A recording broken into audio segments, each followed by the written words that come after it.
As Shen Zichen was repairing the fish finder, it unexpectedly exploded. His soul, along with the fish finder, returned to a time when he was betrayed by his girlfriend and misunderstood by his family. Seeking solace through fishing, he inadvertently fell into the rocky sea and discovered a lifeless corpse.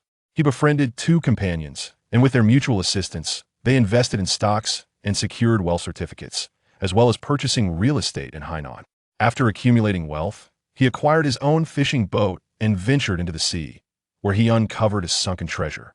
He subsequently formed a romantic bond with his classmate Dongfang Yurong, culminating in their union, after which they purchased a grand cruise ship to sail across the vast ocean. Chapter 1. Returning to the 1990s with a fish finder. As the first bitter drop of seawater entered his mouth, Shen Zichen regretted his choices. At over 50 years of age, why was he still wagering with the youth, claiming he could repair the latest model of fish finder? Ultimately, the fish finder activated its self-destruct program during the repair process, propelling him from the ship into the ocean. With blood streaming from his face and body, he slowly sank to the ocean floor. He became entangled in coral, his tattered clothing barely concealing his exposed flesh, resembling a beggar's garb. When the icy seawater jolted Shen Zichen awake, it was already too late for him to save himself. His consciousness began to fade, and his heart felt as though it was about to escape his body, drawn by the call of the heavens. Is this what it feels like to die? Suddenly, Shen Zichen experienced a sharp pain in his eyes. Am I not already dead? Where's this place? Why is it not the Bridge of Helplessness? Has the Bridge of Helplessness been transformed into a tourist tunnel? It seems that life in Fengdu City is not easy either. Everywhere is rife with competition. Being a ghostly messenger is no easy task. Surprisingly, this underworld tourist tunnel is rather impressive, akin to an underwater world of wonders. There are grouper fish, blue crabs, small lobsters, sea cucumbers, beautiful corals, various aquatic plants, and in the distance an array of snapper and bass. This place is truly remarkable, yet ultimately, I am merely a transient visitor. Who will I be reborn to this time? He glanced down at his clothing. Oh my, is this not the uniform of Jiang City Normal School? His mind briefly stalled before swiftly rebooting. Could it be that he was reborn? How cliché, but why of all places in the sea? And yet, he could still perceive the wonders of the underwater world. Once his mind completed its upgrade, a memory surfaced. It was a summer evening in 1990, the sunset casting a crimson hue upon one half of the dark clouds, while the other half remained ominously black. It resembled a Tai Chi diagram suspended in the western sky. Shen Zichen's childhood sweetheart, Yin Xiangao, sought to stay in the city to become a teacher. Upon her exquisite, unadorned visage, she applied a generous 2 pounds of snowflake cream, adorned herself in a fishtail gown, and, with her 18-centimeter stiletto heels, delivered a swift kick to my eye. Fiercely and resolutely, she proclaimed to me, "Hao Zichen, I hereby declare that I have cast you aside. I shall marry Deng Tiandi, for he is my true love. Henceforth, please keep your distance and do not disturb the sweet and blissful life that Aldi and I share." Her words pierced through Shen Zichen's heart like a Macedonian spear, causing his blood to surge forth like a fountain, instantly dyeing the remaining dark clouds above a deep crimson. Gazing at the blood-red sky, Shen Zichen's pupils transformed into a shade of crimson, and with a beastly roar, he bellowed, "I will enter your family's realm." Seizing the mop handle beside him, he swung it fiercely toward Deng Tiandi's head. "Once we were brothers, but now you have betrayed me and stolen my woman. I shall end your life today. Let those brothers behind you curse your name." The mop handle, accompanied by a wailing sound, struck the head of Deng Tiandi, my former brother. Deng Tiandi was abruptly knocked to the ground, clutching his bleeding head, his eyes wide with shock, as if he had encountered a ghost, utterly bewildered. Yin Xinggu, terrified, cried out in disbelief at the astonishing actions of the previously meek and timid Shen Zichen before her. Deng Tiandi's underlings rushed forth, seizing Shen Zichen and employing a human pyramid technique to pin him to the ground. At that moment, Deng Tiandi regained his composure, sprang to his feet, and grabbed the fallen mop handle, mindlessly striking it towards Shen Zichen's head. Gradually, Shen Zichen succumbed to unconsciousness, yet the mop handle continued to swing, with his underlings still pressing down upon him. It was not until Shen Zichen's blood flowed like a river, staining the nearby flowers of vivid red, that the chaos subsided. The sun above, unable to bear the sight of this tragic scene, retreated behind the mountains, bringing the ordeal to an end. Deng Tiandi, exhausted, sat on the ground, panting like a dog. Only then did the distant security and student council arrive. An ambulance was called to transport the two of them to the hospital.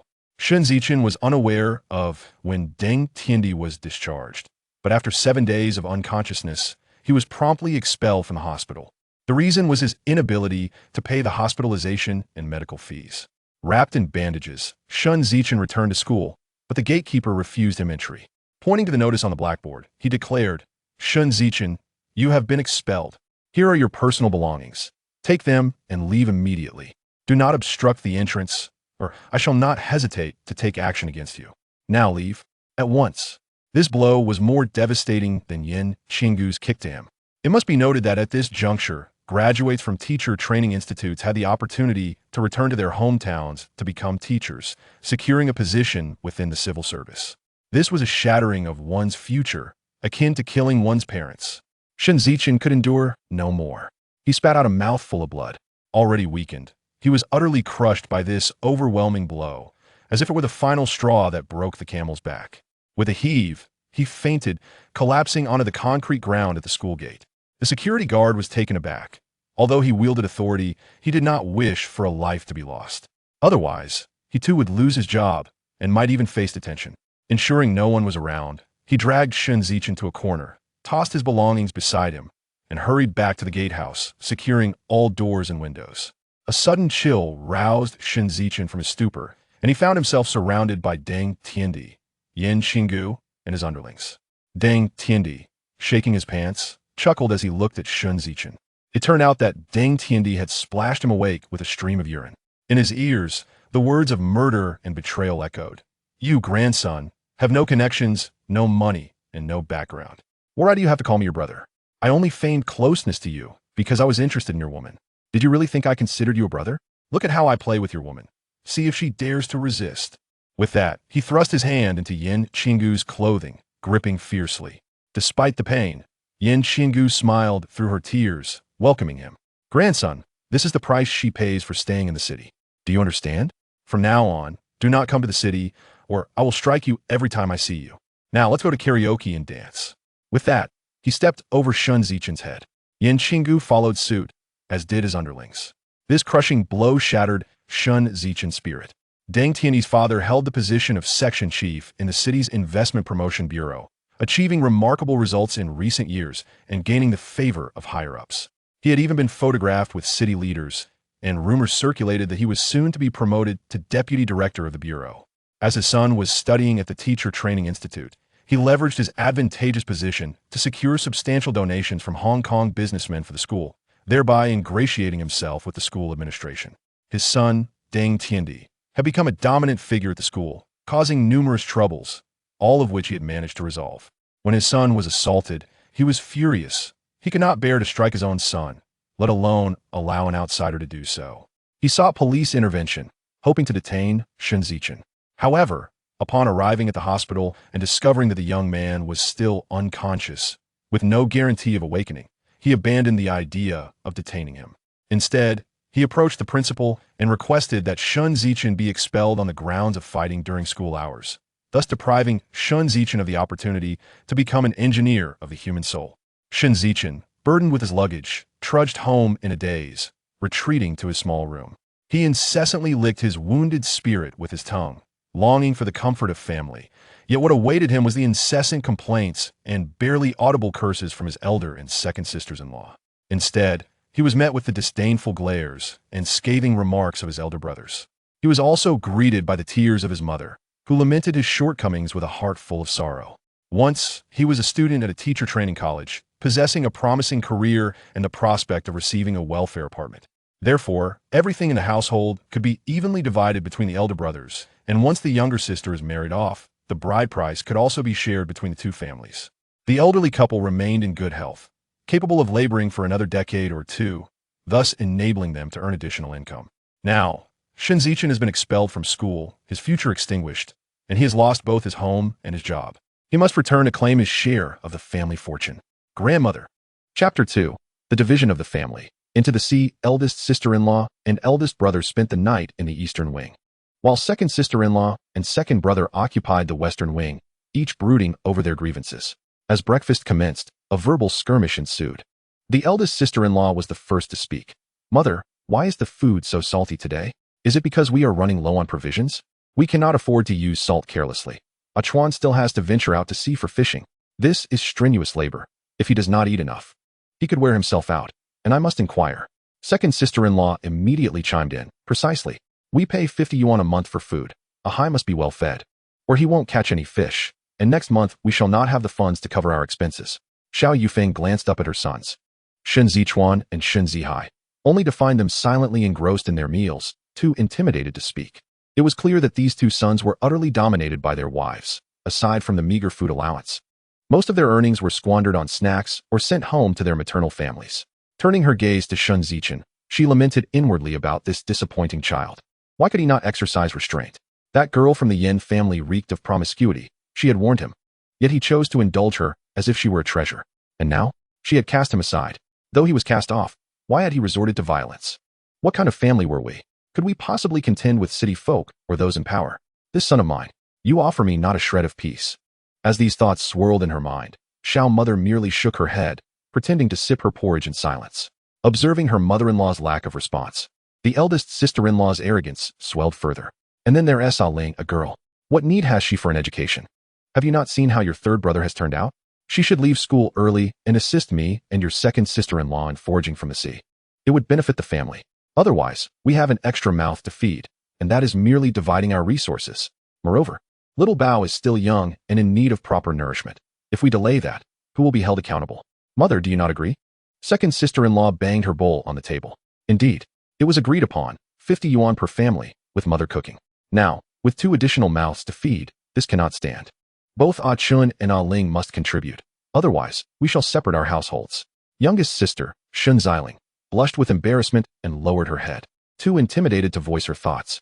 Xiao Yufeng slammed her bowl down and quietly asked, Eldest and second, do you share this sentiment?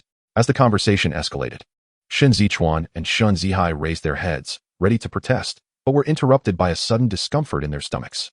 Frightened, they quickly altered their stance. Mother, our lives depend on fishing too. The winds and waves are treacherous. Just the other day, Ayu was blown into the sea and has yet to return. Furthermore, a fishing boat from the city had someone fall overboard yesterday, and despite numerous attempts, they have not been able to retrieve him. The eldest sister-in-law quickly interjected, Mother, you would not wish for your grandson to lose his father at such a tender age, would you? This statement struck Xiao mother like a hammer, shattering her last glimmer of hope. The truth had been laid bare. Mother, we have no choice. Our sons must choose their wives and children over their mother. We hope you can understand. The eldest and second brothers felt a heavy burden in their hearts. Shen Zichen, having attended preschool, knew better than to let his mother utter such words. In frustration, he slammed his bowl down and declared loudly, if eldest sister-in-law and second sister-in-law wish to separate, then so be it. My little sister and I will stay with our mother. I am an adult now. I will go to the sea and support my sister's education and provide for the 3 of us. Youngest sister, Shen Zichen, her eyes reddening, said, Third brother, I will not continue studying. I will join you in foraging from the sea. Xiao Yufeng admonished her gently. Silly child, you must continue your studies.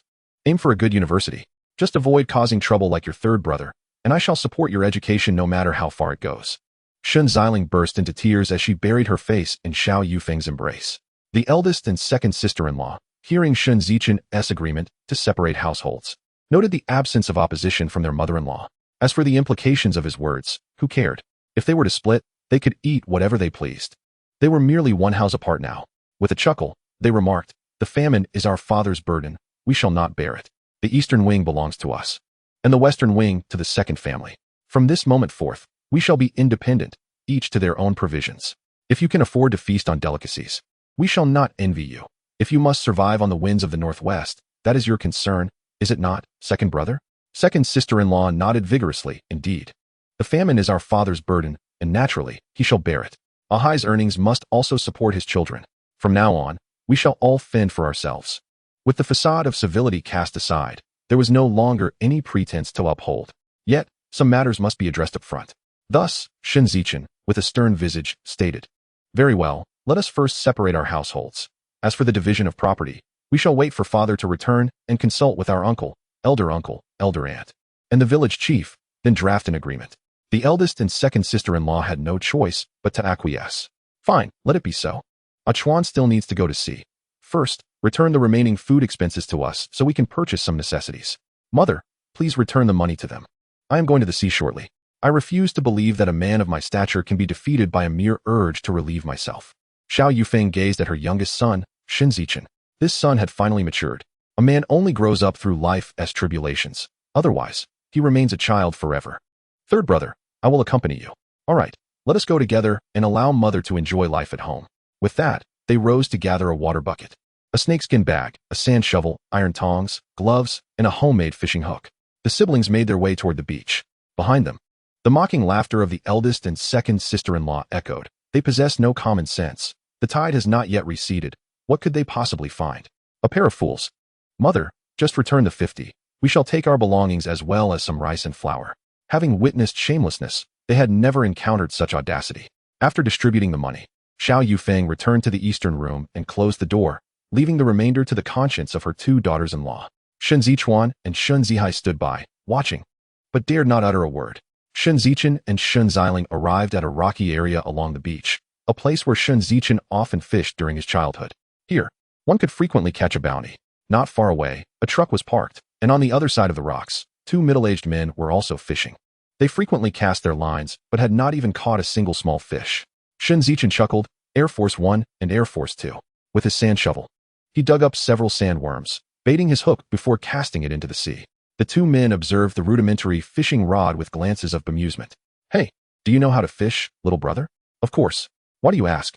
Just then, a shadow darted through the water, and suddenly, a strong pull surged through the fishing rod, bending it into a bow. Shen Zichen felt a tremendous force and instinctively tightened his grip on the rod, squatting down. However, distracted by his earlier conversation, he slipped, and both he and the rod were dragged into the sea with a splash. The two men shouted, "Be careful!" But it was too late. Shen Zichen was mercilessly engulfed by the waves. Chapter 3, The Corpse Beneath the Sea.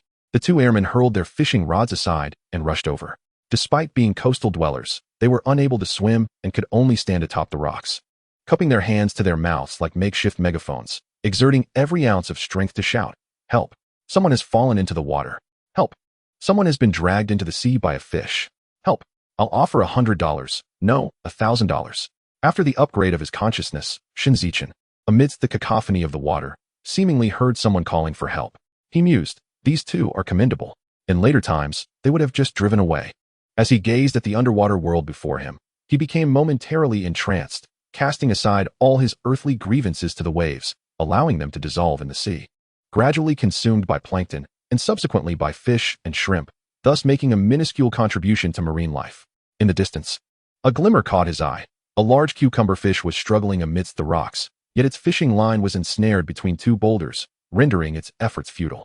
It could only exhaust itself before being reeled back in, marking a fortuitous beginning to Shen Zichen's rebirth.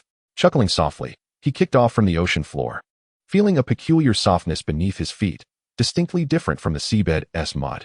Unable to suppress his curiosity, he peered down and was struck with terror as his spirit nearly fled. His hair stood on end, resembling a vengeful specter. Beneath him lay a male corpse, attired in a suit and tie, its hands clutching a handful of aquatic vegetation. It is said that those who perish by drowning, men face downwards while women float on their backs, grasping something in their hands. If a person drowns in a river, their clothing will be washed clean. Thus, those who fall into the water often shed their garments to reduce their weight, enabling them to either save themselves or prolong their survival while awaiting rescue. With a vigorous push of his feet, Shen Zichen surged to the surface. He cried out in a strained voice, "Help! There's a corpse in the water." The airmen, hearing the frantic call, exchanged bewildered glances, confirming that the voice did not originate from either of them. Puzzled, they began to scan their surroundings. Is there a third person present? They wondered, glancing around but finding no one. The thought of a ghost crossed their minds, sending shivers down their spines. Surely not. It can't be. I must be hearing things. Perhaps I've overworked myself. Help! There's a corpse in the sea. A corpse. This time it's true. Good heavens. A corpse is calling for help. The airmen's hair stood on end. They looked up at the sun, which was unobscured by clouds. The sunlight was ample. Shen Zichen noticed their anxious glances and also cast a fearful look back at the corpse. To his horror, it seemed to move. The wind caused the water to ripple, creating the illusion of motion. At that moment, he recalled a fisherman's legend. If a fisherman encounters a floating corpse and it approaches him directly, it desires a proper burial. If it drifts away, it signifies no connection.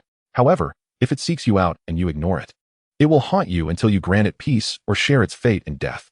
If you do bury it, it will bring you good fortune. Otherwise, misfortune will ensue. Determined, Shen Zichen took a deep breath and resolved, since I encounter you at the moment of my rebirth, it must be fate. In death, there is life. In life, there is death. I wish you well in the afterlife. May you find peace. He cleared his throat twice and called up to the airmen, "Gentlemen, look down. I'm not dead." This time, they heard coherent speech and exchanged glances. They recalled tales of spirits luring the living, beckoning them to make eye contact, then attempting to seize their souls, usurp their bodies, plunder their wealth, and annihilate their families. Yet, to not assist would weigh heavily on their consciences. To assist posed the risk of being possessed. Uncertain of what to do, Shen Zichen perceived their indecision and called out, "I'm the young man who was fishing earlier. My name is Shen Zichen. I'm alive. You can pull me up with a rope and check if I have a pulse." Indeed, one airman glanced at the other, and one of them dashed back to retrieve a rope. He secured one into the rocks and tossed the other down, while both airmen retreated to their vehicle, retrieving a firearm to prepare for the worst. Shen Zichen grasped the rope and gave it a firm tug. It was sturdy. He seized the rope with both hands, bracing his feet against the rocks, positioning his body at a 90-degree angle, and began to ascend. Fortunately, the rocks were only about 5 meters high. After considerable effort, he finally reached the top. The airmen cautiously peered from behind their vehicle. A wet head emerged first, followed by the upper body, and finally, a fully formed figure. Once atop the rocks, Shen Zichen sat panting heavily. After catching his breath, he began to remove his clothes and shoes, leaving only a tank top and shorts. He wrung out his clothes and laid them flat on the rocks. Then he glanced over at the airmen. Seeing everything was normal, the airmen felt their fears dissipate. They tucked their firearms into their waistbands and approached the rocks, watching Shen Zichen intently. He turned his head and patted his shoulder, signaling them to touch him. One airman cautiously reached out, confirming that Shen Zichen was indeed warm. "Old Song, he is alive," the man exclaimed. Old Song also reached out, but quickly withdrew his hand, indicating his cautious nature. However, he could still feel the warmth emanating from Shen Zichen. "Old Chi, he truly isn't dead." After confirming, they nodded at each other. Old Chi inquired, "Brother, what is your name, and where are you from?" Once Shen Zichen sensed their acceptance of his vitality, he relaxed. "My name is Shen Zichen. I reside in the small fishing village behind you." "Brother, what is the story about the corpse you mentioned?" Shen Zichen pointed towards the rocks and explained, "Gentlemen, when I fell, I happened to land on a corpse dressed in a suit. According to fishermen's customs, I must retrieve it to find its family or grant it a proper burial. Otherwise, I will face misfortune." "Is there such a belief?" the airman asked, somewhat perplexed. Shen Zichen elaborated on the fisherman's custom. He concluded, "I heard that someone fell overboard yesterday. Perhaps one of you should call the police to investigate. I suspect that person held a significant status. Who knows, you might find yourselves blessed thereafter. All right, let us first retrieve the body, then make the call. But how do we secure it?" Shen Zichen confidently replied, "I'll go down to tie it up. And you two can pull me up while I support it from below. How does that sound?" Old Chi and Old Song exchanged glances. If a mere fisherman showed no fear, why should they? "Let us do it." "All right, brother, since you've said so, we have no objections. Besides, this is a noble deed. Wait for me, I'll go down first. Once I'm ready, I'll tug on the rope, and you two can pull me up." "Okay, we'll lower you down." "No, I shall leap in myself." With that, he lowered his gaze to assess the depth of the water and the presence of any lurking rocks. With a mighty push of his feet, he executed a perfect dive, his body plunging straight into the depths. Upon locating the rope's end, he found himself before the corpse. With hands clasped together, he fervently prayed, "Oh, esteemed brother, I have come to grant you peace in your final resting place. Please do not toy with me." Suddenly, the corpse twitched. Chapter 4. The retrieval of the body. He chuckled at his own foolishness, witnessing the corpse's movement. In a fit of terror, he gulped down 2 mouthfuls of seawater, the bitter taste flooding his senses. "Brother, even if your demise was unjust, seek out your tormentors. I am here to assist you. My own life is fraught with hardship. My girlfriend has eloped, and I have been expelled from school. Please spare me. I have an elderly mother to care for and a younger sister whose education I must support. My plight is truly dire." At that moment, an eel emerged from the collar of the deceased's clothing, wriggling about as if it were alive. Realizing it was merely the eel's antics, he kicked it away in disgust. "Heavens, what a fright you gave me. It was just a fish." It is often said that humans can scare each other to death, but in the ocean, a fish can do the same. Seeing no other oddities, he positioned himself on either side of the corpse, lifting its upper body. He threaded the rope under its arms and secured a knot at the back, testing it with a tug and feeling reassured by its strength. Glancing back at the still struggling eel, which had now lost its vigor, He chuckled. Fortune beckons. Happiness approaches. A beautiful life is about to unfold. He surveyed the other marine treasures around him. These are riches. These are the courage I need to reclaim my dignity. These are the guarantees for my mother, my sister, and myself. He tugged at the rope, signaling to Lao Song and Lao Chi, who began to haul upward with all their might. In the water, buoyancy aided their efforts. And as they pulled, Shen Zichen felt weightless. Upon surfacing, the corpse emerged mostly from the water, its back pressed against the reef, the fabric of its clothing increasing friction. Yet, the two men found their task growing increasingly arduous as the body became heavier. They had to persevere, otherwise, all their efforts would be in vain. With all their might, they finally managed to haul the corpse onto the rocks, collapsing beside it, gasping for breath. This body truly is beyond saving. It needs some serious conditioning, he thought, or else those riches might end up in the hands of some interloper. Shen Zichen plunged back into the sea, seeking his rudimentary fishing rod. By now, the large yellow fish had completely surrendered, allowing him to pull it without resistance. With a powerful kick, he surfaced, one hand clutching the rope and the other grasping the fishing rod. He called out, "Brothers, lend me a hand with this rod. I've caught a large cucumber." The mention of the large cucumber seemed to inject a surge of adrenaline into Lao Chi and Lao Song, who leaped to their feet and rushed to the edge of the reef to peer down. Shen Zichen, with one hand gripping the rope and the other raising his rudimentary fishing rod, had unwittingly ensnared their attention. This fishing rod had become the catalyst for their collective endeavor to retrieve the corpse. Perhaps, in some past life, this very corpse had once saved them all. With courage, Lao Chi leaned over to grasp Shen Zichen's fishing rod, while Lao Song, being more cautious, held onto his legs, bracing himself against the rocks. Yet, despite their efforts, a gap of nearly a meter still separated them.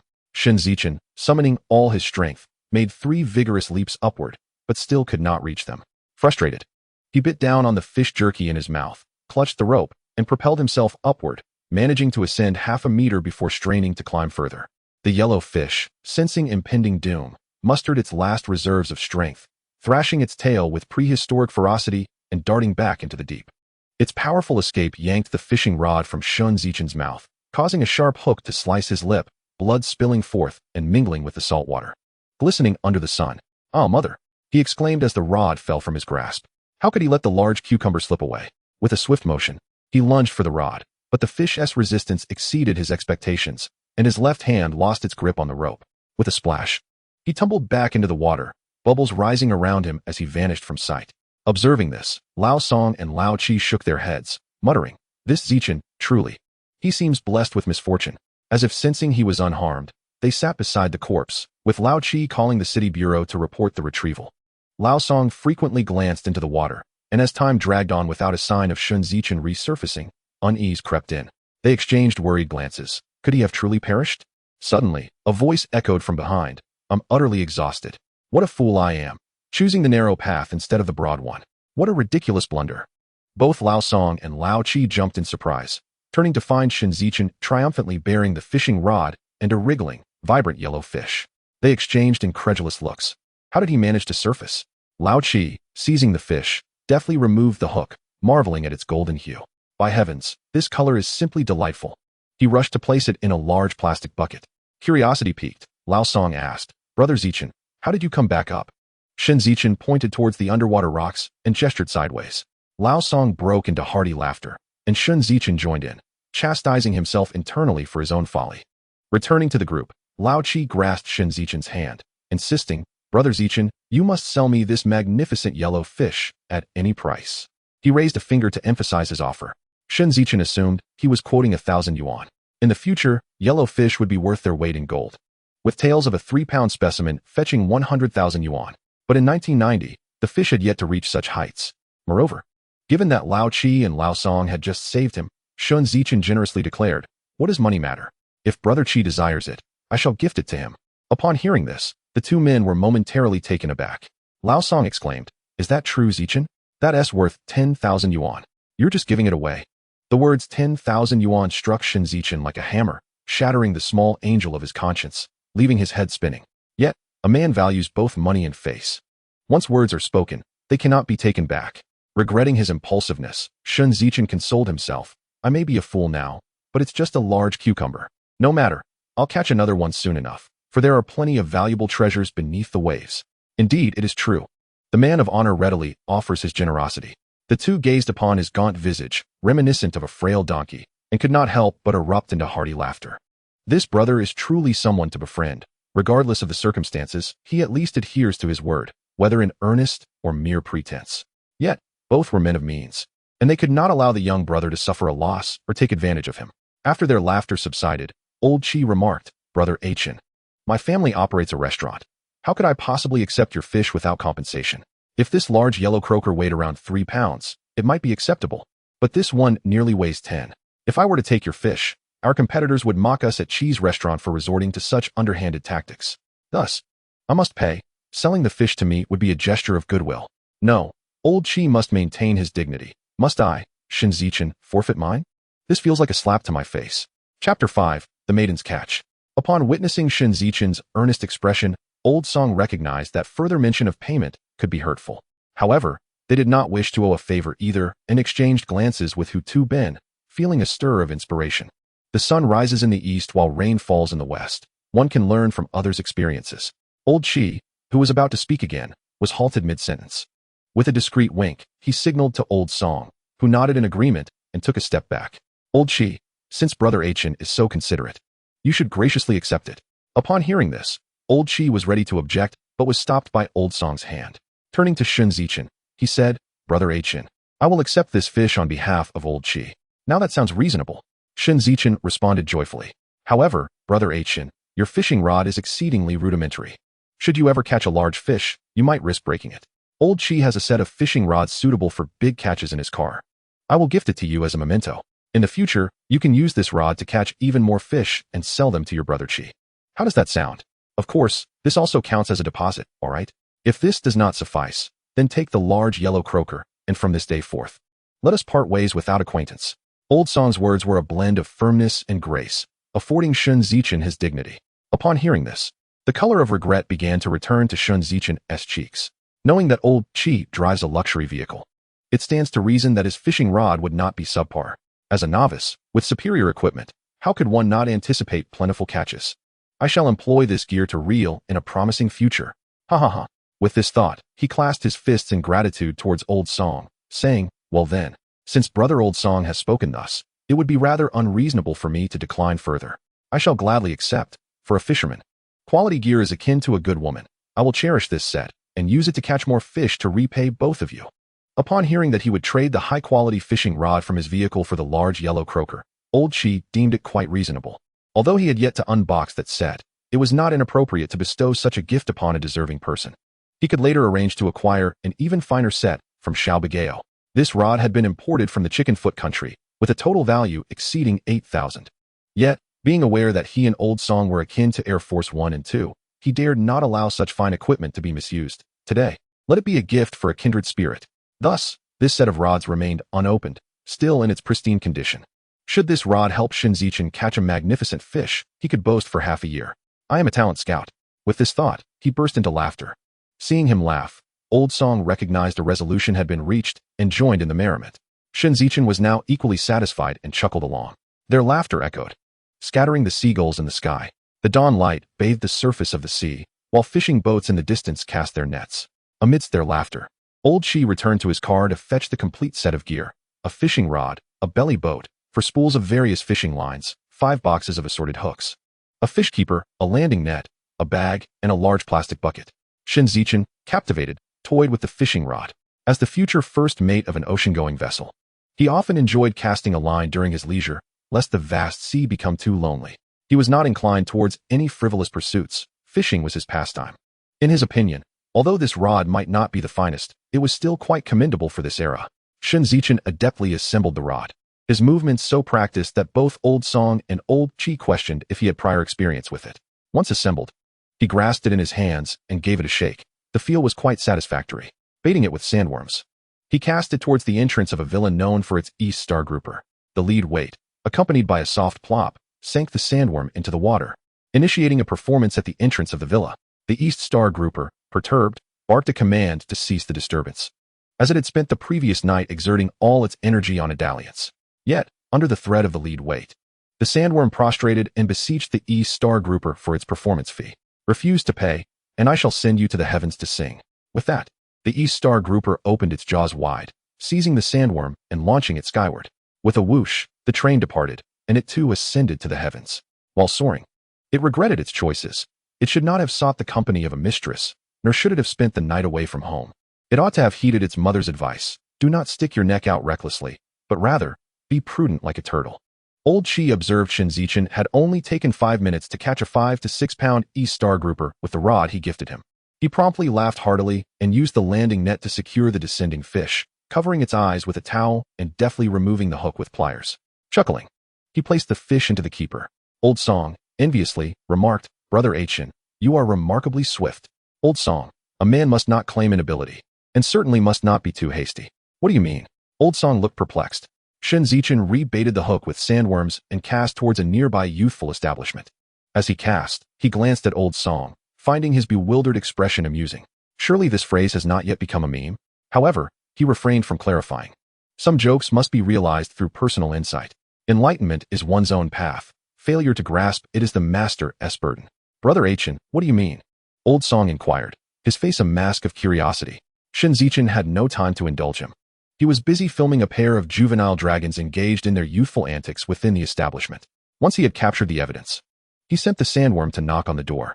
The sandworm, being a practical comrade, knocked vigorously, exclaiming, "Comrades, flee." A man downstairs, inebriated, brandishing a knife, threatens to catch his unfaithful wife. With a resounding thud, the door swung open, and the unfortunate sandworm was flattened. 2 azure figures seized the vine, disappearing in a flash. Akin to Tarzan whisking away Jane, the heavenly train returned with a delivery. Old Song quickly brandished the landing net to ensnare the pair of youthful, intertwined dragons.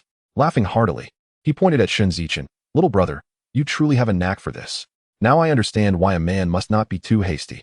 However, little brother, I shall purchase this pair of juvenile dragons. I have a guest from Hainan to entertain today, and this will serve as a delightful addition to our feast," while also providing an opportunity to explain this jest. Old Chi returned to find Old Song blissfully holding a pair of juvenile dragons, each weighing over 10 pounds, and laughing with delight. Uncertain of the cause for his laughter, I inquired, "Old Song, what brings you such joy?" "Achun, you must sell me that pair of little green dragons," replied Shen Zichen, hanging onto the sandworm, eyes averted and unblinking. "You'll have to ask Brother Song about that. As for the reason for his laughter, I'll leave it to your imagination." With that, he placed the sandworm in another room of the Youth Grand Hotel. Meanwhile, a pair of raucous players were monopolizing a game of do di ju, disturbing the peace of the neighboring rooms. Many residents, unable to tolerate the din, resorted to calling the front desk to lodge complaints. A member of the staff, resembling a mantis shrimp, knocked on their door, urging them to keep the noise down due to complaints. However, upon the door's opening, a massive claw flashed, severing the mantis shrimp's head, followed by its body being dragged inside to replenish its strength. Before long, the sounds of the game erupted anew, louder than ever, akin to an explosive royal flush. Instead of complaints, this time the calls to the police ensued. The sandworm, embodying justice, led a legion of formidable allies to the door, politely knocking thrice. The noise from within drowned out their efforts. Curious heads emerged from adjacent rooms, eager to witness the outcome. The sandworm, growing impatient, knocked with increased vigor. Still no response. Frustration welled within the sandworm. They truly do not regard my authority. Though I am but a temporary worker, a worker nonetheless. If I don't teach them a lesson, they will never comprehend that my essence is derived from the very sands.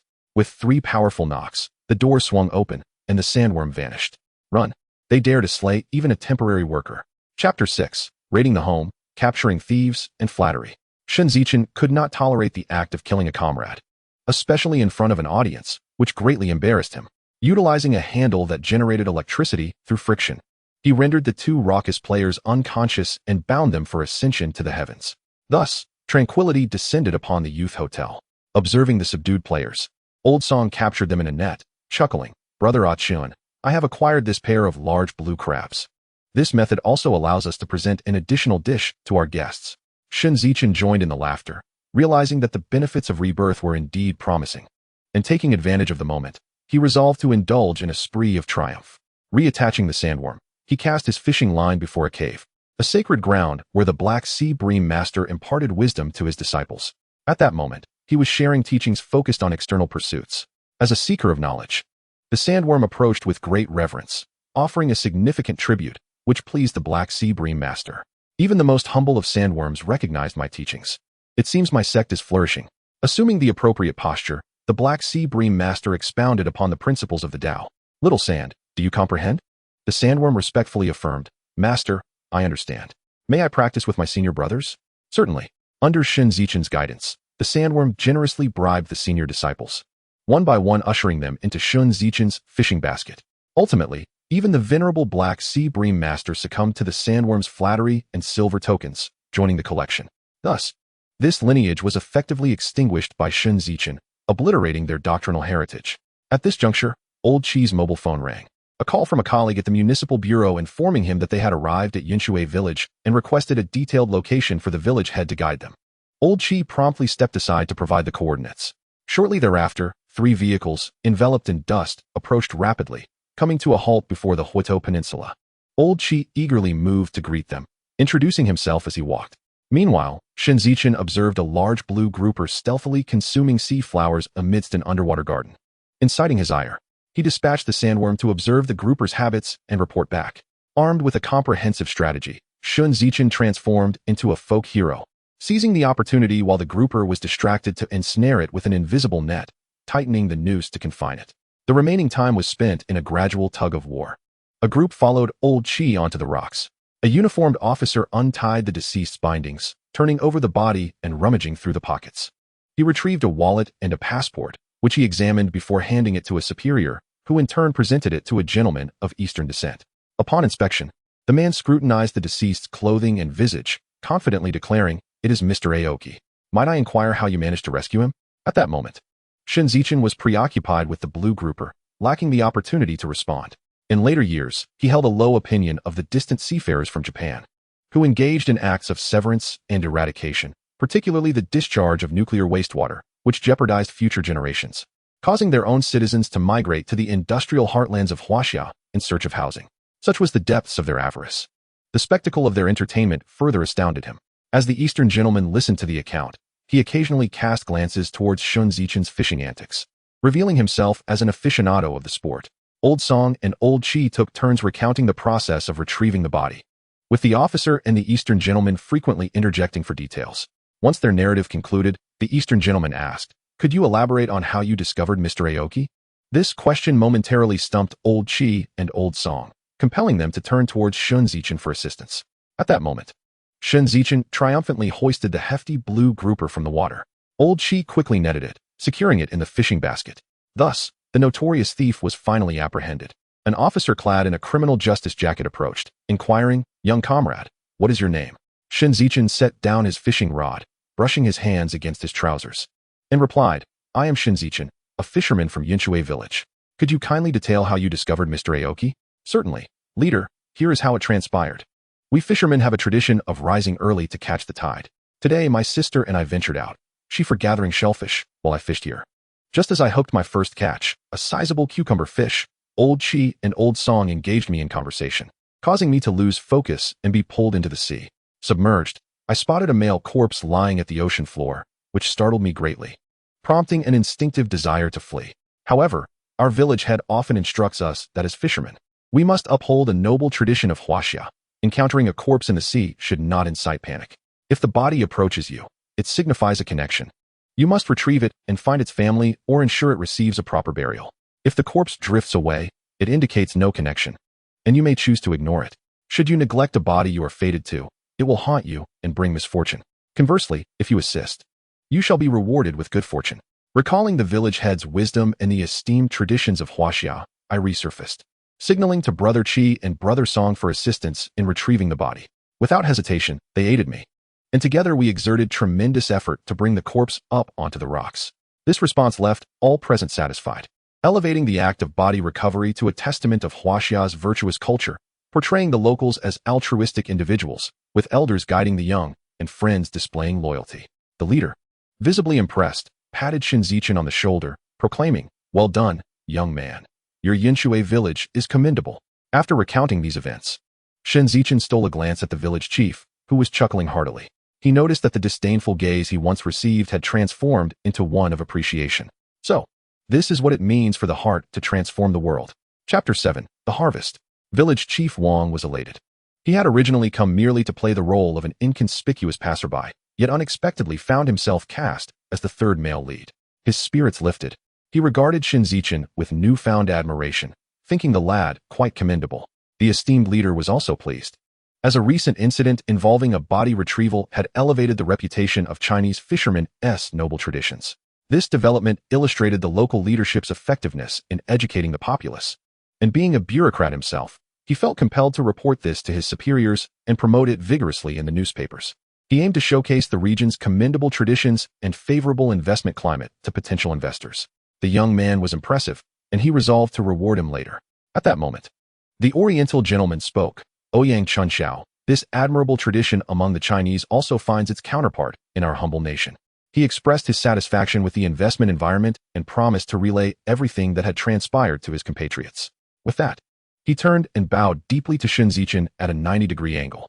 Thank you, Shen Zichen. Startled, Shen Zichen hurriedly positioned himself behind the leader, feigning innocence. Sir, what is he doing? Isn't this a curse upon my longevity? As a young man, I aspire to live a long life to honor my parents. Upon hearing this, the leader burst into laughter. My boy, this is merely a gesture of goodwill from our friendly nation. Do not take offense. Though your desire to honor your parents is commendable. He then grasped the hand of Yamamoto Matsubak, saying, Mr. Yamamoto, we Chinese are still unaccustomed to your customs. Let us adopt a handshake instead. Listening to wise counsel is akin to enjoying a hearty meal. Yamamoto extended his gratitude through handshakes to the village chief, Lao Song, Lao Chi, and Shen Zichen. Finally, he grasped Shen Zichen's hand and remarked, Shen Zichen, I observed your fishing skills earlier. You are quite the expert. Shall we go fishing together at sea sometime? Mr. Yamamoto, should you require anything, simply consult our village chief. I am but an unremarkable fisherman from Yinchue village. Yamamoto Matsubak admired Shen Zichen's humility in always placing the village chief at the forefront.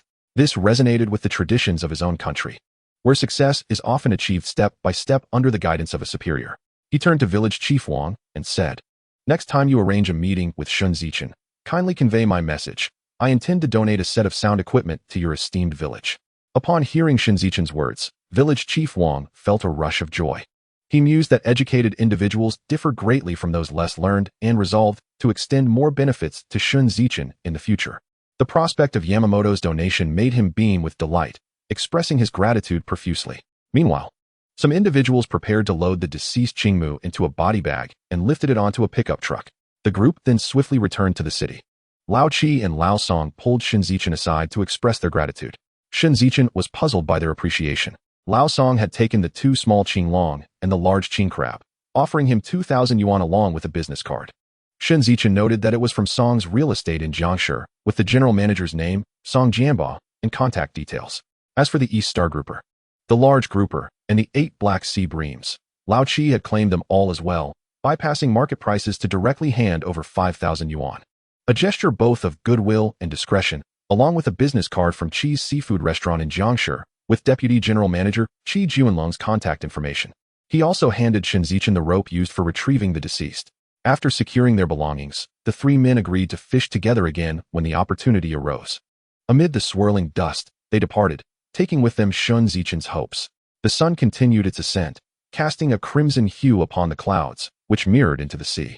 In the distance, seagulls soared, and white sails dotted the horizon, a picturesque scene of tranquil fishing life. Shen Zichen found himself captivated by the beauty. Third brother, whose belongings are these? His younger sister, Shen Zichen, sweetly inquired, snapping him back to reality and reminding him of his role as a fisherman. These items belong to me. Little sister, third brother, we may be poor, but our ambitions are not short. We must not take what isn't ours. Shen Zichen felt a swell of pride for his sister's pure heart, confident she would not stray from the right path. He briefly recounted how he had traded the large yellow croaker for fishing rods. Upon hearing this, Shen Zichen felt reassured. Third brother, you truly are capable. With this excellent fishing rod, you will surely catch even more fish, and our family's life will improve. Absolutely. From now on, focus solely on your studies. I will support you through every step, and when our father returns, he will no longer need to venture out to sea. I will take care of everything. Shen Zichen beamed with joy, envisioning a bright future. Shen Zichen glanced into the water, noticing the absence of fish. Not wishing to shatter his sister's dreams, he squatted down to pack up the fishing rods and gear. Once everything was secured in plastic buckets, he donned his clothes and shoes, carrying 2 buckets while embracing his still dreaming sister as they made their way down the rocky path home, step by step. However, after taking only a few steps, A stone tripped Shen Zichen, jolting her from her reverie. Wiping her mouth with the back of her hand, she excitedly exclaimed, "Third brother. Do you know how much I earned from the sea just now?" Without waiting for Shen Zichen to respond, she pulled out a handful of cash and waved it in front of him. A full 36 yuan. I've never seen so much money before. I'll give it to our mother when we get home.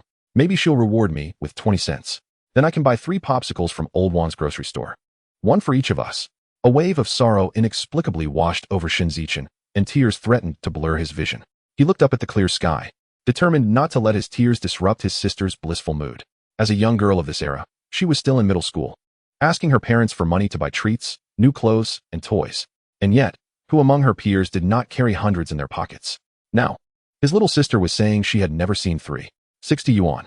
This stark contrast was a source of deep pain and a testament to the hardships of their times, simultaneously marking an era of transformation. Realizing that fate had granted him an opportunity, he vowed to change not only his family's circumstances, but also the trajectories of those connected to him. The renowned novelist Kafka once stated, "The sufferings of women are the fault of men. The sufferings of wives and children are the fault of husbands." This sentiment rings true. Just look at the prosperous Tang dynasty, which embraced all and excluded none who would not wish to return home. Those who did not conform were eliminated. Thus, the meritorious officials of Lingyan Pavilion, if not for their achievements in conquering nations, would feel unworthy to compete for accolades. In every historical chronicle, which was not filled with tales of battles and conquests, unlike the mundane lives of modernity, where one might find amusement in trivial pursuits, modern individuals still resort to igniting flames there. Such acts warrant only disdain when compared to the legacies of the Chinese. Returning to the present, he wrapped his arm around his sister's frail shoulders, vowing in his heart to ensure she would never tread the same path as in the past. Young girls deserve to be cherished by their families, to be the source of joy for all, and to live their lives in happiness. This would be her fulfillment for her journey on earth, spreading joy wherever she goes. In this lifetime, he was determined to do so, for he owed it to himself for being granted another chance at life. Chapter 8. Shen Zichen was expelled from school. In her previous life, the younger sister was coerced into dropping out of school by her elder sisters-in-law. In a fit of despair, she tore her high school admission notice to shreds and cast it into the sea while standing on the rocky shore. The ocean did not merely devour the notice. It consumed the joyous life of the younger sister, extinguishing her aspirations and transforming her into an ordinary individual. Shortly thereafter, under the influence of her sisters-in-law and with the tacit approval of her elder brothers, she was married off at a handsome bride price to a distant land. At that time, Shen Zichen, aboard a distant fishing vessel, remained oblivious to these events. Even if he had been aware, he would have felt powerless to intervene, for prolonged exposure to the sea had left him with a degree of mental impairment akin to that of a simpleton. Otherwise, he would not have found himself gambling with the youth or attempting to perfect his multifunctional fish finder in his old age. Fortunately, his diminished faculties meant he never married. Yet he squandered his earnings on women, alcohol, and gambling, leaving him to toil for sustenance even in his twilight years, much like the fish he caught. Now, the fish finder had become an extension of his very vision, enabling him to perceive everything within a 300-meter radius beneath the waves. Fortune and misfortune are often intertwined. Every action is governed by the whims of fate, underscoring the supremacy of metaphysics overall. Gently patting his sister's slender shoulder, he said, "Little sister, keep this money for yourself. From now on, the earnings you make from the sea belong solely to you." Shen Zichen, slightly taken aback, replied, "But how can I? With Dad away, and Mom tirelessly working on the sea and mending fishing nets to support us, I may be young, but I must contribute to this family. Otherwise, I would not deserve to bear the name Shen Zichen." Shen Zichen chose not to impart any grand philosophies. Instead, he produced a wad of cash from his pocket and waved it before her. "Look, little sister, this is what I earned in half a day." As Shen Zichen gazed at the stack of worn bills, her bright eyes blinked in astonishment as she compared the aged notes to the mere 3 yuan and 60 cents in her hand. The disparity was staggering. With a swift motion, she snatched the money from Shen Zichen, disregarding the dampness of the beach, and sat down to count it. Hours passed, and her fingers grew sore and cramped, yet she still could not ascertain the total. Finally, lifting her head and blinking her sparkling eyes, she mused aloud. A woman need not be perfect all over, but if her features are harmonious and pleasing, complemented by skin as fair as snow, then she is truly captivating. Such was the essence of her appearance. Features in perfect alignment, skin as delicate as snow, and large, expressive eyes that resembled those of a sprite from a fantasy realm. Who would wish to destroy such a creature? No one, save for the enemies of her past life, perhaps her sisters-in-law. "Brother, how much is it? I've been counting for ages. and no two totals are the same. Shen Zichen took the money back and stuffed it into his pocket, playfully ruffling her hair. Little sister, the amount is inconsequential. What matters is that I can earn money now. Our family will no longer fret over finances. Your schooling expenses are settled, and Mom can finally enjoy some peace without excessive toil. When Dad returns, he won't have to endure hardships at sea anymore. We could even secure a plot of land to build a large house, free from the scrutiny of our sisters-in-law. Upon hearing Shen Zichen's words, Shen Zichen leaped to her feet and seized her brother's hand, urging him to hurry home and share the good news with their mother. However, her small stature was no match for Shen Zichen, who gently pulled her back. Sister, calm down. There are some things we cannot let Mom know just yet. Why not? Shen Zichen inquired, confused. Big brother and the sisters-in-law still reside at the old homestead. If they catch wind of this, they may stir up trouble, and our family would be thrown into chaos once more. Though young, Shen Zichen was not foolish. After a moment's thought, she grasped the gravity of the situation. Then what do you suggest we do? Shen Zichen, lacking a solid plan, lamented. Even the most ruthless of parents would not deny their children in times of need. Like the mothers of some celebrities, such instances are rare and exceptional. I have no solution. For now, it must remain our secret. We will take it one step at a time. You can tell outsiders that I'm a skilled fisherman, and the rest, just be yourself. Be myself. Shen Zichen pondered her usual demeanor and resolved to act accordingly. However, she felt the weight of the money lingering in her mind. Brother, no matter how I behave, I can't shake off the thought of that wad of cash. What should I do? Shen Zichen gently tapped her forehead. You may think it, but do not voice it. If anyone asks, simply say I have money. The amount is unknown. That works. She chirped, and thus, Shen Zichen made her way home in a whimsical manner. As Shen Zichen watched her quirky antics, he couldn't help but chuckle. Upon reaching the village entrance, they encountered a group of villagers outside Old Wang's general store who began to murmur and point, speculating about the siblings. Shen Zichen instantly recognized they were gossiping about her family, while Shen Zichen remained immune to their prattle. These villagers feared anyone surpassing them in fortune. Yet they also dreaded those who fell far below their standards. The latter brought whispers of financial woes, while the former incited jealousy, leading to slander in a bid to drag one back into their orbit of mediocrity. Is that a university student, just starting summer break? One particularly sharp-tongued woman interjected. Nonsense. He was expelled long ago. If not for being comatose in the hospital, he'd probably be sitting in jail. Gasps of shock rippled through the crowd. With Shen Zichen stripped of his university student status, the villagers no longer felt compelled to regard him with reverence. The cacophony of voices filled the air, each one more disparaging than the last. At that moment, Shen Zichen realized that it was his unconscious state that had spared him from the torment of a fortnight in detention. He couldn't help but reflect on the capriciousness of fate, which had revealed the true nature of humanity, fearful of a brother's hardships, yet envious of his success. Shen Zichen, an exemplary student and one of the few teacher training candidates in the village, recalled how, had he not submitted his exam early and discreetly slipped a note to his former girlfriend, Yan Xiangao, she would have likely failed to meet the college entrance requirements. With her newfound exposure to a wider world, Yan Xiangao began to find fault with him, while the sycophantic Deng Tiandi took her out on several occasions, indulging her whims. In her naivety, Yan Xiangao had fallen for the charm of flattery, leaving Shen Zichen heartbroken and robbing him of the prestige of being a university student. Just as Shen Zichen was about to confront the gossiping crowd, Shen Zichen swiftly embraced her, propelling them through the minefield of gossip. From behind, a voice sang mockingly, "The imperialists have tucked their tails and fled." As they walked on, Shen Zichen remained calm, for in his past life, such slander was as familiar to him as his own stubble. No matter how cleanly he shaved with an electric razor, it would inevitably regrow. Thus, one can only ignore it, embellishing and mending it, allowing it to adorn itself in return. However, Shen Zichen remains akin to a freshly bloomed flower, untouched by the trials of life. At present, she is as pristine as a blank canvas, reminiscent of a fragrant lily blossoming in the early morning. How could she withstand such malicious gossip and disparaging remarks? Yet, under the firm insistence of her elder brother, she reluctantly succumbed to the current and returned home.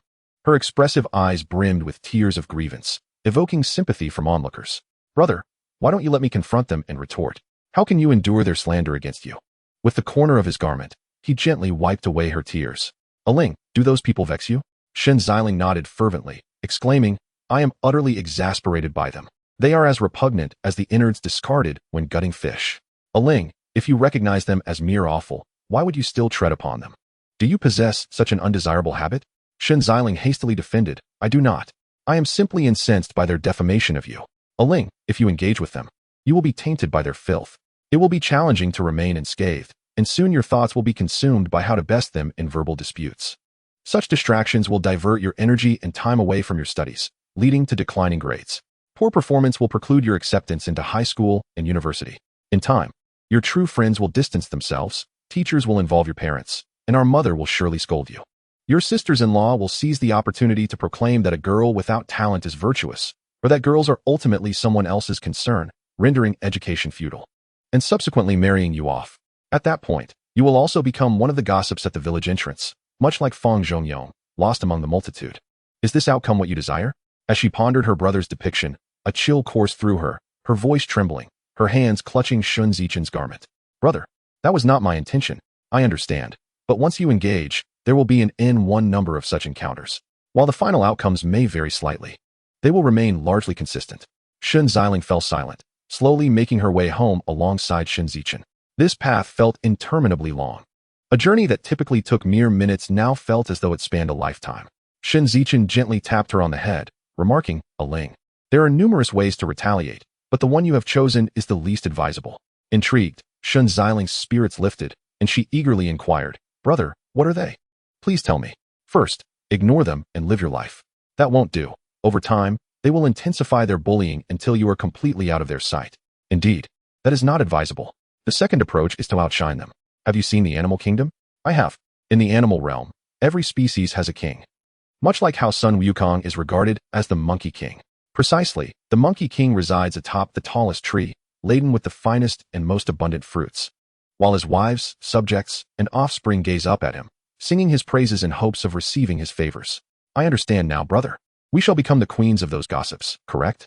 That is partially accurate, yet also incorrect. Shen Ziling's expression morphed into one of confusion, her large, expressive eyes reflecting a myriad of questions. The words her brother spoke shattered her previous understanding. This group of gossips comprises only a few individuals. What about the entire village? The entire city? Ah, Shen Ziling exclaimed in astonishment. Indeed. What about the entire province, the whole nation, the world? A ling. We must strive to make that group of gossips tremble at the mere sight of us, much like Su Qin's sister-in-law quakes at the sight of him. We will decide how to punish them, and they will have no choice but to endure it, while the villagers gather around our home, and eventually, the town, the city. Do you comprehend? Brother, I understand. If you grasp it, then dedicate yourself to your studies, gain admission to high school and university, and become a person of significance, overseeing that group of gossips and everyone else. All right, brother, I shall achieve it. However, brother, how much money do you really have in your pocket? 7,000. Shen Ziling's heart lightened, akin to a lark filled with joy, as the siblings exchanged laughter on their way home. Shen Zichen felt as though his younger sister was like a daughter to him. Yes, she was like a lively and adorable little cotton-padded jacket. Perhaps it was a consequence of his previous life as solitude. The sensation upon entering their home was different, as if time itself was oppressive. The doors of the east and west rooms slammed shut with a thud. Yet, behind the glass, two pairs of greedy eyes lurked. The main door stood wide open, revealing a near-empty interior, save for refuse. Shen Zichen felt a surge of blood rush to his head, his blood pressure skyrocketing to 360. Shen Ziling, too, was in tears, her joyous demeanor transforming into that of a crow in an instant. Having witnessed shamelessness before, she had never encountered such blatant audacity. Their son and daughter-in-law had removed all of their parents' essentials, food, utensils, and supplies. Was this not akin to uprooting the very foundation? Embracing his younger sister, they entered the main room, where their mother lay on the bed in the east room, her eyes filled with silent tears, while Aunt Zhao next door softly attempted to console her. Old Xiao, take it easy. Life is seldom a smooth sail. Just like Yang Kong in the Legend of the Condor Heroes, isn't it? This remark immediately evoked the memory of Yang Gaiji. A gentleman should not be a tool. Moments earlier, he had been advising his sister, yet now his own temper flared. He shook his head and chuckled, striving to maintain a balanced mindset. Yao's father had also given birth to an unfilial son. Even Duke Qi Hung had 9 sons vying for succession, resulting in turmoil. His elder and second brothers were raised by the same parents. How could they commit such acts? As a son, what could he do? Should he knock on their door, inviting ridicule from the neighbors? He was merely a son, striving to ensure his parents lived a better life within his capabilities. As his abilities grew, more unpredictable events would surely arise. All of this was possible, yet beyond his control. For human nature is inherently greedy, insatiable, and difficult to manage. One could only accept fate and reduce conflicts. After exchanging pleasantries with Aunt Zhao, he delivered the fishing gear to the west room. He then urged his sister Shen Zichen to assist their mother while he ventured alone to the dock. He found a tricycle taxi and instructed the driver to take him to town. The driver replied, 2 yuan to town. Once aboard, the vehicle sputtered to life. Chapter 10. Shen Zichen's Culinary Skills. Upon arriving at the gas stove shop in Wanhai town, Shen Zichen disembarked and handed the driver 2 yuan. Pushing the door open to enter the store, he noticed some customers inside, and a plump, jovial middle-aged man approached him. Young man, are you looking to buy a gas cylinder? In his previous life, adrift at sea, he couldn't recall gas being sold in town. Now, seeing this for sale surprised him. Could it be that liquefied gas was available during this period? Boss, how much is this gas cylinder? What gas does it contain? How long does it last? How long does it take to refill? A barrage of questions brought a smile to the chubby boss's face. Visitors often feared asking too many questions, as those who merely browse were less likely to make a purchase. Hence, the boss would not pay them much attention. My dear friend, allow me to share with you the details. A liquefied gas cylinder costs 80 yuan, filled with natural gas provided by our nation's maritime oil company. A single cylinder can sustain usage for approximately 3 months, and with careful management, it may even last 4 months. Filling a cylinder takes about half a day. After hearing this introduction, Shen Zichen inquired, Boss, do we have a gas station in our town?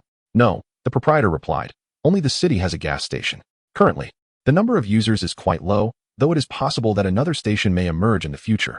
Let us make a purchase then, Shen Zichen remarked.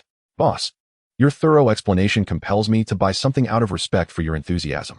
I'll take a cylinder and a set of stove and cookware. Do you have any stove sets available? Your words are truly delightful, the boss responded, leading Shen Zichen to the adjacent room.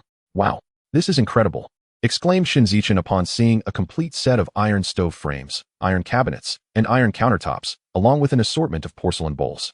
The proprietor continued to introduce the items as they walked. Once the introduction was complete, Shen Zichen asked, Boss, if I buy in bulk, can you deliver? Of course. It is absolutely feasible, the boss assured him. That is splendid. Let us place an order for 2 sets of cabinets, 1 stove, 1 countertop, 1 liquefied gas cylinder, 2 burners, and a complete set of bowls. Boss, what can you throw in for me with this purchase? Haha. I'll throw in a set of cutlery and 2 large plastic water containers. How does that sound? Very generous of you, boss, Shen Zichen replied, pleased. After a flurry of calculations, the boss announced, altogether, that will be 550 yuan. Shen Zichen handed over 600 yuan, observing as the boss counted the change. By the way, do you know anyone selling grains and cooking utensils? Ah, it seems you are preparing for marriage. Buying everything new, the boss quipped. Upon hearing the word marriage, Shen Zichen's expression darkened. Noticing the shift in his demeanor, the boss quickly attempted to redirect the conversation, gesturing towards a grain store and a grocery store across the street. Look, my friend, over there is the FA Grain and Sanhe Grocery. Just mention that I, Chung Pongzi, recommended you, and you'll surely get a discount. Thank you. Boss, when someone in our village needs supplies, I will certainly recommend you. Much appreciated. Now, go ahead and make your purchases. They will deliver everything here, and I'll send it all to you. Here is my business card. Please be sure to recommend me. With the card in hand, Shen Zichen visited the FA Grain store to buy rice, flour, and oil, arranging for them to be delivered to the stove shop. He then went to Sanhe Grocery to purchase bowls, plates, spoons, chopsticks, a dining table, soy sauce, vinegar, and seasoning, all to be sent to the same place. Finally, he visited the butcher to buy 2 pounds of pork belly and 5 pounds of ribs, along with some seasonal vegetables. Passing by an appliance store, he bought a rice cooker, a pressure cooker, a headlamp, and a large flashlight before taking a vehicle back home. At the village entrance, he stopped by Old Wan's grocery store to buy a bag of ice cream and 2 boxes of Double Happiness cigarettes. Amidst the astonished gazes of a gaggle of gossiping women, he returned home. The main room had already been tidied up. His younger sister, Shen Zichen, watched as the small truck delivered a plethora of new items and hurried inside to summon their mother, Xiao Yufeng, to direct the arrangement of the goods. Shen Zichen handed the cigarettes to the 2 men and offered them ice cream to cool off. The driver and the installation technician promptly began setting up under Xiao Yufeng's guidance. Having been informed by Shen Zichen of her youngest son's newfound wealth, Xiao Yufeng was not particularly surprised.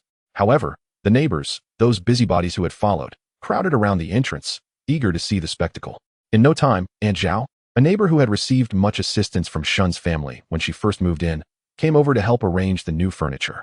Within half an hour, all the cabinets were in place. While Xiao Yufeng recognized the cabinets and stove, she was unfamiliar with the liquefied gas, rice cooker, and pressure cooker. Watching Shen Zichen to learn how to use them. In his past life, Shen Zichen had dabbled in culinary arts during his idle time, but his lack of talent had prevented him from achieving any notable success. First, he opened the bag of rice, scooped out enough for several people, and took it to the water well at the door to rinse before placing it in the pot. He added water until it was about an inch above the rice, covered it, plugged it in, and left it unattended. Xiao Yufeng, Aunt Zhao, and Shen Zichen watched cautiously. They were accustomed to the cumbersome process of cooking with iron pots, which was quite laborious. If cooking could be this simple, surely they would have more time for housework in the future. Next, Shen Zichen opened the liquefied gas cylinder. A burst of blue flame hissing up from the stove, licking at the bottom of the pressure cooker.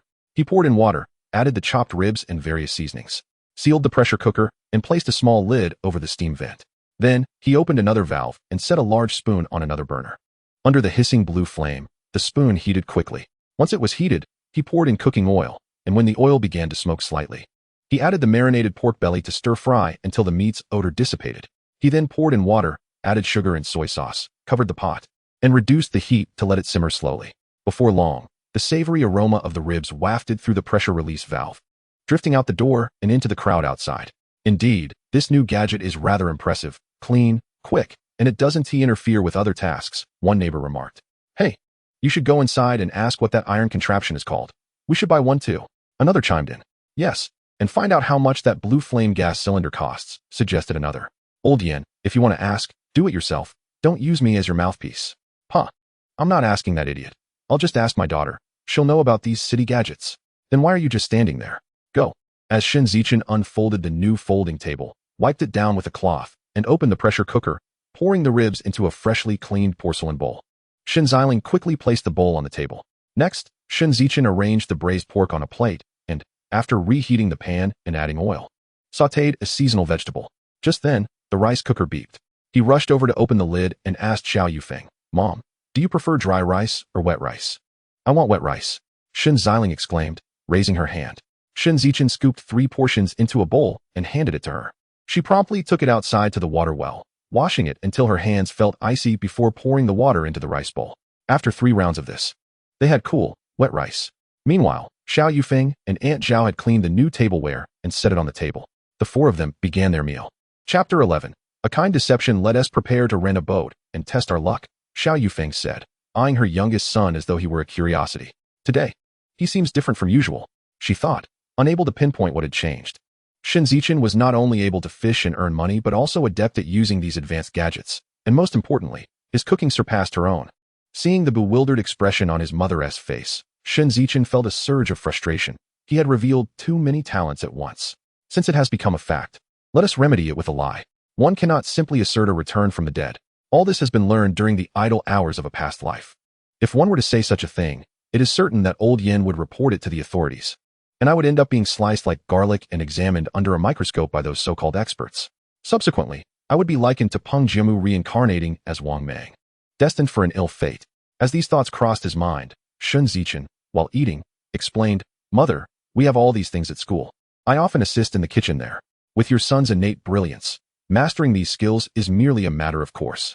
Not only have I learned to cook, but I have also surpassed those chefs. If given the chance, I shall steam buns for you, and you will believe. Really? Questioned Xiao Yufeng, Aunt Zhao, and Shen Zichen, their faces brimming with skepticism. Shen Zichen added, If you doubt it, go ask old Yen. Her daughter is in the same class as me. Surely she would not lie? In truth, Shen Zichen was not lying. He frequently worked in the cafeteria to enjoy free meals. However, he only engaged in menial tasks, while the more intricate cooking techniques remained unattainable for him. No one wished for a mere assistant to handle such responsibilities. For if he were to prepare food that could poison even a laboratory mouse, what then for the students consuming it? Who would bear the consequences? Aunt Zhao scoffed, adopting a tone of certainty with old Yan's tongue. Even if you were to hear her from Hainan Island, she is notoriously sharp-tongued in the village. I meant to inquire about my work in the school kitchen, not to discuss old Yan's character. Aunt Zhao quickly redirected to Xiao Yufeng. Sister-in-law, you should not concern yourself with where Ah Chun learned these things. As long as he remains your son, who wouldn't wish for their child to thrive? Why question it? Do you suspect that Ah Chun is possessed by the Dragon King? Shen Zichen chimed in. Exactly. Which family in our village has access to such things? Our family is the first. Xiao Yufeng pondered and conceded. You are right. A son is always a son. Now he is more sensible than before. What more could one desire? Perhaps the matters at school are merely traps laid by that wretched girl from the Yen family. The next time I see that little vixen, I shall scold her fiercely to relieve my son's grievances. Nowadays, these rural women have endured countless hardships throughout history. if one were to be too honest. They would have perished long ago. You must either be honest from the start or fight fiercely to keep them beneath your feet, or become a lackey to the village chief and blend in with him. This is the way of rural life. Xiao Yufeng remarked. I was just momentarily confused. Hearing you all speak, I feel much better. Come, Aunt Zhao, enjoy the meat. The dish made by the third son is not greasy at all. Eat more. And later I shall take a bowl home for your husband to taste. That's right, sister-in-law. I'm eating. Stop serving me so much. You should eat too. After more than an hour, the Shen family finished their meal and tidied up. At that moment, visitors entered through the door. There exists an unwritten rule in the countryside. One must not arrive at another's home during mealtime. Unlike now, during that time, everyone struggled to make ends meet, lacking in clothing and food, and no one wished to be gossiped about by their fellow villagers over such matters. Aunt Wang asked old Xiao, what is this item your third son has purchased? Please explain it to everyone. If it's suitable, we might purchase a set for our home. Throughout the afternoon, Shen Zichen began to elucidate the usage of these items to the gathered crowd. Finally, he presented a business card to Aunt Wang. Aunt Wang, take this card to the village committee to make an inquiry.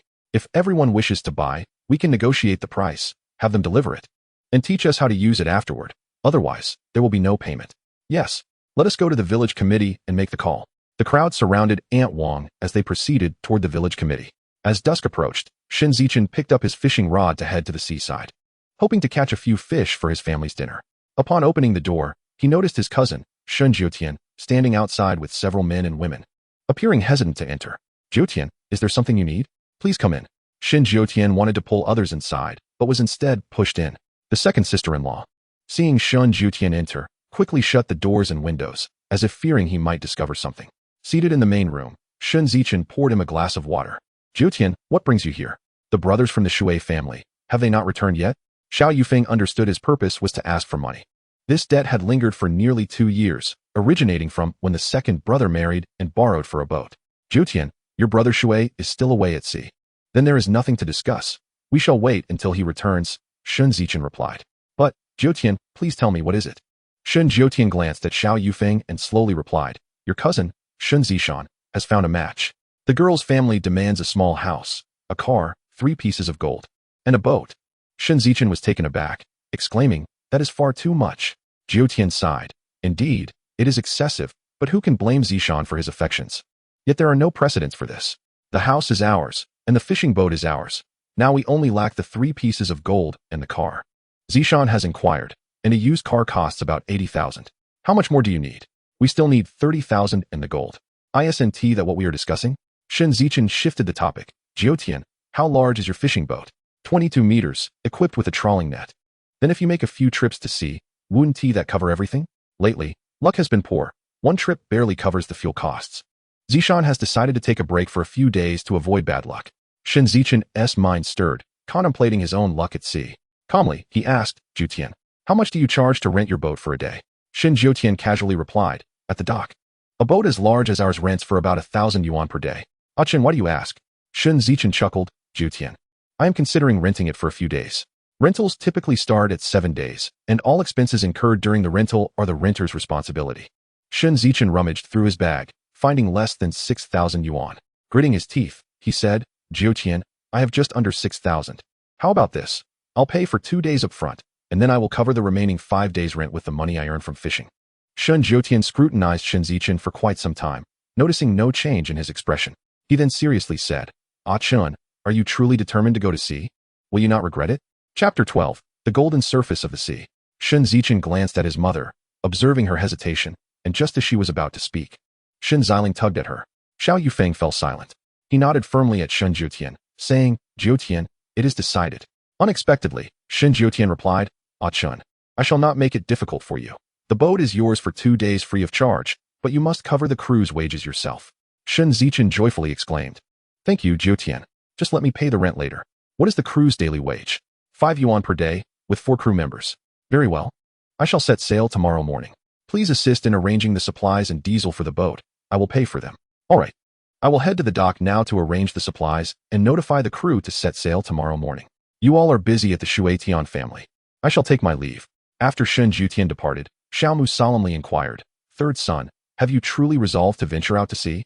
Mother, I have been expelled from school and possess nothing. If I am to become a fisherman, I might as well embark on this journey early to learn. Who knows? I may even strike it rich.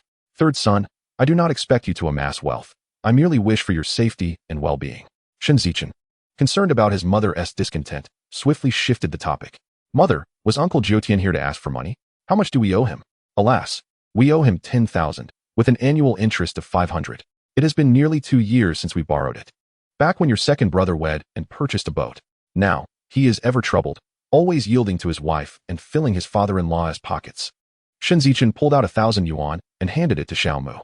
Mother, take this money. Your son is earning now. Tomorrow, when I venture out to sea, I shall earn a fortune and repay those debts. Third son, there is no need. That money was borrowed by your father and me. It would be unfair for you to repay it. Let us handle it. Shen Zichen felt a surge of emotion. His mother was a wise woman. Yet he realized that his parents were aging, and it was time for him to shoulder the responsibilities of the family. He had previously wished to keep his newfound wealth from his mother, a sentiment he now regretted. Since she was so understanding, he felt reassured. As for repaying a bit more, it was insignificant. After all, he was a man of ambition. While others ventured out to seek fortune, for him, it was akin to procuring goods from an oceanic warehouse, no different from retrieving items from his own storeroom. Mother, I promise to return safely with great wealth. Your son has grown. Xiaomu gently replied, since you have made your decision, I shall not stand in your way. Every fisherman faces this day. It is merely a matter of time. Shen Zichen, wishing to ease his mother's worries, grasped her hand and said, I shall go prepare. He then retreated to the west room, fearing to see the concern in her eyes. But Xiaomu softly encouraged, go on and get to bed early. The night passed in silence. At dawn, around 4 o'clock, Xiaomu began knocking on the door. Third son, it is time to rise. I have prepared breakfast for you. Eat well before heading out to sea. Shen Zichen stretched lazily, rising to wash at the water well. After finishing his meal in the main room, he slung his fishing gear over his shoulder and made his way to the dock. The current scene at the dock was bustling with activity, filled with people coming and going. Some had already set sail, others were preparing to do so, while elderly folk and housewives were ready to fish. The roar of fuel trucks mingled with the lively calls of vendors, creating a vibrant atmosphere. Shen Jiutian stood beside his boat with his son, Shen Zichen. The vessel was a 22-meter-long, 5-meter-wide motorized iron boat, equipped with a trawl, a net-retrieving machine, and a crane, making it largely automated, with only the sorting of the catch requiring manual labor. Upon seeing Shen Zichen approach, Jiutian called over Ada and the other three. Ada, today, my nephew Zichen will be renting the boat. Please assist him on board. He has just graduated and is unfamiliar with some of the protocols. If you have the time, kindly explain them to him. Turning to Shen Zichen, he added, Zichen, rest assured, Ada and the others are seasoned fishermen.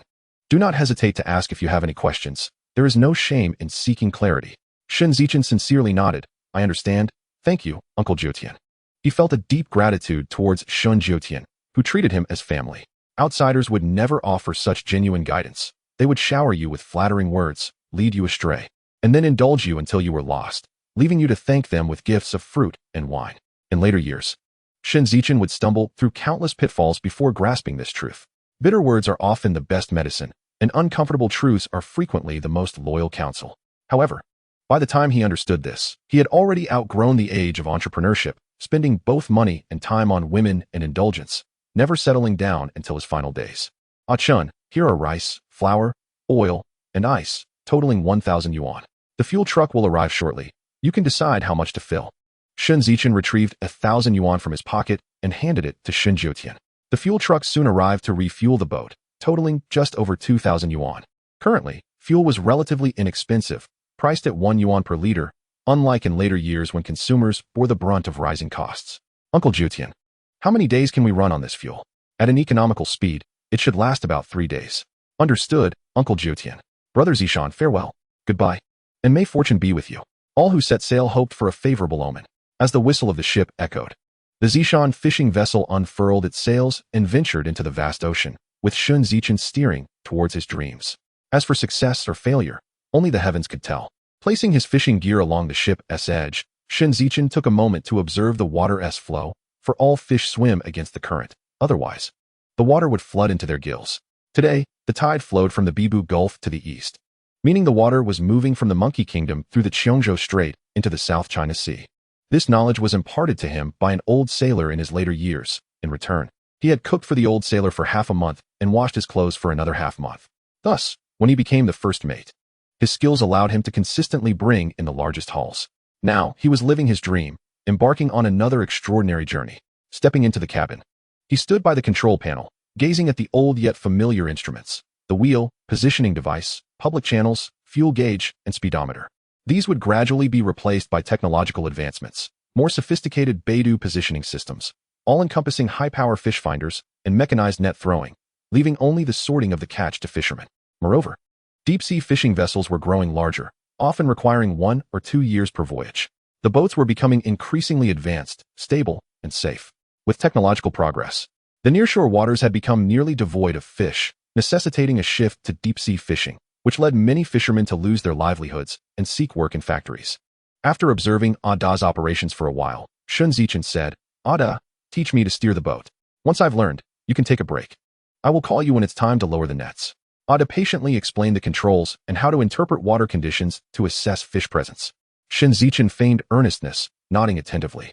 Satisfied with Shen Zichen's focus, Ada spoke at length before finally entrusting the boat to him, while he kept watch. However, as he observed, he soon found it tedious, realizing that Shen Zichen steered far better than he did. He mused to himself that the young man was born to be a fisherman. Little did he know what it meant to have ambition. With a deft turn of the wheel, they set their course toward the east, where the sun was rising. The dawn painted the sea in golden hues, and golden fish leaped from the waters. Shen Zichen looked up to see a sea of gold. "We are going to be rich. We are going to be rich," he yelled. "Ada, lower the nets."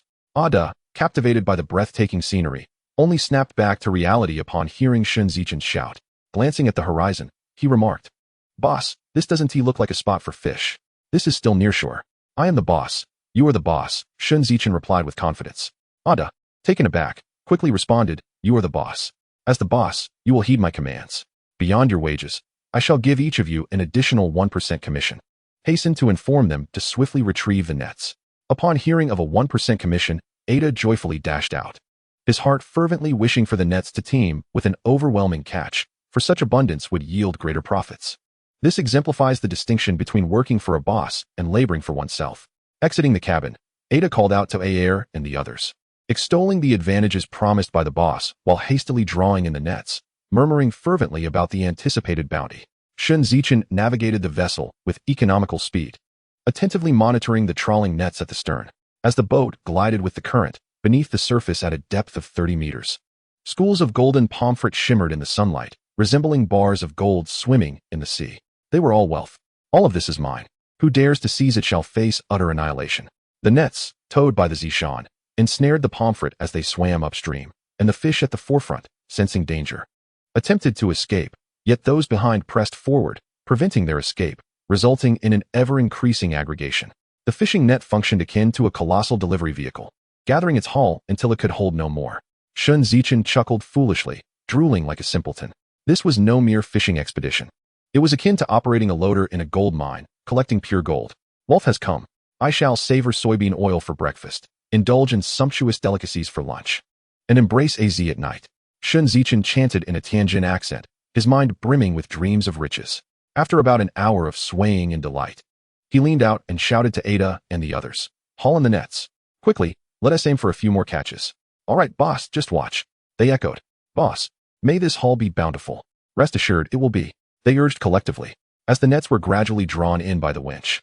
The golden surface of the sea erupted in a flurry of gold, with the golden fish leaping desperately, yearning to escape this realm and reclaim their freedom. In this fleeting moment, it was either the fish's demise or the net's rupture. "Boss, pomfret, all pomfret. We're bound for riches.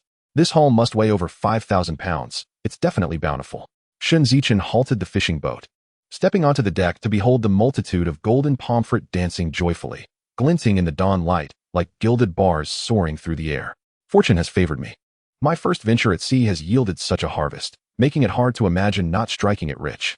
If this is but a dream, I hope to remain ensnared within it for an eternity, preferably for 10,000 years. If possible, let there be a captivating heroine akin to the enchanting Sudaji. I am not picky." Shen Zichen wore a silver smile, drool escaping his lips as he indulged in these thoughts. Ada and the others dared not dream. After all, these fish only provided them a meager 1% share. Yet, observing Shen Zichen's exuberance, they mistakenly believed he was simply elated by the fish catch, oblivious to the depths of his desires. Swiftly, they untangled the net, organized it, and activated the winch to lower the net back into the sea to pursue their dreams. Without a moment's pause, they commenced sorting the catch, placing fish weighing 2 pounds and above in one basket, and those weighing 1 pound and above in another. Each basket weighed approximately 100 pounds. Once filled, they transferred the baskets into the freezing chamber, stacking them one upon another. The 4 of them worked in unison as though dancing in the air, their swift motions leaving traces in their wake. Yet, no matter their speed, they could not match Shen Zichen's efficiency, who operated the loader to maximize the catch. Just as they were nearing completion of their first net, Shen Zichen halted the boat and shouted, "Haul in the nets, quickly." "But boss, we haven't finished sorting." Shen Zichen's voice rang with authority, "No more sorting. Hurry and haul the nets. While the fish are plentiful, let us draw in a few more hauls. Miss this opportunity, and it may never come again. Be swift. Do not let small gains cost us the bigger catch." Ada immediately grasped the urgency. In the past, sorting a net would take nearly 2 hours. Yet, the wage was only 5 yuan, whereas now they could claim 1% for themselves. Moreover, Zishan and his son had never caught so many fish, let alone consecutive hauls. The boss was indeed commendable. He commanded loudly, "Listen to the boss. A-san, AC, you continue sorting the fish. Air and I will haul in the nets." This opportunity is rare. It is not easy to encounter such fortune alongside the boss. Let us work harder. After all, it's everyone's 1%. A-san quickly grasped the situation. This haul meant a larger share for himself. Laughing heartily, he replied, "All right, I'll follow Ada's lead. AC and I will sort the fish while you and Air haul in the nets." Under Shen Zichen's relentless pace, the 3rd and 4th nets followed. The fish hold was overflowing, forcing them to place the catch on the deck, covered with ice to prevent the heat from spoiling the fish. For spoiled fish would lose their value. The 4 were utterly exhausted. It was as though money lay right at their fingertips, waiting to be pocketed. Yet when the bounty became overwhelming, merely watching it become a source of anguish. Ada and his companions experienced this paradox, caught between joy and suffering. Shen Zichen observed the 4, now laboring mechanically, and couldn't he help but chuckle. Money is not so easily earned, nor is it without its trials. He piloted the boat back at an economical speed, setting a steady course, and retreated to the kitchen to prepare a meal for the 4. A simple yet hearty pot of golden pomfret seafood porridge was brewed. Once cooled, he served 4 large bowls, one for each of them. Drink up, or endure the rebellion of hunger. Their stomachs, in a riotous protest, responded to the fragrant aroma wafting through the air. Without hesitation, they grasped their bowls, each taking a hearty sip, the temperature just right, grateful for their thoughtful boss. They drained their bowls, feeling their stomachs settle and their spirits lifted. Shen Zichen transformed into a diligent servant, frequently refilling their bowls until the entire pot was consumed. With a satisfied pat on his belly, he proclaimed, "Now you have no excuse for rebellion. Otherwise, I shall deal with you." He quickened his pace in sorting the fish. Shen Zichen returned to the kitchen to prepare another large pot of seafood porridge, consuming it all. After cleaning the pots and bowls, he returned to the helm, powering back to port at full throttle. As the sun began to set, the evening sky blazed with fiery hues, the clouds ablaze with the colors of dusk. The dawn does not leave the home, but the sunset travels 1,000 miles. It seemed tomorrow would bring splendid weather, promising a fruitful venture at sea. Shadows flitted about the village dock, bustling with activity. Small and large fishing boats approached the shore intermittently, while vendors shouted loudly, offering high prices for fish. Shen Zichen inquired of Ada, seated on the deck, "Ada, how much per pound for pomfret? Who offers the fairest price?" Ada, puffing on a cigarette, replied, "Fairness is relative. It's best to go to Wang Shu, the village chief's younger brother. With the chief's backing, the prices are reasonable, 1 yuan for 2 pounds and 80 cents for 1 pound. Then let South head to his place." Chapter 14, Selling Fish. The golden fishing boat sailed across the golden sea, the deck aglow with glittering pomfret blinding all who beheld it. Those on the shore, upon seeing the ship laden with gold, initially mistook it for treasure, only to realize, upon closer inspection, that it was merely pomfret. Inwardly, they cursed, "What a waste! To leave such fine fish lying on the deck. Is that so? How many fish must be in that hold?" The news of the Zishan vessel's bountiful catch spread through Yunshui village like a tempest. As Shen Zichen ran, she shouted, "Mother, my 3rd brother's fishing boat has overflowed. Let's hurry to the dock." With that, the mother and daughter raced towards the wharf. Next door, Aunt Zhao remarked, "I always thought Zichen was a fine lad. Old Yan's wife must be blind to have cast aside such a remarkable son-in-law. I should introduce my niece to him." Saying this, she too joined the hurried footsteps of Xiao Yufeng and her daughter towards the dock.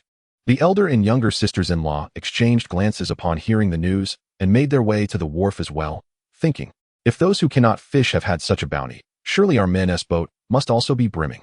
Upon hearing the news, Old Yan cursed, "Is there no justice? Why isn't my boat filled to the brim?" Aunt Wang exclaimed, Good deeds are rewarded. One gossipy woman remarked, have you heard?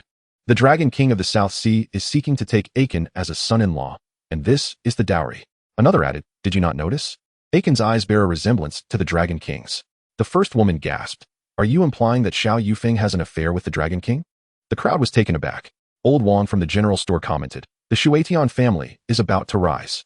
Yunshui village is on the verge of producing an extraordinary figure. Shen Zichen and Shen Zichen exchanged knowing glances, thinking, the nightmare of the Air Force has finally lifted. I've endured so much. In that moment, voices rose and fell, revealing much of human nature. Yet, Shen Zichen remained oblivious to all of this. Once the boat docked, he instructed the 4 deckhands to keep watch over the vessel, then leaped ashore, heading toward Wang Shu's seafood purchasing point. The fishmongers at the dock quickly surrounded him. Some offered cigarettes, others water, while some immediately made offers. Everyone was eager to procure the entire cargo. As the saying goes, money stirs the heart.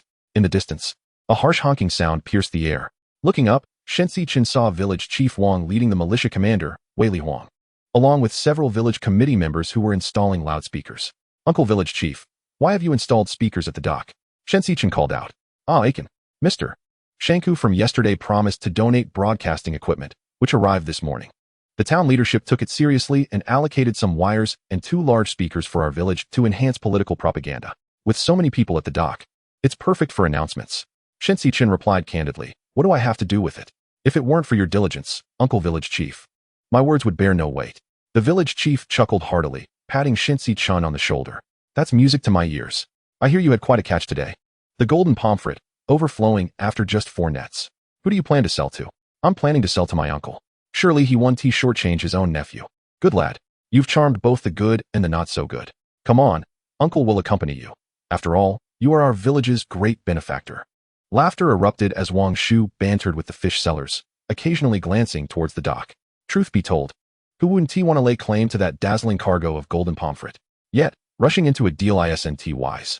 One must avoid being taken advantage of in this village. I am the village chief's brother. This area belongs to the Wang family. In the distance, he spotted his elder brother approaching with Shen Zichen. Perfect. That cargo of golden treasures is mine. He hoped his brother wouldn't be too demanding. Aiken has spoken highly of me, and this broadcasting equipment came because of him. He promised to sell the fish to you. So be fair, all right? The implication was clear. Aiken was valuable to me, so let us keep profits reasonable. Wang Shu thought to himself, since my brother has a stake in this, I shall indeed offer a fair deal. Golden pomfret over 2 jin for 11 yuan, and for 1 jin over 0.9 yuan. How does that sound? In truth, Shen Zichen would have sold at the price Ada suggested. However, he would also be selling fish in the town and city in the future, and he would learn to make better choices. All right, since my uncle has spoken, what can I say? I look forward to your continued support. Acknowledging the flattery, he was pleased to hear it, knowing his uncle would give him an extra dime or 2 above market value. Uncle, what are we waiting for? Let us find someone to help move the cargo. Ada and the others are too tired to lift a finger. Thus began a flurry of activity to transport the goods. Shen Ziling, her mother, and Aunt Zhao watched from the boat. Meanwhile, Shen Zichen and Wang Shu weighed the fish, recorded the transactions, and issued receipts. Over 2 jin amounted to 18,642 jin at 11 yuan totaling 205,062 yuan, and over 1 jin amounted to 6,956 jin at 0.9 yuan totaling 62,604 yuan. The grand total was 267,666 yuan. Wang Shu chuckled inwardly, knowing he had made a substantial profit of over 5,000 yuan. With a grand gesture, he said, Aiken, my dear nephew, I'll round it up for you. 27,000 yuan. If you have good goods next time, come to uncle. Shen Zichen assumed he would be offered 26,700 yuan, but was pleasantly surprised by the generous sum. That is fair, uncle. Next time I have fish, I'll bring them to you. It's a matter of comfort. Indeed, who doesn't say that I, Wang Shu, am generous at the dock? Shen Zichen returned to the boat and distributed 270 yuan to each of the 4 workers. They were overjoyed, their spirits renewed with vigor. Boss, there are still plenty of mixed fish and shrimp on the bow. What shall we do? How much do we have? About 1,000 jin. Each of you take a basket home to enjoy. The 4 were astounded by his generosity, joyfully tidying up their tools, securing their earnings, and carrying their baskets home. Boss, what time are we leaving tomorrow? Same as usual. Shen Zichen turned and handed Aunt Zhao 10 yuan, saying, Aunt Zhao, please find someone to clean the boat. And also take a basket of mixed fish. Aunt Zhao accepted the money, smiling. Don't worry, dear nephew. Leave it to me. Aiken. Could you spare another basket of fish and shrimp? Sure. Ling. Go borrow a cart from Uncle Wang to load these mixed fish, and also take a few of these golden pomfrets for Aunt Zhao to taste. The rest we'll take home to dry and cook. Okay, third brother, I'll go right away. Shen Zichen, with his fishing bag slung over his shoulder, pushed the cart as the family made their way home. Passing by Shen Zichen's door, he stopped, distributing a few golden pomfrets into another basket. Leaving his fishing gear for Shen Ziling to watch, and called for Xiao Mu to join him in entering Shen Zichen's home. Xiao Yufeng contemplated how much her third son had matured, yet felt a pang of sorrow knowing the other two had been taken in by others. In the future, her hopes for a secure old age would rest on the shoulders of the third and fourth sons. Is Uncle Zhoutian at home? Shen Zichen, having spotted Shen Zichen and his mother at the doorstep, peered out the window. Who is it? Come in. Uncle Zhoutian, it's me, Aiken. My fish caught abundantly today. I came to express my gratitude and also to return my father's loan and the boat rent. Let us not delay my Zishan brother's wedding. If I cause a delay, I'll be in for it when you're having grandchildren. Haha, Aiken, you have a way with words. Shen Zichen glanced at the loan note, pulled out cash amounting to 11,000 yuan, and handed it to Shen Zichen. Uncle, please count this. The principal and interest total 11,000 yuan. No need to count, Uncle trusts you. Still, it's better to count it in person. He then counted out 7,000 yuan and handed it to Shen Zichen. Brother Shan, please count this. It's 7,000. The father and son counted their earnings, and everything was in order. Shen Zichen placed the basket of assorted fish and golden pomfret in the living room. Uncle Zhoutian, these are freshly caught today. You should give them a try. Quite valuable. Take some home to sell, he said. Uncle, we've sold everything that could be sold. Besides, how could we not savor the fruits of our labor after a day at sea? You young man. The mother and daughter duo pushed the cart home. Shen Zichen returned the fishing gear to his room, filled a bucket with water, and headed to the small shower room at the back to wash up. While bathing, he calculated his earnings, a total of 27,000 yuan, with amounts of 18,000, 1,080, 10, and 1,000, totaling 20,105,900 yuan. Adding yesterday's leftover of 4,600 yuan, he had a grand total of 10,500 yuan in hand. His mother held 1,000 yuan, and he decided to give his little sister 500 yuan for pocket money. Perfect. Haha. In just 2 days, he had become a 10,000 yuan household. Where else could one find such fortune? It seemed only someone like him could achieve this. Others would probably toil endlessly without success. The remaining mother and daughter busied themselves with the fish and shrimp. Soon, Zhao's mother began preparing dinner. During the meal, Shen Zichen slid 500 yuan across the table to his little sister. Shen Ziling's bright, expressive eyes sparkled with confusion as she gazed at him. What does this mean? This third brother had given her so many surprises. This is for your pocket money. One day, I'll ask Mom to take you to the town to buy a few new outfits. A young lady should dress nicely, he explained. Third brother. I don't want it, Shen Ziling timidly replied. Zhao's mother interjected. Your third brother is giving this to you. You should accept it. On another day, I'll take you to the town to buy a piece of clothing. Save the rest in a bank account for later use. And don't stand on ceremony with your third brother. Be kinder to him in the future. All right. Shen Ziling happily tucked the money into her pocket, even patting it. Until now, she had never possessed so much money. Her third brother was indeed good to her. He was far superior to the elder brothers, who never gave her money and always had her working. That night, people came to inquire about matters at Shen Zhoutian's home, but were dissuaded by him. Whispers could be heard from the east and west wing. No way, I'm afraid of being beaten. Would he dare hit you, his own brother? Why didn't he mention being brothers when the family was divided? Heaven forbid, wasn't he at all for the children? Regardless, I'm not going. If you want to, you go. Shen Zichen paid no heed to the thunderous conversations outside. He slept soundly through the night, without dreams. At around 4 a.m, Zhao's mother knocked on his door. Lao San, it's time to get up. After breakfast, we'll head out to sea. Oh, Shen Zichen stretched, got out of bed, washed up, had breakfast, and set off toward the dock with his fishing gear. As dusk approached, the sky was painted with a rosy hue, and the sun rose majestically on the horizon. The radiant gold illuminated the sea, as if the heavens were bestowing a splendid blessing upon Shen Zichen. Amid the sound of the foghorn, Ada beamed as he piloted the boat. He had given 270 yuan to his wife, who had arranged a few poses for him. After a refreshing night, Ada felt elated. Boss Zichen has a knack for this, he mused, having asked the other three, and their answers were similar. He felt like a wealthy landlord at home, pampered by his wife. If only every day could be like this. Once they were near the coast, Ada's face glowed as bright as the morning sun. Shen Zichen was unaware of his experiences the night before, gazing at the sea. which continued to flow from the Bibu Gulf through the Cheongzhou Strait into the Pacific Ocean. However, today the current was swift and the waves were somewhat turbulent. Let me take the helm. You rest. Prepare lunch after we finish setting the nets. We don't want to go hungry later. Sure, boss. Ada's tone held more respect than the previous day. In 1990, who could earn 200 yuan in a day? Everyone respects you for that. Thus, no matter when. The benefactor will always be like a father. Once Shen Zichen took over, he drove the boat with determination, unwilling to waste time on the journey just to save a bit of fuel. After passing the Cheongzhou Strait, the boat sailed southward along the coastline of Hainan. Along the way, there were only small schools of fish. Fishing was decent, but dragging nets wouldn't even cover the fuel costs. Alas, could my luck have dwindled in a day? How am I supposed to make a living? How can I pursue the modern goddess? How can I break through the barriers to success? After about 3 hours of sailing, they spotted a large number of seabirds spiraling above a nameless small island, occasionally diving into the water to seize fish and soar back into the sky. Oh wow, look, there's a school of fish over there. It seemed fortune had not abandoned him. No, he should have realized he had always been surrounded by good luck. He just hadn't acknowledged its presence. Shen Zichen turned the boat towards the seabirds, ready to act as a joyful gatherer. He was treating the ocean as his personal warehouse. Ada poked his head in, brimming with excitement. Boss, there are fish. There's a school of fish where the seabirds are flying. Judging by their flight, it should span at least 10 nautical miles. Hurry, boss, let us go catch them. Today we'll strike it rich. The fishermen at sea knew that wherever seabirds circled, fish were sure to be found. They could even estimate the size of the fish school based on the number of birds. This was essential knowledge for every fisherman. Heed the advice, and you'll have a full belly. Shen Zichen seized the moment, accelerating the boat as if it were a speedboat skimming across the water, shouting, Ada, get ready to cast the nets. Sure thing. Ada, without any complaint, responded promptly. I'm driving the 80 loader to stock up. 1 scoop, 2 scoops, 7 or 8 scoops, all big golden fish. Big fish, all for me. Anyone who dares to compete with me will find themselves transformed into a donkey, ridden to market without a morsel of feed, just a carrot dangling in front.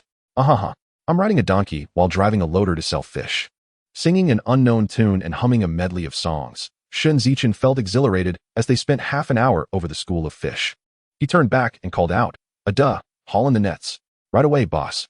Shen Zichen halted the boat, and Ada and the others began to pull in the nets. As they worked, Ada shouted, Boss, we've hit the jackpot again. It's all sardines. Ha. Laughter broke through the circling seabirds above, scattering the clouds, while sunlight streamed directly onto the fishing boat. The sea sparkled with golden glimmers, blending seamlessly with the horizon. Suddenly, a fleet of fishing boats appeared, all eager to partake in this bountiful feast bestowed by the sea. This was a gift from the ocean, not belonging solely to Shen Zichen. He was merely a tiny grain in the vast sea. Ada's hoarse voice rang out, Boss, there are yellowfin tuna in the nets. Shen Zichen was already aware. Where there were large schools of fish, there were always large predators, such as tuna, marlin, sea wolves, dolphins, and orcas. They were the guardians maintaining the balance of marine life, deserving of respect from all who fished the sea. Chapter 16. Out to sea for supplies, continued. Boss, this haul weighs over 6,000 pounds, and there are 3 yellowfin tuna. My heavens. May Mazu bless us, and Lord Dragon King too. I will definitely go to the temple to offer incense and tributes upon our return. Ada's raspy voice began to wail again, filled with excitement and anticipation for a beautiful life. The other 3 joined in laughter, sporting similar expressions of joy. The crane hoisted the fishing net onto the deck, and as Ada pulled the rope, a cascade of sardines fell onto the deck like gleaming coins. A San and a Sea set about arranging the fish baskets for sorting. Meanwhile, Ada and Air meticulously organized the fishing net before heading to the stern to deploy the second net using the lowering mechanism. At this moment, time equated to money. Every minute wasted was a betrayal of their own conscience. Racing against time, each additional net cast represented an increment in their earnings. If it were you, what would you do? The answer is, labor tirelessly. Exhaustion was not an option, as long as one did not collapse from fatigue. One would work to the bone. Did you not see those fishing boats already dragging their nets? With flapping wings, audacious seabirds alighted on the gunnels, snatching sardines and soaring into the sky. A San and a Sea were too preoccupied with sorting fish to pay them any heed. Ada and Air were busy bleeding and acidifying the tuna, having no time to deal with such petty thieves. Just one fish. The 2 of them worked in unison to lift the tuna into the freezing chamber, returning to join the sorting of the catch. The fish were abundant and of similar size, so the 4 of them ceased sorting and directly filled the baskets for transport. They toiled tirelessly, their heels nearly colliding with their necks, yet the work seemed endless. Just as they completed filling a significant portion, Shen Zichen called out, "Ada, haul up the net." Ada and Aer wiped the sweat from their brows with their gloved hands and jogged to the stern. Shen Zichen anchored the boat and joined in the effort. He operated the net lifting machine, while Ada and Aer ensured the lines on either side were untangled, preventing any mishaps that would necessitate starting over. There was no time for errors. Even a minor mistake would be an affront to their earnings. As they watched the sardines burst forth from the net, Ada and Aer's expressions had grown somewhat numbed. They shook their heads, flinging sweat into the air, where droplets danced in the sunlight like rainbows, an emblem of their collective dreams for a vibrant future. This haul exceeded the first, yet only 2 tuna were caught, each weighing over 200 pounds. The two worked mechanically, bleeding, acidifying, lifting into the freezing chamber, organizing the net, and deploying it again, all actions ingrained through years of fisherman-esque toil. Shen Zichen returned to the helm, his actions equally mechanical as he steered the boat. They raised the third net, bursting with fish. They raised the fourth net, another bounty, until the deck overflowed with sardines, and one more net would risk flooding the vessel. The four of them slumped unceremoniously in the shade of the deck, indulging in cigarettes. They sought to alleviate the lactic acid in their bodies with nicotine, rejuvenating themselves for the tasks ahead.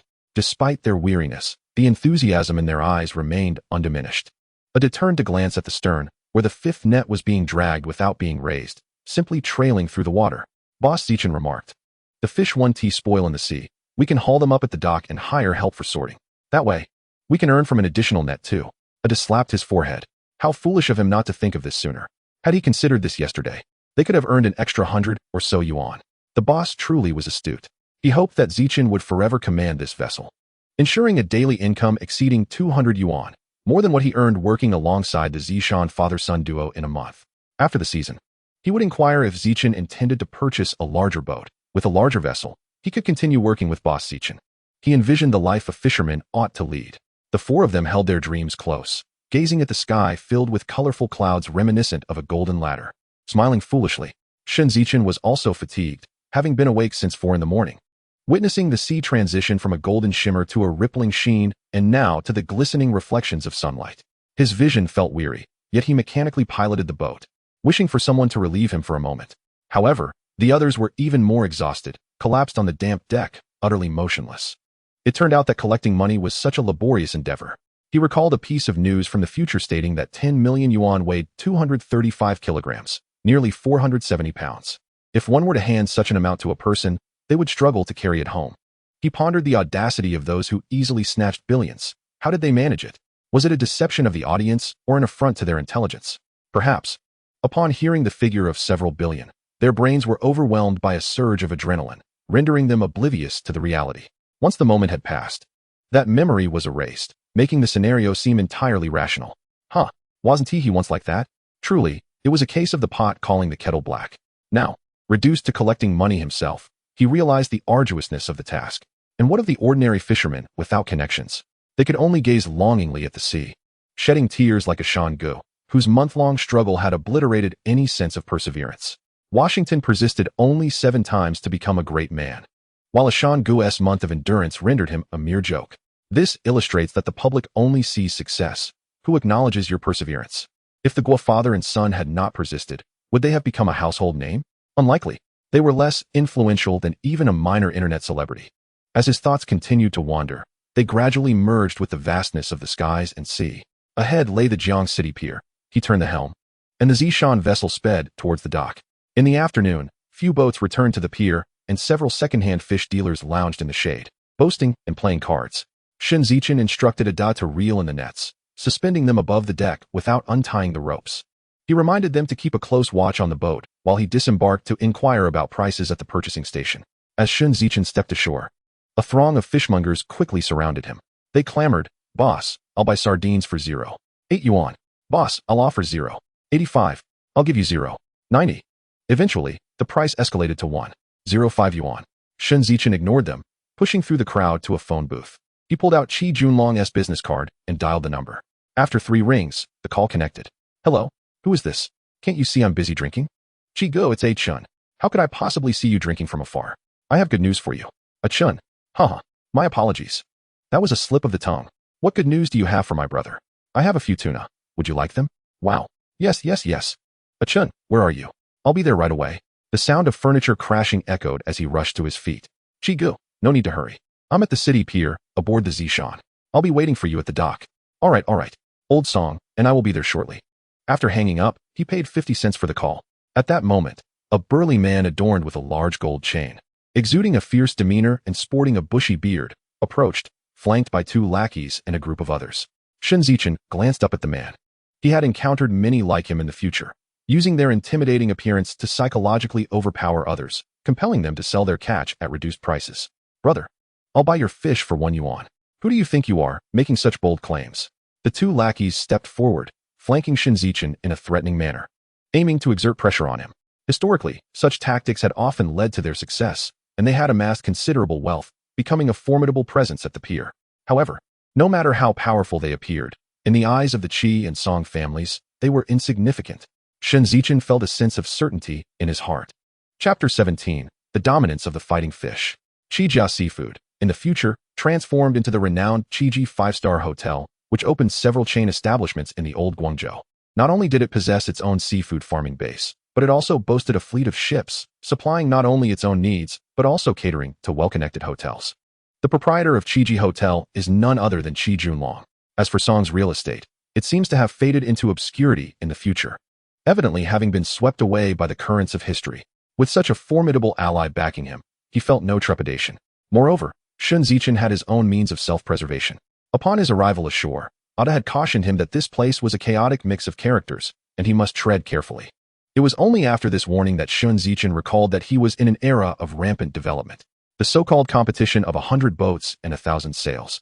Only those who could navigate into the new millennium would emerge as true victors. He casually picked up a short wooden stick used for untangling ropes and tucked it into his waistband. In the vast oceans of the future, the journey was not always smooth. Conflicts often erupted over words or drunken brawls. Initially relying on brute strength, he soon found himself outmatched by the vigor of youth as he aged. Once, he had seen someone teaching short stick techniques in a video on a social media platform. An old adage states, "Fists fear the young, while sticks fear the old." In moments of boredom, Shen Zichen began to practice the art of short stick combat, following along with the short videos. Gradually, as he honed his skills, fewer dared to challenge his position, allowing him to maintain it longer and more securely, resulting in an abundance of fish caught and a greater share of the profits. However, as he squandered his earnings on women, wine, and tobacco, his physique began to deteriorate. Before him stood 3 brash youths, flanked by a gaggle of sycophants, audaciously daring to snatch food from a lion like hunting dogs. What gave them such audacity? Was it the influence of Liang Jingru? With a scoff, Shen Zichen cast a disdainful glance in their direction. The trio, adorned in golden chains, perceived his gaze as an affront. One of the younger thugs shoved Shen Zichen, venomously declaring, "You, an outsider, dare not sell us any fish? If you can't produce the goods, consider it your misfortune." Another thug joined in, pushing Shen Zichen as well. "Who doesn't know our brother Qinglong at the docks? If he wants your fish, it's a favor. It's not 1 yuan, it's 9 dimes. Shen Zichen clenched his fists, his expression darkening, his eyes glistening with a hint of crimson. The Qinglong gang was oblivious to the peril they were courting.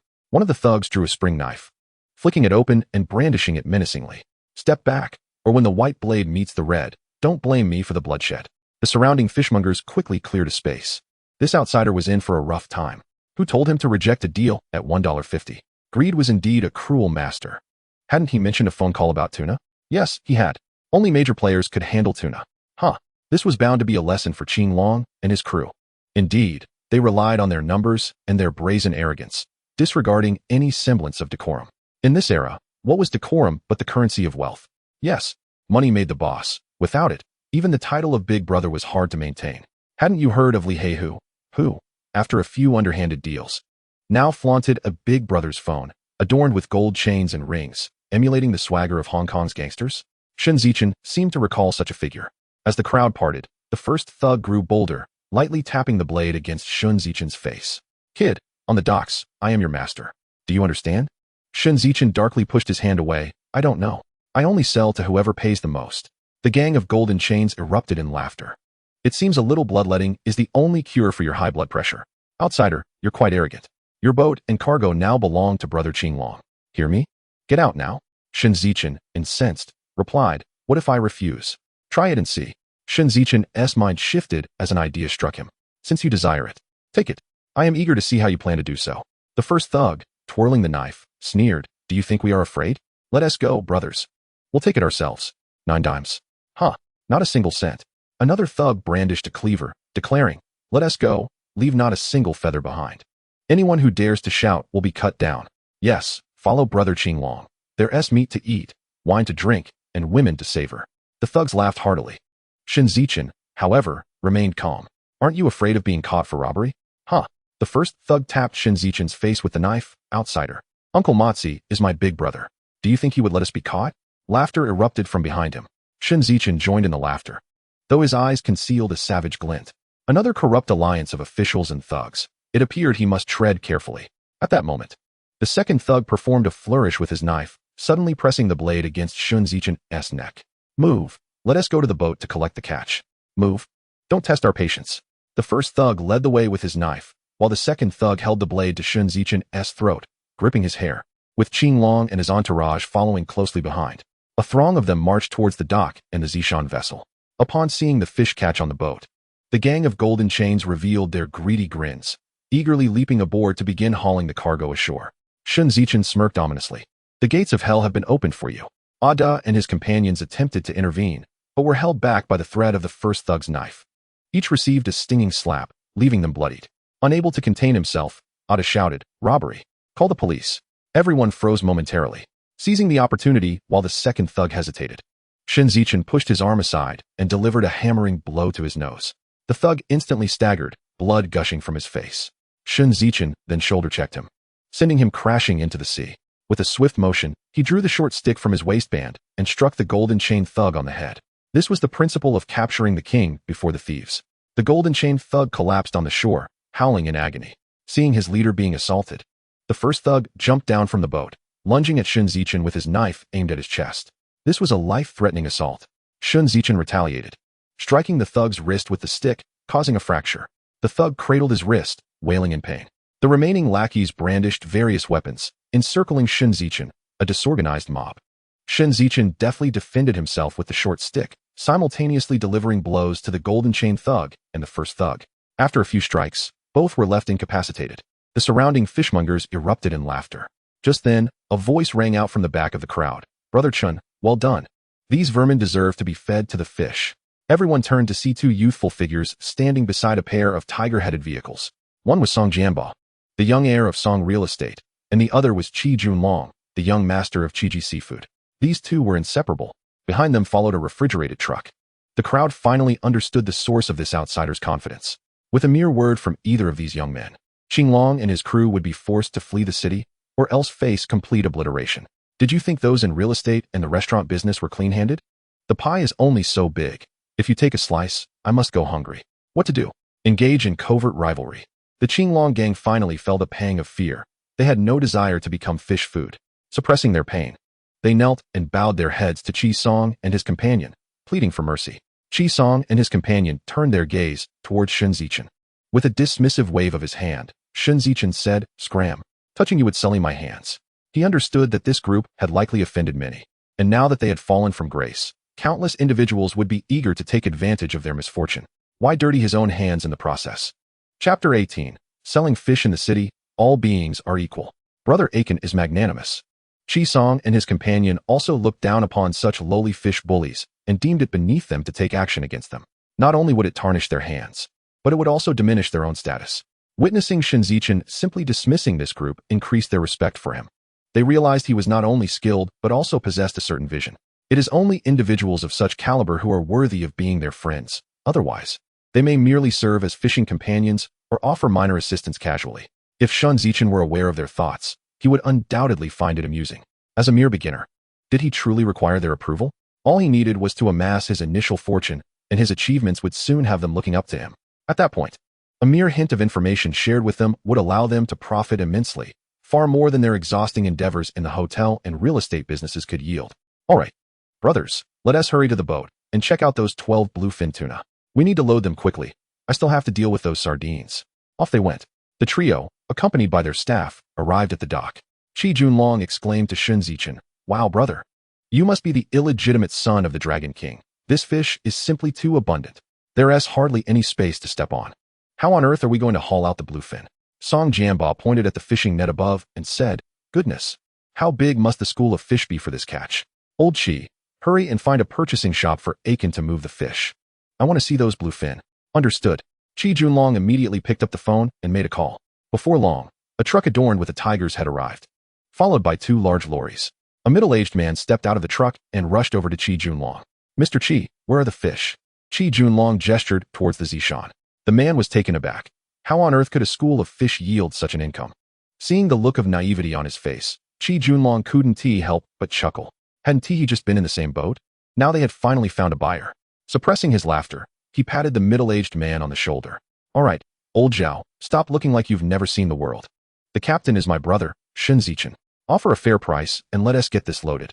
I still need to pack the bluefin." "What? Mr. Chi, there are bluefin too? Can you spare me one?"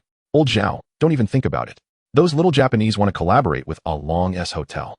But they're worried he can't procure bluefin. Today, Aiken is delivering the bluefin, which will indirectly facilitate A Long's partnership with Yamaguchi and his crew." Song Jianba explained with a chuckle. "Mr. Song, I'm merely following orders. I was told a hotel needed to work with Yamaguchi and they required a bluefin. Or else they wouldn't consider it. All right, since Mr. Chi is also in it for the collaboration, I want to take a profit this time. Old Zhao, these sardines are enough for you to make a profit. Hurry and weigh them." "Sure thing, Boss Aiken. What price are you getting at the dock?" "Boss Zhao, it's 1.15 per pound. I'll offer you 1.20. How about it?" "Deal."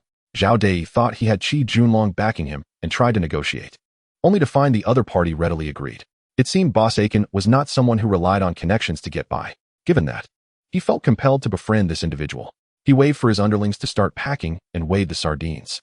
Meanwhile, he took out a business card and handed it to Shen Zichen. "Boss Aiken, you've done me a favor this time. Next time you come, here is my card. If you have any fish catches, just give me a call." Shen Zichen accepted the card and glanced at it. Dei Seafood Distribution Company, General Manager Zhao Dei. "Phone. Boss Zhao, I don't have a phone or a business card, my apologies." "No worries, as long as there are fish." Before long, all the fish on the deck had been weighed and loaded. A doe pulled the rope, releasing the fish net, and the sardines poured out like sand. Among them was a bluefin tuna. This bluefin was still gnawing on half a sardine, writhing on the deck. Chi Junlong, seeing a bluefin up close for the first time, quickly instructed his underlings to secure it, wrapping it in a net and placing it into a large bucket, intending to drive it back to the shop to show Yamaguchi Matsuboku. Zhao Dei's heart raced at the sight of the bluefin. The amount offered by the other party was excessive, enough to tempt him to commit fish theft, but the repercussions were unthinkable.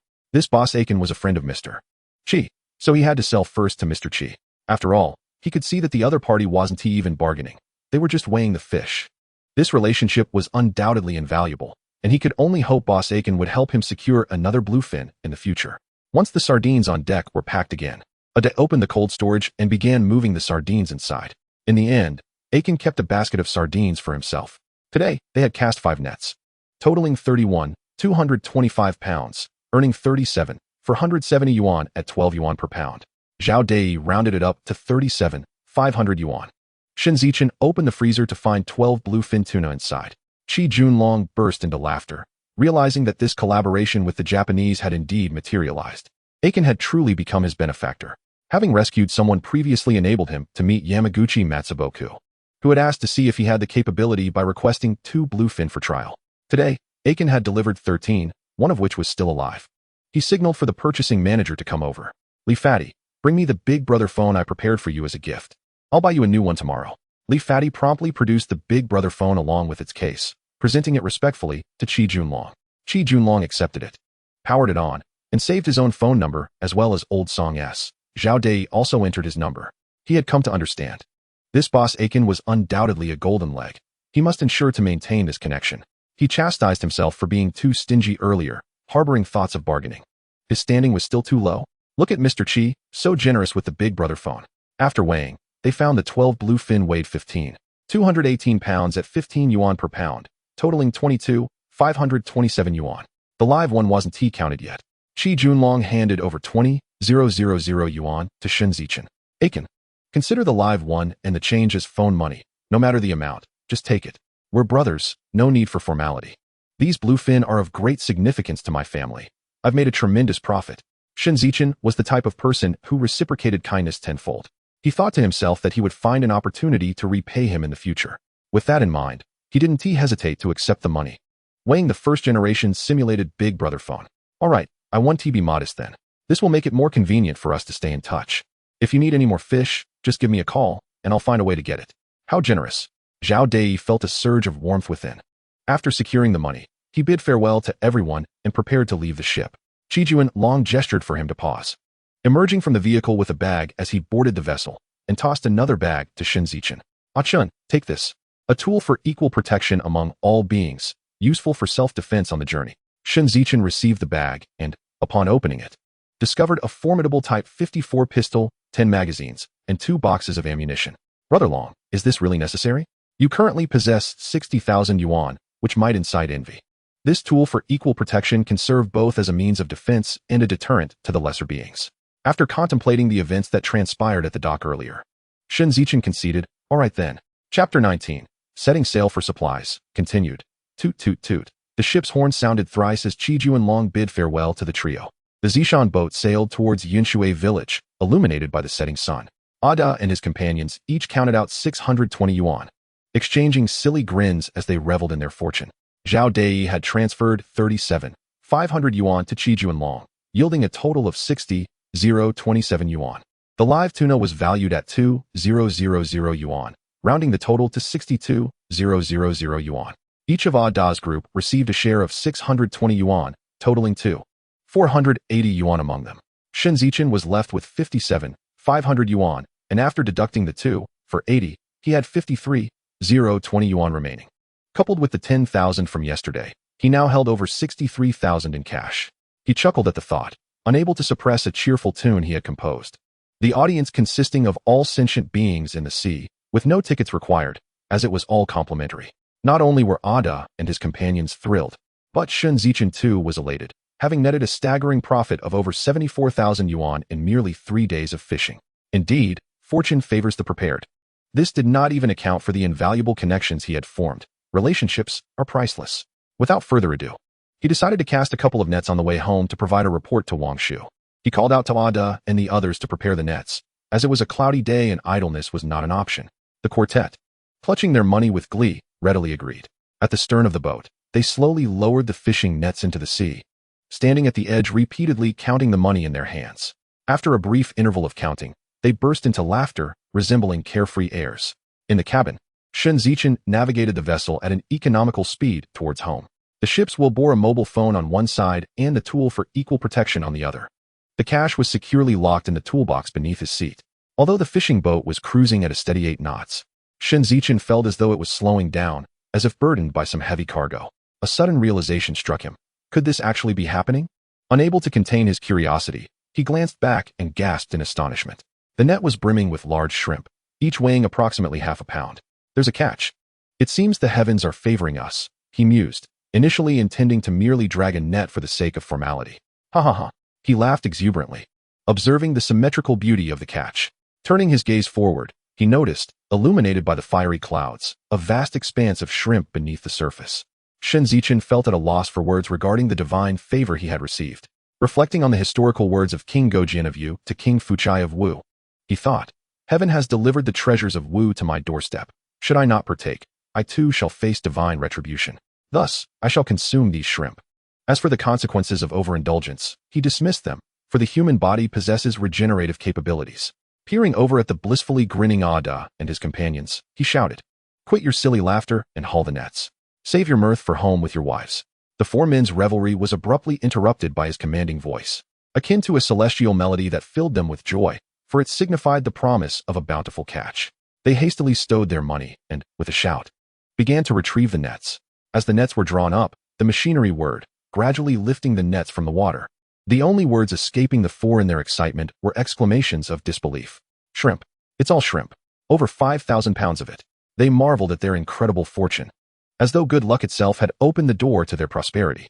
Quickly, they hoisted the net onto the deck, and with a swift pull of the rope, the shrimp cascaded onto the deck, akin to a delightful spectacle.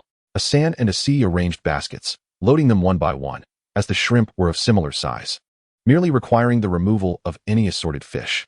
Ada and Aer organized the fishing nets, and then joyfully joined the shrimp sorting, boasting about their prowess at home that evening, claiming their wives would kneel before them in awe.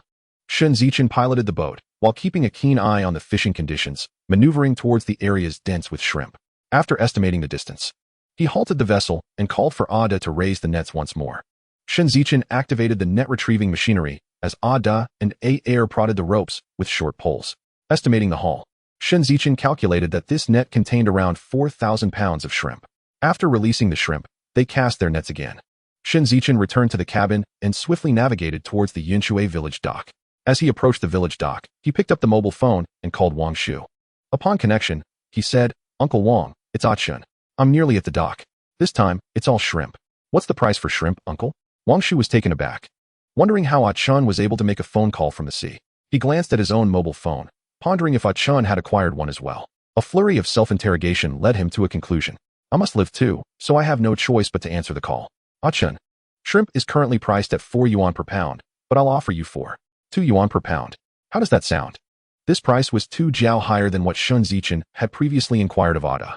Clearly, the village chief's words carried weight. Otherwise, he would not hesitate to sell the shrimp in the city.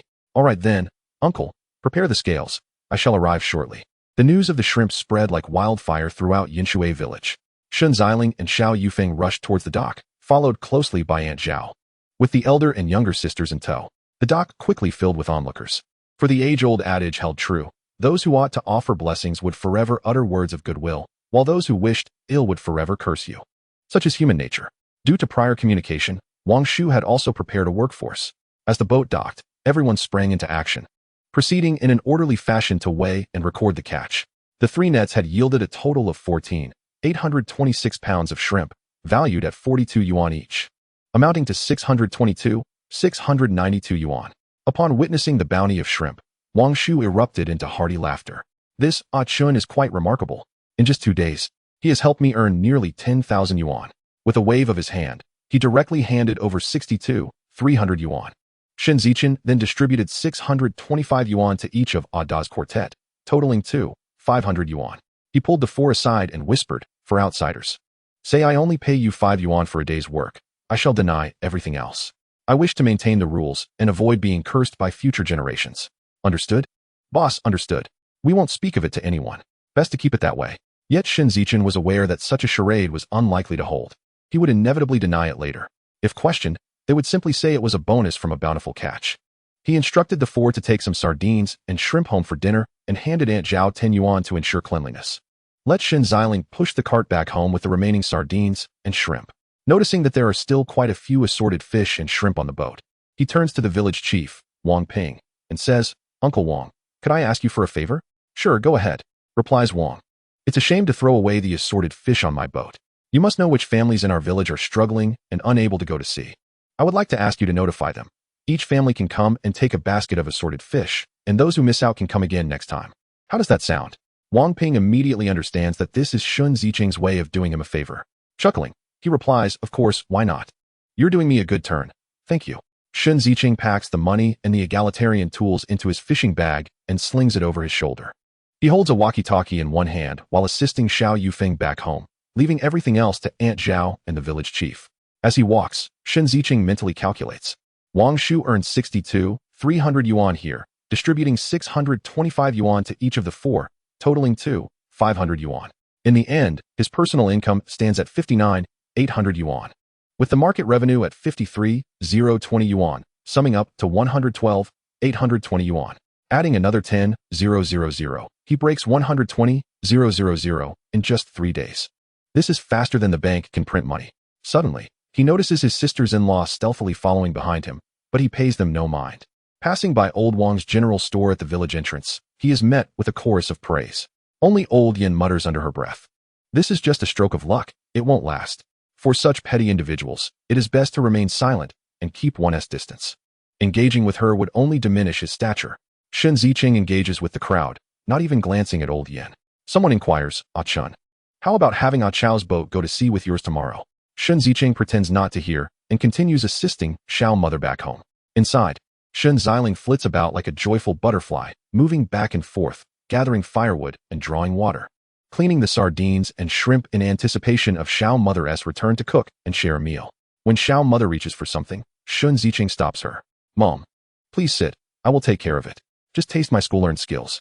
In a short while, he presents boiled shrimp, pan-fried sardines, a stir-fried vegetable dish, and a broth of assorted fish, accompanied by a pot of rice. After the meal, Shen Zichen produces 120,000 yuan and hands it to Xiao mother. Mom, please deposit this in the bank tomorrow. Keeping it at home is dangerous. Xiao mother, taken aback, glances at her younger son and replies, it's risky for a woman to carry so much money. You should keep it yourself. Shen Zichen understands that this is Xiao mother's way of avoiding complications, ensuring that her two sons remain unaware. With a sigh, he retrieves the money and gives Shen Zichen 20 yuan for small expenses, bringing a bright smile to her face. Returning to the west room, Shen Zichen crawls under the bed, using a screwdriver to pry up a red brick from the corner against the wall. He carefully digs into the soil, filling a plastic bucket. After digging a small hole measuring 20 centimeters square, he wraps the 120,000 yuan in newspaper, covers it with plastic for waterproofing, ties it securely, and buries it in the earth, refilling the soil and pressing the red brick back in place. Emerging, he disposes of the excess soil behind the house, rinses off with a bucket of water, and heads to bed. The next day, after breakfast, Shen Zichen carries his belongings to the dock. He notices that many have not gone to sea, but pays it no mind. Upon reaching the boat, he sees that the four of them, led by Ada, are already there, organizing their tools. A glance around reveals that Aunt Zhao has kept the boat impeccably clean. In rural areas, people often refuse money outright, but when asked to work for it, they will accept it without complaint. However, their attitude will change in subsequent requests. Ada follows Shen Zichen into the cabin and whispers, Ah Chun, haven't you noticed that none of the fishing boats have gone out? I have noticed. What's going on? They must be envious, wanting to join us for a share. Shen Zichen chuckles. Do you have a way to keep them from following? Ada shakes his head. No way. Then let them be. It's their boat, and their legs are their own. We can't dictate their movements. These fellows are merely suffering from envy. All right. Let us prepare to set sail. With the sound of the whistle, the Zishan vessel sets off into the sea. Shen Zichen glances down at the water's current. Today, it flows from the South Sea to the Gulf of Tonkin. He adjusts the helm, steering the ship northward towards the Gulf. Noticing the ship heading towards the Gulf, Ada re-enters the cabin. Ah Chun, that area isn't safe. There are often troublemaker boats coming over here. Some are armed. Shen Zichen pulls out a Type 54 pistol from his waist and gestures with it to Ada. We have our own, and besides, we are going fishing, not causing trouble. Seeing Shen Zichen's firearm, Ada feels considerably reassured. Ah Chun, it's better to be cautious. Just as Ada is about to say more, Shen Zichen's walkie-talkie rings. Ah Chun, do you have time in the next couple of days? Chigu, I've rented a fishing boat for 7 days. Today is the 3rd. I likely won't have time in the next 5 days. What is up? Yesterday, after I delivered your tuna to Mr. Yamaguchi, he agreed to collaborate with Chi-Ji Seafood, but he wants to invite you to go out to sea for tuna fishing. Chigu, I'm tied up for these few days. Let's arrange it for later. As long as you agree, it can be any time. We'll take our fishing boat out. All right. I'll call you when the time comes. After they finalize their plans, Shen Zichen puts away the phone. Ada stands at the cabin door, saying, Ah Chun, look, those envious ones are really following us. They are utterly shameless. Shen Zichen feels a pang of discomfort, but there's little he can do, as the sea doesn't belong to him. Since he can't refuse, he accelerates the boat toward the troublemaker's waters. As he navigates, he scans the seabed. Noting the absence of substantial fish schools, even a net cast would yield insufficient fuel money. A thought crosses his mind, and he signals Ada to drop the net. The four of them cheer and eagerly lower the net. Shen Zichen steers the boat toward the Mekong River estuary. The following fishing boats also begin to drop their nets. Trailing Shen Zichen's vessel toward the Mekong River estuary. Ahead, a small black dot grows larger in Shen Zichen's view. Suddenly, a barrage of gunfire erupts. Startled, Shen Zichen reduces the boat's speed and calls out to Ada to haul up the net. The four, hearing the gunfire and Shen Zichen's command, rush to the stern to retrieve the net. The result is disappointing. They catch nothing but a few assorted fish. Boss, there's nothing in the net. Ada exclaims. Shen Zichen laughs heartily. Ada, that's exactly right. The four finally realize that their boss is playing a trick on them, and they are amused. The boats behind them, hearing the gunfire, also slow down to haul in their nets, and the outcome is predictable. They curse quietly. Ah Chun, you're truly something else. You deserve your misfortune. The boat drifts toward the source of the gunfire, and a desperate scream pierces the air. All other boats turn to flee, but only Shen Zichen recognizes the voice and accelerates toward it. Another round of gunfire rings out. Help, I'm going all in with you. The voice was particularly familiar to Shen Zichen. After a moment of contemplation, he realized it belonged to his childhood companion, Shen Zi, from kindergarten through middle school. As they were inseparable friends, he felt compelled to intervene. Shen Zichen retrieved his firearm, a Type 54 pistol, and disengaged the safety. In his previous life aboard a distant fishing vessel, he had also possessed firearms, initially semi-automatics, later upgraded to fully automatic weapons. Consequently, his marksmanship was precise, and his audacity remarkable. He called for Ada to steer the boat while he crouched at the gunwale, exposing just half his head to observe the opposing vessel. Gradually, he discerned two ships, both belonging to Chinese fishermen, bound together by ropes. Most of the fishermen were engaged in a fierce brawl on one of the vessels, with only the victors spared from being cast into the sea. Noticing the dwindling numbers aboard, the fishermen hastily began to untie the ropes in preparation for escape as more ships approached. Their appearance resembled that of under-evolved gelatinous monkeys, the very troublemakers they had spoken of. The self-defense counteroffensive in 79 had driven them back to the pre-liberation era, followed by a decade of intense conflict that regressed their economy to a primitive state. The wars with various nations, including the infamous conflict with the southern nations, had resulted in a severe gender imbalance within their population, reaching a dismal ratio of 1 man to 4 women.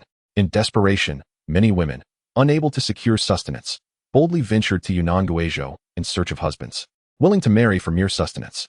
The coastal fishermen were particularly destitute, often banding together to raid solitary Chinese fishing vessels, committing not only theft but murder, exhibiting unparalleled malevolence. In an age devoid of advanced communication, the acts of murder and piracy in the depths of the ocean became an unerring path to wealth. Such atrocities prompted repeated crackdowns from our border military. Only under the weight of these forceful interventions did their brutality subside, revealing a facade of helplessness as they implored for assistance from their Chinese brethren. However, some continued their nefarious deeds of murder and piracy when the opportunity arose, proving that their nature was resistant to change. As the ancients wisely stated, a wolf is not to be pitied. This sentiment rings true. On the other vessel, 6 Chinese individuals were engaged in combat with 7 of the wretched, gaunt monkeys. The confrontation was fierce and evenly matched. One monkey wielded a semi-automatic rifle like a club, viciously striking Shen Zi's back, while Shen Zi, towering and robust, held one monkey in a tight embrace, delivering powerful blows. The monkey, realizing Shen Zi's resilience to pain, raised the rifle but to strike his skull. Should the blow land, Shen Zi would surely suffer grave repercussions, perhaps even irreversible brain damage.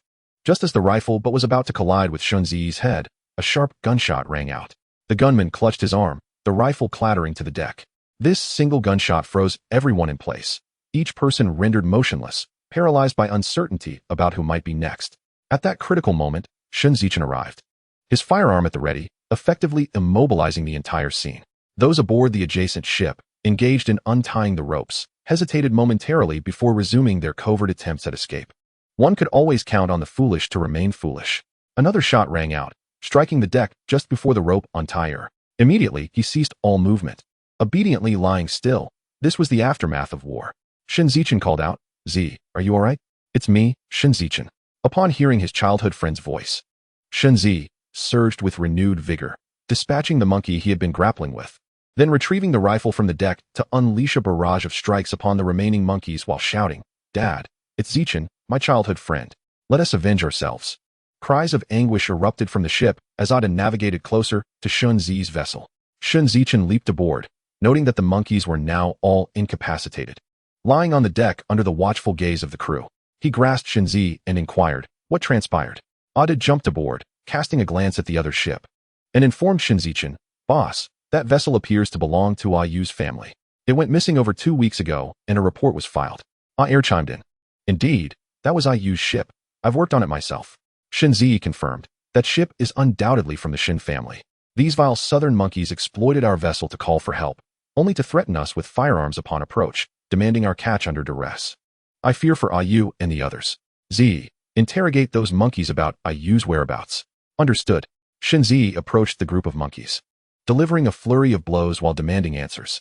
He believed in the efficacy of forceful persuasion, believing that if they didn't understand initially, they would after receiving a few more strikes. Just then, Shen Zi's father, Shen Bingtian, arrived. "Thank you, Zichen. Were it not for your timely intervention, our entire crew would have been fish food by now." "Uncle Bingtian, what on earth is going on?" "Our vessel is a deep-sea trawler, typically out for over a month. We were preparing to return home when we heard cries for help, and upon recognizing our kin's fishing boat, we were ensnared. Had it not been for you, we would have met a grim fate today." Other crew members soon approached to express their gratitude for Shen Zichen's life-saving actions. Shen Zi returned, revealing that both Shen Yushi and his father had been murdered and cast into the sea. Shen Zichen then inquired about the firearms. Shen Zi explained. The monkeys seized our weapons. We had a limited supply of ammunition. Once it was gone, it was gone. When the first magazine was expended, I cried for help, and the assailant aimed at us. In a moment of reckless bravery, I lunged forward and redirected the gun, causing all the bullets to fly skyward. That was when the melee ensued. Thankfully, you arrived. Otherwise, my father and I would have surely been slain and thrown overboard. Observing the expressions of his companions as they gazed at the monkeys, akin to witnessing death itself, Shen Zichen understood what was to follow. He placed a reassuring hand on Shen Zi's shoulder. I must depart now. There are still aerial duties to attend to. Please return Ayu's vessel to his family. Brother Zichen, even without your instruction, we would have taken that course of action. As Shen Zichen returned to his own vessel, he pondered for a moment before turning back to call Shen Zi. Zi, it would be best not to resort to murder. Shen Zi's expression hardened. But they sought to kill us. In that case, you decide how to handle it. I must take my leave. With a wave of his hand, he signaled Ada to set sail. Shen Zi's father, Shen Bingtian, noticed his son's troubled demeanor and inquired, "What did Zichen say? Why do you look so grim?" Shen Zi sighed. Zichen is still too much of an idealist. He thinks we should spare those monkeys and not seek vengeance. Shen Bingtian burst into hearty laughter, patting Zi's shoulder. "Young man, you are still too tender-hearted. If we do not execute them, we can always toss them into the sea. They are all wounded. Who knows when a shark might come by?" They both erupted into laughter, relishing the jest. In a display of their newfound cunning, the father and son duo set to work, thrusting fish spears into the thighs of each monkey before casting them into the ocean. Initially, the monkeys believed they had escaped death, fervently expressing gratitude to their ancestors. However, when the first great white shark appeared, they began cursing their forebears. Alas, it was too late. They ultimately paid the price for their violent deeds, leaving their wives and concubines to others. Given the chance for a fresh start, they would undoubtedly repeat their destructive behavior. This was the heritage ingrained in their very being, as their nation was founded upon plunder. Shen Zichen secured his firearm at his waist and directed Ah-Er, Ah-San, and Ah-Si to discard the miscellaneous fish from the nets into the sea while reorganizing the equipment. Lowering his gaze to the depths of the sea, he beheld a vast school of horse mackerel. Perhaps this was fate rewarding his act of salvation. He commanded 3 men to cast the nets, then returned to the wheelhouse, instructing Ada to prepare lunch while he took the helm himself. Once in control, Shen Zichen transformed into a heavy machinery operator, scooping the horse mackerel with the largest loader, each scoop bringing in an abundance of fish. Turning back, he called out, "Ah-Er, raise the net." "Right away, boss." Ah-Er activated the net machine, while Asan and Ah-Si deftly maneuvered the net ropes on either side. Soon, horse mackerel began to surface, flailing about, unwilling to accept their fate at the hands of these strangers. Amidst the sound of the net bursting, only a few managed to leap away, transforming into dragons as they escaped. Following tradition, they dumped the fish onto the deck and lowered the nets back into the sea, beginning the meticulous process of sorting their catch. Fish weighing over 5 pounds were placed in one basket, those over 3 pounds in another, and the smaller ones in yet another, as prices varied according to weight. The second, third, and fourth nets followed, each brimming with the day's haul. As they neared the mouth of the Mekong River, Shen Zichen spotted a group of yellow-lip fish frolicking in the underwater garden. "Wow, such playful creatures. Let me find you a worthy home." Chapter 21. Let the money fish ascend to heaven. Shen Zichen anchored the boat and instructed Ada and the others to continue sorting the fish. He changed into a vest, transforming into a delivery runner. On deck, he selected a few bamboo shrimp and baited his hook, standing at the bow and slowly swaying, aiming carefully before casting the lead sinker with a swift flick. In the underwater garden, a female yellow-lipped fish addressed a throng of admirers behind her. "I'm hungry. I desire bamboo shrimp. The one who brings it to me shall be rewarded with a mouth-to-mouth feeding opportunity. But heed this, there's only one chance." Just then, a vibrant bamboo shrimp descended from above, performing a series of acrobatic moves in the air, yet receiving no applause. It even pulled a pirouette. One muscular yellow-lip, enraged, lunged forward to bite the shrimp, intent on delivering it to the female, envisioning a romantic escapade followed by a vacation in the Maldives and the promise of offspring. After all, they had no population control policies and were even incentivized by the government to reproduce, enjoying a year-round safety net. As the muscular yellow-lip prepared to present the shrimp, a sudden force yanked him towards the heavens to meet the celestial goddess. Meanwhile, the ordinary fish lamented the plight of their strong counterpart, for each female had been his conquest before they could claim their turn, leaving the paternity of the young yellow-lips a mystery. Thus, they pooled resources to acquire a DNA testing device to uncover the identities of the little yellow-lips progenitors. Suddenly, The superlative fish ascended, and they chuckled. The funds we saved can now buy a bounty of bamboo shrimp for our yellow sisters. At that moment, more bamboo shrimp fell from the sky, prompting a streetwise fish to dart out from hiding and snap one up. The wealthy fish immediately cast curses upon him. Heavens! Send this little rogue to the afterlife. The heavens seemed to heed their wishes, and the streetwise fish was taken up. The wealthy fish rejoiced. Our intentions were sincere. We have offered the streetwise rogue as a sacrifice, and the heavens have accepted. They then proceeded to send more streetwise rogues and ne'er-do-wells to the celestial realm. The underwater world grew increasingly pristine, beautiful, and ethereal. Consequently, the hat-wearing uncles found themselves unemployed and also sent to the afterlife. Eventually, the wealthy fish commenced their celebration, proclaiming that their world had achieved a state of utopia, even surpassing the ideal of the peach blossom spring. However, news of the Black Death soon reached them, and the complacent elite fell victim to its grip. They began to pray fervently, yet no amount of supplication could prevent their ascent to the heavens. Upon arrival, they found the streetwise rogues they had sent up living in solitary confinement. This realm was far from the idyllic depths of the sea. It dawned on them then that this was not paradise, but rather a hellish way station. By the time they grasped the gravity of their situation, it was too late. In the distance, a foghorn sounded, signaling to Shen Zichen that the sun was setting. A transmission crackled through the channel. Zichen, this is Border Patrol 75. A monkey warship is approaching. Please evacuate immediately. Shen Zichen set aside his fishing rod, picked up the microphone, and replied, 75, this is Zichen. We are departing post-haste. With that, he started the fishing vessel and turned it toward Yinshui village at full speed. Meanwhile, the 75 patrol boat sped towards the approaching monkey warship, issuing warnings as they went. As the Zichen returned to the dock at Yinshui village, Shen Zichen, once he regained signal, called Qi Junlong. Brother, I have over 10 money fish. Do you want them? What? Money fish over 10? Brother, you haven't stumbled upon their lair, have you? Close enough. I encountered a school at the Mekong's mouth and scooped them up. If it weren't for the Coast Guard's impending arrival, I might have been wiped out. Haha, I like the sound of that. Where are you? On my way to Yinshui village dock. All right, I'm on my way, save them for me. Upon arriving at the dock, Ada and the others were exhausted, sitting motionless on the deck. Wang Shu immediately organized a team to board the boat, weighing and recording the fish.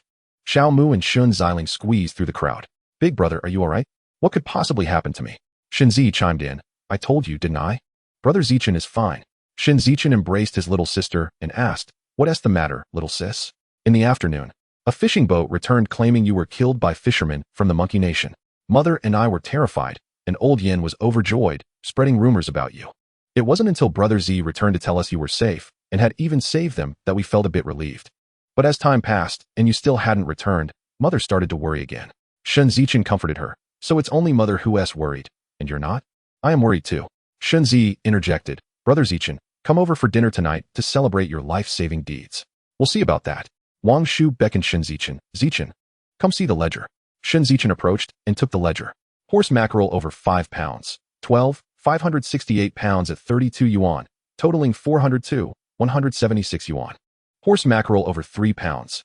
8, 648 pounds at 28 yuan, totaling 242, 88 yuan.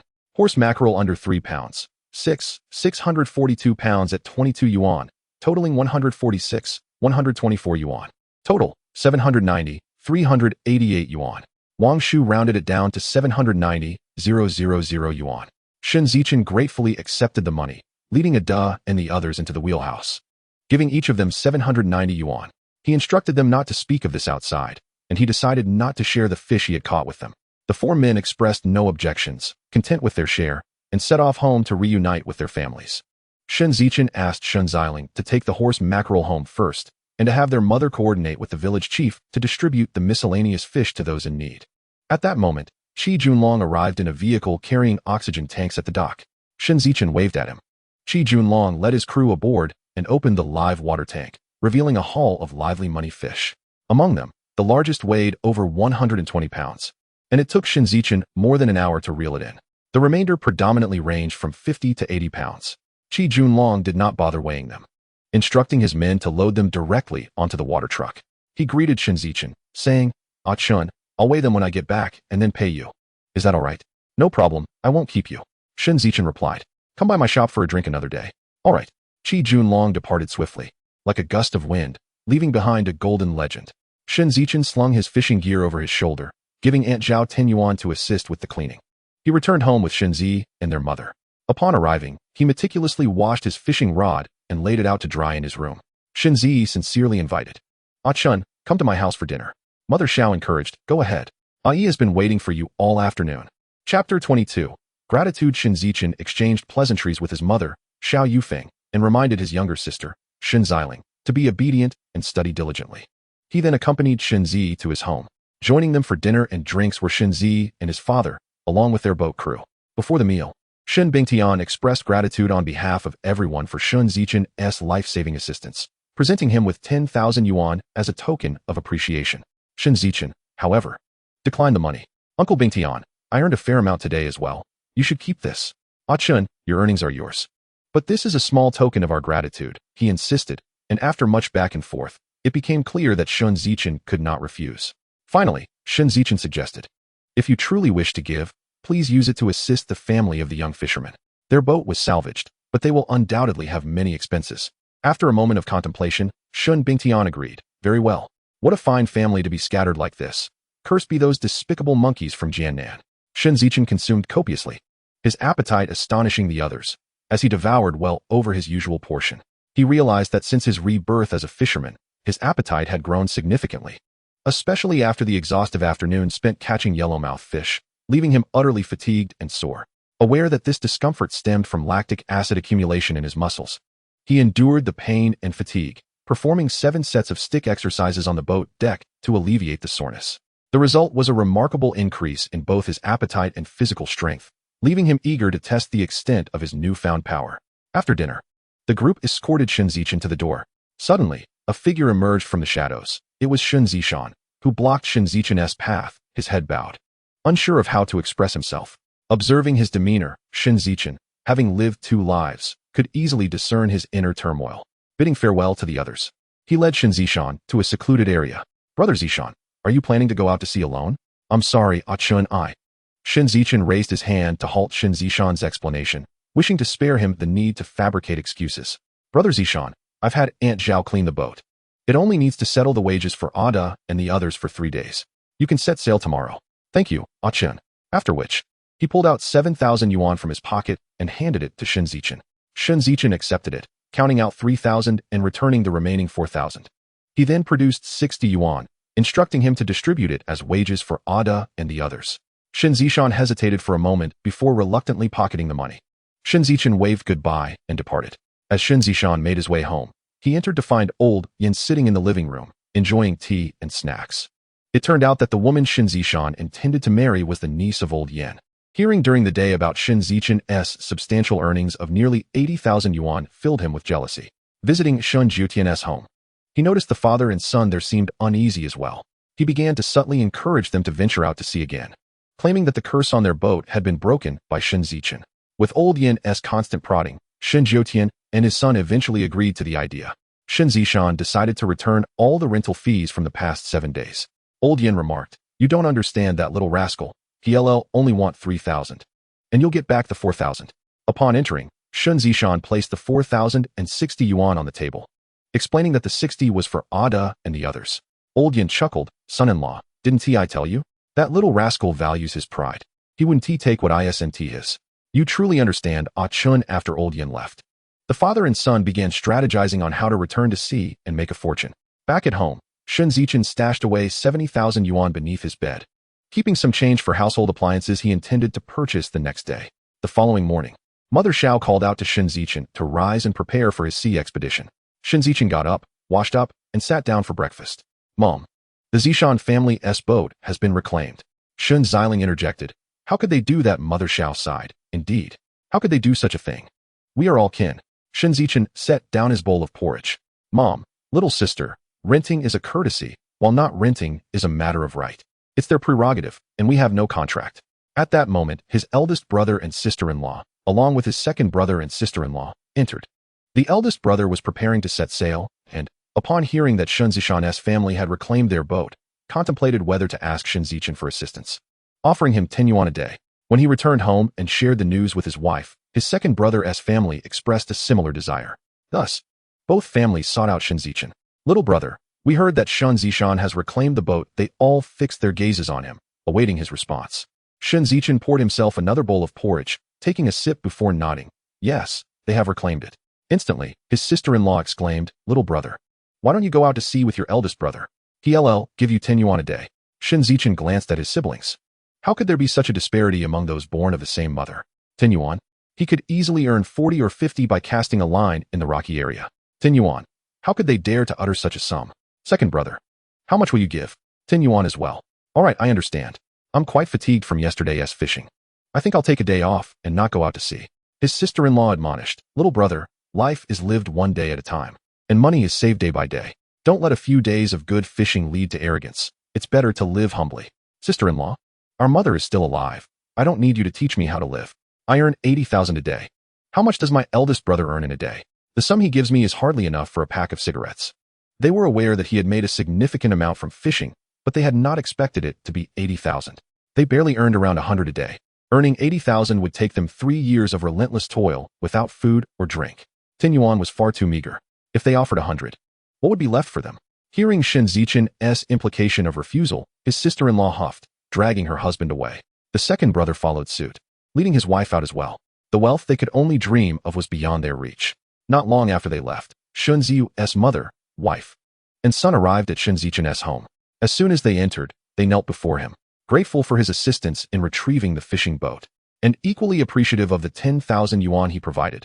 Shenmu, Xiao Yufeng, promptly approached to rally the family, urging them to be steadfast for the sake of their grandson and to nurture the child into adulthood.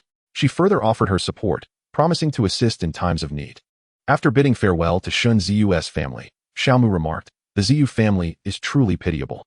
"Indeed, mother, let us extend a helping hand wherever possible," came the response. As for the notion of aiding the needy rather than the impoverished, rest assured, when they face genuine hardships, I shall naturally lend my assistance.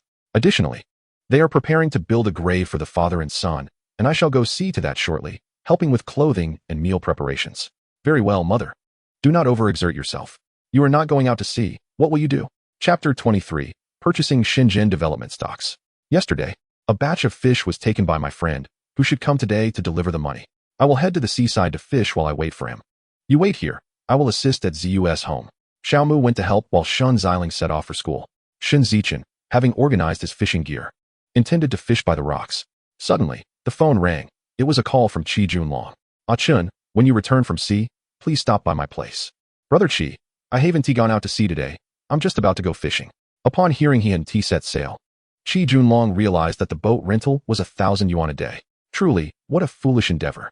To earn nearly 400,000 a year while enduring the toil alone. Then come to the city. I will be waiting for you at the restaurant. All right. After agreeing, Shen Zichen packed away his fishing gear, strapped the universal device to his calf, grabbed his bag, locked the door, and informed Xiao Mu that he was heading to the city for some matters. He hailed a motorcycle taxi to the pier. Shortly after he departed, his sisters-in-law stealthily entered their main room and began rummaging. After nearly an hour, the motorcycle taxi delivered Shen Zichen to Qi Ji Hotel. In the office, he found Qi Junlong and Song Jianba seated at a tea table, enjoying a session of gongfu tea. Upon his arrival, they beckoned him over and invited him to sit beside them, pouring him a cup of tea. Shen Zichen did not stand on ceremony and downed it in one gulp. As a native of Guangzhou, he had often indulged in tea in later years. However, regardless of the quality, he perceived only whether it was pleasant or not. Some were bitter enough to be intolerable, while others offered a particularly smooth bitterness. Yet today, he experienced an exquisite sweetness that followed the bitterness. A hint of sweetness lingered in his throat. The tea is delightful, evoking a sense of bitterness followed by sweetness. "Ah, my brother understands tea." Qi Junlong beamed with joy. For this affirmation was the highest praise for a host's offering. "I do not claim to be knowledgeable. I merely speak the truth." His words were sincere and devoid of pretense. After a time of tea drinking, Qi Junlong noticed that he was genuinely not broaching the subject of money. He spoke, "Brother, for your fish, I can offer you 200,000. Does that suffice?" Shen Zichen, unfazed, replied, "As friends, whatever you deem fit is acceptable." Song Jianba chuckled. "I told you Chen wouldn't be concerned with such matters. While Chen may not mind, as the elder, one must uphold certain standards. Besides, Chen is an invaluable ally to both of us. He was instrumental in introducing us to the small business owner, facilitated my collaboration with him, and showcased our capabilities to him.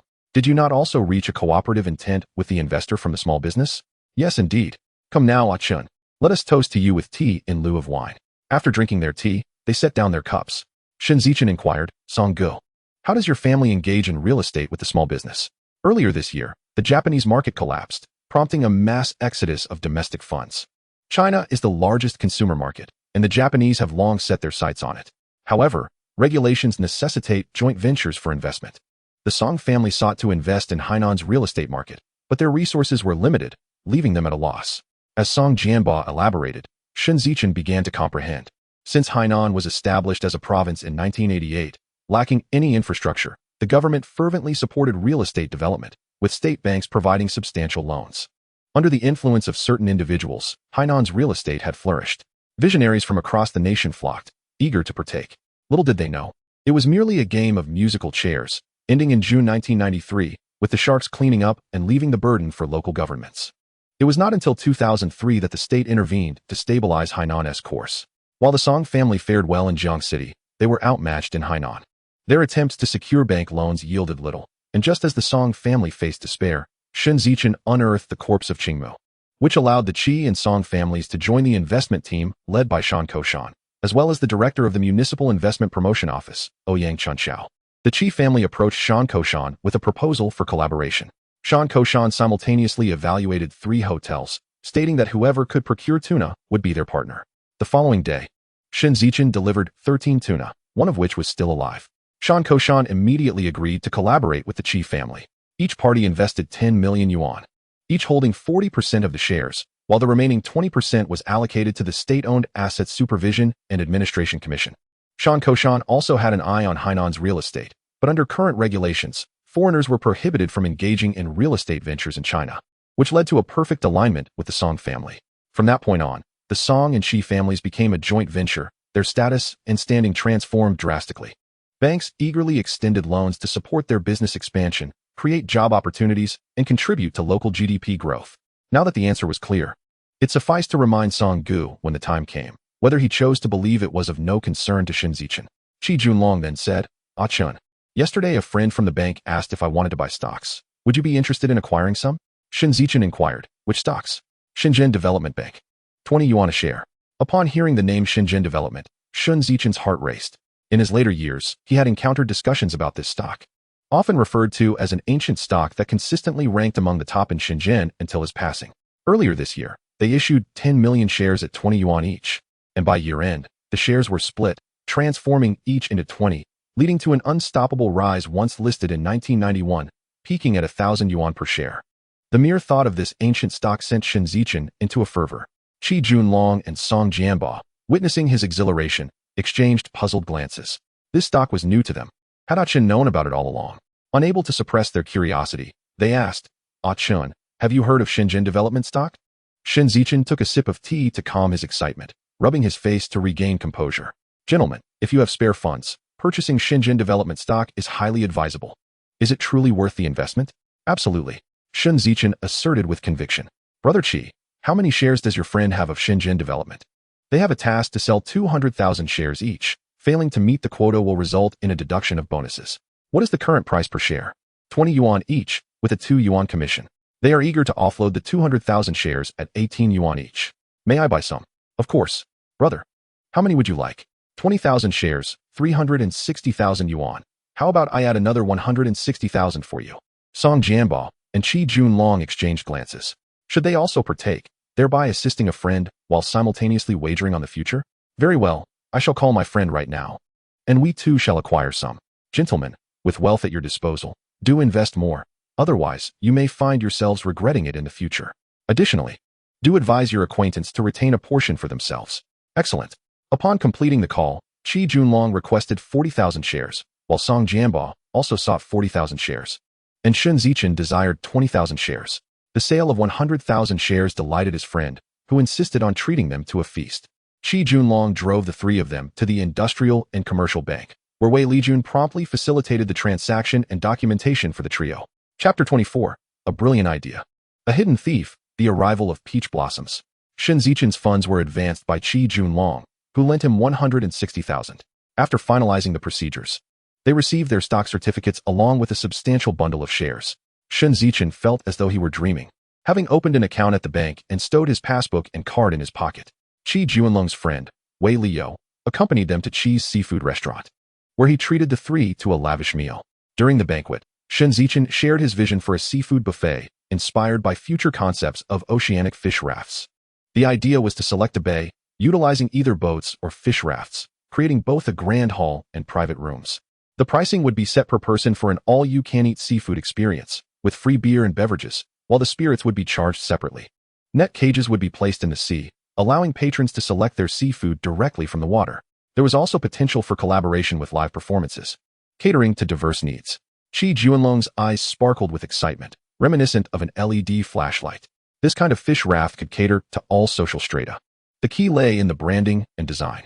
Haha, Aiken, your idea is worth 200,000. I shall forego the 160,000, and I still profit by 40,000. After their meal, Chi Junlong inquired if Shen Zichen was free the next day, to which Shen Zichen affirmed he was. Chi Junlong then called Mr. Yamaguchi to arrange a fishing trip for the following day. Upon learning that Shen Zichen would be joining, Mr. Yamaguchi was elated, eager to meet this somewhat legendary figure.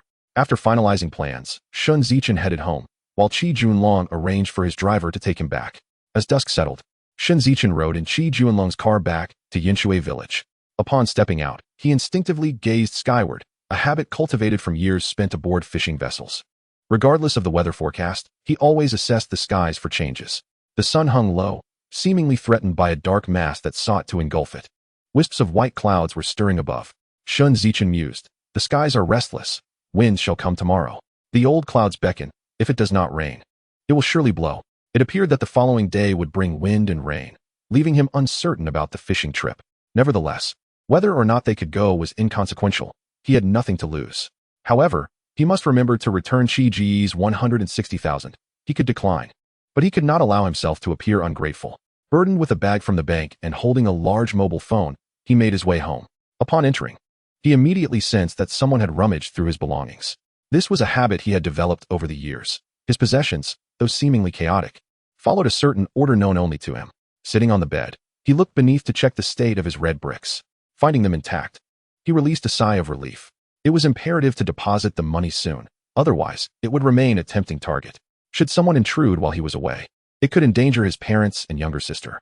Having felt fatigued from the past few days, coupled with the effects of alcohol, he soon succumbed to sleep, reclining slightly as slumber overtook him. His elder and second sisters observed him through the window for some time. Seeing him asleep, they silently exchanged glances and departed.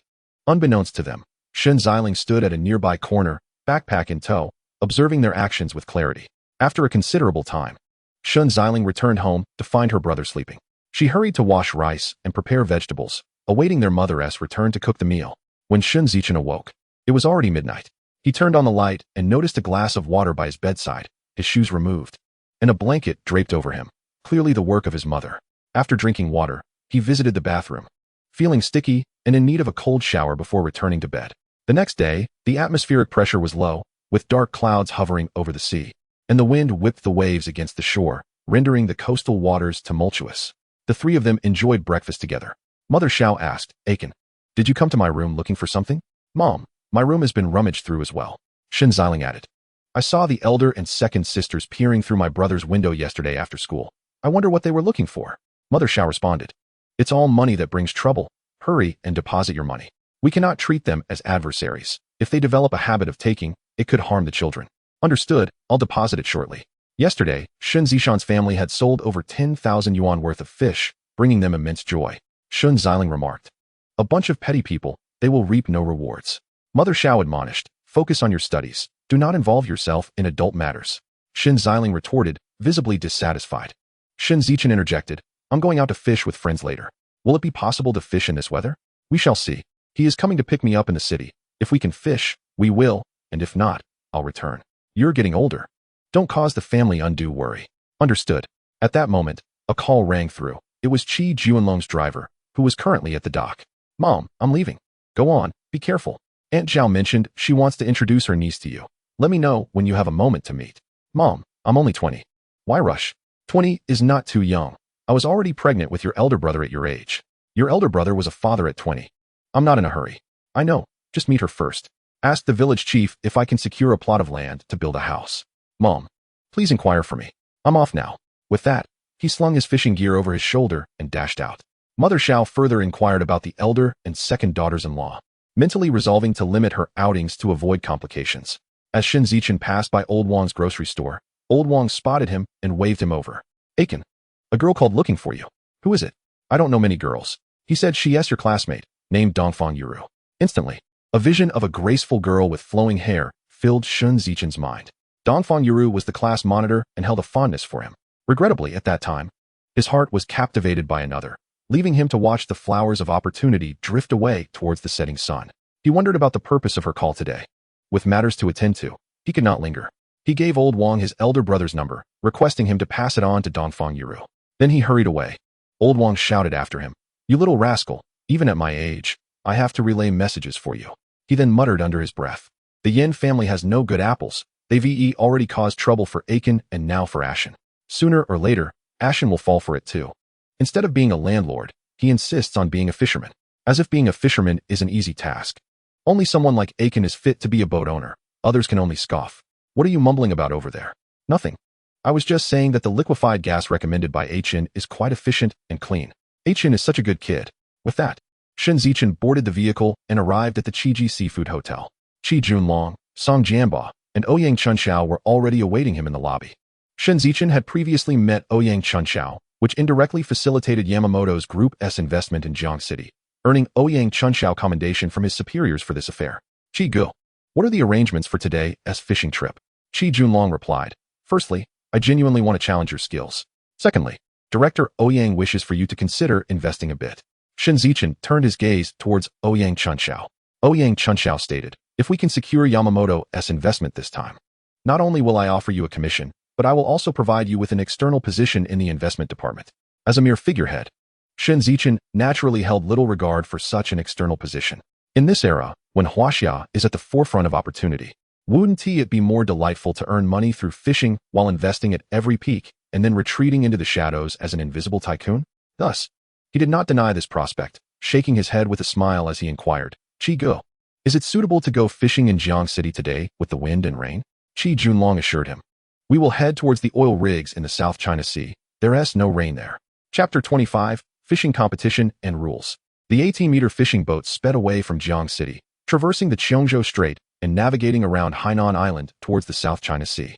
In Shen Zichen's eyes, this luxurious fishing vessel seemed rather simplistic, a far cry from the opulent fishing boats of the future. After taking a tour of the boat, he returned to the kitchen hall. Aside from Yamamoto Matsuboku, there were three others, Aoki Taro, Yuji Yum, and Oshima Chiki, each accompanied by a secretary and a translator. Qi Junlong, Song Jianba, and Ouyang Chunxiao also had secretaries, making a total of 8 individuals, each with a boatman.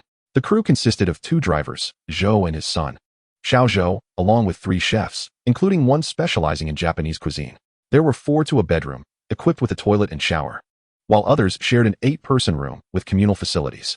The boat could reach a maximum speed of 36 knots and had a range of 1,000 nautical miles. Fishing racks surrounded the deck, with large fishing reels available for catching sizable fish, alongside live fish tanks and freezing compartments. After taking his seat, Shen Zichen joined everyone for lunch.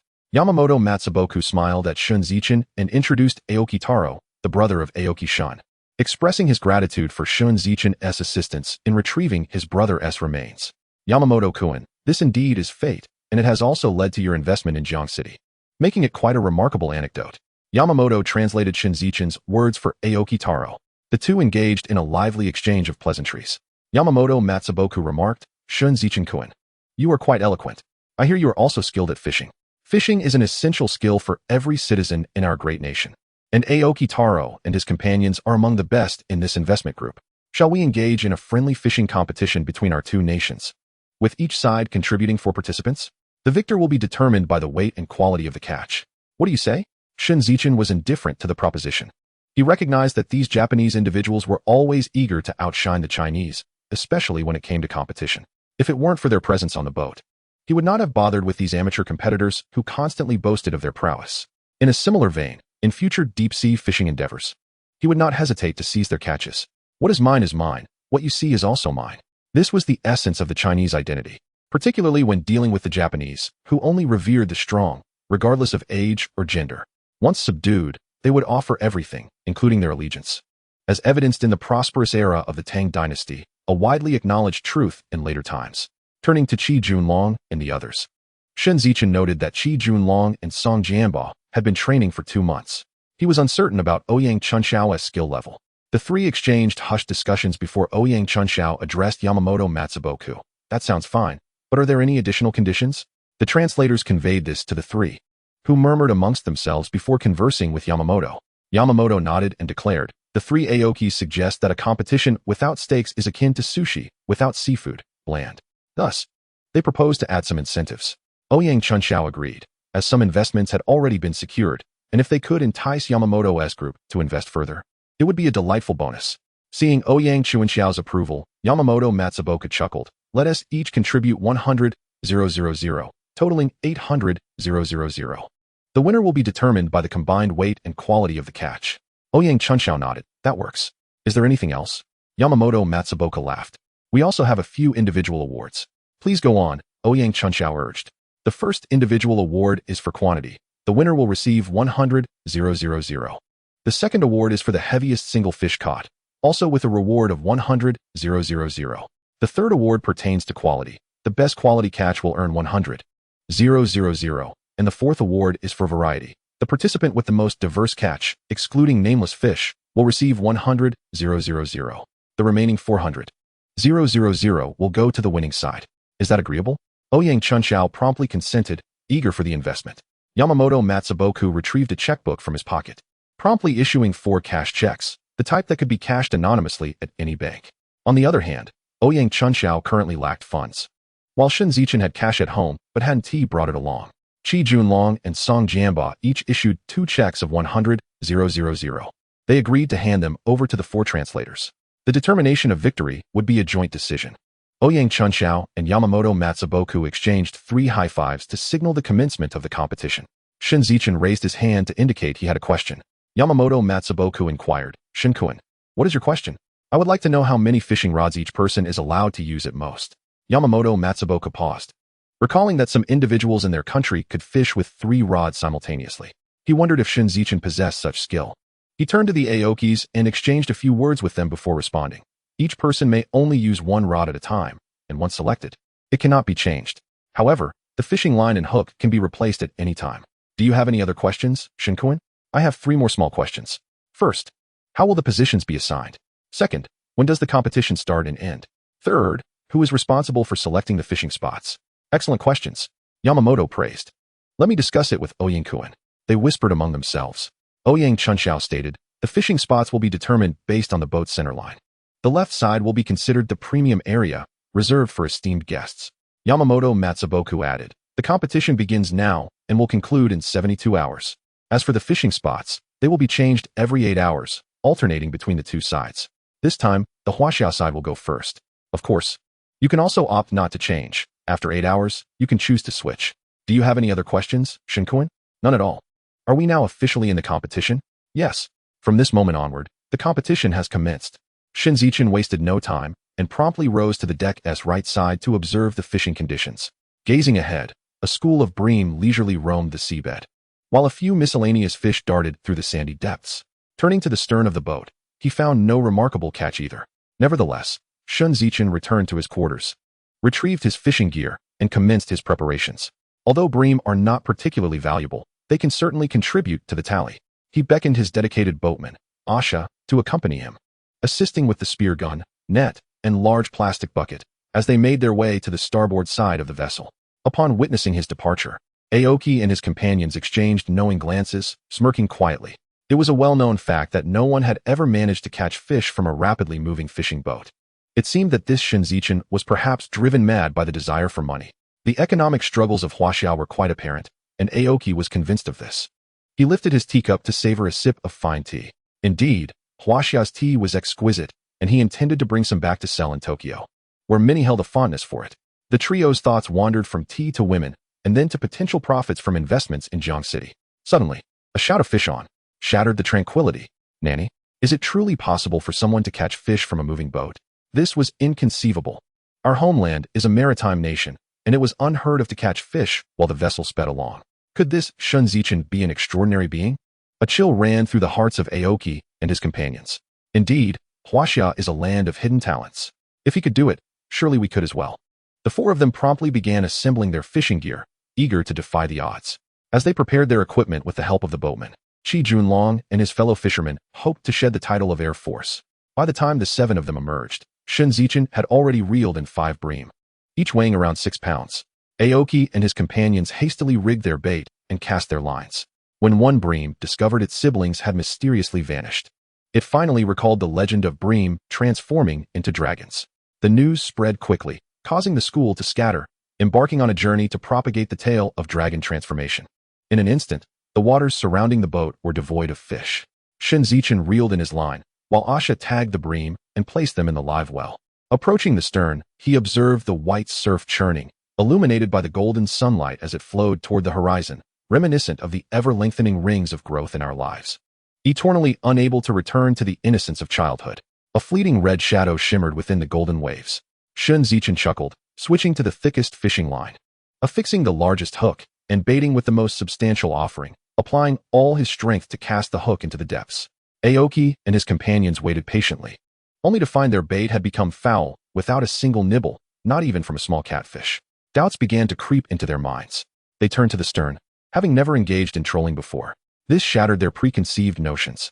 Could it be that Shen Zichen was indeed the legendary fishing deity? Impossible. Absolutely impossible. We are the children of the sea, and if we cannot do it, how could he? Suddenly, they felt a jolt of realization. Yet, Shen Zichen's prowess quickly brought them back to reality. I am here to shatter conventions and lead you into battle. The powerful fishing rod bent into an arc, the red silhouette dancing amidst the golden waves. Asha, belly up, Shen Zichen shouted as he gasped for air. Asha swiftly dashed from the cabin, securing the belly strap around Shen Zichen's waist. This is excruciating. The force nearly made me see stars. This massive fish weighed over 100 pounds. Aoki and his friends exchanged glances, feeling a pang of envy. Why wasn't Shen Zichen one of their own? This godlike figure from the sea must leave his legacy behind. It was no surprise that the excellence of the Japanese stemmed from their historical interactions with the formidable peoples of Huaxia during the Tang, Song, Ming, and Republican eras. Their method was to send beautiful women to serve as maids, until they became pregnant and were then replaced. This was especially true among Chinese aviators and scientists during the Republican period. Now, the idea of having Shen Zichen leave behind a legacy seemed entirely logical. Yamaguchi produced a pair of binoculars, scanning the frothy waves for signs of fish. Yosh, there's a red bream, weighing at least 100 pounds. Yamaguchi's report held no significance for Shen Zichen. For him, it was akin to an open book exam. Discovering a fish was merely the first step. The true challenge lay in enticing it to come home as a guest, providing emotional value to its captor. What if the guest refused to cooperate? It was evident that the fish had little strength left. With a mighty tug, Shen Zichen whipped the rod, his left hand spinning the reel at a dizzying pace, creating an illusion of blurred motion to onlookers. Whether the red bream agreed or not, it was destined to be invited home as a guest. Asha skillfully netted the fish by its head, dragging it onto the deck. Using pliers, he extracted the hook and placed the fish on the scale. 121 pounds. The current market price should be around 5 yuan per pound. Observing the successful catch, Yu Xiong'er immediately positioned himself on the left side and cast his line. Qi Junlong, witnessing Shen Zichen's exhaustion as he leaned against the side of the boat, quickly moved to the right and cast his own line. With the oars continuously churning the water, the scent of blood wafted far and wide, attracting several sharks. Yu Xiong'er's hook was seized by a massive great white shark. Unaware of the predator, Yu Xiong'er exclaimed, Yamaguchi-kun, Aoki-kun, Oshima-kun. I've hooked a fish too. After we return, we must spread the word about this trolling technique. It could become another method for our homeland. Yokai. Absolutely. They communicated in their dialect, which Shen Zichen could not comprehend, nor could he interfere. After all, he couldn't very well sue them in their own land. In truth, much like the great works of literature throughout history, they were merely reflections of each other, differing only in the novelty of perspective. Shen Zichen requested Asha to fetch him something to eat, replenishing his strength and sweat loss.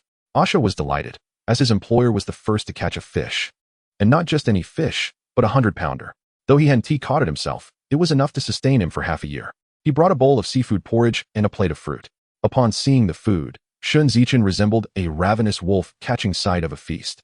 He accepted the bowl of porridge, tossing an apple to Asha, and began devouring the meal. Eating is my specialty and the essence of my existence. He gulped down nearly half the bowl in a matter of moments, feeling somewhat reassured. He wiped his hands on his trousers and grabbed an apple to take a bite. Mr. Shen, Over there, Yu Xiong'er has hooked a fish too. As Shen Zichen munched on his apple, he muttered, let them bite. Soon enough, they'll regret it. What? What did you say, Mr. Shen? Eat up quickly. You'll have plenty to do once I start fishing. After finishing a bowl of seafood porridge, 2 apples, and a bunch of grapes, Shen Zichen felt revitalized. He rubbed his belly, mindful not to overindulge before fishing, lest he upset his stomach. This spectacle left Asha utterly astounded, as he was accustomed to a more modest diet. It is no wonder that Mr. Shen can catch such large fish. His appetite is truly remarkable. This certainly serves as yet another topic for boasting. Indeed, half an hour later, just as Yu Xiong'er was on the verge of exhaustion, he let out a thunderous cry. Shark. It's a great white shark. Quickly, cut the line. Cut it now. The crew swiftly approached, extracting scissors to sever the fishing line. In an instant, the great white shark vanished beneath the golden waves. Yu Xiong'er collapsed onto the aft deck with a thud, grimacing in pain as he rubbed his sore backside, groaning as if he had been struck by a cudgel. The crew promptly assisted him back to the galley, offering him a cup of tea. Yamamoto and his 3 companions, along with Ouyang Chun Xiao and her crew, approached to inquire if he had sustained any injuries. After receiving an affirmative response that he was fine, the 6 of them felt relieved. At this moment, Shen Zichen had rested enough.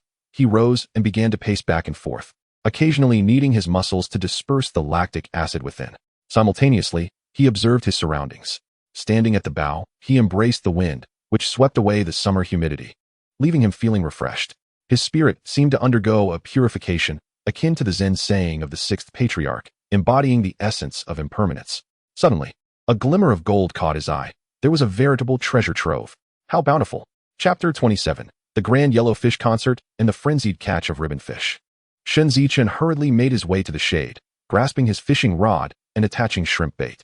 He called to Asya in the cabin to reduce the boat's speed to 1 knot.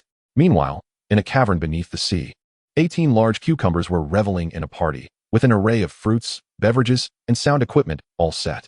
The only thing lacking was a host of refined taste. Shen Zichen quickly adorned himself, striving to appear more gentlemanly, before taking center stage. He lightly tapped the microphone with a small wooden stick fitted with a hook and, emulating a passionate speech reminiscent of Hitler, ignited the enthusiasm of the cucumbers. They sprang forth, as if infused with adrenaline, performing aerial acrobatics like flying fish. 1 soared solo. 2 danced in tandem. 3 took to the sky, and soon all 16 were leaping into the air, gliding through the azure expanse. The 2 smaller cucumbers yearned to join, but were gently dissuaded by Shen Zichen, who advised them that their bodies were not yet fully developed and promised to take them along with their offspring to Huashan for a reunion 16 years hence. The 2 little cucumbers, expressing deep gratitude, bowed 3 times before swimming off into the depths of the ocean, vowing to train for 16 years to repay their benefactor's kindness. On deck, Asya was constantly busy, puncturing the fish bellies to release air, arranging them in individual compartments for rest.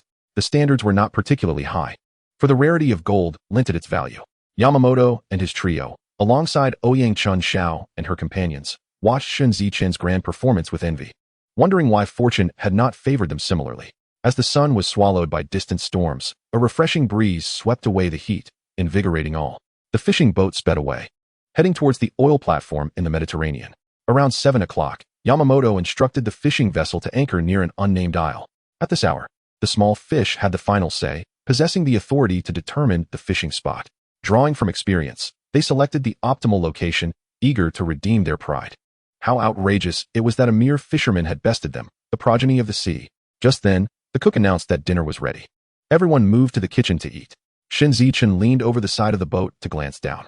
The small fish had indeed chosen a commendable spot. They exhibited some skill. To his astonishment, the seafloor was lined with shimmering silver rods standing upright. In the fading sunlight, the brilliance dazzled Shen Zichen's eyes. He replaced the hook with a set of tin and baited it with shrimp, tossing it into the water while securing the other end to the boat's railing.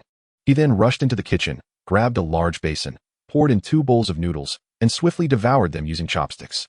In just 2 minutes, he had consumed an entire basin of noodles. In this fashion, he polished off 2 large bowls, snatched 2 buns, and gulped them down with a few chews. Then grabbed 2 more, turning to exit the kitchen.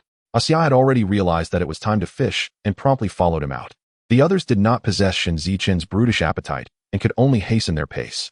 On deck, Asya's excited exclamations echoed, akin to a springtime serenade, igniting a restless yearning in the hearts of the 7, yet they dared not hasten their meal. Eventually, amidst the outcries, they trickled onto the deck. Shen Zichen cast his line, and before the lead weight could sink, the fishing rod bent dramatically. With a powerful thrust, he raised the rod, bringing aboard 8 ribbon fish, each over a meter long. Xia covered the fish with a towel, extracted the hooks with pliers, and rebaited them with shrimp. Then Shen Zichen cast the line back into the sea. Xia placed the ribbon fish into a basket and carried it to the freezer. Under the glow of the deck lights, the fresh ribbon fish sparkled enticingly, stirring a wave of greed within. With a collective gasp, the 7 rushed to their quarters, retrieving hooks and, with the crew's assistance, baiting them before casting into the ocean. The moment the hooks hit the water, they felt the exhilarating thrill of a catch, as if they were soaring to the heavens. The sheer magnitude of the ribbonfish school was astounding. Cheers erupted from the 7, their howls reminiscent of wolves under the moonlight. Yet as the moon ascended, their shouts gradually diminished, swallowed by the symphony of the waves. No matter who it was, after over an hour of howling, their throats felt as if they might be torn by the crashing surf. Calling upon the heavens yielded no response, nor did the roaring sea heed their cries. The 8 transformed into automata, mechanically casting lines and reeling in fish. There is a saying, after repeating the same task 10,000 times, one becomes an expert. Now, all 8 were experts in catching ribbon fish, relying solely on their instincts to gauge the number of fish caught. Their expressions were solemn, as if carved from stone. Absent the wager, several would have long retreated to rest. Now, they could only grit their teeth and endure. Every part of their bodies ached. Yet they understood that the pain signified they were pushing their limits. Time passed unnoticed, and eventually, the ribbonfish school had drifted away to the deep sea for the coronation of the ribbonfish king. The absence of bites left them leaning against the boat's railing. Sliding down to the deck, their bodies too sort of move. The sea lay tranquil, the waxing crescent moon casting its line into the depths, fishing for centuries of solitude. Shen Zichen recognized that the best remedy for fatigue was to push his body to its ultimate limits, to transition from one extreme to another, allowing life to rejuvenate at a new threshold. He instructed Xia to fetch a rope, and at the stern of the boat, he stripped down, tying one end of the rope to the railing and the other around his waist. Summoning his last reserves of strength, he plunged headfirst into the sea. The water enveloped him, reminiscent of a return to the womb, a sensation akin to rebirth amidst the reefs. He slowly descended, the pressure of the water mounting until he felt on the brink of death. Suddenly, his spirit felt liberated, as though breaking free from the shackles of the body. Yearning to soar, Shen Zichen knew he had transcended the first limit of his physical being. Our elite special forces employ a method of transcending limits, capable of breaking through as many as 9 times, earning the title of the ultimate soldier among soldiers. After a brief immersion in the sea, they solidify their newfound vitality and the joy that accompanies strength. When the need for air becomes unbearable, they grasp the rope and pull themselves upward with fervor, their bodies shooting to the surface like arrows released from a bow. They vigorously rub their skin, ascend to the aft deck, don their shorts, untie the ropes, and return to the dormitory, stepping into the shower to cleanse the briny remnants of the sea. Once dried, they slip into fresh attire, donning flip-flops as they make their way to the kitchen. The others lounge on the sofa, their minds adrift, languidly awaiting the evening meal. Every movement is met with discomfort, and the prospect of rising in the morning remains uncertain. They watch as Shen Zichen strolls in with an air of ease. He settles at the dining table, pours himself a cup of tea, and savors it slowly. With focused intent, he directs the liquid thrice into his lower dantian. Completing this ritual over the course of 3 sips, a practice gleaned from a Taoist health enthusiast he had encountered while scrolling through short videos in a past life. This method proves especially beneficial after periods of overexertion. Having tried it multiple times with success, he has cultivated a habit of observing his surroundings slowly. This temperament has allowed him to evade crises and escape the clutches of death on numerous occasions. The others regard him as if he were a curiosity, yet they are too uncomfortable to engage him in conversation. Seizing the opportunity, he instructs their secretary to assist with a massage. Initially, the sounds of discomfort echo through the air, but soon they find themselves humming in enjoyment, clearly reveling in life's pleasures. Shen Zichen sits alone at the table, relishing seafood porridge and crisp pickles. In a single word, he embodies ease. In 2 words, he radiates contentment. The night passes in silence, and as the sun rises, Shen Zichen opens his eyes. After dressing and washing up, he heads to the deck to practice with a short staff, followed by a series of stretching exercises. Sleeping on the sea can be excessively damp, if not managed properly. It may lead to rheumatism in old age, a profession-related ailment he had dealt with rather late in his previous life, relying on medicinal liquor to alleviate his discomfort. Yet too much alcohol strained his liver. Back then, he was indeed a true man. Chapter 28. The body is the capital of revolution, fishing techniques, and deception. Since the heavens have granted me a second chance, I must treat this body with care, for my future enjoyment and indulgences will depend on it. Do not wait until sorrow has dried up before exercising. By then, it will be too late. Some habits, once formed, are difficult to eradicate. While I am still young, why not begin anew, armed with the wisdom of my past life? As Confucius said, to hear the way in the morning is to put it into practice by evening. How could one weep over flowers, lamenting the fleeting time, while the night stretches on? After completing his stretches, he feels warmth coursing through his body. Inhaling 9 breaths of sunlight and directing that energy into his lower dantian, a method that aids in longevity. Standing at the bow, he welcomes the gentle sea breeze. Soothing his slightly damp skin, he peers into the depths, assessing the aquatic life below. Before 10 a.m., the upper layers of the sea teem with fish, shrimp, and crabs foraging for sustenance. Close by lies an unnamed island, its seabed adorned with coral reefs, where a myriad of colorful fish, mackerel, crabs, shrimp, and lobsters reside. While a school of horse mackerel forages in the distance. Witnessing such an abundance of marine life, Shen Zichen dons a vest and promptly transforms into a delivery coordinator for seafood. He casts his fishing line, busily cataloging the catch, immersed in his task. 8 bluestone base are placed into the live well, 12 striped base are sent to another, 6 eastern star base, and 5 mouse base follow suit. 12 red lobsters are dispatched to one live well, while 20 green lobsters are sent to another. 21 exquisite lobsters are delivered to the premier live well, and 13 emperor crabs are allocated to the secondary live well. The large horse mackerels, however, are treated differently, packed into crates and sent to the freezer. Clad in his vest, Shen Zichen observes the large horse mackerel's frantic movements, which seem to defy his commands. He becomes infuriated, knowing the consequences of such disobedience are dire. Yet the horse mackerels, in their panic, disregard all traffic rules, causing chaos akin to a tangled mess, leading to numerous mishaps. The dazed fish drift aimlessly in the turbulent waters, suddenly vanishing beneath the surface. Shen Zichen, the fish coordinator, is thoroughly incensed. Who dares to disrupt the order of my domain? He exclaims. Without a taste of retribution, one might never comprehend the might of the Sea King or the formidable prowess of the Bull Demon King.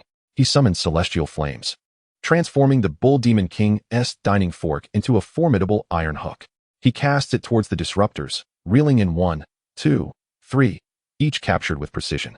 The other offenders, witnessing Shen Zichen's righteous fury, hastily devise a plan to escape, utilizing the lizard's tail-detaching survival strategy, sacrificing 3 of their own to ensure their own survival. Biding their time for vengeance. With tears in their eyes, they retreat into the shadows, awaiting their resurgence. Observing the dispersal of the offenders, Shen Zichen finds himself at an impasse, unable to pursue them into the water, left only to lament his circumstances. It is fortunate that his body has evolved to new heights. Otherwise, he would never have been able to reel in 3 large tuna alone. Every sip and every action seem meticulously orchestrated by fate. While his heart is aglow with beauty, his anger must find an outlet. He summons the 3 offenders before him, one named Big-Headed Big-Eyed Tuna, another Yellowfin Tuna, and the last Bluefin Tuna. After reeling them in, he delivers a stern reprimand before bleeding them out and cleansing their souls, storing them in the freezer. Shen Zichen displays remarkable mercy, sparing them the agony of 1,000 cuts. Those with a heavier disposition might have faced the boiling, grilling, and barbecuing of their very essence. Such torment would leave them questioning their very existence. With this memory imprinted, they would undoubtedly emerge as law-abiding citizens in their next life. Just past 10 o'clock, the 7 others finally rouse from their slumber, washing up before heading to the kitchen. Upon entering, they find Shen Zichen seated comfortably at the dining table, enjoying seafood porridge and steamed buns accompanied by salted fish, relishing the moment. Qi Junlong approaches and pats him on the shoulder. Aren't you tired? Why are you up so early? Shen Zichen responds with a light-hearted demeanor. The early fisherman catches the fish. Song Jianbao inquires, what is going on? The crew member Asha chimes in. Chun has already caught a full well of fish, including 3 tuna. Ouyang Chunxiao and the others spring to their feet, rushing to the freezer to witness the catch. 3 tuna lie neatly arranged in the cold storage, heads inwards, tails outwards, each weighing around 120 pounds. The sight of the large bluefin tuna is particularly delightful, robust, and round, evoking admiration. To Yamamoto, it appears as a perfect piece of art. Simply magnificent. A true masterpiece of the heavens. They exclaim. They glance at the live well, their expressions turning to disbelief upon realizing that lobsters can also be caught. Exchanging glances, they return to the dormitory. Yamamoto asks, Aoki, Yuji, Dadao, do you have anything to say? Aoki responds, this Shen Zichen is formidable. We must ensure his lineage endures. Yuji counters, though he is strong, he is but one man. United, we can surely defeat him. The Daylight Clan shall not yield. We will conquer this land through our own means and become its rightful masters. Oshima remarked. I shall seek out Minister Ouyang shortly and subtly disclose our intentions for continued investment to him. This will prompt him to begin loosening the reins with the other two, ensuring our victory in this fishing competition. Yamaguchi replied, Very well, you may proceed separately, but be cautious not to startle the snake. I shall inquire into Shen Zichen's fishing techniques. Although this is merely a folk fishing contest, we cannot afford to lose, particularly in this modern era of China, where we lack both technology and finances. Aoki and the others nodded in agreement. They departed, each embarking on their respective tasks. Yamaguchi approached Shen Zichen, smiling and nodding. Mr. Shen, you are quite remarkable. Would you be so kind as to share how you managed to catch those 3 tuna, as well as those lobsters? After finishing the last spoonful of porridge, Shen Zichen rinsed his mouth, delicately dabbed at the corners of his lips with a napkin.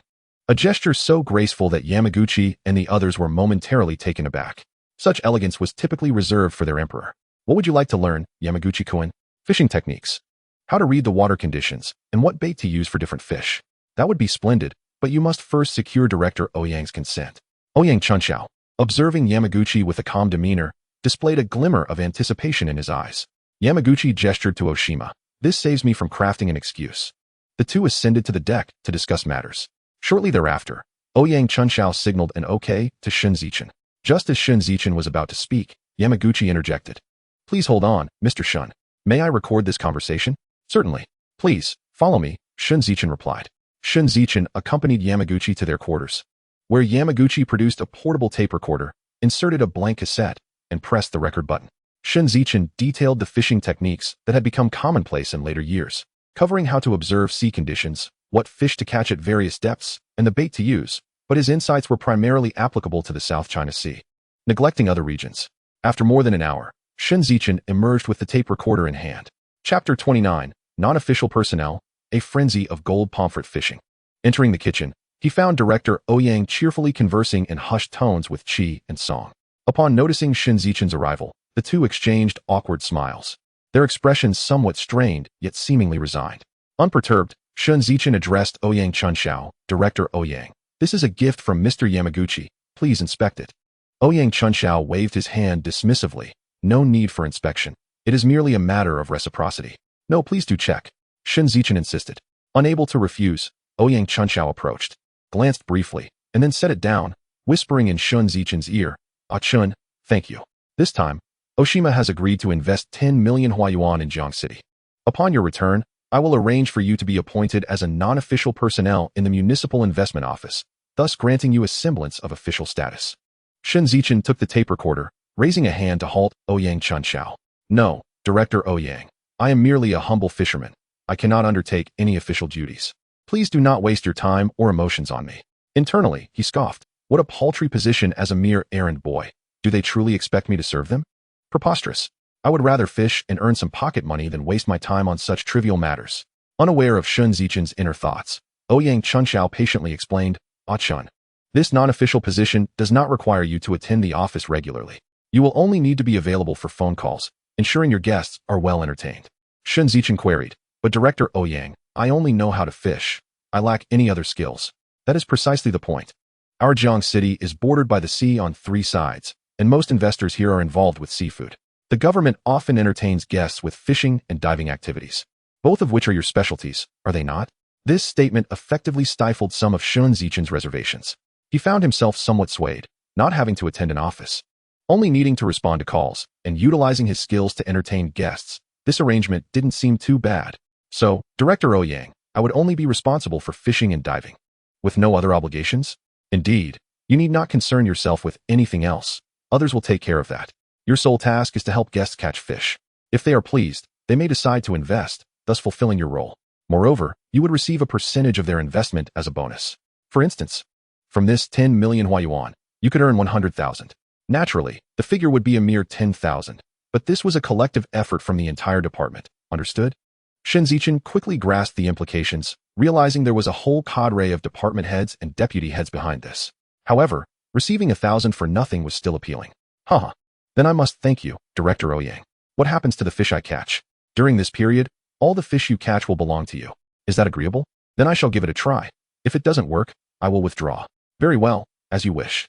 Ouyang Chunxiao now understood that Shen Zichen truly had a knack for fishing, as even someone like him, who was inept at fishing, could catch fish with ease in the areas Shen Zichen had identified. This talent must be harnessed. He recalled that the mayor also enjoyed fishing. Perhaps they could arrange a meeting one day. With this thought, he chuckled to himself.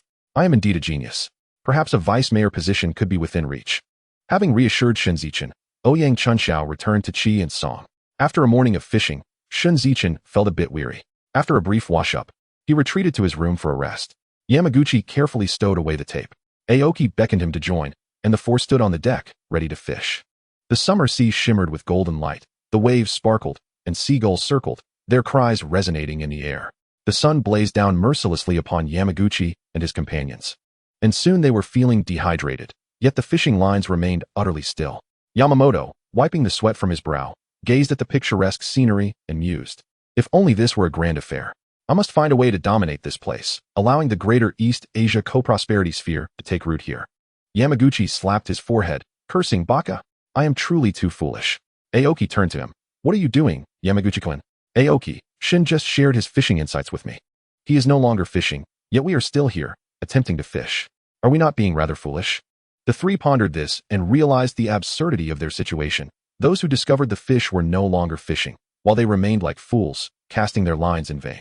Yamaguchi-kun, reel in the lines. Let us keep an eye on Shen Zichen and act together when the time is right. The boatmen gathered their lines, and the four retreated to their quarters to wash up and rest. As the sun began to set, the sea was painted crimson by the evening glow, startling the seagulls, which cried out and fluttered about. The commotion roused Shen Zichen from his slumber.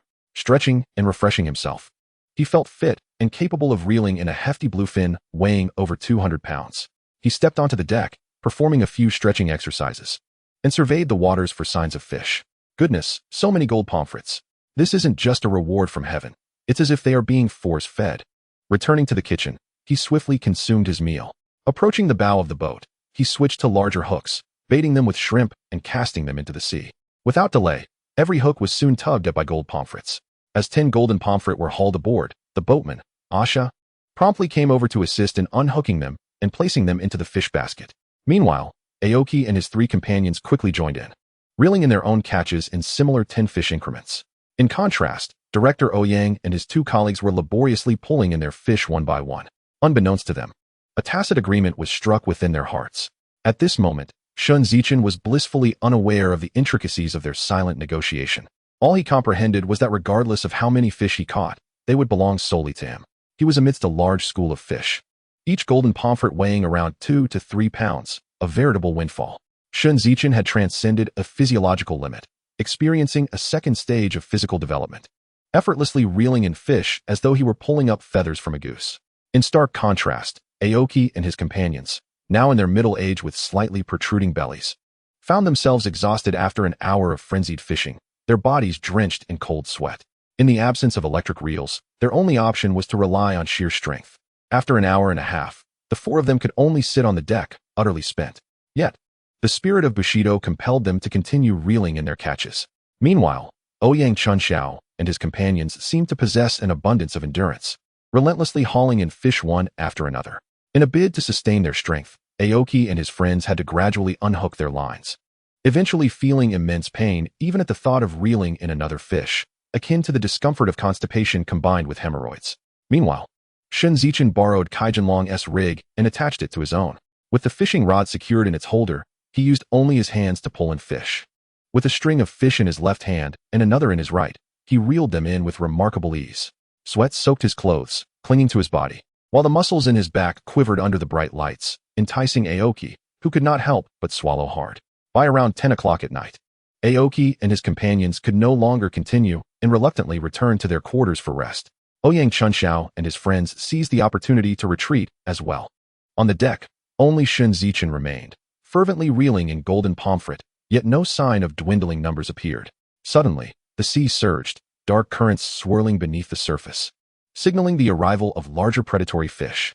Shen Zichen sprang to his feet, hastily switching out his fishing line and hooks. Asha seized the moment to sit on the deck and smoke a cigarette. He had been the most exhausted of them all. Chapter 30. Everyone is fishing for big fish. As Shen Zichen tied his hooks, he glanced at Asha, appreciating his character. Upon their return, he thought to inquire whether Asha had been a long-time worker and if he would be willing to join him. If not, he would buy him some souvenirs. After securing the hooks, he attached the largest golden pomfret and cast his line. He then asked Asha to assist him in rigging the belly hook. Beneath the surface lurked sea wolves, GTs, swordfish, sharks, and yellowfin tuna, all preying on the school of golden pomfret. Shen Zichen's target was a massive bluefin tuna weighing over 200 pounds. He positioned the pomfret near its jaws, but before it could take a bite, a nearby sea wolf swiftly devoured the pomfret instead. Realizing it had made a grave mistake, the sea wolf immediately thrashed its head and tail, desperately attempting to expel the source of its pain. Shen Zichen, however, was not about to let it escape. He quickly reeled in the line and applied pressure, skillfully maneuvering left and right until he successfully brought the 80-pound sea wolf to the surface. Asha extinguished his cigarette, stowed the remnants in his case, and expertly speared the sea wolf in the eye with a fishing spear, hauling it onto the deck, bleeding it out, and preparing it for storage with seamless efficiency. Meanwhile, Aoki and his companions, witnessing Shen Zichen's success, felt a twinge of envy, yet their fatigue held them back. A translator named Aha remarked, "Captain, you could easily fish. Once you catch a fish, just let the boatman help you bring it up." Yamamoto chuckled heartily, patting the translator on the shoulder. "Indeed, you are a good person. I will grant you a spot for studying at Wazita." The translator immediately bowed deeply, expressing his gratitude. "Thank you, Captain Yamamoto. You are like a reborn father to me, and I will strive to serve you well." The other three men exchanged looks of envy and resentment. The four promptly emerged, calling upon the boatmen to assist with changing lines, rigging hooks, and casting their lines into the sea. At this moment, the golden pomfret below were fleeing for their lives, leaving no opportunity for bait to be taken. Only the apex predators of the food chain were biting. Soon, all four had hooked fish, securing their belly hooks with the boatman's help. Ouyang Chunxiao and his companions, hearing the commotion, rushed to the deck to join in the excitement of fishing for big fish.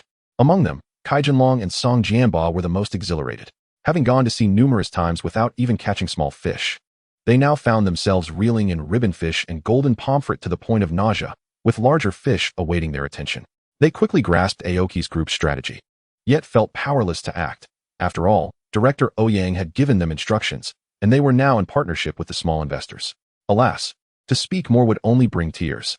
Why must they be impoverished? Once they had wealth, they would surely go to Tokyo to fight against the Japanese. For now, their bodies were still capable, and they could fish for themselves. Casting their hooks into the sea, Shen Zichen reeled in a large-eyed yellowfin tuna weighing over 100 pounds. The four boatmen, aware of the competition between the small investors and the Chinese, felt compelled to serve their superiors. Yet, now the small investors were employing tricks, asking them for assistance in fishing. Furious, Yuji Xiong too erupted in anger, cursing the bastards. However, his outbursts were in vain. Yamamoto called Aha aside. "Aha, do you have any good ideas?" he asked, pointing to the four boatmen. Aha chuckled, leaning close to Yamamoto's ear and whispering, "It's simple. A generous reward will inspire courage." "Indeed, Aha, you are clever. If this works, I will surely reward you." Aha accepted the bundle of cash Yamamoto offered, approaching the four boatmen. "For each fish you catch, I will reward you 100 yuan." The four boatmen, instantly forgetting their ancestral principles, eagerly pulled in the large fish. 3 sea wolves and 1 yellowfin tuna were soon on deck, and the cash was swiftly pocketed. Years of education could not compare to the immediate value of cash. Whether it was a lament or a sigh, or perhaps a reflection on its worthlessness, it remained unclear. The American smugglers paid no less than half the total value to cross borders. The four boatmen, now invigorated, cast their lines back into the sea with renewed enthusiasm. The imperialists came with planes and cannons and drove them out. Now, the imperialists returned with money, not only giving them good things, but also altering their ancestral culture to something they can accept, even boasting about allowing their wives and daughters to be close to them. As Shen Zichen observed the actions of the four, he felt a pang of pity, not for any other reason than to lament their worthlessness. As they allowed the majority to be taken by 4 foreigners and Aha, he hooked another golden pomfret and cast it towards the large blue fin, hoping that fate would grant him the opportunity he sought. Watching the tuna and sea wolf, Aoki and his companions chuckled, yet internally, they held disdain for the four boatmen. The Chinese are too cheap. In Tokyo, one cannot find assistance without 1,000 yuan, and it's even more expensive here. It seemed that this investment in Jiang City was proving to be exceedingly profitable. The laborers here are obedient and inexpensive, yet they possess a diversity of thoughts. It is truly a treasure trove of opportunities. Yamamoto patted Aha, who was bowing low. The sea was teeming with fish. making it almost certain that a hook would land a catch. This time, Shen Zichen had hooked a swordfish weighing over 100 pounds. In the ocean, the swordfish reigns as the champion of swimming, reaching speeds of up to 130 kilometers per hour. A pound of fish exerts 10 pounds of force, and 100 pounds of fish equates to 1,000 pounds of force. A sudden, powerful tug on the line nearly sent Shen Zichen reeling, but fortunately, he leaned back, bracing himself with one foot against the side of the boat, managing to withstand the initial onslaught. As the swordfish exerted its strength, Shen Zichen felt a momentary ease, realizing that the fish had reached its limit. He instructed Xia to pour water over the hand crank reel to cool the overheated fishing line. Otherwise, he feared that during the next round of tug-of-war, the line might snap, leading him to lament and shed tears over the missed opportunity to witness the most beautiful scenery of his life. With Xia's cooling efforts, Shen Zichen began to reel in the line, thus commenced a slight tug-of-war, pulling in 10 meters while letting out 5, and at times retracting 1 meter only to let out 10. This back and forth continued for about an hour until the swordfish was utterly exhausted. In truth, both the swordfish and the tuna are fast swimmers, utilizing their speed to draw water in through their mouths and expel it through their gills, creating bubbles, which they then absorb to supply oxygen throughout their bodies.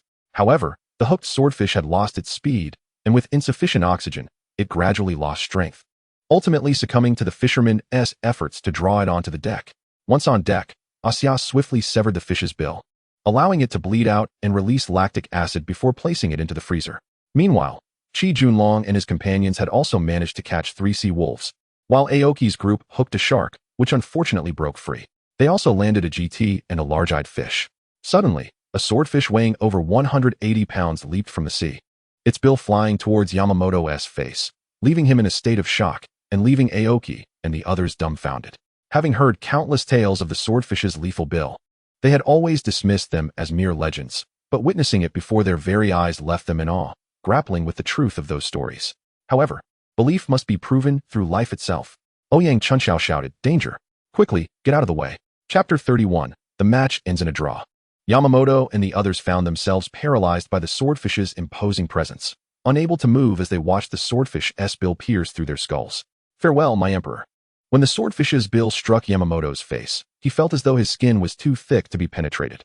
It was only when the back of his head collided with the deck with a resounding thud that he realized it was not his skin that was impenetrable, but rather someone had yanked him down by the collar. The swordfish swiftly darted back into the ocean, taking with it the fishing rod from the stunned deckhand's hands. The deckhand had been terrified. Should this foreign guest perish due to his negligence, he would face dire consequences upon his return, perhaps even feeling compelled to throw himself into the sea to preserve his honor. Shen Zichen shook his hand in disdain, returning to the side of the boat and casting the line back into the water, this time hoping for an even larger bluefin tuna. Whether it was his act of saving a life, his relentless persistence in casting, or the dwindling numbers of fish, he transformed into a diligent carrier of nature's bounty. After more than 2 hours of this tug-of-war, with the line creaking ominously, Xia delivered a precise thrust to the fish's eye, ending its life. Blood mingled with the waves, drawing the attention of several dorsal fins approaching from afar. Xia adeptly ensnared the fish's tail with a rope, and together with Shen Zichen, they hoisted the large bluefin onto the deck. The heads of a few sharks collided with the side of the boat, threatening the ownership of this prized catch. With practiced ease, Xia drew her knife to bleed it out and remove the lactic acid, while another deckhand assisted in lifting the fish into the hold. Shen Zichen, drenched in sweat and gasping for breath, leaned against the side of the boat, every muscle in his body trembling. He recognized that he had once again exhausted himself and contemplated shedding his clothes to immerse himself in the sea. However, he hesitated, for sharks were still dancing in the water, harvesting lives. He had no desire to wash himself clean only to offer himself to the jaws of a shark. What significance would his rebirth hold then? No one paid him any heed. All were gathered around Yamamoto, concerned for his well-being. Ironically, the one who had saved a life became the most relaxed among them. Xia returned to sit beside him. "Boss Shen, have a smoke." Shen Zichen waved his hand to decline. In his past life, he had been a heavy smoker, indulging in only the finest, yet in this life, he had not developed an addiction and thus sought to avoid it as much as possible. As for alcohol, he would assess the situation. If he truly suffered from rheumatism, a little could be beneficial. Regarding women, he currently did not prioritize them. If possible, he would arrange for his parents to have a child to carry on the family line. If that proved impossible, he would rely on technology to ensure his parents had a son and a daughter, while he continued his search for companionship, switching partners as he pleased after a while. With his current capabilities, he only needed to seize a few financial opportunities and then conservatively save, living off the interest, or invest in thriving businesses for rental income, waiting for the real estate market to crash before acting. As long as he refrained from recklessly exhausting himself, becoming an invisible wealthy gentleman was not beyond reach. Additionally, with the right connections, venturing out to sea during calm weather could yield around 100,000 in income each time. After a while, he reached for the side of the boat, stretching as he stood, making his way back to his cabin. He stripped off his clothes, rinsed himself clean, changed into a pair of shorts, and wrapped himself in a blanket. Within a minute, he had drifted off to consult with the great master of dreams about unraveling the intricacies of dream of the Red Chamber. By the time Ouyang Chunxiao and the others returned, Shen Zichen had already been asleep for quite some time. According to both scientific and metaphysical validations, sleep is the best doctor and the finest medicine. If one is doubtful, a quick search will reveal insights from both Eastern and Western medicine regarding sleep. For those still skeptical, one might consider how Master Shuyun utilized sleep to resurrect the deceased.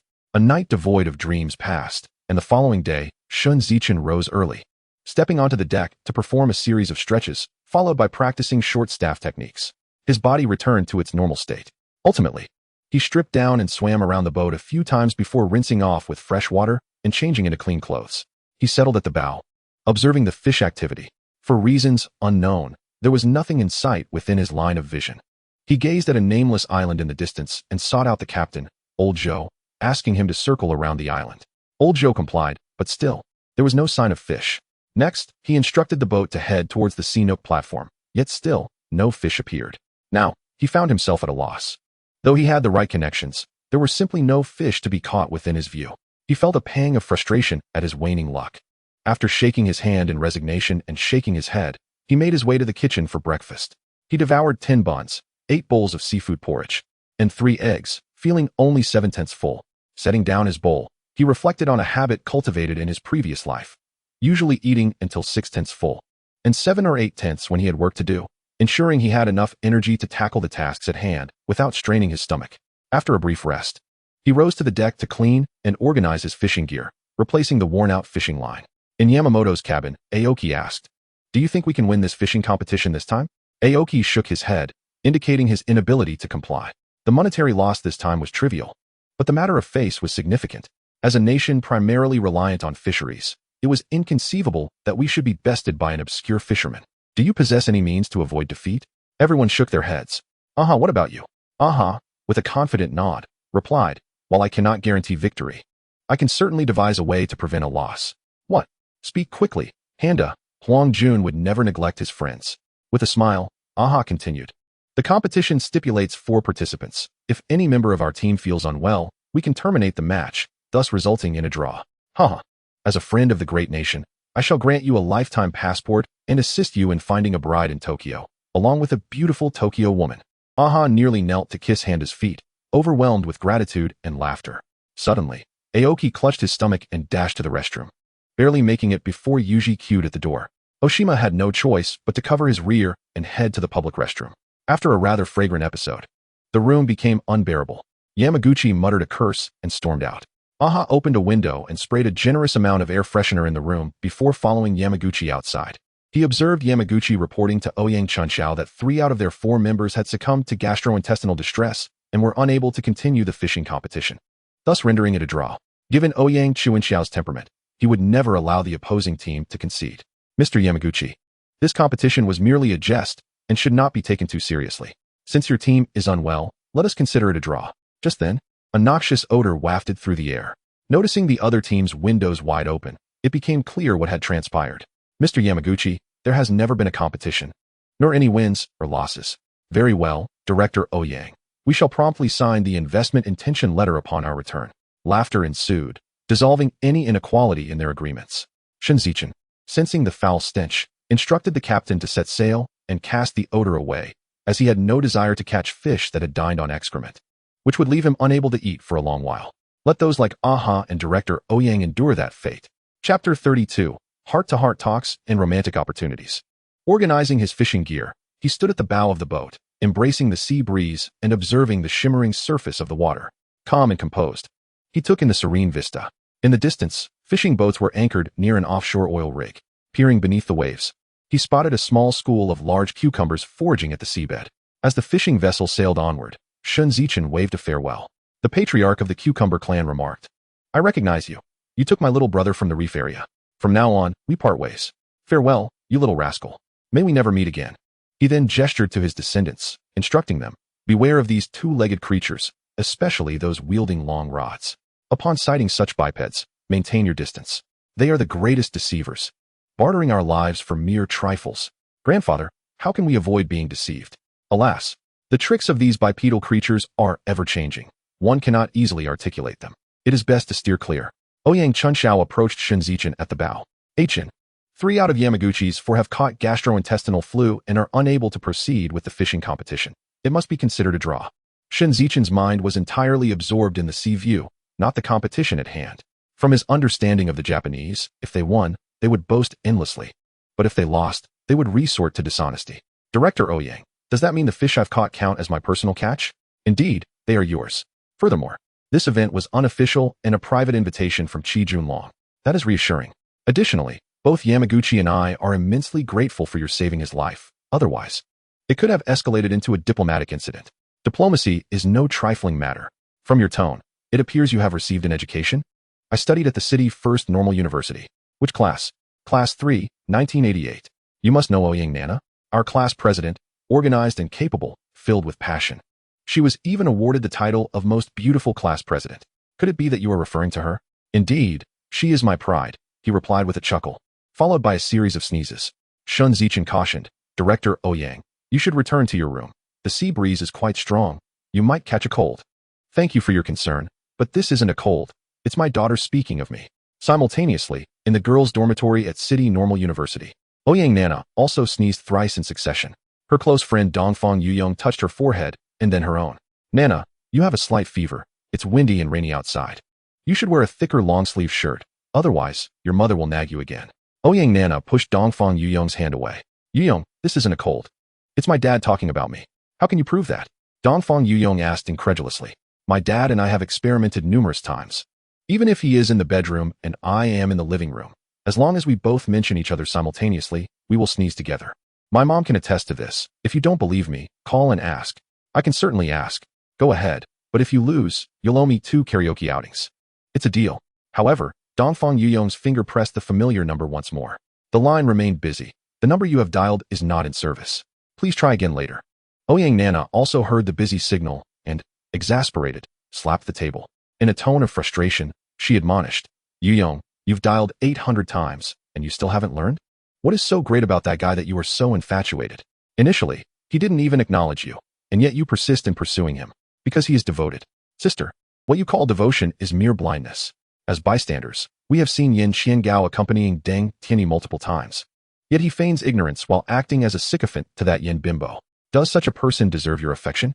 Dongfang Yurong whispered dreamily. "To you, he may be Yin bimbo's sycophant, but to me, he exemplifies loyalty and love, and he has been steadfast for 6 years. Can you name a single individual we've known from middle school to university over these 6 years?" Ouyang Nana thought for a moment and shook her head. "No, I cannot. If it were you, could you remain devoted for 6 years?" "No, but they still parted ways. That was Yin Qiangao's folly. He forsook pearls to chase after refuse, and one day he will regret it. You won't take action against her, will you?" "No, I shall remain a bystander, observing when that pair of lovebirds will fly apart. Yet, that does not justify your obsession with him. I wish to confess my feelings to him and see how he reacts. I see him as a fool. He knows nothing. You are becoming love-struck, and he shows no reaction whatsoever." "No, Nana, you are mistaken. He does." Ouyang Nana, taken aback, inquired, "He does?" "Indeed, he does. How would I know? You have never met. When did he show you any sign? It wouldn't be in a dream, would it? Do you remember a few days ago when I called his village to find him?" Ouyang Nana nodded. "I remember. It was at Old Wang's grocery store. Ask Old Wang to call him for you." "Yes, that's the one." Ouyang Nana was utterly flustered. She had been inseparable from Dongfang Yurong, even accompanying her to the restroom. Why had she not noticed Shen Zichen's reaction to Dongfang Yurong? Could it be that they possessed a form of telepathy, able to pick up on each other's brainwaves? That was implausible. Ouyang Nana's face was a canvas of confusion. "Yurong, please elucidate the situation. I am utterly perplexed. More so than Guijing deciphering the 9 palaces. When I called, he didn't answer, did he? That means he wasn't interested in pursuing you. Don't flatter yourself." A sweet, beautiful smile graced Dongfang Yurong's face, making Ouyang Nana feel nauseous. "Nana, you don't understand. The fact that he didn't answer and didn't directly reject me indicates that he was thinking of me at that moment. This is my opportunity. Ouyang Nana's expression twisted in mock horror. Watching her friend's whimsical demeanor, Dongfang Yurong smiled sweetly. He could have simply walked away, ignoring me entirely, but instead, he gave me his mobile number. This indicates he has moved past the emotional turmoil he faced and is ready for something more. Ouyang Nana was completely at a loss. She could not fathom how Dongfang Yurong had concocted such information. Was there truly a love story akin to that of Ling Huchong and Rin Yingying or Yu Lingshan? Otherwise, why was her dear friend so deeply ensnared? Dongfang Yurong continued her narrative. Had he left, I would have given up, relegating him to the status of mere classmate. Concealing my affections from the past 3 years deep within my heart, reminiscing about the sweetness only in dreams. In chapter 33, it turned out to be true. With a look of bliss, Dongfang Yurong continued to analyze the bewildered Ouyang Nana. Yet, just before he departed, he instructed Old Wang to relay his phone number to me. Old Wang mentioned he hurriedly left with fishing gear. Ouyang Nana still failed to grasp the underlying affection. Firstly, his possession of a mobile phone indicates he has recently earned a considerable sum and is acquainted with many people. We both know that such devices are not easily afforded. Suggesting he has a promising career. Ouyang Nana exclaimed in astonishment, "You're right. Given his previous frugality, it's improbable he would purchase such an extravagant item. Yurong, what else do you have? Continue. I plan to write a novel about your romance." Secondly, by having Old Wang communicate his phone number to me, it implies he wants me to call him directly, avoiding public spaces where we might be overheard. This way, our conversations will remain our secret and become a form of intimacy in our future marriage. Nana, do you think he has indirectly agreed to my advances? Wow, Yurong, you could be the next female Sherlock Holmes. Your analytical skills are astounding. I can hardly wait to see what else you uncover. Old Wang had mentioned that Shen Zichen had hurriedly left with fishing gear, indicating someone was there to accompany him fishing. Given the recent tumultuous weather in Jiang City, if he were fishing there, he would surely be unable to do so and would have to remain at home. If I called him, he would have heard.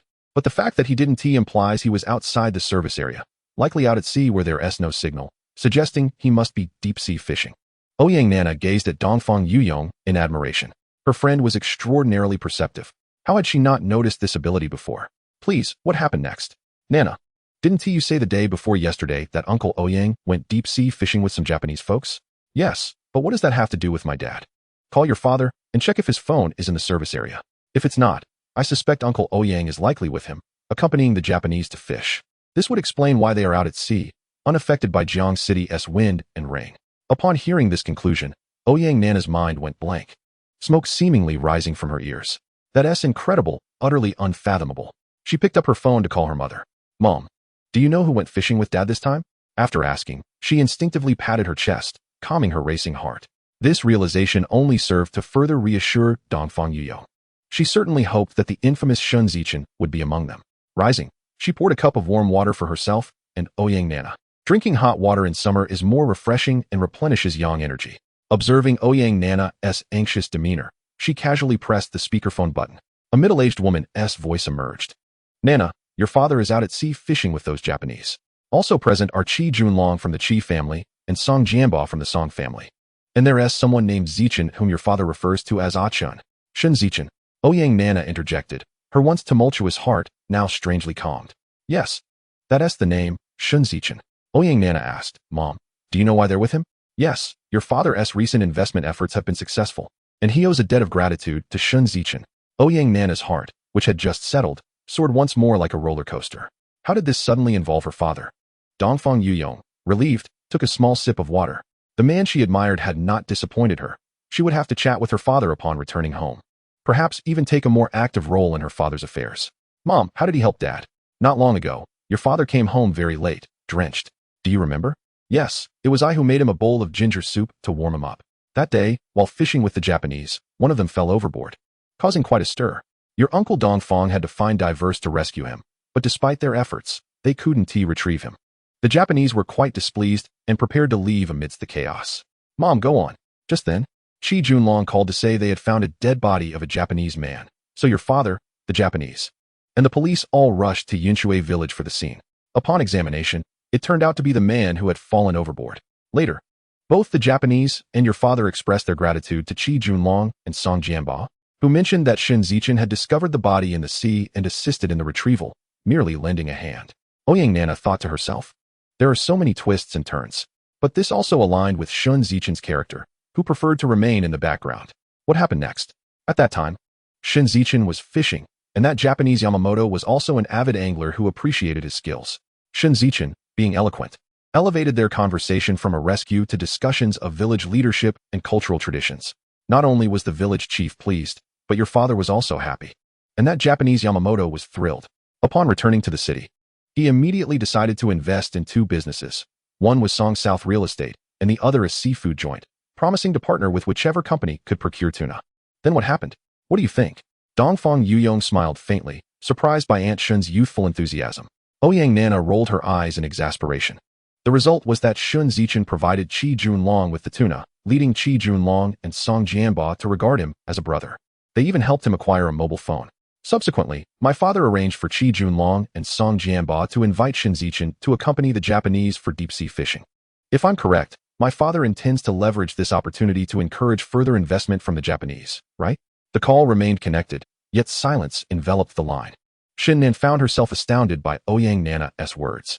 She knew her daughter well. She was not particularly clever, merely more mature in handling affairs than others.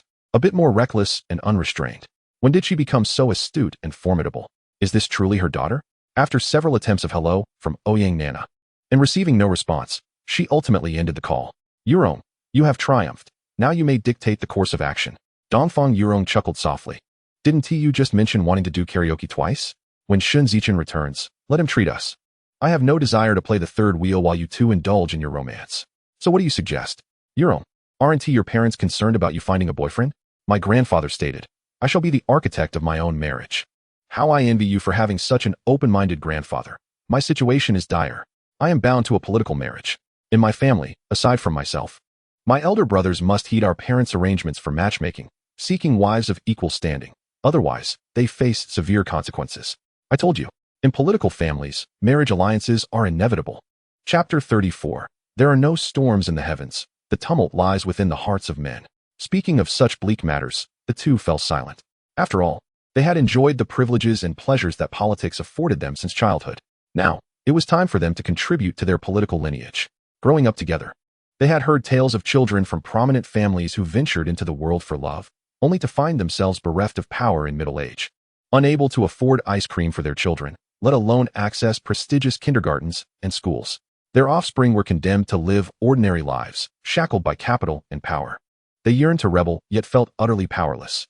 They could only resign themselves to mediocrity, euphemistically dubbed finding joy in simplicity. Occasionally, there were successful exceptions, but those were mere anomalies. Having witnessed too much, they felt compelled to adhere to the prescribed paths. As long as their family's political influence remained intact, they could bask in this glory. Love? Spare me. There has never been such a thing. Love is but a malady that demands a lifetime of medication for its cure. As for enjoyment, simple. They could enroll in interest classes and engage with their peers, saving money and avoiding waste. All seasoned politicians understood this. Listening to the rain drumming on the banana leaves outside only deepened their sorrow. They were reluctant to confront the storm. Yet, could one truly evade such tempests merely by refusing to face them? Yurong, what do you think that Wang Biaojie will think upon hearing of Shen Zichen's remarkable achievements? What can she think? Agao, heed your mother's advice. Find a way to uncover Shen Zichen's secrets. Mom, why are you urging me to revisit past mistakes? If a D finds out, my future will be irrevocably ruined. In the old Yin family residence in Yinshui village, Yin Qiangao and her mother, old lady Yin, sat by the window, observing the wind and rain. With classes concluded, they had now entered the internship phase. Those with capability sought their own placements, while others were assigned by the school. Retaining a position depended on personal merit and effort. After the internship, they would summarize their experiences, take photographs, and return home to work as elementary school teachers. How well one fared would hinge on emotional intelligence and intellect. Yin Xiangao and Deng Tiandi leveraged her father's connections to intern at the municipal investment office, where they hoped to remain as contract staff. Dongfang Yurong came to Yinshui Village Elementary for her internship, partly to secure an opportunity for herself, and partly to nurture the budding relationship she hoped would blossom between the two. Yet, Ouyang Nana had yet to finalize her decision. Yin Xiangao felt a twinge of displeasure. Old lady Yin gently patted her and said, Agao, remember, your mother would never harm you. I depend on you to support me in my old age. Yin Xiangao retorted, then why are you still urging me to pursue that Shen Zichen? Just the thought of him makes me feel nauseated. Haha, Gao. Do you know how much money that wasteful Shen has now? Do you know what he possesses? Yin Qiangao shook her head in ignorance. No, I do not. Old Lady Yin's expression fluctuated, her eyes glinting ominously as she said, he currently possesses a mobile phone worth a fortune and has over 200,000 in cash. Yin Qiangao gasped, Mom, it cannot be. How could he accumulate so much wealth in such a short time? The mobile phone was certainly a gift from those two connected friends of his. As for the 20,000, I overheard it while visiting Wang Shuhai's seafood procurement station. I even discreetly inquired with Wang's wife. It's no less than 20,000. What does that have to do with me? Are you foolish? Isn't a woman's inherent charm meant to be utilized by men? Use that charm to extract money from Shen Zichen. If he refuses, threaten to accuse him of misconduct. With his current capabilities, he will earn even more in the future. And you can leverage that charm to secure a monthly allowance from him. Mom, how could I face a D after that? Once you have money, you can treat your department head to meals and gifts. If he is male, it's even easier. Just provide companionship, secure your position, and eventually ascend to a higher rank. Then repeat the cycle. Such words were starkly pragmatic for a woman. Yin Qiangao's heart raced. In Yinshui village, she advanced into the city with Shen Zichen. And within the city, she relied on Deng Tiandi to penetrate the municipal investment office. Although she was not yet officially employed, if she could procure funds from that scoundrel Shen, she could host meals for her colleagues, gift her department head, and use her innate allure to expedite her promotion, eventually securing a respectable position. By then, Deng Tiandi would be insignificant. If Shen Zichen became affluent, she would indulge him, and if he fell short, she would discard him. Her inner thoughts spilled forth in gales of laughter. Mom, what should I do? Bai Xiaowen remarked. Once a woman sheds her shame, she becomes invincible. Old Lady Yin, seeing Yin Qiangao's agreement, leaned in with a sly grin and whispered her plan. Upon hearing it, Yin Qiangao erupted into joyous laughter. Mom, I'll follow your lead. I shall proceed as you suggest. Gradually, her smile faded, and her countenance turned sinister. Her voice, hauntingly low, declared, Shen Zichen, you are the flesh of my flesh, and you shall never escape my grasp. The laughter pierced through the clouds, heralding an impending downpour. As if signaling a breakthrough, the sky above the clouds remained blue, the sun casting its golden rays upon the sea's surface. The azure waves danced in shimmering splendor. As seabirds soared and circled above, the fishing boats sliced through the waves, parting the golden light. The radiance returned to the heavens, dissipating the storm clouds over Jiang City, imparting a sense of tranquility to the heart. Moments later, the sky emerged clear, washed as if by water, a brilliant blue. Director Ouyang, you were indeed right. The bond between mother and child is profound, and the connection between father and daughter is innate. Ouyang Chunxiao immediately perked up, her curiosity piqued. Oh, what do you mean by that? During my school days, whenever I suffered from headaches or ailments, my mother would sense it and call to inquire about my well-being, urging me to take care of myself.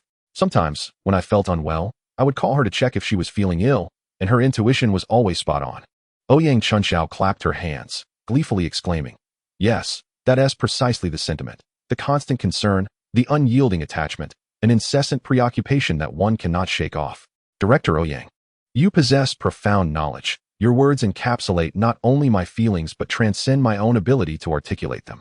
I am in awe. One may traverse countless paths, but flattery remains unfaltering. Rockefeller once remarked, Speak what others wish to hear, and thus command their attention, enlisting their aid in your endeavors and financial pursuits. The crosstalk performer Dabin added, Flattery serves one's own interests, elevating oneself, while excessive sycophancy may lead one to become the very butt of ridicule. Such are the profound truths of life. Ouyang Chunxiao, filled with delight, exclaimed, Aiken, you and Nana are classmates. Calling me uncle would not be inappropriate. Shen Zichen promptly seized the opportunity, responding, Uncle Ouyang, it is indeed fitting. You are a senior, and I honor you with this title, lest you think I am reaching beyond my station. Ouyang Chunxiao's spirits soared at this exchange, as he clapped Shen Zichen on the shoulder and declared, Since you have addressed me as uncle, I shall unabashedly advocate for you at the city's investment bureau. Rest assured, no labor will go unrewarded under my watch. Thank you, Uncle Ouyang. In the future, feel free to call upon me. Within my capabilities, I shall ensure your satisfaction, came the reply, followed by hearty laughter. Chapter 35, The Return. The exuberant laughter dispelled all gloom as the Qijia fishing boat returned safely to the Xingsong pier ahead of schedule. Ouyang Chunxiao called for an ambulance to transport the 4 members of the Qingmu team to the hospital for examination and treatment. Qi Junlong summoned a refrigerated truck and a seafood vehicle to transfer all goods from the boat back to the Qijia Seafood Hotel. Qi Junlong presented Shen Zichen with 100,000 yuan, settling his fishing earnings. Song Jianba similarly granted Ouyang Chunxiao 100,000 yuan for the fish he had caught. Shen Zichen and Ouyang Chunxiao accepted the sums without hesitation, as there was no evidence to contest. They simply relished their windfall. Shen Zichen even took the fishing lines and hooks of Qi and Song, along with a lure rod, whispering to them as he departed. The Japanese are looking to invest 100 million. With a chuckle, he left them in astonishment. Declining a ride home, he shouldered his fishing gear and strolled down the street. Spotting the industrial and commercial bank nearby, he squeezed the check in his pocket. He then visited his banking friend Wei Liu to purchase 80,000 yuan worth of Shenfa development stocks, depositing the remaining 20,000 into his account. Noticing Shen Zichen's return for another purchase, Wei Liu inquired, "Brother, is this investment truly promising?" Shen Zichen patted Wei Liu's arm, saying, "Brother Wei, trust me. Hold on to your shares, and by year-end, their value will multiply exponentially. You're quite the charmer. I might as well try my luck with 2 bank tellers." Wei Liu retorted, skepticism etched on his face as he sought a definitive answer, unwilling to heed the words of a fortune teller. Shen Zichen, pressed for an explanation, fabricated a response. "I practiced the plum blossom numerology." With that, he departed without a backward glance. As for whether to heed his counsel, that remained a matter of personal fate. Just as he was about to hail a taxi, his phone rang. It was an unfamiliar number from the city. After a moment's hesitation, he pressed the answer key. "Hello, who is this? Is this Shen Zichen? I am Dongfang Yurong." Instantly, a vision of a graceful woman with flowing hair and exceptional poise filled his mind. Dongfang Yurong, the class monitor and youth league secretary. Back then, Shen Zichen had been not only an academic achiever, but also a budding heartthrob, albeit slightly awkward and self-conscious, often blushing in the presence of female classmates. After a prolonged silence, Dongfang Yurong seized the moment. "Shen Zichen, are you listening?" With a dry throat, he replied, "Yes." "What does the esteemed secretary want with a mere expelled student?" Hearing his self-deprecating remark, Dongfang Yurong immediately countered, "Have you ever seen a mere student wielding a mobile phone this grand?" Shen Zichen could only manage a non-committal chuckle. Understanding that the moment was fleeting, Dongfang Yurong swiftly shifted the topic. "I am going to intern at your Yinshui village primary school. Could you assist me in finding accommodation?" "Surely, that is not too much to ask, given your status as a local landlord." Shen Zichen felt a stir of apprehension. Why would she choose to intern at their village school? Was it a consequence of Yenda's departure, or was there another reason? Dongfang Yurong, however, did not allow him the luxury of contemplation. In her assertive manner, she pressed, "Quickly, will you help? Spare me the lengthy deliberation. Are you not a man capable of handling a simple task?" Her words were laced with both mockery and provocation. Shen Zichen felt his blood pressure spike. He retorted, "A minor issue, indeed. Just let me know ahead of time when you arrive, and I will assist you in finding a place." "That is more like it. I will definitely come. And I need a private room with a door and a lock," she affirmed. "Understood. I will take care of it upon my return. You may call to follow up." "All right. I shall treat you to ice cream when the time comes. I preemptively thank you, valiant heroine. Farewell." Ouyang Nana, curious, queried, "Yurong, why did you not disclose everything to him? If a classmate from middle school suddenly sought your help, what would you think?" Ouyang Nana found herself momentarily speechless.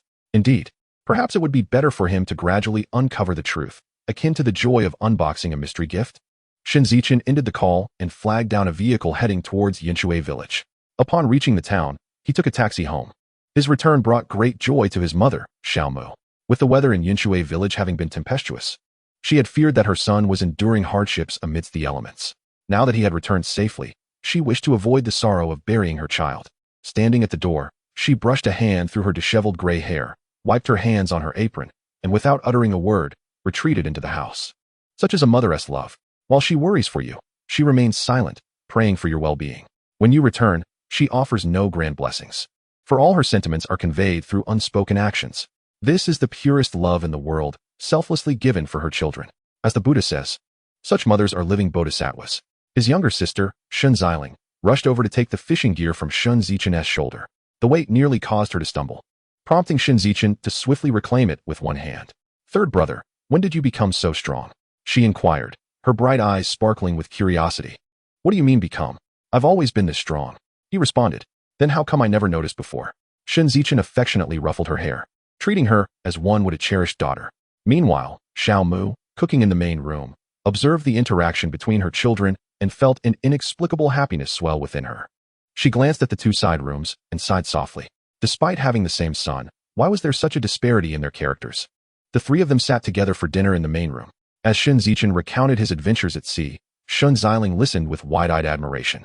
"Third brother, When will you take me to the South China Sea? I want to see if there's a Guanyin Bodhisattva. If you believe, she will be there, he assured her. Really? Indeed. Faith is the origin of virtue and merit. Here, have something good. What good thing? Shen Zichen asked, intrigued by his mysterious tone. When Shen Zichen presented her with a portable cassette player, she exclaimed in delight, "Third brother, I've wanted one of these for ages. You have no idea. Everyone in our class who excels in English has one." With that, she hugged Shen Zichen and planted a kiss on his cheek. "Thank you. Third brother, I love you. Little sister, it was my oversight in not attending to your needs adequately.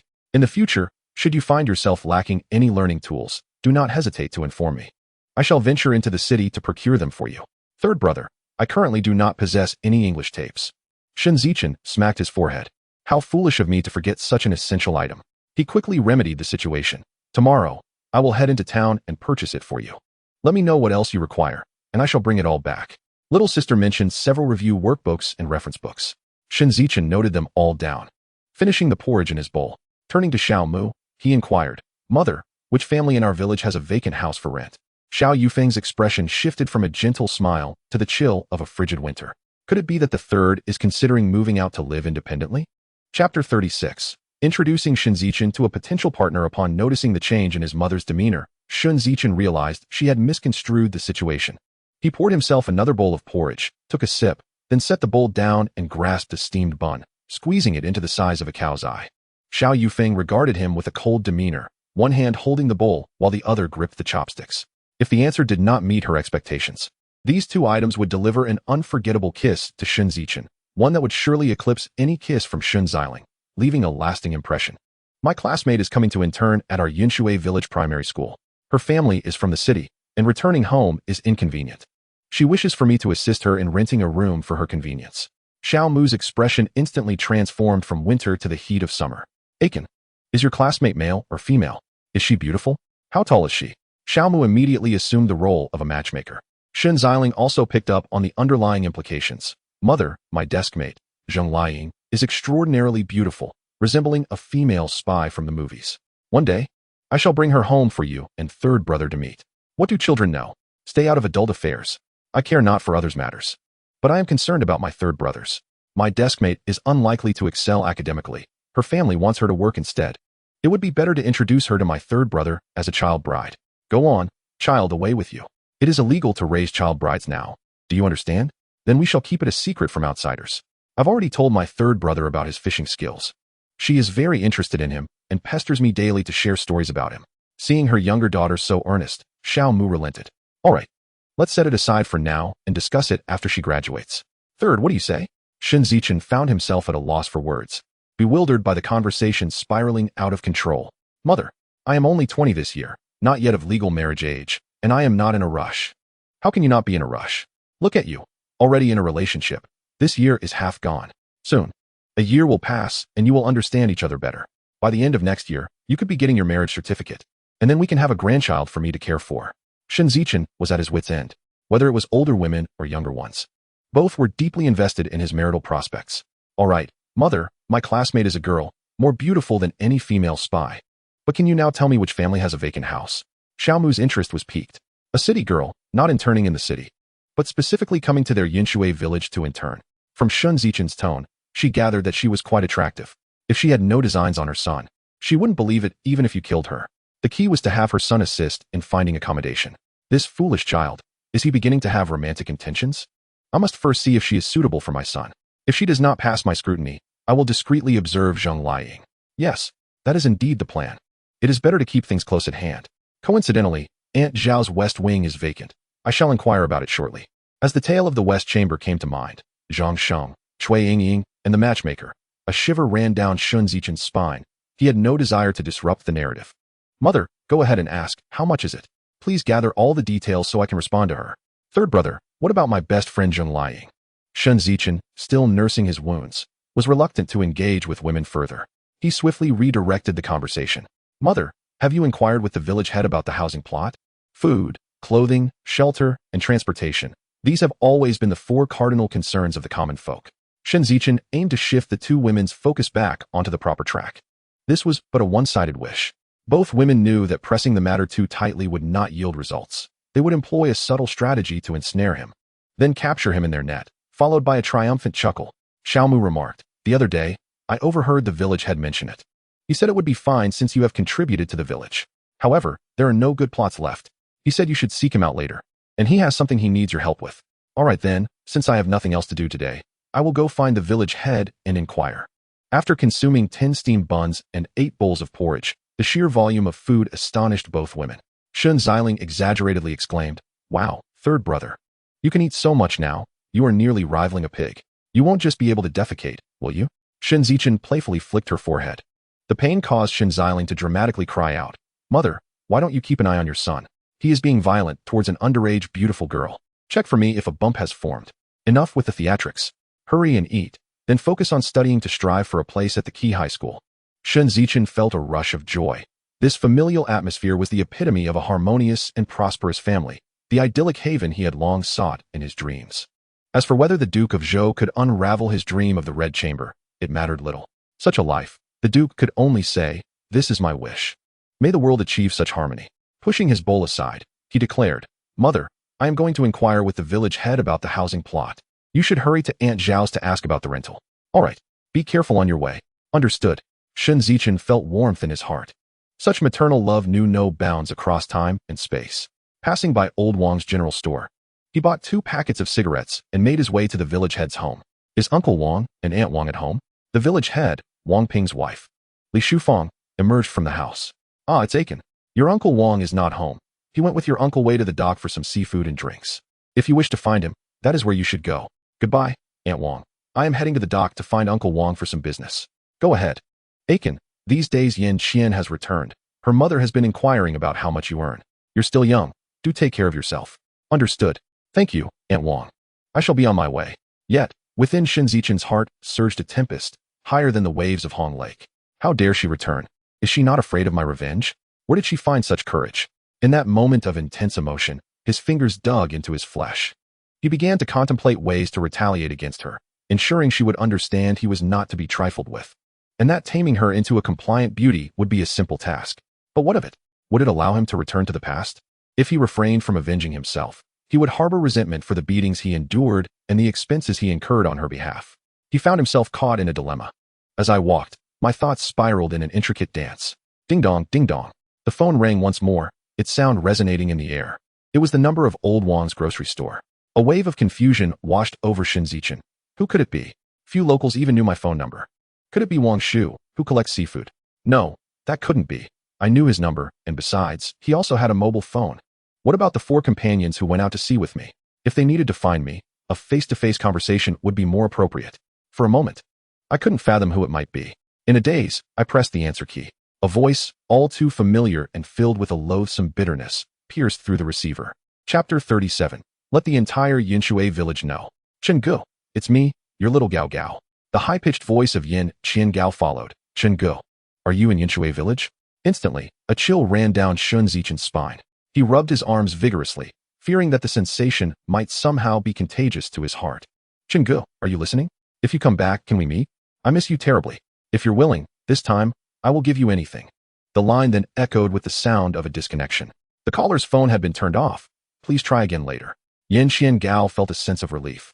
As long as she could meet Shen Zichen, she would have him under her control. After all, he dared not even face her, which indicated that he had not entirely forgotten her. As long as he harbored feelings for her, whether it be love or hate, it would be manageable. What truly frightened her was indifference, an utter lack of interest in her, which would render her powerless. That would be akin to a monkey transcending the 3 realms and existing outside the 5 elements, making it exceedingly difficult to grasp. The thought of 200,000 ignited a fervor within her. What of a sister striving for a better quality of life? Having paid the phone bill, Yin Qian Gao swayed her hips as she made her way home. Bah, that little vixen. Just like her mother, she seizes opportunities and kneels when faced with resistance. Old Wang, tomorrow I shall ensure that everyone in Yinshui village knows about Yin Qian Gao's entanglement with Ah Chun. My dear, fret not. I shall head to the dock right away. It is imperative for tomorrow, otherwise, you shall sleep on the ground tonight. Is that so, my love? The storm had just passed, and people remained ashore. Many gathered at the seafood stalls by the dock, indulging in a drink to alleviate their stress. Hearing the lively chatter within, Shen Zichen found a certain warmth in the bustling atmosphere of humanity. In the past, after hauling in the catch, he would seek out such a modest eatery near the dock, order a couple of dishes, and half a gin of white liquor. Sitting by the window as he gazed upon various landscapes, absorbing the diverse dialects and the essence of life itself, he remained silent, even when the dialects were sometimes incomprehensible, as this did not hinder his appreciation for life. At times, he would linger there for an entire afternoon, departing with the setting sun, accompanied by the repetitive yet lonely glow of the streetlights, watching his own shadow stretch and shrink, regardless of how his silhouette transformed. It never diminished the slightest trace of solitude within his heart. That was a yearning for loved ones and a lament for the unspoken communication with his parents across two worlds, filled with regret and helplessness. He extended his hand to the door for a long while until a voice behind him broke the trance. "Hey, buddy, are you coming in or not?" This jolted Shen Zichen back to reality. With a firm pull, he opened the door and stepped inside. The loud creak of the door brought a brief silence to the room. It was the village chief who first broke the quiet. "Ah Chun, come, join Uncle Wang for a drink." Just as Shen Zichen was about to make an excuse, he quickly moved over to sit beside Wang Ping. Opposite him was Wang Shu, with the militia captain Wei Li Huang to his left. From his bag, he retrieved 2 packs of cigarettes, tore them open, and handed 3 sticks to the men. They were seasoned smokers. The 3 took them and lit up. They could tell he had come prepared, waiting for him to continue. Noticing the nearly empty dishes on the table, Shen Zichen waved over the owner and ordered 4 more seafood dishes and a mushroom soup. He took out 200 yuan and handed it to the owner, instructing him to bring another bottle of Lianhua Baijiu. As the 3 smoked, their slightly reddened eyes remained fixed on him through the haze. Shen Zichen uncapped the bottle, pouring drinks for the 3 men before serving himself. "Uncle Wang, today is fortuitous. I toast to you." They clinked glasses and drank. After pouring another round, he raised his glass to Wei Li Huang, saying, "Uncle Wei, it's purely coincidental. I toast to you." They drank again. After pouring yet another round, he raised his glass to Wang Shu. "Second uncle, I appreciate your usual kindness. I toast to you." They clinked glasses and drank once more. Shen Zichen was about to pour another round when Wei Li Huang stretched out a hand to stop him. "Ah Chun, just speak your mind. We are all from the same village, as long as it's not about murder, arson, or the 3 anti-movements." "It certainly isn't, Wang," the village chief encouraged him. "In that case, I shall speak. I wish to apply for a piece of land to build a house for my wedding." The tension that had gripped the 3 men finally eased. It was merely about building a house. It seemed as though he had committed a grave offense. According to village regulations, every adult male had the right to apply for a piece of land to build a house.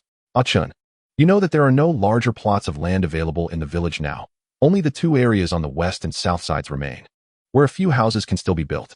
Which area do you prefer?" "Uncle Wang, I don't want either of those 2 plots. Let them be for others. I want the overgrown land just above the tidal flats in front of the dock." The 3 men were taken aback. "Ah Chun, that area is directly facing the sea. Aren't you afraid of being flooded during high tide?" "Uncle Wang, since I can remember, there have been a few high tides and typhoons. Yet that place has never been submerged." The 3 reflected on their own memories over the years and realized it had never flooded. However, it was indeed a small hillside. "Ah Chun, if you have your heart set on it, then it shall be yours. Come to the village committee tomorrow morning to handle the paperwork. Moreover, Uncle Wang wants to express his gratitude to you." Shen Zichen was momentarily startled and quickly inquired, "Uncle Wang, what do you wish to thank me for?" "For the words you spoke on the reef. The city has praised our village, and the township has acknowledged it as well, intending to use our village as a model to promote to other villages. If the promotion succeeds, I might be transferred to the township for work. Do you think I should be grateful to you?" "Uncle Wang, I merely spoke the truth that day. As for your potential transfer to the township, that is due to your own capabilities, recognized by the township leaders, and is unrelated to me." "Haha, Ah Chun, you are quite eloquent. However, without your words, I might not have had the opportunity. Thus, I must still express my gratitude. Come, Uncle Wang will toast you with a drink." They clinked glasses, and Shen Zichen filled his glass again. "Uncle Wang, you flatter me. Ah Chun, being a well-educated individual, what are your thoughts and suggestions for promoting our village to the township?" Wang Shu interjected with a sneer. What insights could he possibly have?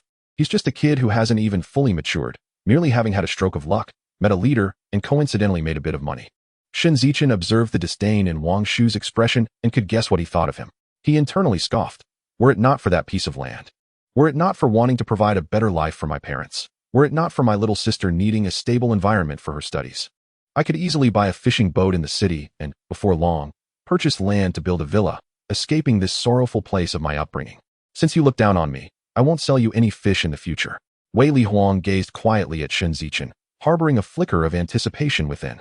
What if Wang Ping were to work in the township? He earnestly desired to assume the role of village chief. thereby retracing Wang Ping's path and striving for a position in the township as well. After all, we have our roots. Hence, he encouraged, Chun, do share your thoughts.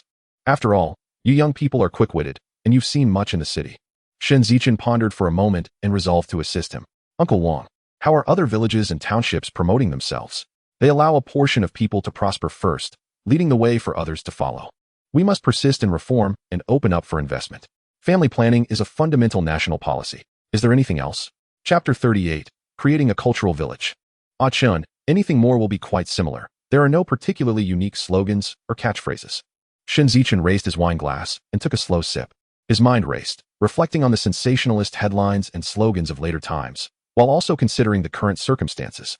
Across the nation, there is a collective effort to invigorate the economy, advocating for leaders to take the plunge and engage in economic activities. The strategy of allowing the wealthy to uplift the less fortunate, of using prosperous regions to catalyze surrounding areas, aims to ensure that everyone reaps the benefits, effectively doubling the economy. The prerequisite is adherence to the family planning policy and party leadership. Recently, he had mentioned the inheritance of fishing traditions and the fine customs of Huaxia. These two elements, if recognized by the villagers, would garner praise from the city for Yunsui village. With this in mind, he set his glass down. Casting a glance at the three, he noticed Wei Li Huang and Wang Ping looking at him with hopeful anticipation, while Wang Shu wore a somewhat skeptical expression. He mused to himself, success does not stem from luck, but from seizing opportunities. Wang Shu merely has a good older brother. Uncle Wang, Uncle Wei, listen closely. I speak with sincerity. If it works, great. If not, take it lightly. Wang Ping poured more wine for Shen Zichen.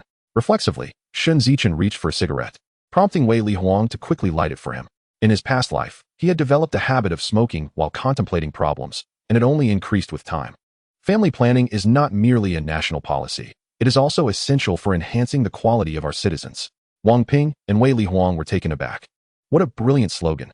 Others only spoke of penalties for births or demolitions, but no one addressed the need to elevate national quality. Wei Li Huang quickly pulled out a notebook, eager to jot it down. Just this single slogan could elevate Yunsui village's reputation. If I can bring this lad on board as a deputy company commander, it will surely benefit me. To become prosperous, one must first build roads. Once affluent, one must not forget the inheritance of Huaxia civilization. Preserving civilization is akin to preserving the path to wealth. Cultivating fish with civility and protecting the seas. Only a clean ocean can serve as a treasure trove. Using civility to assist and uplift each other, we can all march through the gates of prosperity together. Shen Zichen had more to say. Wang Ping laughed heartily, clapping him on the shoulder. Chun, that's sufficient. Huang, gather the other village committee members shortly. Let us unify our opinions and implement these ideas. With you overseeing the process personally. Wei Li Huang chuckled in agreement and stood up, ready to depart. Shen Zichen suddenly thought, to help someone fully is to accompany them to the very end. Uncle Wei, please wait a moment. Wei Li Huang, having just lifted himself, sat back down. Shen Zichen proposed that, in preparation for inspections, they erect a monument at the village entrance bearing the village's name. Then along the village road, they should build 2 walls on either side, smoothing them over and painting them white, adorned with images of flowers, birds, fish, insects, mountains, waters, and local specialties, perhaps including some promotional text. Although this might be somewhat deceptive, it would serve to meet inspection requirements. However, if flowers were planted on both sides, it would indeed be quite lovely. Now even village chief Wang Ping could no longer remain seated. Bursting into laughter, he exclaimed, as long as we can complete these 2 walls along the roadside as you suggested, my work in the township will be assured. But the village lacks sufficient funds. What to do? A grimace soon spread across Wang Ping and Wei Li Huang's faces. They quickly grasped the source of their concern. Chuckling softly, he noted how uncomplicated village officials still were at this time. As I mentioned earlier, I'm here to help you mend a wound. Uncle Wang, is it a matter of finances? Wang Ping and Wei Li Huang exchanged glances. Wei Li Huang pressed, Chun, do you have a solution? If it works, you shall be appointed deputy company commander. Uncle Wei, I can propose a solution, but as for the deputy company commander, let us set that aside. Being a fisherman would already be quite an achievement for someone like me, expelled from school. Wang Ping responded, we'll discuss the deputy position later. For now, let us focus on how to raise funds, as that is our immediate concern. Yes. First, let us secure funding, then we'll address other matters. Uncle Wang. Uncle Wei, it's actually quite simple. Our village has many fishermen going out to sea. Wang Shu interrupted, are you joking? Fishermen hardly catch much. Sometimes they come back empty-handed. How do you expect to make money like you do? Wang Ping smacked Wang Shu, urging him to be quiet, and let Shen Zichen finish. He gestured for Shen Zichen to continue. Shen Zichen chuckled. Uncle Wang, whether the fishermen return empty-handed or not, I do know that your fish collectors earn money every day. Wang Shu, realizing he was referring to the money of the fish collectors, immediately interjected, I have no money. My son needs to get married and build a house this year. Observing his pitiful demeanor, Shen Zichen thought to himself, if you weren't the brother of the village chief, you would have faced consequences long ago. Uncle Wang, there are quite a few fish traders coming to the dock every day, aren't there? Wei Li Huang chimed in, indeed. There are at least 50 or 60. If we station militia to oversee them, charging a small fee of 3 to 5 yuan daily wouldn't be excessive, would it? Wang Ping and Wei Li Huang quickly grasped the next steps, and it seemed their aspirations of working in the township were no longer necessary. Wang Ping clapped Shen Zichen on the shoulder. Ah Chun, well done. Come to the village committee tomorrow morning to collect the land use paperwork. The boss will charge it to the village committee's account. All right. With that, Wang Ping and Wei Li Huang rose to leave. The boss returned 200 yuan to Shen Zichen, regarding him with newfound respect. This young man is not simple. Wang Shu began packing up the remaining items, spotting half a box of cigarettes. He reached for it, but Shen Zichen swiftly grabbed it and tucked it into his pocket. Cheap. TCH. Shen Zichen stood and headed home, informing his mother. Upon entering, he found the 3 generations of the Shen family seated in the living room, engaged in casual conversation with his mother. His younger sister was in the east room, diligently doing her homework. Sister-in-law, second aunt, Shen Zichen greeted before preparing to retreat to the west room. The family of Ziyu had passed away, leaving behind 2 widows and a son, making him feel quite out of place. As he turned to leave, his mother called out, Ah Chun, sit down. Your second aunt and Ziyu's wife are here to see you. They have come to see me. Shen Zichen felt a wave of unease wash over him. Unsure of what to expect, he pulled up a stool beside his mother. Second aunt, sister-in-law, what is it you wish to discuss? The family of Ziyu expressed. Brother Ah Chun, thank you for helping us reclaim the fishing boat and avenging our family. We want to belabor our gratitude. With the children still young, and with both me and my mother being women, we cannot go out to sea. So we can only gather some seafood along the shore to help with household expenses. Taking a sip of water, they prepared Shen Zichen for what was to come. Brother Ah Chun, thank you for the 10,000 yuan. We have used it for the funeral expenses. With the children about to start school, expenses will be mounting. Adults can manage with less, but the children cannot. Shen Zichen discerned the purpose of their visit. Sister-in-law, please speak plainly. I shall do my utmost to assist you. All right, I shall be direct. She replied. Go on. Chapter 39, renting a boat, taking on a disciple, securing the land. After conferring with her mother-in-law, it was decided that the fishing boat would be gifted to him. This statement left Shen Zichen utterly astonished. He had expected to rent it, but instead, they were offering it outright. However, one must remember that there is no such thing as a free lunch. The most costly things often come without charge. Sister-in-law, your words astound me. How could I, a young man, accept your boat without compensation? If word of this spreads, the villagers of Yinshui would surely condemn me. Indeed. He continued, you cannot do this. How would my third brother survive in Yinshui village? Aunt Xiao interjected. Ah Chun, I did not speak in jest. The boat is offered for your use, but there are 2 conditions. At this, Shen Zichen felt reassured. Indeed, there is no such thing as a free lunch. Pray, share the conditions, and I shall see if I am capable of fulfilling them. Ziyu's family took a breath and stated, First, we wish for Shen Yongzheng to become your apprentice and learn the art of fishing from you. When he comes of age, he shall return the boat. Second, you shall maintain the boat, while we invest in it as workers. Each day you take to the sea, we will receive 1% of your earnings. If you do not sail, you will pay us 100 yuan as rental. She fixed her gaze on Shen Zichen, having heard that he previously paid 1,000 yuan daily to rent Shen Zi's boat. Although the sizes of the boats differed, they were not dissimilar. Shen Zi's vessel measured 22 meters in length and 5 meters in width, while hers was 18 meters long and 5 meters wide. Their overall configurations were quite comparable. Presently, she and her mother-in-law had merely mended the nets. No other enhancements had been made. She had calculated Shen Zichen's daily catch while renting Shen Zi's boat, and the thought was staggering. It surpassed her husband's annual catch. One must not acquiesce immediately. Doing so may lead others to believe you have something to gain. However, considering they were 2 widows and an orphan, the situation was different. Besides, they were of the same family. Not only would they provide you with a boat, but one could also rely on them in times of need. After all, he could not bear to see women and children suffer. In his past life, some women had exploited his compassion, weeping and lamenting after their time together until he had given them all his money, only for them to later demand more. Very well. Sister-in-law, I shall accept Yongzheng as my disciple, imparting my skills to him until he is capable of venturing out on his own. As for the boat, Regardless of whether I sail or not, I shall pay you 200 yuan daily, which will increase over time. Should I set sail, you may receive 1% of my earnings. Before Ziyu's family could respond, Shen Zichen raised his hand to halt them. I previously paid 1,000 yuan to Shen Zi's family, and as Yongzheng grows, his expenses will surely multiply. Furthermore, your house requires renovation. Thus, it is settled. Xiao Yufeng recognized that since her son had turned over a new leaf, his fishing fortunes had improved remarkably. Ada and the others must have benefited from her son's good fortune, or else their wives would not be so cheerful upon meeting her. Moreover, their immediate family had transformed into orphans and widows. It was indeed their duty to lend a helping hand. Ziyu's family, there is no need for further discussion. Let us proceed as the third brother has suggested. Exchanging glances, the two women were pleasantly surprised by the outcome. Shen Zichen was truly a good-hearted man. The two wiped away their tears of gratitude, for since their family's misfortune, it had only been Shen Zichen who had offered unconditional assistance, even providing them with extra funds. If things progressed as such, their house could be rebuilt next year.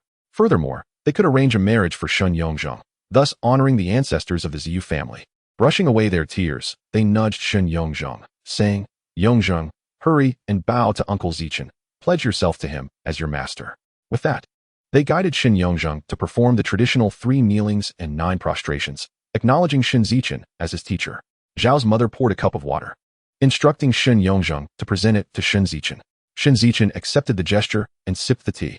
According to tradition, it was customary for the apprentice's parents to present the apprenticeship gift, but today's events had unfolded rather abruptly. Shen Zichen reached into his pocket, retrieving 100 yuan, which he handed to Shen Yongzheng. Take this. It is a token of my goodwill as your master. Shen Yongzheng promptly turned to his mother, seeking her approval. Ziyu's family quickly pulled him aside. Ah Chun, this is not appropriate. It is the disciple's duty to honor the master, not the other way around. Recalling his recent acquisition of a disciple, Shen Zichen replied, Sister-in-law, since Yongzheng has chosen me as his master, I shall treat him as my own son. In 100 years, he will be the one to mourn for me. I will teach him my craft diligently, and should he misbehave, I shall discipline him as needed. You need not intervene. Is that agreeable? The two women realized the intricacies involved in taking on a disciple. Ah Chun, as long as it ensures Yongzheng's success, you may discipline him as you see fit. We shall not protest, even should it come to the direst of measures. Then take the money. I shall bestow many gifts upon him in the future.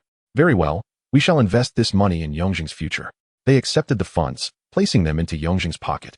Yongzheng, however, covered the money with his hands, only to pull it out again and offer it to his mother for safekeeping. Watching this exchange, Shen Zichen concluded that this child would undoubtedly amount to something great. After all, a child who respects his mother is unlikely to possess poor character. As for the skills, practice would suffice. China has never lacked examples of this throughout its thousands of years of history, with the most notable being Zheng Guofan. Conversely, there are also instances of prodigies who have fallen into obscurity, such as Jiang Yin and Fang Zhongyao. Once all matters were settled, Ziyu's family produced a set of keys from their pocket. Ah Chun, here are the keys to the boat. They are now yours. In a few days, we shall commence everything anew next month.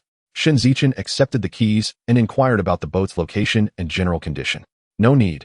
You are already facing difficulties. We shall begin tomorrow instead. I will set sail in the morning to take a look. After some consideration, Ziyu's family did not object. Knowing they could not contest Shen Zichen's decision, they could only return home and teach their son to regard Shen Zichen as his master, encouraging him to show filial respect. While they themselves would assist Aunt Xiao with her chores, they truly had little else to offer.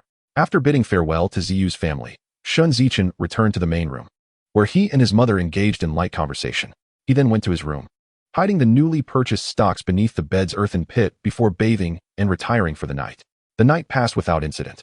The following day, Shen Zichen went to the village committee. All the committee members were present. Soon, he received the land use certificate for his homestead, covering an area of approximately 1,000 square meters. The entire hillside had been allocated to him. Shen Zichen chuckled as he tucked the certificate into his pocket, producing a cigarette to light for the village committee members. He then asked the village head, Wang Ping, Uncle Wang, who in our village is skilled at building houses. Wang Ping, exhaling smoke, pointed to Wei Li Huang. Your Uncle Wei's elder brother works as a small contractor in the city.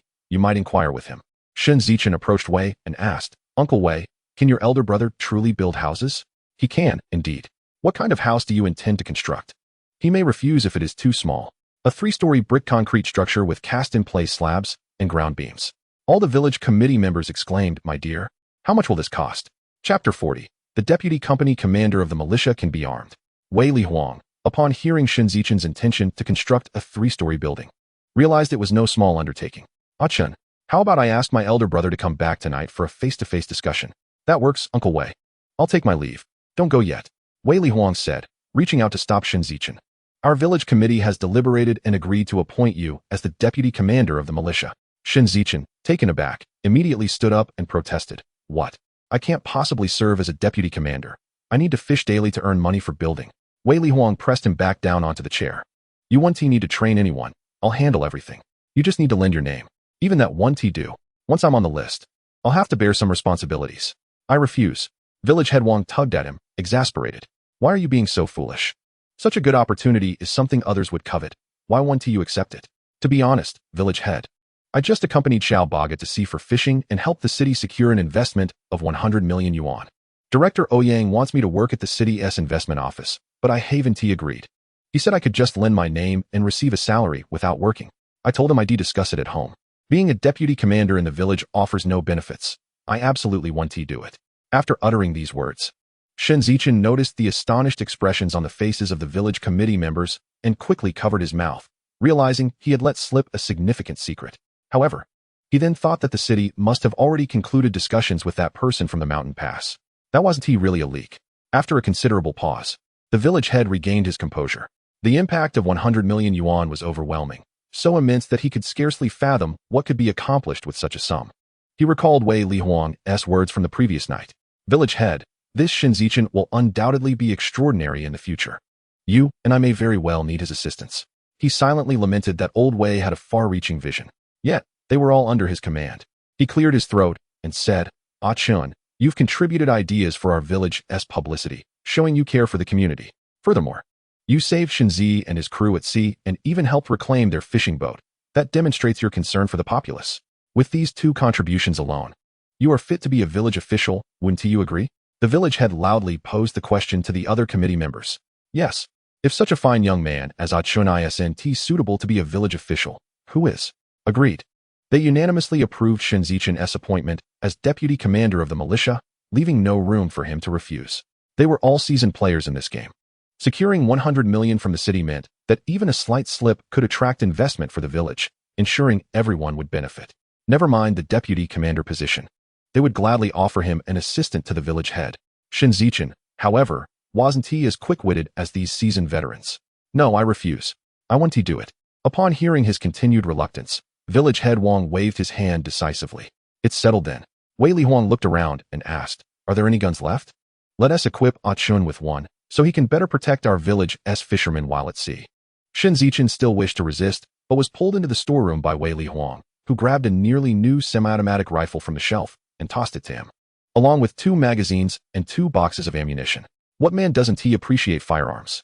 Shen Zichen was no exception. He held the gun, playing with it for a moment, and soon learned to handle it well, thanks to his frequent target practice overseas to stave off loneliness. After loading the gun, he said, Uncle Wei, let us be clear. I 1T take on any responsibilities. I still need to fish to earn money for my house. Wei Li Huang chuckled, thinking, you 1T need to manage anything. Just agree to join the organization. He patted Shen Zichen's shoulder and reassured him, I'll take care of everything. You just focus on fishing. All right, I'm off then.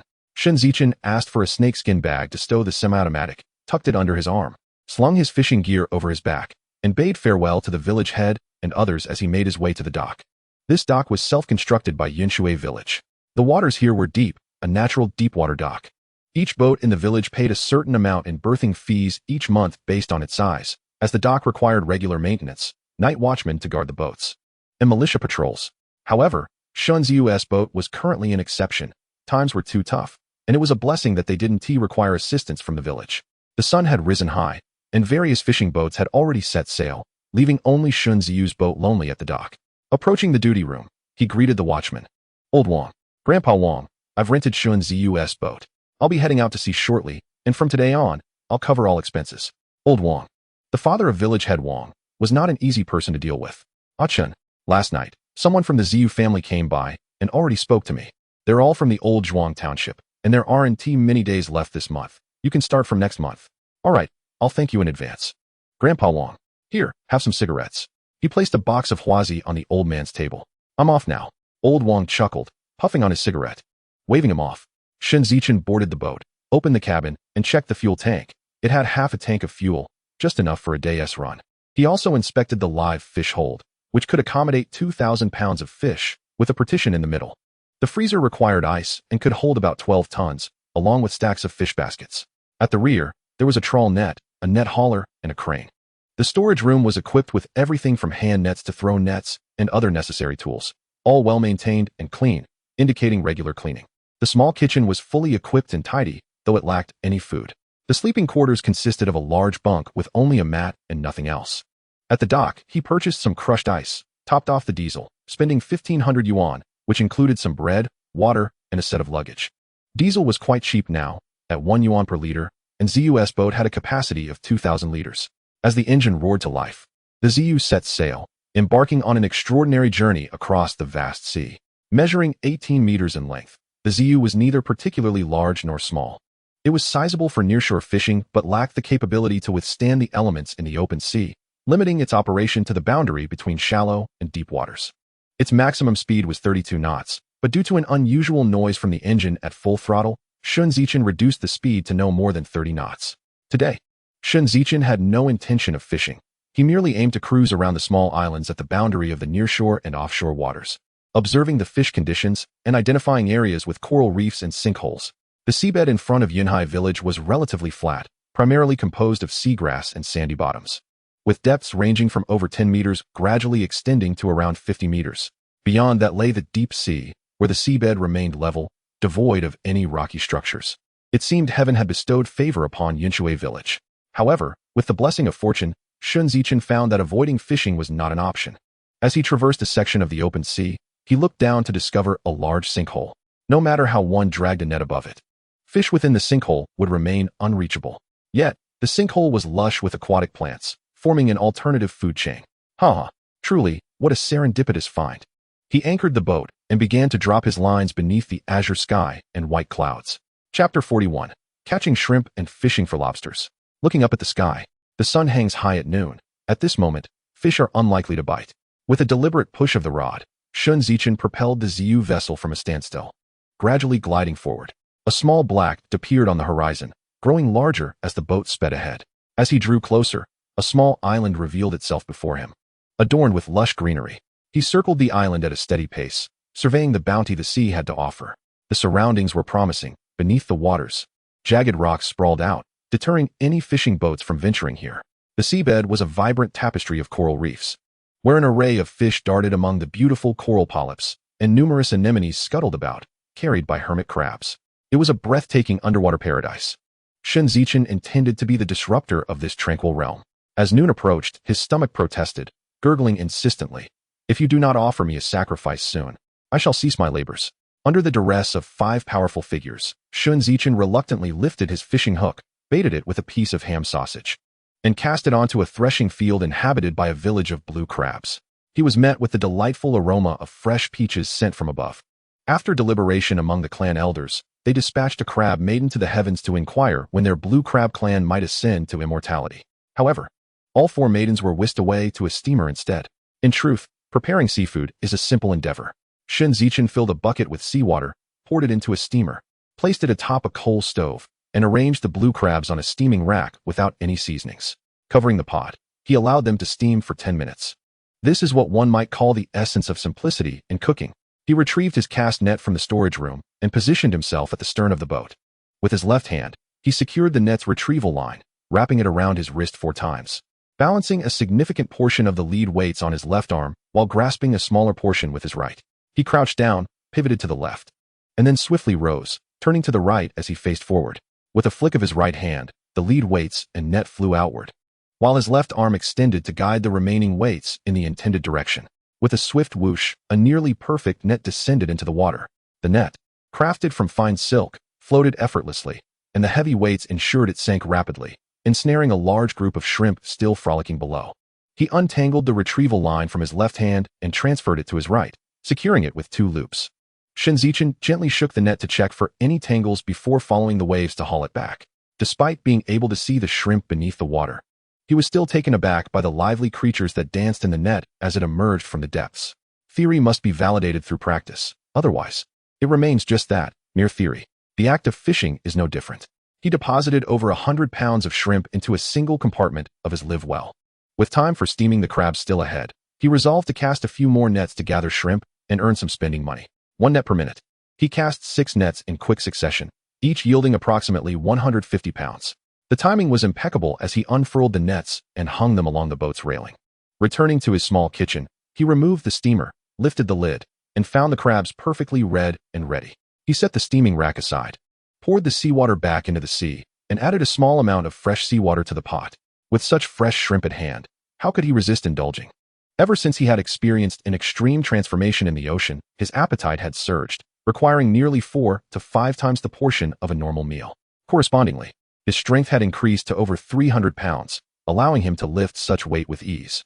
He eagerly anticipated the next time he might shatter his limits and discover just how strong he could become. It was this newfound strength that had enabled him to endure the relentless pursuit of golden pomfret. Once the water reached the right temperature, neither too hot to scald nor too cold to lose its flavor, he settled in a shaded spot to savor the blue crabs, planning to boil a few shrimp once the water boiled. Such a life would be a dream for even a militia captain. Each of the 4 crabs weighed about 2 pounds, though currently, they were not particularly plump. The peak time for crabs is during the red sorghum harvest, known for yielding the most luscious and delectable specimens. The coastal folklore speaks of sorghum and its affinity for shrimp and crabs. With 4 crabs and 10 shrimp, he still found himself only half-sated. He tossed the scraps into the sea, watching as they sank, quickly attracting a swarm of small fish and shrimp eager to feast. After rinsing the steamer clean, he stowed it away in the cupboard and extinguished the stove with water, planning to dispose of the refuse in the dockside trash bin upon his return. In the cabin, he settled into his seat, producing half a box of cigarettes and lighting one. A post-meal cigarette felt as blissful as immortality, a habit formed over many years. He had intended to quit, but the previous night's indulgences in smoke and drink had rekindled the deep-seated loneliness within his soul. Thus, he resumed both smoking and drinking. He was aware of the detrimental effects on health, but reminded himself not to become as ensnared as he had in his past life. In this lifetime, he aimed to use these vices as reminders, keeping his consciousness in check, lest he become ensnared by the cacophony of the world, leading him to embark on a fishing vessel and confront solitude, as if imprisoned within confined spaces. Human nature is fearsome, even as he fortified his mental resolve. Vowing never to err again, the moment the fishing boat docked, the little creatures would embrace him, kissing and nibbling at him, leading him into temptation once more. With unwavering willpower, he found himself boarding the vessel again, returning to a life of asceticism. Such cycles would persist until he met his end at the hands of the fish. In this lifetime, he intended to conquer himself, to master his consciousness, and not be a slave to desire. But could he truly succeed? There are no answers. He drew his thoughts back to the present, focusing solely on his surroundings. Extinguishing the cigarette in the ashtray, he rose, retrieving his cast net to continue his shrimp gathering. Through action, he sought to empty his mind and expand his spirit to fill the vastness of the void. The peculiar disappearances of his shrimp brethren finally roused the vigilance of the shrimp clan leader, who shouted, "Clan members, flee. This is not the righteous path. It is the allure of malevolent forces leading us to our demise." With a thunderous sound, the shrimp scattered in all directions. Shen Zichen found himself compelled to commend this wise philosopher of the shrimp realm. After a while, he would return to test them again, to see if these shrimp, like himself, lacked the fortitude to resist the seductive pull toward death. Amidst laughter, he ignited a torch and set sail. Just as he navigated around a hidden reef, he stumbled upon a curious scene. On one side, a blue dragon. On the other, a red dragon. 2 factions engaged in a grand contest. One dispatched a warrior, while the other wielded heavy weapons. How amusing. Perhaps he could serve as a judge, not an unreasonable proposition. He could also assist the wounded and host a celebratory feast for the victors, which seemed perfectly acceptable. After all, everything is a path leading to the same destination. Nourishing the cycle of life. Anchoring the boat, he stood at the bow, holding a fishing rod in each hand, untying the hooks and attaching pieces of ham sausage. He cast them before the 2 shrimp, testing their willpower in the first round to see who would consume the ham first. The blue dragon hero and the red dragon hero bit into the ham nearly simultaneously. With a gentle tug of both hands, he hoisted them up. He hadn't considered that even he could not resist the allure of the flavoring within the sausage. Moreover, who are these 2 great heroes? He placed each of them into separate chambers of flowing water. Subsequently, he assumed the role of a duplicitous judge, deceiving the esteemed warriors, until all the adult champions were ushered into the chambers of flowing water, where they were confined to cool their ardor. At their age, It was rather impulsive to resort to violence at the slightest provocation. The realm of martial arts is not merely about fighting and killing, but rather about human emotions and interpersonal relationships. He felt compelled to conduct a symposium, enlightening them to elevate their spirits. Ha ha ha. Chapter 42. The Grand Waltz of the Cucumbers. Observing the two chambers brimming with the azure dragon and the red dragon, Shen Zichen's grin stretched from ear to ear, reminiscent of the crooked-mouthed Dragon King. Igniting the vessel, he steered towards the abyss, aiming to become a purveyor of seafood, ensuring that his clientele enjoyed the freshest and most succulent fare. However, fate did not align with his desires. Perhaps it was the heavens that activated a protective mode for that chasm, continuously presenting him with various obstacles along the journey, compelling him to confront solitude. The first challenge was the Great Yellow Fish Gate. In a secluded spot amidst seagrass, approximately 20 meters deep in the ocean, a school of golden fish danced gracefully in the sunlit waters, performing a splendid waltz. Among them, two grand boss fish stood at the center of the dance floor, twirling elegantly to the melodies of Strauss. Surrounding them were fish adorned in slightly less impressive golden attire, also partaking in the dance. What a delightful scene of aquatic jubilation. Shen Zichen anchored his boat, seizing the opportunity to invite the boss fish into the chamber of flowing water during their partner exchange. In nature, female fish are often monogamous. When the time came for partner swapping, the boss fish began searching for her mate. Shen Zichen cleverly capitalized on her eagerness to reunite with her husband and invited her into the chamber as well, facilitating their heartfelt reunion. Following the same methodical approach, he ushered the entire school of great yellow fish into the aquatic chamber. Suddenly, Shen Zichen received an urgent order for live great yellow fish. With no alternative, he relinquished his gaming ambitions and set the Jiu vessel to a swift 30 knots, racing towards the prosperous Xinglong wharf. While navigating, he dialed Qi Junlong, "Brother Qi, I have a batch of live great yellow fish, red dragons, blue dragons, and shrimp. Would you like some?" "Yes, I want them all. Where are you?" "I'll come right away. I'm heading to Xinglong wharf. I should arrive in about an hour." "All right, I'll wait for you with the seawater truck. You'd better bring an extra vehicle." "Why?" "One for excess, and one to prevent fights." "How many are we talking about?" Shen Zichen remained tight-lipped, amidst Qi Junlong's hearty laughter. He ended the call and promptly arranged for partitioned seawater trucks. He immediately contacted affluent patrons who could afford to indulge in extravagance. As a result, every private room was swiftly booked. At Xinglong wharf, Shen Zichen stood alongside Qi Junlong, watching their workers diligently weigh the shrimp. First came the shrimp, 2,465 pounds at 6 yuan each, totaling 14,790 yuan.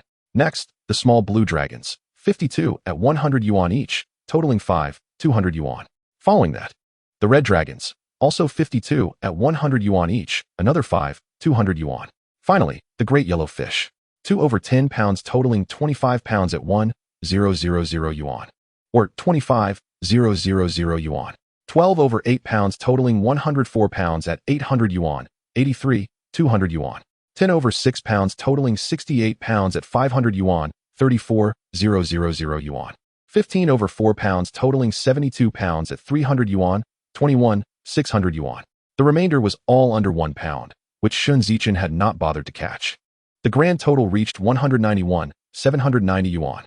Qi Junlong was elated. Shen Zichen was a significant benefactor to their family. Not only had he presented a golden idea for a seafood buffet on the sea, but he also relayed this to his father, who immediately approved and arranged for its implementation. Yesterday, he informed his father of another investment opportunity, and his father quickly notified several promising acquaintances. That evening, numerous visitors arrived at Ouyang Chunxiao's residence. Faced with such pressure, Ouyang Chunxiao had no choice but to call Mayor Dongfang, sharing the news of the new investment interest. The city promptly convened an all-night executive meeting. Those old friends quickly expressed their gratitude to Qi's father. Today, Qi Junlong shared the news of the great yellow fish and the red and blue dragons with these individuals, prompting them to make reservations. This was both an expression of gratitude and an opportunity to savor the wild great yellow fish, blue dragons, and red dragons, while the shrimp were less of a novelty. Thus, today was a grand feast for Qi Ji Hotel, a celebration of both culinary delight and monetary gain. These seafood dishes would start at no less than 1 million at Qi Ji Hotel. Consequently, Qi Junlong was forthright, issuing 2 checks of 100,000 yuan each to Shen Zichen. Upon receiving the checks, Shen Zichen graciously acknowledged them and turned the vessel towards Yanshui village. While navigating, he scanned the waters for any fish or shrimp, intending to cast a net if he spotted any. Otherwise, he would head home and address it tomorrow. Alas, today yielded nothing of worth. and even the few fish present did not warrant a stop. Halting the Jiu vessel would incur costs exceeding the value of the catch. Shen Zichen, though not particularly astute, was not foolish. Upon reaching the dock, he secured the vessel, concealing the semi-automatic net beneath the communal sleeping area, stowing away the hand net. After locking the boat, he grabbed a plastic bucket and his lure rod, making his way to the rocky area near the tidal flats. Peering down, he spotted the same clients who had fled previously. Now, with summer in full swing, various plankton abounded, attracting an abundance of fish and shrimp that fed on them. The waters teemed with species such as snapper, black sea bream, flatfish, crab, and lobster. To Shen Zichen, they were merely the ingredients for dinner. Casually, he placed a small shrimp into the plastic bucket as bait and cast it towards a black sea bream. It was just past 6 o'clock, the prime time for fishing. The black sea bream, spotting the shrimp swimming enticingly before it, donned in flesh-toned yoga pants, could hardly resist the temptation. With a swift gulp, it consumed the bait. Shen Zichen promptly lifted the rod to set the hook, securing the 3-pound black sea bream into his bucket. The second catch was a similarly sized black sea bream, followed by 2 small blue dragons weighing around 2 pounds each. Next, he netted 2 crabs, also around 2 pounds. Afterward, he reeled in his line, bucket in hand, and headed home. Upon entering, he found Wei Lide seated in the living room, enjoying tea. Shen Zichen quickly retreated to the kitchen, handing the bucket to his mother, Xiao Yufeng, requesting her to prepare the seafood for dinner. His younger sister's eyes sparkled at the sight of the bucket's contents, as she had never encountered such large and exquisite seafood before. She eagerly assisted their mother, washing her hands thoroughly, inviting Wei Lide to his study. They sat at the desk, where Shen Zichen poured him more water and filled his own cup. He then offered Wei Lide a cigarette, and they engaged in conversation. Uncle Wei, are you familiar with that piece of land? Understood. After my conversation with Uncle Wei, I went to take a look and measured roughly. It appears to be about 30 meters wide and 40 meters long. That's good. Let me share my plans. Shen Zichen pondered for a moment, and the first thing that came to his mind was the timeless architectural models he had seen in videos from the future over the next 2 decades. Fishing was within his realm of competence, but his drawing skills were akin to those of a kindergarten child. The results were akin to a chaotic mess, leaving everyone utterly bewildered about what he had attempted to depict. Wei Lide's discomfort was palpable. He was caught in a dilemma, unable to laugh or refrain from laughing. The pressure was intolerable, more so than holding in a fart. Chapter 43, Researching Building Houses and Quotations. Upon witnessing Wei Lide's distress, Shen Zichen couldn't help but recall a similar experience from his early days in teacher training college when he faced the same predicament. If he let it out, his classmates would erupt in laughter, branding him as the farting bug. But not releasing it was equally unbearable, leading to restlessness and discomfort. It was an ordeal of epic proportions.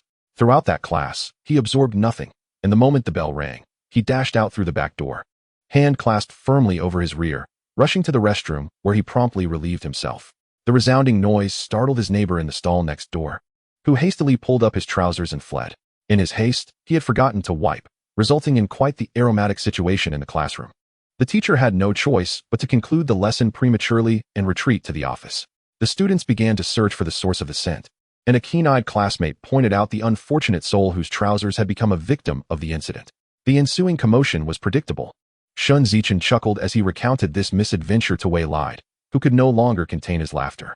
Meanwhile, his younger sister, Shen Zichen, overheard the laughter from the main room and peered curiously into the west room, unaware of what Uncle Wei and her elder brother were finding so amusing.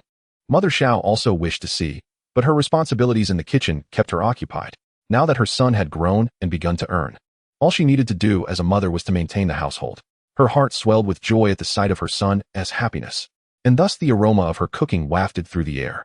After Shen Zichen and Wei Lide had their fill of laughter, Shen Zichen remarked, "Uncle Wei, I must be candid. This drawing is utterly incomprehensible. Just remember it and create a proper illustration for me." "Very well, speak your mind," Wei Lide readily agreed. Shen Zichen began to articulate his vision according to the plans from the future. First, he described enclosing the yard, adhering to the dimensions of 30 meters by 40 meters, employing red bricks for the wall, which would stand 28 meters tall. A foundation beam was to be established, with the main gate measuring 3 meters wide to accommodate vehicles in the future. Wei Lide took a piece of paper to sketch a rudimentary diagram, annotating it with notes. Once he finished, Shen Zichen continued, "Next, the main structure will be positioned 5 meters from the back wall, with plans to plant shade-loving flowers, plants, and trees behind. The first floor will feature a brick concrete structure with a cast-in-place slab, measuring 20 meters by 15 meters. The second floor will mirror this, measuring 20 meters by 10 meters, leaving a 5-meter platform at the front, enclosed with a railing. The third floor will replicate the second, and on the western side of the top floor. I intend to construct a tea room with a pure framework, while on the eastern side, I plan to cultivate flowers and grasses. The entire building will rest upon a foundation supported by a raft beam, with columns extending from top to bottom. Though increasingly astonished, Wei Lai diligently recorded every detail. "Ah Chun, why so many floors?" he inquired. "Uncle Wei, the first floor will serve as a garage and storage, the second will accommodate relatives, and the third will be my residence. Each room will come equipped with a bathroom and toilet. But how much will that cost? Money is not a concern. Additionally, I want to dig an oval-shaped pond 10 meters in front of the house, to be finalized on-site later. Lastly, we will need to drill a well and ensure that the area from the main gate to the house, surrounding the pond, is fully paved." Wei Lai was once again taken aback. In Yunshui village, there are indeed small villas, but compared to your 3.5-story design, they are truly diminutive. "Is there anything else?" Shen Zichen pondered before adding. "We should connect a water pipe from the sea to the road leading from my house to the village so I can store the fish I catch. Anything more?" "That is essentially it. Please calculate the total cost. Are there aluminum alloy doors and windows available in the city now?" "There are, but they are quite expensive. Nearing 400 yuan per square meter. Let us break this down. Please inquire about the cost of single-frame double-glazed windows and colored aluminum doors." "All right. Currently, the market price for brick concrete structures is 350 yuan per square meter, with foundation beams and renovations calculated separately. Your building will have a first floor of 300 square meters, a second of 200 square meters, a third of 200 square meters, and a half floor of 50 square meters, totaling 750 square meters at 350 yuan, which amounts to 262,500 yuan. The surrounding wall measures 40 by 230 meters, totaling 140 square meters at 100 yuan, which is 14,000 yuan. I wonder, Ah Chun, will you be handling the labor yourself, or will you require a comprehensive package?" "I'll take care of everything," Shen Zichen declared confidently. "On the day construction begins, I'll treat everyone to a feast, and I'll do the same on the days we lay the foundation and raise the beams, as well as on the day of completion. For other occasions, I'll host meals whenever I have the time. As for the separately calculated expenses, just show me the ledger." "It's settled then." The two men promptly reached an agreement. At that moment, Mother Xiao called them to dinner. Wei Lai hesitated briefly but ultimately accepted. They sat in the main room, ready to toast.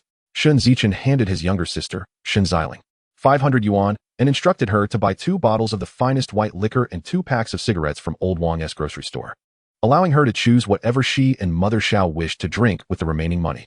Excited, Shen Zichen dashed off with her basket. When she returned, her older brothers, Shen Zichuan and Shen Zihai, accompanied her. As Wei Lai was about to offer them seats, he suddenly recalled a conversation with his brother Wei Li Huang about the forced division of the families of Shen Zichuan and Shen Zihai. He extended his hand halfway, then quickly pivoted to accept the lotus white liquor from his sister, opening it to pour drinks for Shen Zichen and himself. From this moment on, Shen Zichen was his employer, no longer merely the nephew of their village. Noticing that Shen Zichen remained silent and did not look up, Xiao Yufeng sighed. After all, they were her own sons. As a mother, how could she harden her heart against them? Throughout history, countless ungrateful sons and grandsons have existed. Yet few mothers have shown such cruelty. Observing her 2 sons at the door, nervously swallowing their pride, Mother Xiao felt a pang of sympathy. "Ah Chuan, hi, come in and share a meal with your Uncle Wei. He and Ah Chun are discussing the house construction." Upon hearing their mother invite them in, the 2 boys cheerfully entered. They took their seats at the octagonal table, filling their glasses. Shen Ziling shot them an annoyed glance, then took her portion of food and returned to the east room to eat with their mother. After sharing a toast, Shen Zichuan and Shen Zihai wasted no time indulging in the feast, treating the occasion as if they were not outsiders in the slightest. Their family could not afford such luxuries, often selling anything of value and settling for the scraps others discarded. Observing the brothers' unabashed behavior, Wei Lai felt a deep-seated disdain for them, viewing them as typical beggars. It was no wonder that Ah Chun could afford to build a house in just half a month. While these two had been married for 4 to 5 years, yet still resided with their parents. They were truly a source of shame for Yunshui village and the entire Shen family. "Ah Chun, you know that labor costs can be deferred, but for materials, money up front is essential, otherwise, the suppliers won't deliver. It's straightforward. Calculate the initial expenses, and I'll provide you with 20,000 yuan up front. Then we can continue to disperse funds based on the progress of construction." "What do you think, Uncle Wei?" In Wei Lai's heart, when comparing the 3 brothers, he regarded Shen Zichen with a higher esteem. Upon hearing the suggestion of a 2,000 payment up front, Huan set down his cup and remarked to Shen Zichen, "Ah Chun, Your sister-in-law's brother is a mason. Let him build your house. Being family, he won't skimp on you. So why resort to an outsider? Wei Lide felt an overwhelming urge to grasp a bottle and strike him, wishing to make him bleed. He recognized what words were appropriate and which were not. Chapter 44. Observations at the Tavern. Wei Lide now understood why these two fellows were ignored in their village. It was because they only uttered words that invited beatings. Furthermore, their manner of eating was increasingly repulsive. Having reached a near conclusion in their conversation, Wei Lide could no longer tolerate the brothers' mannerisms and rose to take his leave. Shun, I'll be bringing people in these next few days. Shen Zichen, equally exasperated by his brother's lack of decorum, responded, Fine, people will be coming in. I'll settle the payment immediately, and everything will proceed as agreed. Receiving a confirmed reply, Wei Lide promptly turned and exited. He feared that if he lingered with such individuals any longer, he might be compelled to strike them. Shen Zichen escorted him to the entrance, then turned back to glance at the main room, wishing fervently for the house to be completed so he could hastily depart. He did not return home, but instead walked down the street toward the dock. Upon hearing the raucous sounds of fireworks, his previously agitated mood brightened.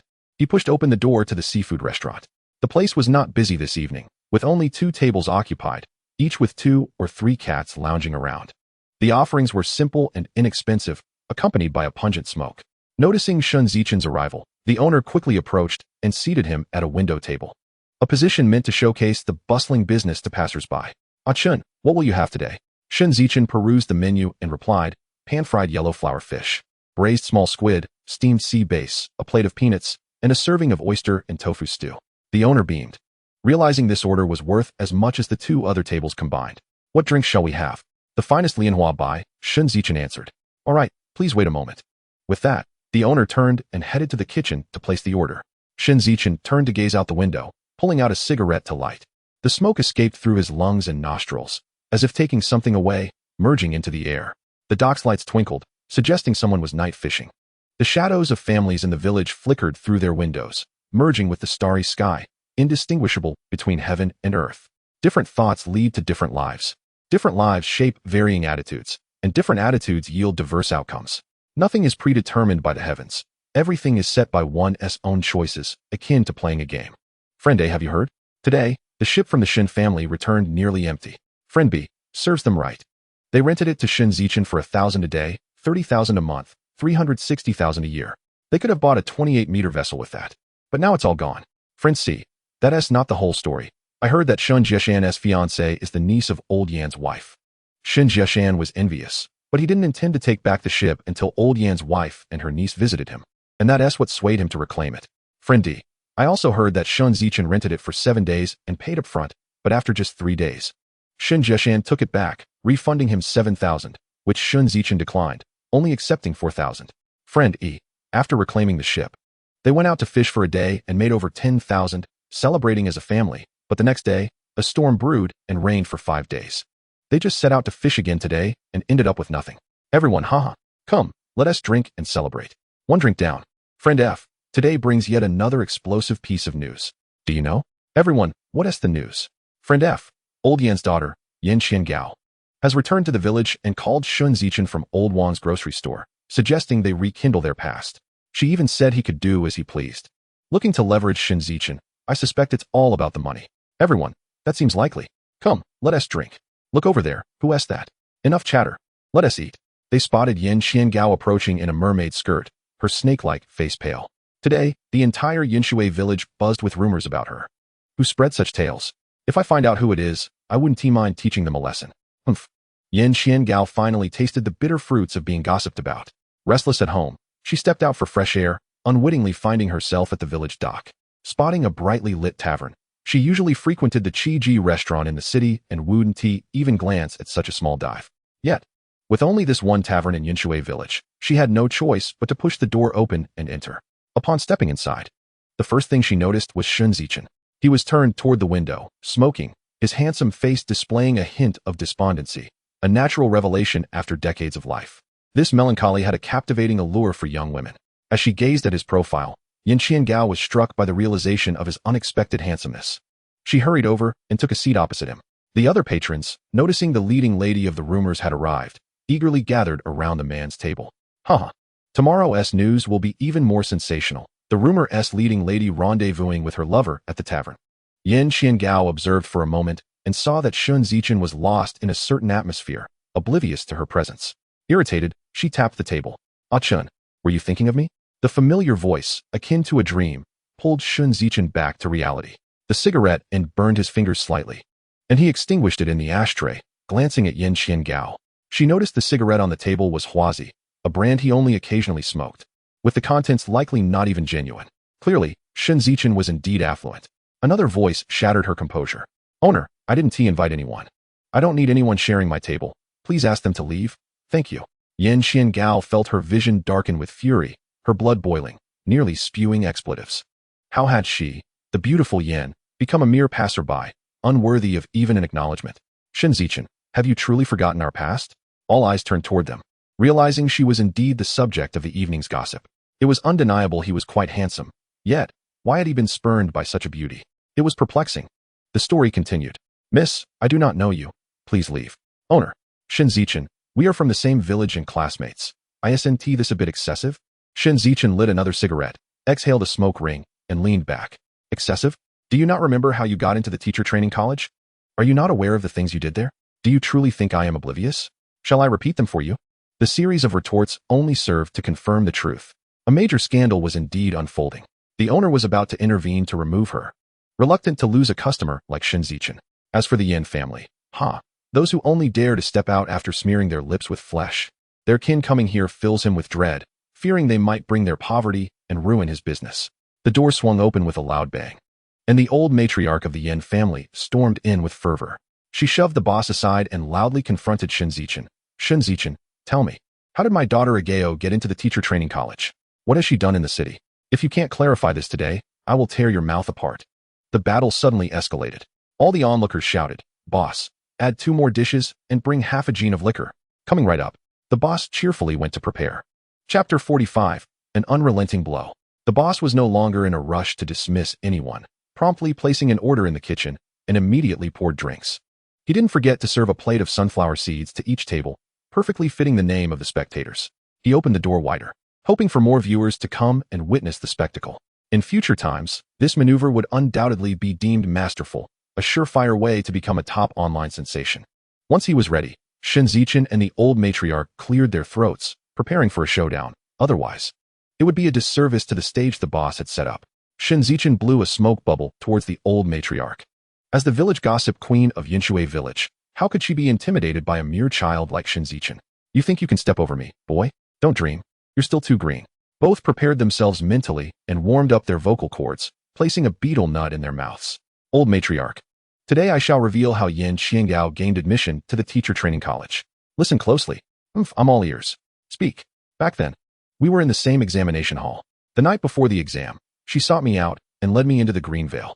The next day, I quickly answered the questions and submitted my paper early, tossing her the answers to copy. That was how she barely scraped by into the college line." After Shen Zichen's somber revelation, he turned to Yan Qiangao. "Isn't that right, Yan Qiangao?" He had left out many details about the green veil, granting her a significant favor. Yet, the audience was not satisfied. "We ordered more dishes. How can you not share the rest?" They insisted he spill the beans, for saying it outright would be harmless, and then they could all rest easy. "Ah Chun, tell us about the green veil." The audience was particularly eager for the romantic tales hidden within. Just then, a few more patrons entered, placing their orders. "Yes. We just arrived and are keen to hear those enchanting stories from the green veil." Shen Zichen clasped his hands and said, "As you wish. Fill in the gaps with your imagination." Laughter erupted. Everyone, including the old matriarch, turned to Yan Qiangao, eager to see how she would respond. Yan Qiangao, her face flushed, nodded in acknowledgement, admitting that there indeed was a tale of romance and passion. Internally, the old matriarch felt a surge of panic, suddenly realizing that her decision to escalate the conflict had been foolish, pushing her daughter into an abyss of endless shame. Previously, people merely whispered behind their backs. From now on, it would be an open truth. How foolish to willingly hand a knife to her adversary, exposing herself to ridicule.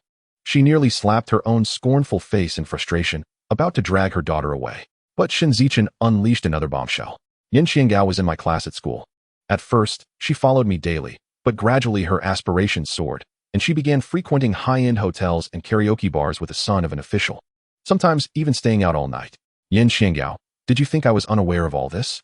Seeing her secrets laid bare, Yan Qiangao, instead of feeling shame, pushed her mother aside, hands on her hips, and boldly declared, "Why should I be like that? Don't you have a clue? Dongfang Yurong, the class monitor, always circled around you, and you didn't even spare me a glance. Shouldn't I seek a future for myself?" This reasoning was compelling and understandable. Applause and support surged. "Keep going, we'll help you trend. Soon, it will be adapted into a short play, Why I Cheated First. You indulge in revelry. I have no say in your freedom. You choose whom you wish. That too is your prerogative. I know I am a fisherman's child, and after graduation, I shall return to the countryside to teach. Thus, even though Dongfang Yurong showers me with attention, I am aware that such a mismatched romance leads nowhere. And hence I chose silence. Then why don't you speak up? If you understand, then my silence means nothing. If you don't, what good would it do to explain? You would still find excuses to attack me."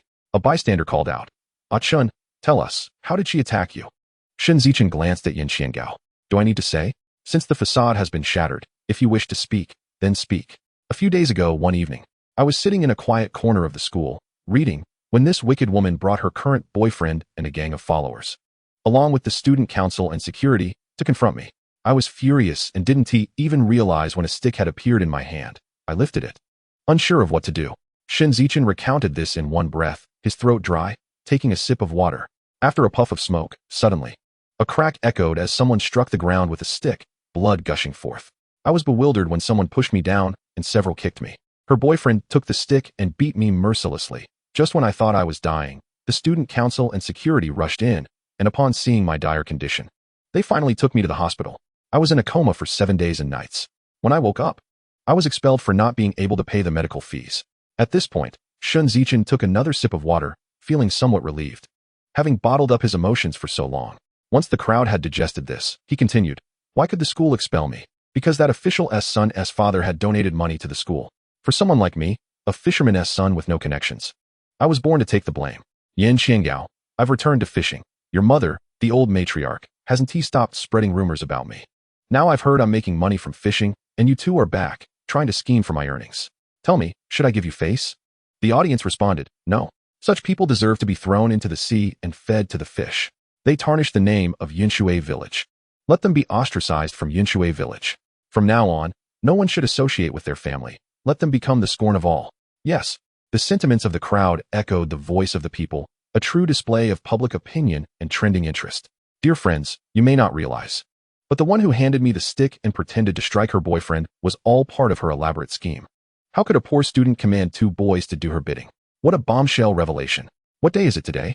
For Yinshui village to be rocked by such explosive news? The faces of the crowd lit up with knowing smiles. Shen Zichen downed his drink. As you might have guessed, even at her young age, she knows how to wield her natural charms to make men serve her, while her current boyfriend remains oblivious to the many green hats he wears. So, everyone, if such a woman were to bind money around her thigh and beg me, should I accept? Absolutely not.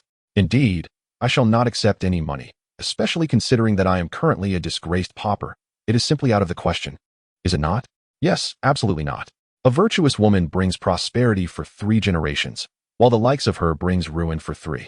I fear that associating with her might tarnish our family's reputation entirely. Yes, such a woman should be banished from Yinshui village. Yin Qiangao maintained a calm demeanor, chuckling softly as he remarked, "Shen Zichen, you are quite remarkable. Today you may have triumphed, but life is a long journey filled with challenges. I refuse to believe you will eternally fail to seek me out. We shall await the outcome." Ha ha. With a hearty laugh, Yin Qiangao exited the tavern, disappearing into the darkness. Old Yin Pozi also experienced the scorn of the masses today, calling out, "A Gao, wait for me," as she pursued him into the night. They witnessed the downfall of the notorious gossipers, and the crowd raised their glasses in celebration. Shen Zichen addressed the proprietor, saying, "Boss, add a fish and a bottle of wine to each table. It's on me. Thank you all for helping me clear my name tonight." "All right. Thank you, Zichen." Chapter 46. Unburdening the Heart and Saving a Life. Amid the expressions of gratitude, Shen Zichen settled the bill, carrying the packaged food and wine towards the Ziyu vessel. Not long after he departed, Yin Qiangao's elder brother, Yin Qianshi, burst into the tavern wielding a cleaver. Upon entering, he demanded, "Shen Zichen, I shall seek vengeance for my sister and mother." The crowd regarded him as though he were a fool. Embarrassed, he hesitated to confront them alone. Fishermen possess a fierce spirit. Otherwise, they would not dare to take life daily. In the 1990s, brawling was commonplace, with each party tending to their own wounds and returning home. Faced with a crowd, He was not foolish enough to engage without caution. Among the throng, someone unafraid of trouble shouted, "Assure Ma, a Zichen has gone to the dock." The nickname Assure Ma was coined during their village's screening of Assure Ma. As it rolled off the tongue, he pursued the dock, witnessing the Ziyu vessel gradually vanish from sight, merging with the waning moon above. The Ziyu reached a nearby isle, where Shen Zichen dropped anchor to secure the boat. He entered the small kitchen, opened the convenience bag, and arranged its contents onto a plate. Pouring a small bowl of wine, he took a hearty sip, tossing a handful of peanuts into his mouth. What a delight! The pent-up frustrations that had tormented him incessantly for days dissipated like clouds parting for the sun, illuminating both his inner and outer self. At that moment, he felt utterly liberated. Ah, the sea, you are all water. Ah, the island, you are all stone. Ah, the seabed, you are not flat. With another sip of the fragrant wine, he reveled in his thoughts, indulging in the drink and the feeling of freedom. Eventually, Shen Zichen succumbed to intoxication, standing at the bow, exuberantly singing the ballads of his past life. As the cries of seagulls roused him from slumber, dawn broke with a hint of crimson. Rising, he bowed to the seagulls, grateful for their rooster-like function. After cleansing himself, he stood at the bow, breathing in the morning's essence, a practice he had learned from a Taoist sage in his previous life. Whether through Buddhist self-cultivation, Taoist destiny refinement, or Confucian moral philosophy, reaching a certain level of mastery transforms both body and mind. After exhaling 9 breaths, warmth enveloped his body, particularly in his lower back, akin to the concept of earth producing fire. He then swished saliva in his mouth thrice, consciously directing it to his lower dantian. This ritual, done thrice with 9 breaths, aligns with the principle of heaven producing water and earth achieving its purpose. After prolonged practice, he would eventually attain the 63rd hexagram of the I Ching, when water and fire harmonize, signifying the initial completion of his skills. Upon finishing, he executed several stretching routines and practiced some short staff techniques. Returning to the small kitchen, he tossed the leftover food from the previous evening into a pot, added water, and when it boiled, he tossed in a pound of rice noodles. Without the need for a bowl, he devoured the contents directly from the pot, washing it clean with water before casting it into the sea. Lighting a cigarette, he retrieved the anchor, starting the vessel to circle the island, eager to discover what fish might be lurking nearby, ready to cast a line or a net if fortune favored him. Against the backdrop of the dawn, amidst the golden waves, a dark shape drifted towards him. After 10 minutes, upon closer inspection, he realized it was a floating corpse. Internally cursing, he lamented, "What a foul omen. Just recently, I recovered one, and now another appears. They say that in love, one may fail, yet in career, one may thrive. All literature holds this truth. Why is it not applicable to me?" Regardless of his complaints, Shen Zichen maneuvered the boat closer, shedding his clothes, seizing a rope, and plunging into the sea to secure the corpse. Swimming back to the boat, he slowly reeled in the rope, drawing the body alongside. Counting to 3 in his mind, he exerted his strength, hoisting the corpse onto the bow. As the rope was fastened around its waist, the lifeless form, still pliable, expelled the seawater within as it was pulled. Shen Zichen discarded the corpse onto the bow without further concern, turning to dress himself. Just as he had donned his vest and trousers, he noticed the body stirring. This startled him, sending his thoughts racing. Good heavens! Is it truly alive? Is it coming to drink my blood? The corpse continued to move, and after a while, emitted soft coughs. Observing the sun rising ever higher, Shen Zichen confirmed the individual was not dead but rather a survivor. Approaching, he turned the person over, noticing the water still within their abdomen. Untying the rope from around their waist, he knelt, with one leg at a right angle resting on the deck, cradling the individual and pressing down on their abdomen. With each firm push, the seawater erupted forth. Repeating this process several times, he emptied the water from their body, stripping them of their wet garments and laying them flat on the bow. Returning to procure a bottle of water, he offered it slowly, cautious not to let them drink too quickly for fear of poisoning. After some time had passed, the water was absorbed, and the individual gradually regained consciousness, blinking up at the sky and then feeling the boat, confirming they were indeed alive. With a few light coughs, they murmured, "Is there any food? Please prepare something for me." "Certainly," Shen Zichen replied softly, "just a moment while I prepare it. And another bottle of water, please." After handing over a bottle, he entered the small kitchen to boil water for instant noodles, adding 2 eggs and 2 sausages. Bringing the pot outside, he presented it along with a pair of chopsticks. The aroma of the noodles prompted the individual's stomach to growl. Without hesitation, they accepted the bowl, leaning against the boat's side, eagerly devouring the meal. Gradually, they shifted from leaning to sitting, and finally to squatting, finishing the broth and breaking into a sweat. Shen Zichen tossed them a towel from his shoulder. Catching the towel, The individual began to wipe away their perspiration. Once the sweat dried and the moisture within their body had dissipated, they returned the towel to Shen Zichen and inquired, "Do you have any cigarettes?" Shen Zichen retrieved half a pack of cigarettes from his pocket and tossed it to him, along with a box of matches. After striking a match, he indulged in a puff of smoke with evident pleasure. "I am Li Heihu, and I extend my gratitude for saving my life." Gratitude? It's merely the maritime code. One rescues the living and retrieves the dead. I never anticipated you would adhere to such codes. What a relief. Otherwise, I would have met a grim fate at the jaws of the fish. Thank you, young brother. Might you escort me to the shore? Certainly. Just make yourself comfortable while I navigate the boat. Where to?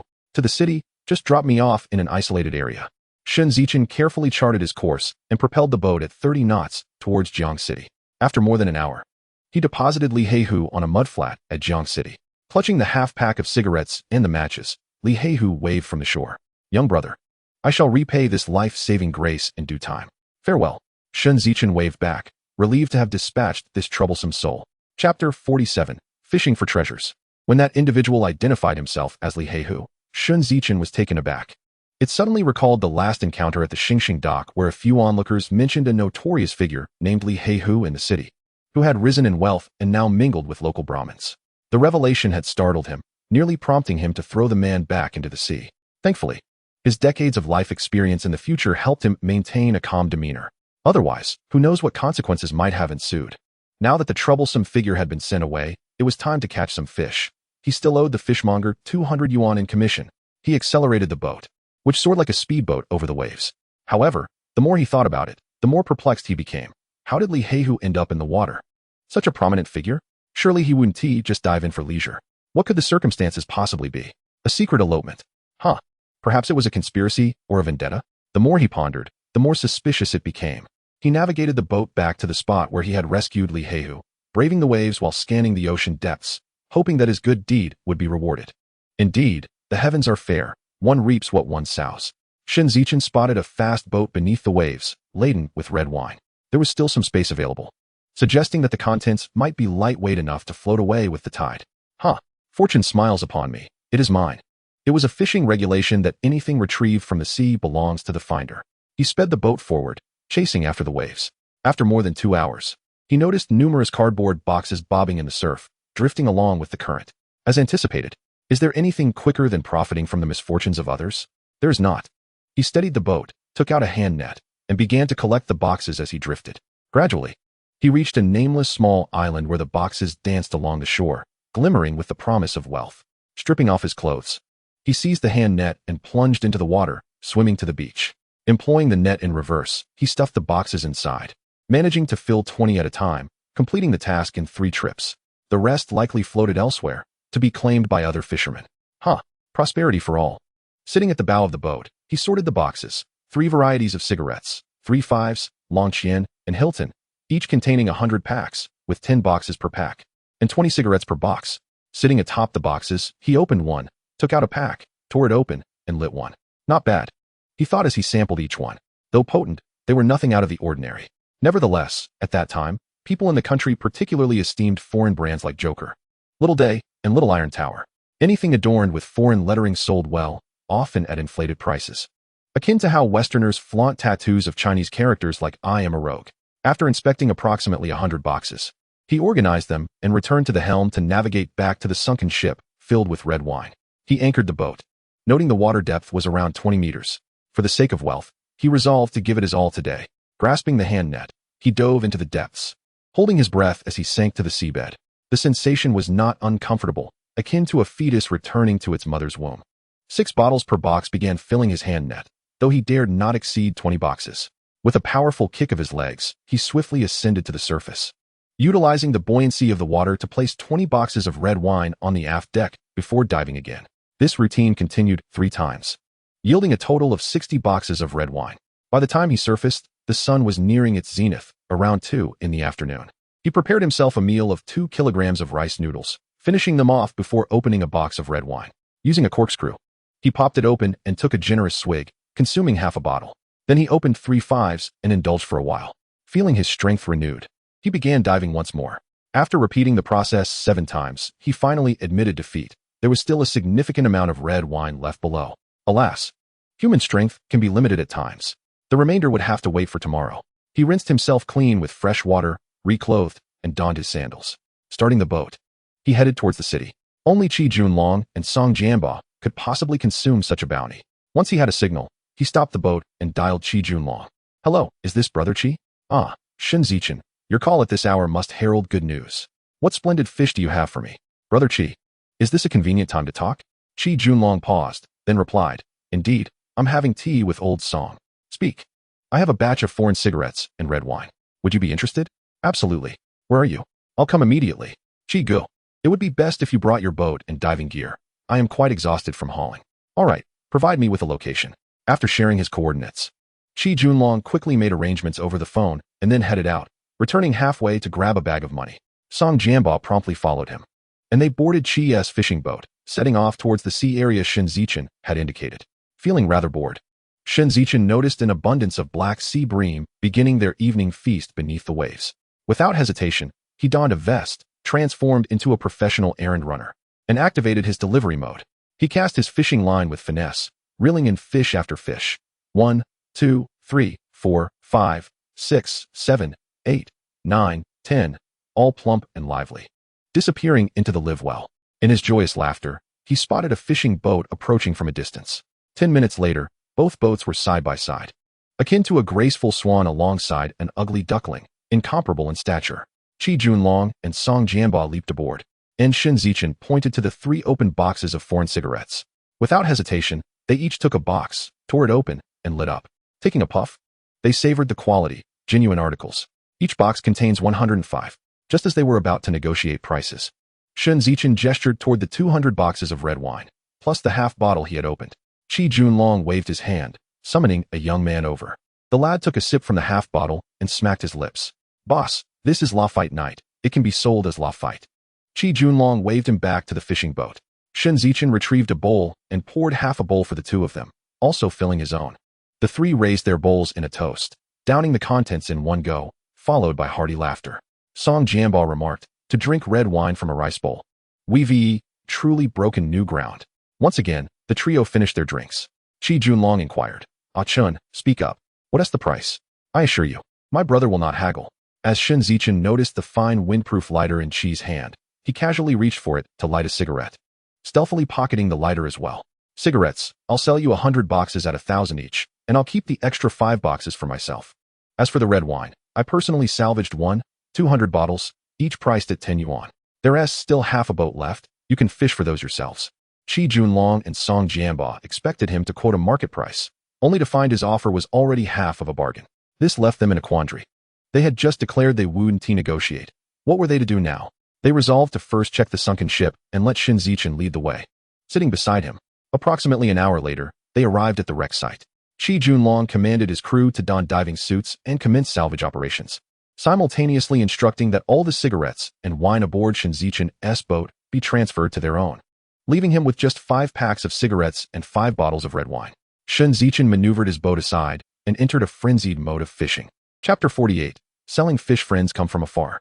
The summer days were long. By 7 o'clock, the sky remained bright, the sun casting a golden shimmer across the sea, which, upon the breeze's caress, appeared as rolling patches of gold. Shen Zichen gazed at this splendid vista. How wonderful it would be if it were truly gold. He couldn't help but think of the Western paradise, where the ground was strewn with gold and precious jewels. He wondered if they held any value there. Probably worth no more than the yellow earth here. In the distance, Qi Junlong waved a flag to signal that they had finished. He tossed the last large sea bass into the live well and ignited the engine to return to Qi's fishing boat. Qi Junlong and Song Jianba leaped over. Carrying a bag, Qi Junlong threw the bag to Shen Zichen. Upon opening it, he found it filled with neatly stacked old man's heads. Shen Zichen counted 26 bundles in total. He looked up, his eyes filled with questions. What does this mean? An explanation, please, or I might just jump into the water. Seeing the perplexity in Shen Zichen's eyes, Qi Junlong chuckled. Ah Chun, even you have your moments of vulnerability. I always thought you were old enough to be my uncle. Shen Zichen felt a jolt of anxiety. The most perilous individuals are those closest to you. They judge you based on your words and actions, perceiving the differences between you and the youth of this world, leading to suspicion. He realized he needed to mingle more with them in both the celestial and earthly realms. But wouldn't that merely replicate the chaotic life he led in his previous existence? Shen Zichen had solidified his identity as long as he built his house, bought a car and a boat, and equipped his home with various appliances. He could indulge with all the widows of Yunshui village. Even the young maidens would be willing to entertain him, and once inside, they wouldn't interfere with his private life. Marrying a man means providing for him. Marrying a woman means sharing meals and clothing. The former is the breadwinner, while the latter is the son of a phoenix. Alas, what is Achin thinking? Song Jianbao nudged Shen Zichen, pulling him back to reality. Gee, why so much? They had salvaged a total of 15,000 bottles from the sea. Plus you're over 1,000 bottles, each at 10 yuan. No bargaining. If you don't, I won't tea either. And with an additional 100 boxes of cigarettes.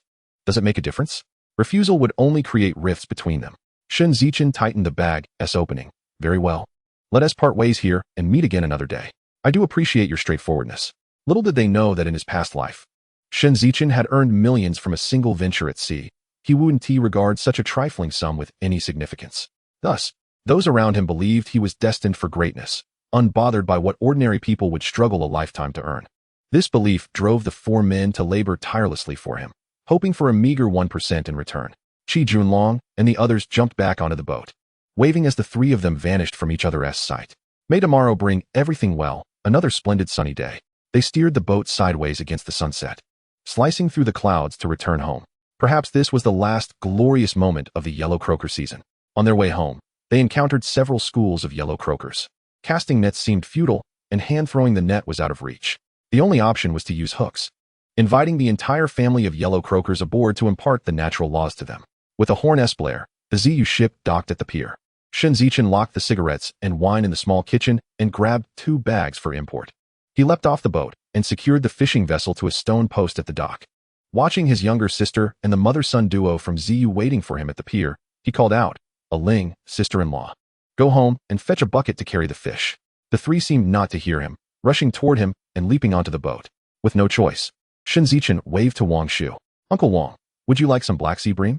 Wang Shu had already spotted his boat returning. But seeing the dry fishing nets and clean boat, he assumed his luck had run out and he had become empty-handed, so he didn't approach. Just as he was feeling bored, he heard the call. Ask him if he wants Black Sea bream. Absolutely. Each pound earns more than those mixed fish. He rushed over with a big phone, bringing workers and tools. His speed rivaled that of the female sprinter Wu Yani. If the Sports Bureau adopted such training methods, I'm certain that China's champions would effortlessly claim gold medals, bringing them into the homes of ordinary citizens. With a series of jumps, he boarded the boat. Stopping him was pointless. He needed to show him the Golden Mountain before discussing the price of gold. This strategy had served him well in the future. Opening the live well, not only were there countless Black Sea bream, but also several sea bass, and most surprisingly, there were even large cucumbers weighing over 6 pounds. The dazzling golden color was even more striking under the sunset. With a splash, Wang Shu sat on the deck, disregarding the pain, and hugged Shen Zichen's thigh tightly. Ah Chun, you must sell me these large cucumbers, no matter what. Then my second uncle will treat you to drinks at the seafood tavern. Order whatever you like. Drink as you please. Shen Zichen blinked her bright eyes and said, Second uncle, that one tea do. My brother has 2 female classmates waiting for him at home. Third brother, those 2 are so beautiful, even more so than Wang Xiaoqian from the gambling god. Female classmates, 2 of them, beautiful, waiting at home. These words, when taken separately, made sense, but when combined, they became intriguingly suggestive. Ling, didn't they mention their names? They did. One is called Dongfang Yurong, and the other is Ouyang Nana. They're coming to our Yunshui village primary school for an internship and said you promised to help them rent a house. It's been 2 days, and Yu Haven T replied. They came to check today and are now chatting with mom at home. So that's what it was. Calling them dead babies felt a bit chaotic. Shen Zichen sensed a swirl of emotions. Wang Shu and the others looked on with envy, a double delight. Regaining his focus, Shen Zichen decided to sell the fish before anything else. Uncle Wang, give me a price. If it's suitable, I'll sell to you. If not, there are others on the shore. Sister, have you eaten? Not yet. Then go home and fetch a bucket. Catch 3 fish to treat my classmates. Okay. Sister Shen Zichen jumped off the bow and ran home. Wang Shu watched him finish his arrangements, feeling a pang of regret. Ah Chen said 3. It wouldn't be Black Sea bream, sea bass, and yellow croaker, would it? If that's the case, it would be a terrible waste. Each one is worth nearly 1,000. What a waste, truly a waste. Yet, regardless, he had to make an offer. Ah Chen, the Black Sea bream is 10 yuan each, regardless of size. He also observed that they are generally quite large. The sea bass is 8 yuan each. Also irrespective of size. Shen Zichen nodded. All right, Let's catch them. Sister Ziyu, please help keep track of the accounts. Certainly, I'll take care of that over there, she replied. Upon finishing this exchange, he led Yongzheng towards the first wave of fish to Wang Shu's seafood shop. Shen Zichen instructed the fisherman to reserve 2 smaller black sea bream, so that Sister Ziyu's family could take one home later. Wang Shu gave him a thumbs up. Ah Chun, you're a man of integrity. In the whole Yinshui village, you are the most considerate. Not only do you assist the orphans and widows, but you also provide them with higher rents. Shen Zichen took out 3 foreign cigarettes and handed one to Wang Shu. Wang Shu, a man of experience, quickly accepted it upon seeing the foreign brand, and Shen Zichen produced a windproof lighter to light it for him. A sweet voice called out from the shore, Shen Zichen. Chapter 49, Selling Fish and Dividing Profits. The Beautiful Inspector. Wang Shu's cigarette fell from his mouth upon hearing that sweet call. Had it not been a foreign cigarette, he would have certainly left it behind. However, foreign cigarettes are a symbol of status. Wherever one goes, offering a foreign cigarette immediately facilitates matters and opens doors. Ah Chun, where did you get your foreign cigarettes? In this windproof lighter? In the distance, Shen Zichen was carrying a large bucket, leading 2 lovely ladies as they squeezed into the crowd. It was Dongfang Yurong who called his name. It turned out that his little sister had returned home to fetch a bucket, saying their third brother was back and selling fish at the dock, asking her to bring the bucket for dinner that night, which would include a big yellow croaker. Dongfang Yurong stood up to greet Aunt Xiao, then swiftly turned towards the dock. Aunt Xiao chuckled softly, appreciating how kind the girl was to her son. She was well-mannered and quite attractive as well. Ouyang Nana noticed Dongfang Yurong rushing out and also bid farewell to Aunt Xiao before following her. Shen Zichen, panting, saw his 2 beautiful sisters running out and picked up the water bucket to chase after them. The sweet call brought back memories for Shen Zichen from his school days. Whenever there were various activities, Secretary Dongfang would always think of him first, be it for bulletin boards, working in the cafeteria, helping the student council, or climbing mountains outside school.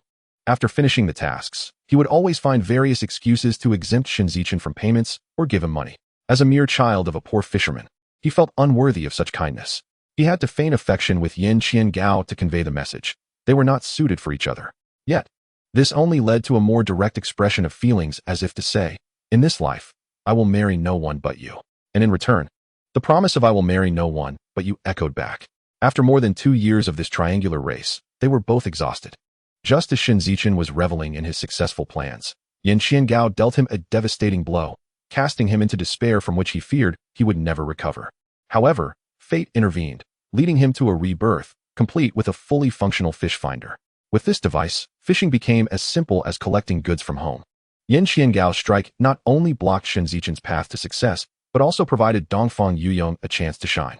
As he watched 3 beautiful ladies, 2 adults and 1 child, board the fishing boat, Wang Shu felt a twinge of self-reproach. Fearing that his cigarette smoke might disturb the ladies, he extinguished it painfully and tucked it behind his ear. After extinguishing his cigarette, Shen Zichen said, "Ladies, please wait a moment while I handle these fish." Dongfang Yurong regarded Shen Zichen, noticing how he had grown taller and more handsome, exuding both strength and maturity. No matter what, you won't escape my grasp this time. Just like the Monkey King cannot escape the palm of Buddha. With a smiling face, she sweetly said, "You carry on with your tasks. We'll take a look around the boat, if that's all right. It would be my honor. Please feel free to explore, and I will provide you with an introduction shortly." "You carry on," she replied, leading Ouyang Nana towards the cabin. Shen Zichen took the bucket from his sister, filled it with seawater, then grabbed a net to catch 2 black bream weighing about 4 pounds each, 1 sea bass of similar weight, and a large yellow croaker also weighing around 4 pounds. Seeing him keep the catch for himself, the people at the dock and Wang Shu quietly scolded him for being wasteful. They criticized him for being unable to contain the desires of his appetite. However, despite their grievances, it was not their fish to claim, and they could do nothing about it. After properly storing the fish, he instructed his sister to keep an eye on them. "Uncle Wang, let's talk. Considering my classmate's presence, I will sell them for a fair price. If the offer is too low, there might not be another chance next time." Wang Shu pondered for a moment before picking up his mobile phone to call some buyers to inquire about prices. Ultimately, he settled on a deal: 2 large yellow croakers over 8 pounds for 750 yuan each, 5 over 6 pounds for 450 yuan each, and 7 over 4 pounds for 200 yuan each. The black bream was priced at 10 yuan per pound, totaling 4,200 yuan, while the sea bass was 8 yuan per pound, amounting to 2,000 yuan. The grand total reached 41,230 yuan. Shen Zichen was generally satisfied, sensing that Wang Shu was not excessively greedy. Otherwise, he would not have hesitated to sell the fish in the city or the countryside. In the seafood purchasing station, He first handed over 7,000 to Sister Ziyu. Sister, this is the rent for 5 days and the upcoming month's rent. Please check it. Sister Ziyu, after verifying the amount, readily accepted it and tucked it into her pocket. It's all good, Brother Achun. Since everything was in order, Shen Zichen counted out an additional 420 yuan and handed it to her. Sister, this is your share of today's fish profits. Please keep it. Sister Ziyu took the money but then pulled out 10 yuan to offer him. You ate the fish. What is there to count? Since you are my classmate and also Yongjing's mentor, isn't it a bit embarrassing for a disciple to pay the master for a fish? Shen Zichen felt awkward contesting her. So he accepted the money and then counted out 820 yuan for Shen Ziling. This is your pocket money. Shen Ziling, a little money enthusiast, stuffed the cash into her pocket and patted it, feeling truly loved by her third brother. Looking at the remaining 33,000 yuan. With another 250,000 on the boat and 200,000 in his pocket, he realized that in just over half a month, he had earned nearly $1 million. This did not even account for his stocks. Should he consider converting that 200,000 check into shares of Shen Development? The thought sprouted like spring grass, impossible to suppress. Sister, later, please come to my house with Yongjing for dinner with my classmates. He winked at her. The orphan and widow understood his intentions and readily agreed. Sure, I'll take the money home with Yongjing and then head over to learn from your teachings, master. Shen Zichen embraced his little sister and returned to the boat, as buzzing discussions trailed behind them. Ah-chun is considerate. It seems Sister Ziyu is fortunate. Ah-chun, can I join you out to sea tomorrow? Just a cup of hot drink will do. If we catch a lot, I'll give you 2 portions of the catch. Brother Feng, I'm just fishing now. It's just me, and I can't catch fish alone. If you want to come along, that is fine. But if we come back empty-handed, it's not my concern. Upon hearing this, the crowd felt disheartened. After all, he was only fishing and wouldn't be dragging a net. Who could guarantee they would catch anything? What if they returned empty-handed? Did they not see that Shen Zishan had almost come back empty-handed today?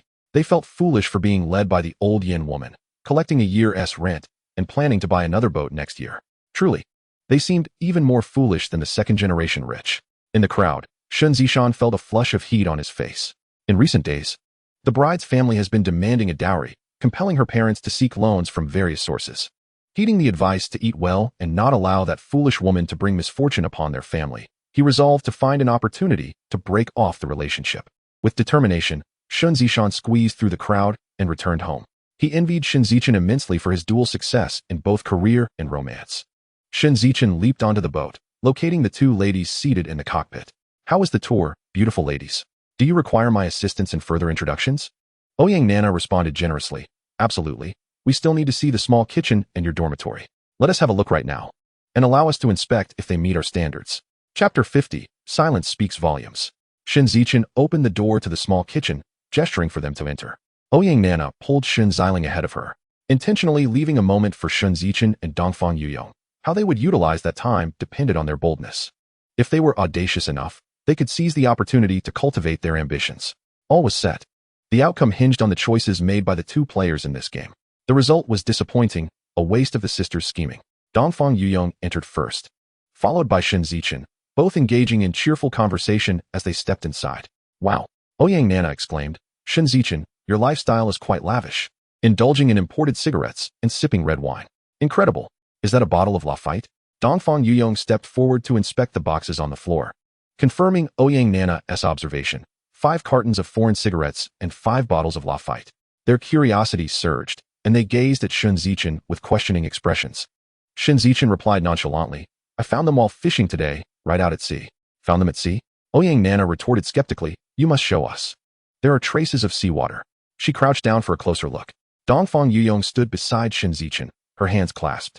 Shen Ziling mused to herself. Yurong and my brother would make a perfect match. How wonderful it would be if she became my sister-in-law. Meanwhile, Dongfang Yurong thought, you, with your ironclad resolve. One till you take the chance to hold my hand. Ouyang Nana stood up, stating, indeed, there are signs of seawater. However, Shen Zichen, shouldn't you report found items to the authorities? Shen Zichen leaned to the side, grinning, that applies on land. At sea, the rule is whoever retrieves it keeps it. A tradition that has endured for millennia. Really? Shen Ziling interjected, indeed, all the fishermen here abide by that. Ouyang Nana chuckled then. Can Yurong and I enjoy some Lafite tonight? Of course. Paired with some large yellow croaker, it will be a feast fit for the heavens. Shen Zichen's extravagance sparked a glimmer in Dongfang Yurong's eyes. Ouyang Nana sighed. Alas, if Shen Zichen were to sell her into servitude in the Philippines, she would still thank him and chase after him for her wages. Shen Zichen seemed to sense something, torn about whether to introduce her deskmate to her brother. An introduction could provide her brother with another option and apply some pressure on Yurong to become the future sister-in-law. The young lady was astute, understanding that alliances can be forged through shared endeavors. Why wait any longer? Let us hurry home and prepare to celebrate. She retrieved 3 bottles of Lafite, one for each of them, and locked the small kitchen door, securing the cockpit as well. With a fish bucket in hand, they greeted Grandpa Wang at the dock, tossing him a box of cigarettes. The 4 made their way to Shen Zichen's family home, with Shen Zichen leading Ouyang Nana ahead, while Shen Zichen and Dongfang Yurong followed behind. Gradually, Dongfang Yurong moved to the other side of the bucket, extending her delicate hand to assist. Shen Zichen took her bottle of wine, holding it in his hand. Their stride resembled that of a couple in harmony, greeting villagers along the way, many of whom expressed a desire to fish with Shen Zichen, complimenting his beautiful girlfriend. Hearing herself referred to as his girlfriend and receiving compliments made Dongfang Yurong smile throughout the journey. As they approached the door, Shen Zichen noticed his mother standing at the entrance, gazing in their direction until she caught sight of them. She smiled, tidying her hair with a hand, and wiped her hands on her apron before retreating inside without another glance. At that moment, Shen Zichen grasped the profound greatness of a mother's love. Regardless of what their children did, apart from normal admonishments, they never resorted to anger or scolding. Is it merely an extra 2 mouths to feed? It's not like they come every day, he chuckled, realizing he must accommodate his older brothers for his mother's sake. Whether those brothers were as useless as mud or as precious as jade was of no concern to him. Upon entering the main room, he found Ajing playing alone to one side. Ziyu and Aunt Zhao were preparing dishes, while his mother was busy cooking rice. Shen Zichen handed the bucket to Aunt Zhao, requesting her assistance in preparing the fish, reserving one for Ziyu to take home. He asked his sister to keep Dongfang Yurong and Ouyang Nana company in the east room for a bit while they opened the red wine to breathe.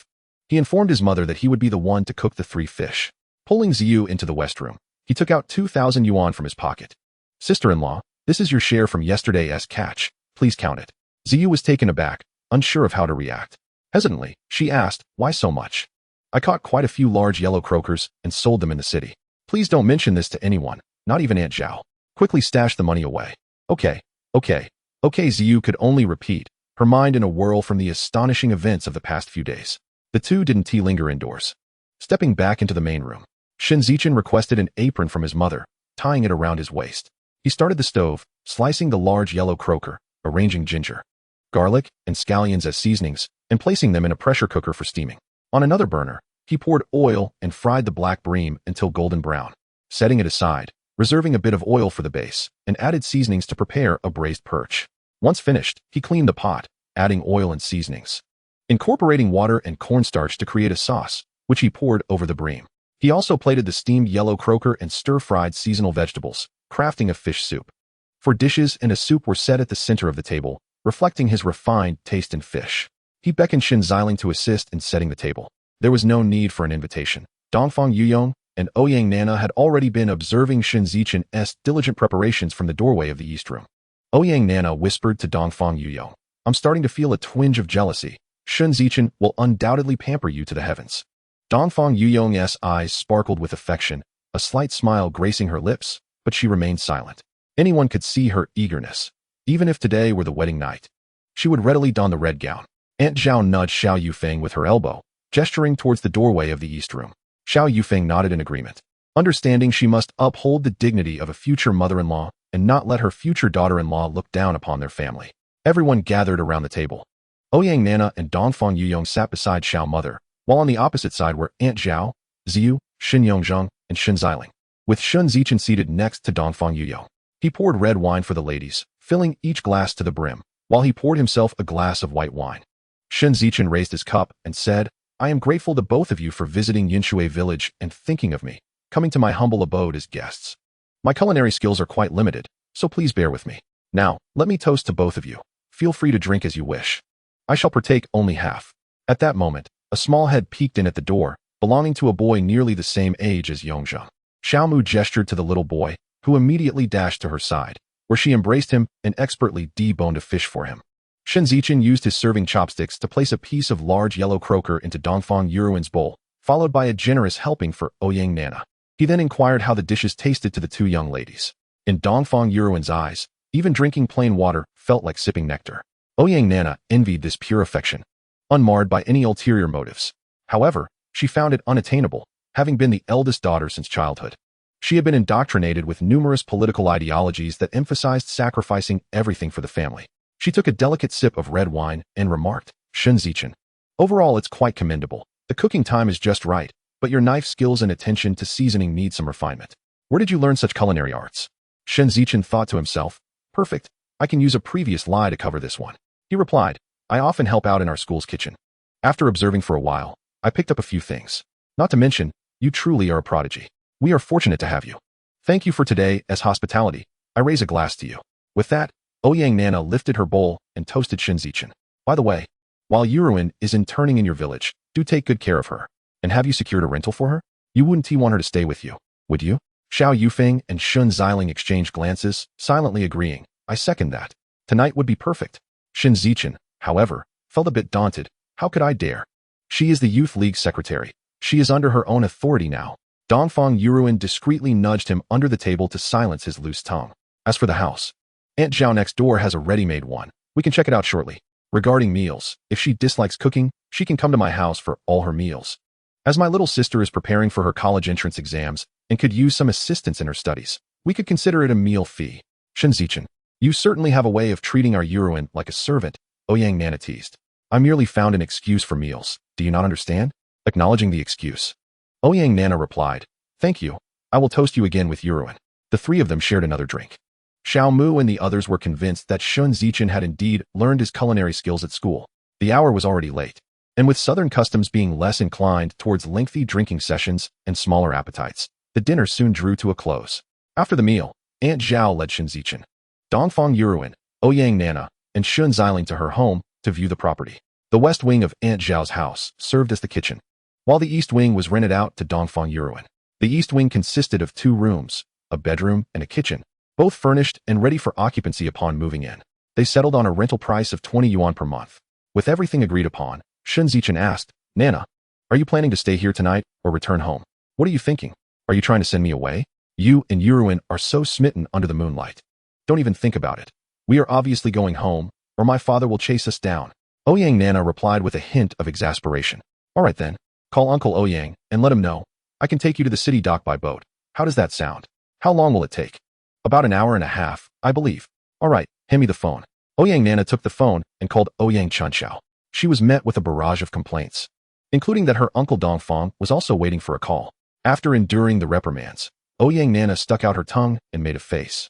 Finalizing a time with Ouyang Chunxiao, Shen Zichen instructed Shen Ziling to return home and bid farewell to Aunt Zhao, leading the 2 girls to the dock, where he untied the ropes and guided the boat into the sea. He turned on the bow lights and, with the waning moonlight as their guide, sailed towards the city dock. The 2 young ladies, having had a bit to drink, felt a flutter of excitement as they whispered secrets to the crescent moon from the doorway of the cockpit, occasionally stealing glances at Shen Zichen. A man in a work mode is most captivating, for it is in focus that he draws the attention of women, especially those in love. Particularly, Shen Zichen's handsome profile shone even more brilliantly under the moonlight, causing Dongfang Yurong to become infatuated, wishing to embrace the one who had taken center stage in her dreams. Observing her smitten expression, Ouyang Nana placed a hand on her forehead, thinking, oh no, Yurong is doomed. She is about to fall hopelessly for him. No amount of reasoning will bring her back now. How many wooden fish has this Shen Zichen broken in his past life? As time raced on in the flurry of the 2 girls' thoughts, the fishing boat glided through the water, propelled by Shen Zichen's expert handling, cutting through the cold light of the waning moon before coming to a steady stop at the bustling city dock. A car awaited them on the dock, with 2 burly men pacing back and forth, smoking, their anxiousness palpable in their restless movements. Their greatest fear was that their precious daughter might be led astray by another. Though such an occurrence was inevitable one day, they wished for just a little more time of innocence. Shen Zichen docked the boat and escorted the 2 ladies to the dock, handing them over to their family members. It was then he noticed Ouyang Chunxiao nodding and bowing to another middle-aged man, suddenly recalling the identity of Dongfang Yurong. It seemed that the challenge of scaling Mount Hua for a duel would not be an easy one. Uncle Ouyang, I apologize for causing you worry, rest assured. Nana and Yurong have returned home safely. Ouyang Chunxiao grasped Shen Zichen's hand, saying, thank you, Aiken, for bringing them back. I hope I haven't kept you from your rest. Shen Zichen, wishing to subtly reveal his identity, replied, Uncle Ouyang, I am merely a fisherman, spending nearly the entire day at sea. My time is my own. so there is no inconvenience. Still, I must extend my gratitude for ensuring their safe return. It has alleviated our worries. Sensing the hint of farewell in the conversation, Shen Zichen decided not to linger. Uncle Ouyang, since my classmates are safe, I shall take my leave. Why don't you secure the boat, and I'll call the city for you? You can stay the night and leave in the morning. No need, Uncle Ouyang, as a fisherman. My work often requires nighttime outings, and I intend to drag a few nets tonight. Perhaps I shall have a bountiful catch. Ouyang Nana interjected, Shen Zichen. If you truly have a bountiful catch, you must treat Yurong and me to a meal at the finest hotel. Absolutely. Farewell Ouyang, and farewell Dongfang. With that, he turned and boarded the boat, steering it towards the horizon where the sea met the sky, illuminated by the waning moon. Dongfang Su observed his daughter in silence, the infatuation in her eyes fixed solely on that fisherman. He realized she was lost, her heart ensnared in the throes of love, with no remedy in sight. Wait a minute, something is amiss. Classmate, fisherman, Uncle Ouyang. How could these unrelated terms intertwine? Dongfang Su was eager to uncover the truth. As the four of them climbed into the car, Ouyang Chunxiao took the wheel, Dongfang Su sat in the passenger seat, while Dongfang Yurong and Ouyang Nana settled in the back. Old Ouyang, your Aiken seems quite familiar, Dongfang Su promptly inquired. As the car pulled away from the dock, Ouyang Chunxiao's face remained tranquil amidst the interplay of light and shadow. Mayor Dongfang. He is the one who recently fished up those small Japanese-style garments and indirectly facilitated the investment from Yamamoto. Dongfang Su's interest piqued. This young man appears promising. He elevates the traditional fishing practices to the level of Chinese cultural heritage, earning admiration from Yamamoto, and even donated a set of broadcasting equipment to their village. It's that cultural heritage initiative we saw in the recent newspaper articles. Indeed, Mayor. It was for this reason that the Yamaguchi group decided to increase their investment in Jiang City, and prior to their official announcement, they invited Aichen to accompany them on a fishing trip. I am aware of this. It was orchestrated by you. Yes, Mayor, they utilized the Qijia fishing boat. After we set out to sea, Aoki and his companions proposed a fishing competition against us. Remarkably, within just 2 days, Aichen single-handedly triumphed over them through sheer determination and even saved Yamaguchi's life. The 4 from the Shiri group suffered from food poisoning, leading to a draw in the competition. This ultimately prompted Yamaguchi and his associates to finalize their decision to invest 100 million. The 3 individuals, possessing keen intellects, detected numerous enigmas within the conversation. Later, they intended to inquire further with Shen Zichen, as it echoed the sentiments of Ouyang Nana and Dongfang Yurong. They also planned to seek more details from Oldo, as it reflected the thoughts of Dongfang Su. Chapter 52. A single person can drag the net. Although, it seems there are so many twists and turns involved. Indeed, I subsequently granted him a position as an external staff member in the investment office, yet this fellow adamantly refused to work, claiming that employment would restrict his freedom, preferring the life of a fisherman instead. Mayor, can you believe the audacity of his words? So the Shen Zichen you reported amongst the external staff is him. What transpired afterward? Dongfang Su was also left intrigued. It is worth noting that we are still in an era where state-owned enterprises provide stable employment. A work quota is no less significant than the examination quotas of future generations. The 2 individuals seated behind listened intently, eager to understand more about Shen Zichen and why he had undergone such a profound transformation after his dismissal. Curiosity can indeed be perilous. It is this very curiosity that allows women to be overwhelmed by their affections. Dongfang Yurong was particularly pleased, for Aichen to gain Uncle Ouyang's recognition was no small feat, as his capabilities had already surpassed many of his peers. A radiant smile graced her face. Ouyang Chunxiao continued. After much persuasion on my part, he finally agreed. Dongfang Su, now in a teasing mode, asked what conditions were set that led to his acquiescence. The answer was straightforward. According to our investment office's regulations, performance is paramount over attendance. I permitted him to forego office hours, provided he remains available at all times. This regulation is quite commendable, but without office presence, how can he generate performance? Mayor, most investors who come to our city are avid anglers. I simply leveraged his strengths by having him accompany the investors on fishing excursions. If the investors are pleased, they are likely to invest. Ha ha ha. Although, you truly know how to utilize people's strengths. In the investment office, every individual possesses strengths and weaknesses.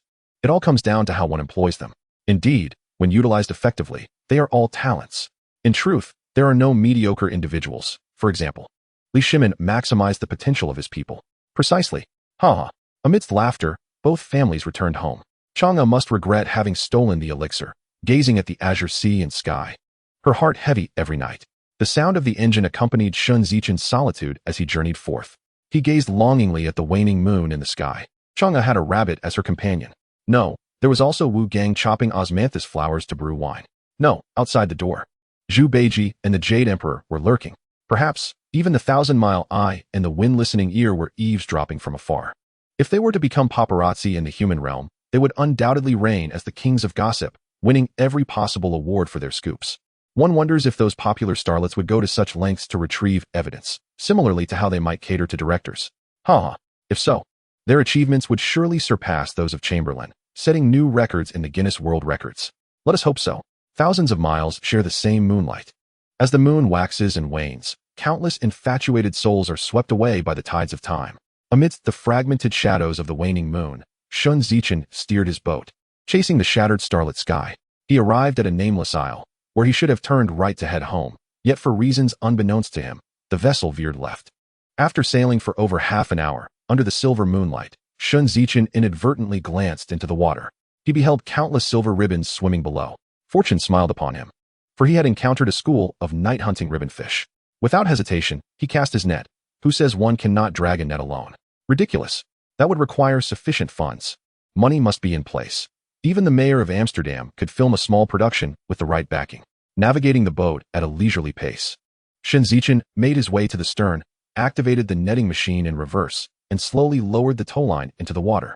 Under the tension of the sea, the fishing net unfurled, ready to engulf the shimmering silver sprites. This is pure wealth, as those in front were ensnared and began to resist, frantically attempting to escape. Others outside curiously peered in, wondering what treasures lay within. The silver ribbons eager to escape were outnumbered by those wishing to enter, creating an overwhelming crowd within the net. Shen Zichen, operating at a speed of 10 knots, observed the net filling to capacity.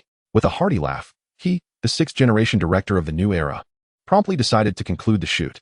Steering at a speed of 4 knots, he once again graced the stern to supervise operations. He pressed the start button, engaging the netting machine, and began to haul in the net. Slowly, it emerged from the depths of the sea, as Chang'e, with her crescent moon, lifted the clouds, adding a touch of color to the moonlight, illuminating the lonely youth who eagerly watched the live broadcast of his solitary endeavor.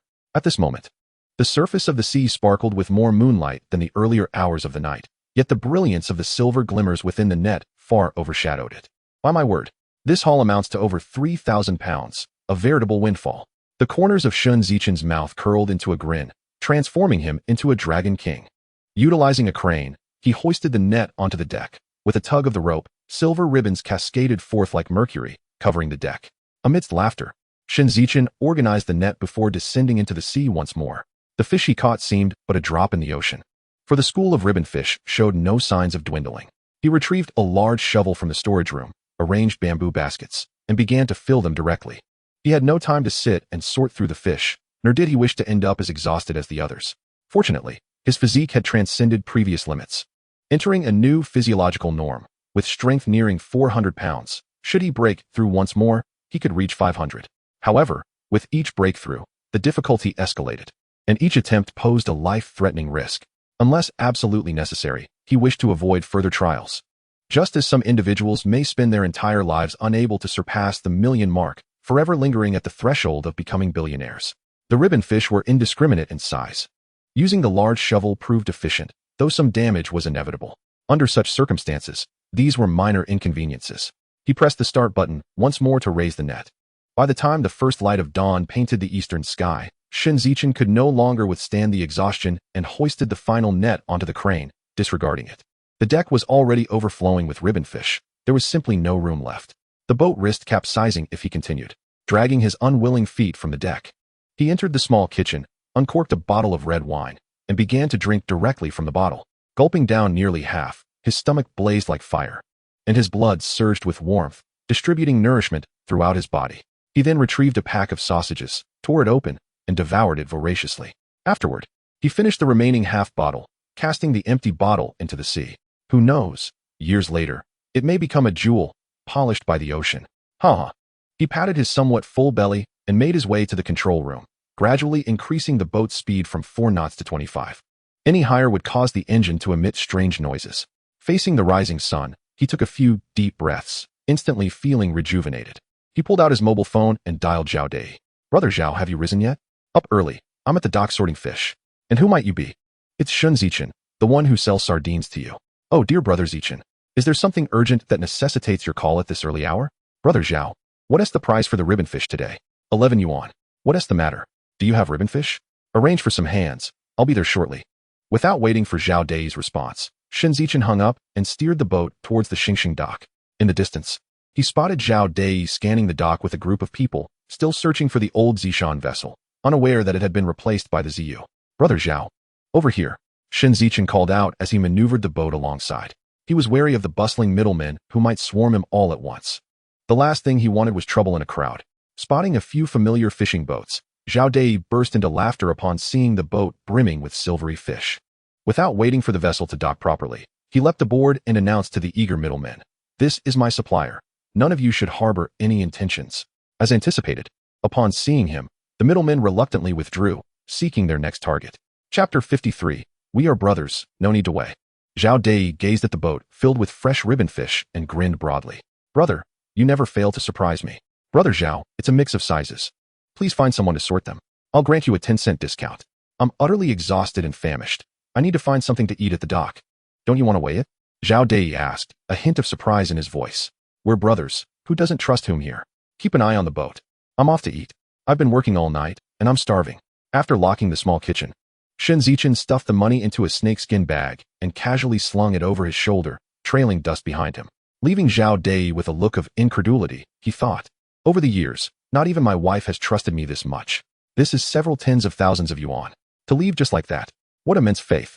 But as the foremost surname in the world, how could he let his brother look down on him? He could not. This bond of brotherhood was invaluable, something money could never buy. He had officially recognized this brother. From now on, Shen Zichen would be his sworn brother by another surname. With a wave of his hand, he summoned everyone to begin sorting the fish. Shen Zichen, with the snakeskin bag on his back, arrived at the entrance of a bun shop, drawn by the enticing aroma. The proprietors, a middle-aged couple, were busy. She was wrapping and steaming the buns while he handled sales and payments. Sitting at a table, Shen Zichen called out, "Boss, I'll have 20 buns." The proprietor approached and asked, "Customer, will you be dining in or taking them to go?" "Dining in, hurry up."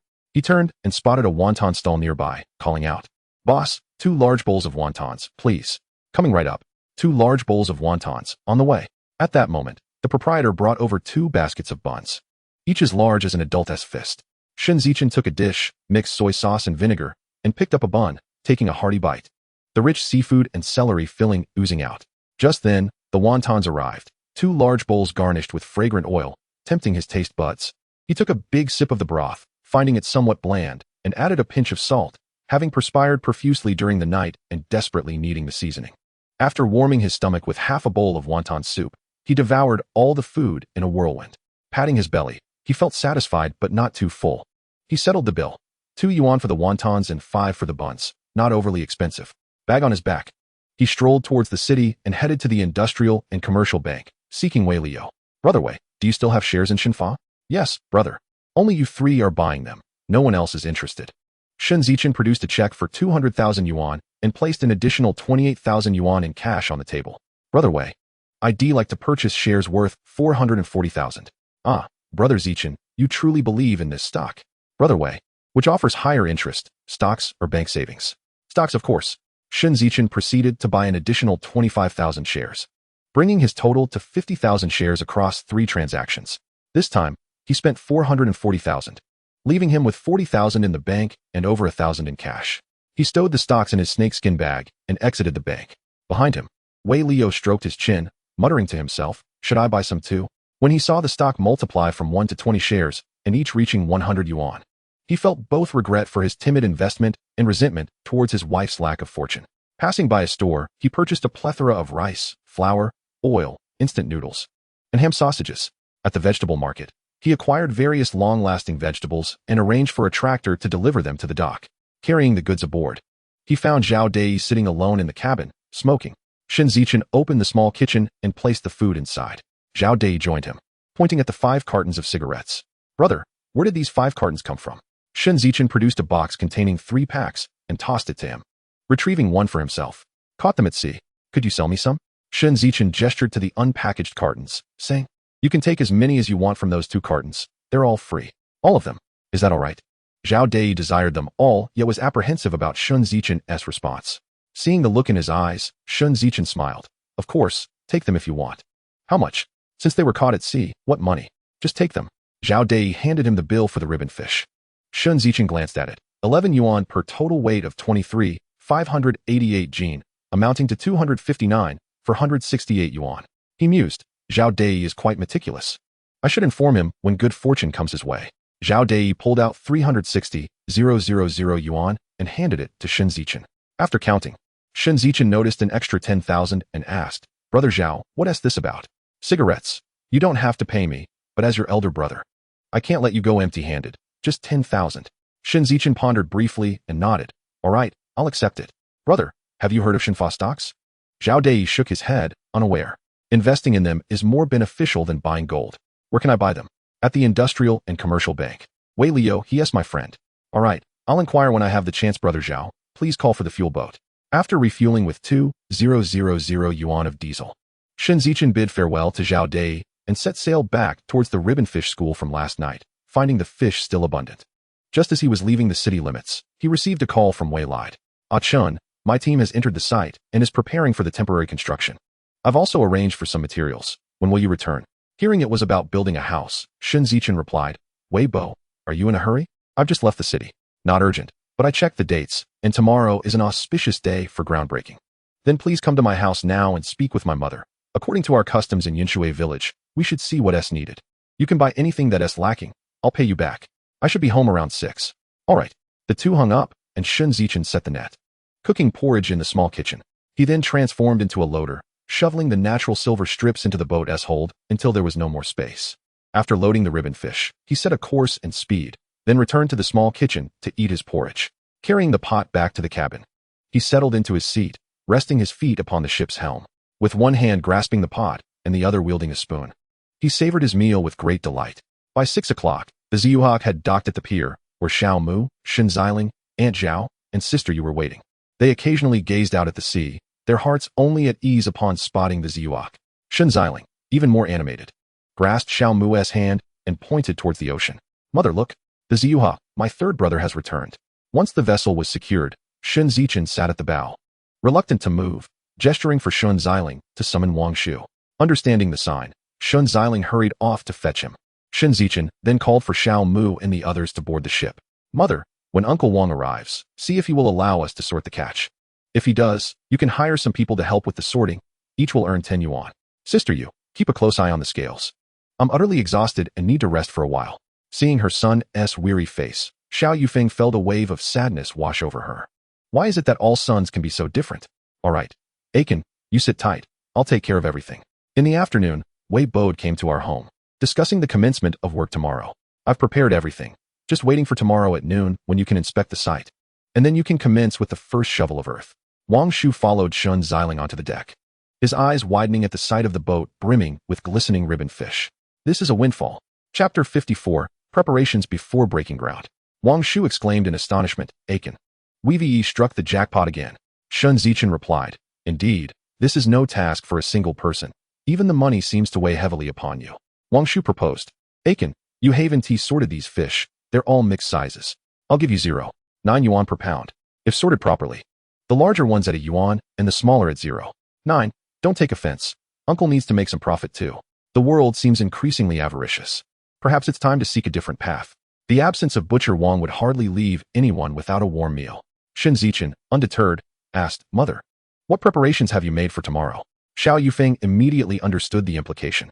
Offerings require 3 sacrificial animals, a chicken, a fish, and a sheep's head, along with 3 types of fruits, wine, and water, 3 sticks of incense, and finally, a notice of the house construction. Wang Shu noticed that Shen Zichen was not engaging with him and realized he had overstepped. However, having spoken, he found it difficult to retract his words and could only awkwardly look down. Shen Zichen pulled out a cigarette, lighting it for himself. Mother, please find some people. All right, replied Xiao Yufeng, rising to the pier to recruit workers for 10 yuan each, promising payment upon completion. 10 individuals promptly arrived, heading to Wang Shu's shop to collect bamboo baskets, and began sorting the catch at the bow of the ship, 1 basket for the larger fish and another for the smaller, with a pound as the limit. The remnants, left by Shen Zichen's earlier handling, were set aside. Wang Shu returned to the purchasing station, feeling embarrassed as Sister Yu, a widow, personally supervised the weighing and accounting, leaving him flustered. News of Shen Zichen's bountiful catch spread like wildfire through Yinshui village, especially the offer of 10 yuan per person for sorting the fish. It was well known that in the 1990s, a daily wage of 5 yuan was highly sought after. Suddenly, the pier was teeming with people. Aiken, where did you catch all this ribbon fish? Can you take me tomorrow? Aiken, are you hiring boatmen? Aiken, take me along tomorrow. I'll give you 30% of the catch. What extraordinary luck has befallen Shen Zichen? It's either a net bursting with fish or a great cucumber. Surely, misfortune awaits him tomorrow. Exhaustion will surely be his fate. Aiken, if you have more fish, I'll pay a high price from various conversations. The essence of human nature emerged, as Shen Zichen reclined at the bow, gazing up at the evening sky painted with twilight. It seemed as if a divine hand illuminated Yinshui village, heralding yet another fine day ahead and blessings for his new home's groundbreaking. Wang Shu was irate. Sister Yu meticulously ensured that not even a single tael would go unaccounted for. In the past, Shen Zichen would simply take the rounded amounts without a second glance, often earning a little extra through those minor adjustments. Now, under the watchful eye of a widow, he found himself at a loss for words. After all, there were those who were keen on their percentage here too. Wei lied, accompanied by his wife, also arrived at the pier, and without a word, she boarded the ship to assist with sorting the catch. Shen Zichen rose to offer Wei light a cigarette, lighting it for him. Uncle Wei, thank you. Please invite the village head and my uncle to the seafood restaurant for a drink. While you're at it, mention tomorrow's arrangements. All right, I'll find them. You secure the venue. Shen Zichen returned to the small kitchen, taking 3 packs of cigarettes, wrapping them in cloth, and tucking them under his arm.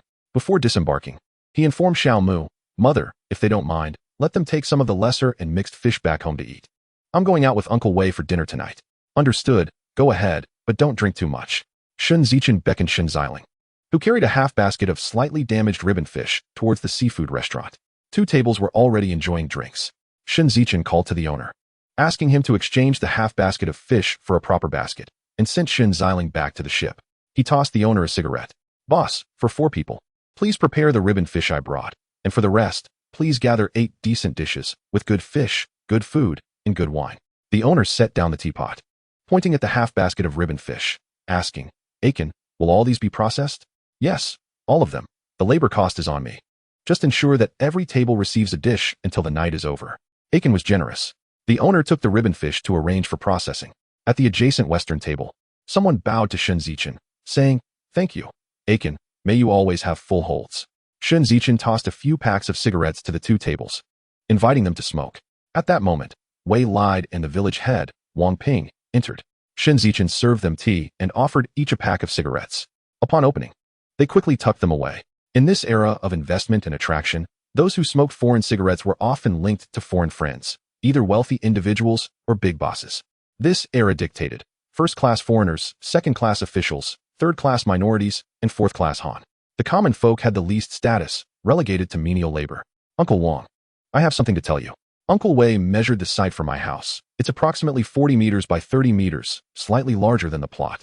They were all sensible individuals, and since it was barren land, a meter more or less would go unnoticed. Once your house is built, we'll measure it again. But, Uncle Wang, what if someone like Old Yen reports me to the village for building? Wouldn't that cause you trouble? It's better to correct it now. Fine, I'll modify it tomorrow morning. Perfect, tomorrow at noon, I'll break ground. I invite you, Uncle Wang, and Uncle Wei to witness the ceremony. Additionally, I'll treat all the workers to a meal. I'd appreciate it if you could inform all the village committee members that will be dining here tomorrow. That's easy. They're all food lovers. Just a word, and they come. Uncle Wei, how many workers do you have? 20. At this point, the owner began serving the dishes, a total of 8. The wine was Lianhua Bai. As they finished their meal, Xiao Mu, Shen Zichen, Aunt Zhao, Wei's wife, Sister Yu, entered carrying a bag of money. Sister Yu handed over the money and the bill to Shen Zichen. Upon inspection, he found a total of 24,268 yuan. He extracted 20,000 yuan and handed it to Wei Lied. "Uncle Wei, this is for materials, labor costs, and any other expenses. Leave it to Uncle Wei." He then took out 120 yuan and gave it to Wei's wife for the labor costs, with a mere 245 yuan in hand. I handed it over to Sister Ziyu, marking today's share. I also bestowed 403 yuan upon Shen Zichen as pocket money, causing her eyes to sparkle like crescent moons. In Shen Zichen's possession lay a tidy sum of 500 yuan. He urged the proprietor to arrange a meal for the 5 of them, initially met with resistance. But after some persuasion from the village chief and others, he acquiesced. Wang Ping and Wei Lihuang remarked on Zichen's generosity, proclaiming that he would not go astray in the future. After settling the bill, which amounted to 500 yuan, he arranged for 4 tables for the following evening to treat the workers and the village committee to dinner. The owner, beaming with delight, assured him that everything would be handled splendidly. Shen Zichen, along with Xiao Mu, Shen Ziling, Aunt Zhao, and Sister Ziyu, made their way home. Upon receiving Shen Zichen's subtle hint of more funds to be distributed, Sister Ziyu returned the fish and money to her mother-in-law. She then followed Xiao Yufeng towards the Shun family ancestral home. Just as they reached the doorstep, a somewhat hunchbacked old lady emerged from the shadows, blocking their path. Shen Ziling gasped and instinctively hid behind Shen Zichen, trembling as she clutched his waist. Third brother, I'm scared. Chapter 55, Repaying Parental Debts. Upon recognizing the figure, Shen Zichen realized it was his father's sister. Auntie, you frighten even the bravest souls, he remarked. Xiao Mu approached Shen Ziling, gently tousling her hair. Don't be afraid. Dear, you're home now. Shen Ziling promptly chimed in. Mother, I'm back. Seeing his mother's effective method of calming spirits, Shen Zichen inquired, Annie, is there something you need at this late hour? Just as she was about to speak, she was interrupted by Xiao Mu, who gestured for her to speak inside. With that, she took Shen Ziling by the hand and led the way inside. Shen Zichen assisted his aunt as they all settled in the living room, while Sister Ziyu poured them water and took a seat nearby. It was easy to surmise the matter at hand. After a considerable pause, Auntie finally summoned the courage to speak. You know about the situation with the Shui Tian family. I am a proud person, and it takes quite a lot to push me to ask for help. My brother-in-law is ill and needs surgery, and it is only out of sheer desperation that I have come to you. With that, she slid a meticulously folded piece of paper across the table to Xiao Yufeng. Shen Zichen, anticipating the contents, snatched it up before his mother could reach for it. A loan note, hereby borrowing a total of 20,000 yuan in cash, with an annual interest of 1,000 yuan as a testament. Borrower, Shun Shuetian, dated on a certain day of a certain month. Being a resident of Yinshui village, Shen Zichen had little interaction with the villagers since his expulsion and subsequent maritime endeavors. Thus, he was oblivious to the happenings around him. Hearing Auntie's plight, he could not help but recall a classic saying from the 1990s. In these times, it is the debtor who holds the power. Owing 100,000 makes you a king at the bank. Owing 1 billion makes the bank your servant, who fears your demise and watches over you like a free bodyguard, even offering you pocket change to help you pay off your debts. This notion was humorously emphasized in the performances of Ma Ji and Fan Wei. Auntie, spare your words. I shall fetch the money for you right away. Saying this, he handed her 20,000 yuan. Auntie, please verify. This is the principal amount. He then presented an additional 2,000 yuan, and this is the interest. Kindly confirm once more. After Auntie acknowledged the amounts, she sighed in relief. Shen Zichen then produced another 500 yuan. Auntie, I was unaware of my uncle's illness. I spend my days at sea and have no time to visit him. Please take this for him to purchase some nourishing supplements to aid his recovery. After a prolonged exchange of refusals, Auntie finally accepted the money, expressing her heartfelt gratitude before returning home. Shen Zichen then handed 260 yuan to Sister Ziyu. This is the share from last night's catch. Sister, please inquire at the docks tomorrow for prices. We must ensure our fish is sold favorably. Let us sell to those who offer the best compensation and treat us kindly. After all, we seek comfort. I understand, Brother Zichen. Leave it to me, she replied, taking the money and departing. Brother, I can assist with this matter as well. Mother, I am aware that the Ziyu family deserves their share without idleness. Additionally, they are all solitary and vulnerable. Anyone who dares to bully them shall face the community's wrath. Moreover, as my son matures, he must shoulder the family responsibilities. You need only attend to minor tasks, while I would appreciate your supervision of the new house.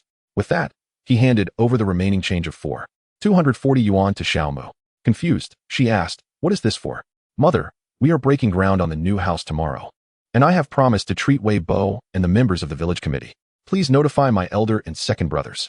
Xiaomu, a woman of strong principles, felt it was inappropriate for their son to repay their debts. Upon the return of her husband, she intended to inform him to repay Shen Zichen, for it was the parents' duty to provide for their children's future. Alas, what a burden our sons have become, she mused, watching Shen Zichen in silence. The matter of finances was convoluted. She would not accept the surplus of over 4,000 yuan. As for the smaller denominations, they were a token of her son's filial piety. Noticing her mother's resolute demeanor, Shen Zichen recognized that she was adhering to her principles, ensuring fairness among her children without favoritism. Mother, the regulations dictate that meals must be provided during the house construction. However, I have entrusted the entire project to Wei Bo. I will only be responsible for the essential meals during crucial times. Besides, we are not in dire straits, so I intend to provide daily essentials, such as cigarettes, ice cream, and tea. Please keep this money, and each day, visit Old Wang's grocery to procure these items. We cannot allow the workers to think of me as a miserly landlord. Upon hearing Shen Zichen's explanation, Xiao Mu accepted the money. In that case, I shall attend to these matters for you. Mother, how much do we still owe? Son, your father and I are still living. There is no need for you to concern yourself with external debts. She replied decisively. Mother, I merely wish to inquire. Your elder uncle, second uncle, and aunt each owes 10,000. There is over 50,000 left in the village. Your father earns nearly 100,000 a year from his maritime endeavors, which will suffice to settle their debts. The amounts you repay will be returned to you by your father. In discussions about debt, Shen Zichen chose not to argue with his mother. His parents were traditionalists, steadfast in their beliefs. However, he understood that both his uncles lived in the town and led modest lives. His aunt had married into the city, where she faced numerous challenges with limited support. Mother, please ask if my uncles or aunt are willing to join me at sea for work, with daily wages plus a share of the profits. Sometimes, I find the labor overwhelming on my own. Xiao Yufeng felt reassured. She was aware of the struggles faced by her brothers and sister-in-law over the past few years. Yet, they had never sought financial assistance, treating any help as a gift. She wished for her son to lend a hand, yet feared causing discord with her elder sons. Now that her youngest had broached the subject, it was a relief. As for the older two, she would inform Shen Zichen later and suggest they join him at sea. With this thought, Xiao Yufeng cheerfully stated, "Very well, I shall speak with your uncles and aunt tomorrow to gauge their willingness." Mother, it's settled then. All right, you should rest. I must go to Old Wang's to purchase red paper. What do we need red paper for? Tomorrow, the crowd will undoubtedly be substantial, and there will be those reciting the joyous songs, all eager to confirm their standings. I shall retire for the night. Shen Zichen concealed a sum of 10,000 yuan, then turned over and fell into a deep slumber, dreaming not a single dream. Here, Shen Zichen enjoyed a tranquil night's rest. Within the grand courtyard of the Jiang City Municipal Committee, a three-part inquiry was underway. One faction comprised the venerable grandfather, Dongfang Yurong, another, the couple Dongfang Su and his wife, and the third, their eldest son Dongfang Yongjun and younger son Dongfang Imin. The subject of the inquiry was none other than the female protagonist, Dongfang Yurong. The first to speak was Dongfang Su, a Rome. Do you truly insist on interning in Yinshui village? Over the past few days, he had thoroughly acquainted himself with Shen Zichen. It could be stated that Shen Zichen was indeed a commendable young man.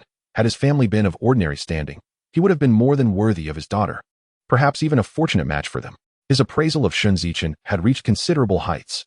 Chapter 56, determined to intern, life endlessly flourishing.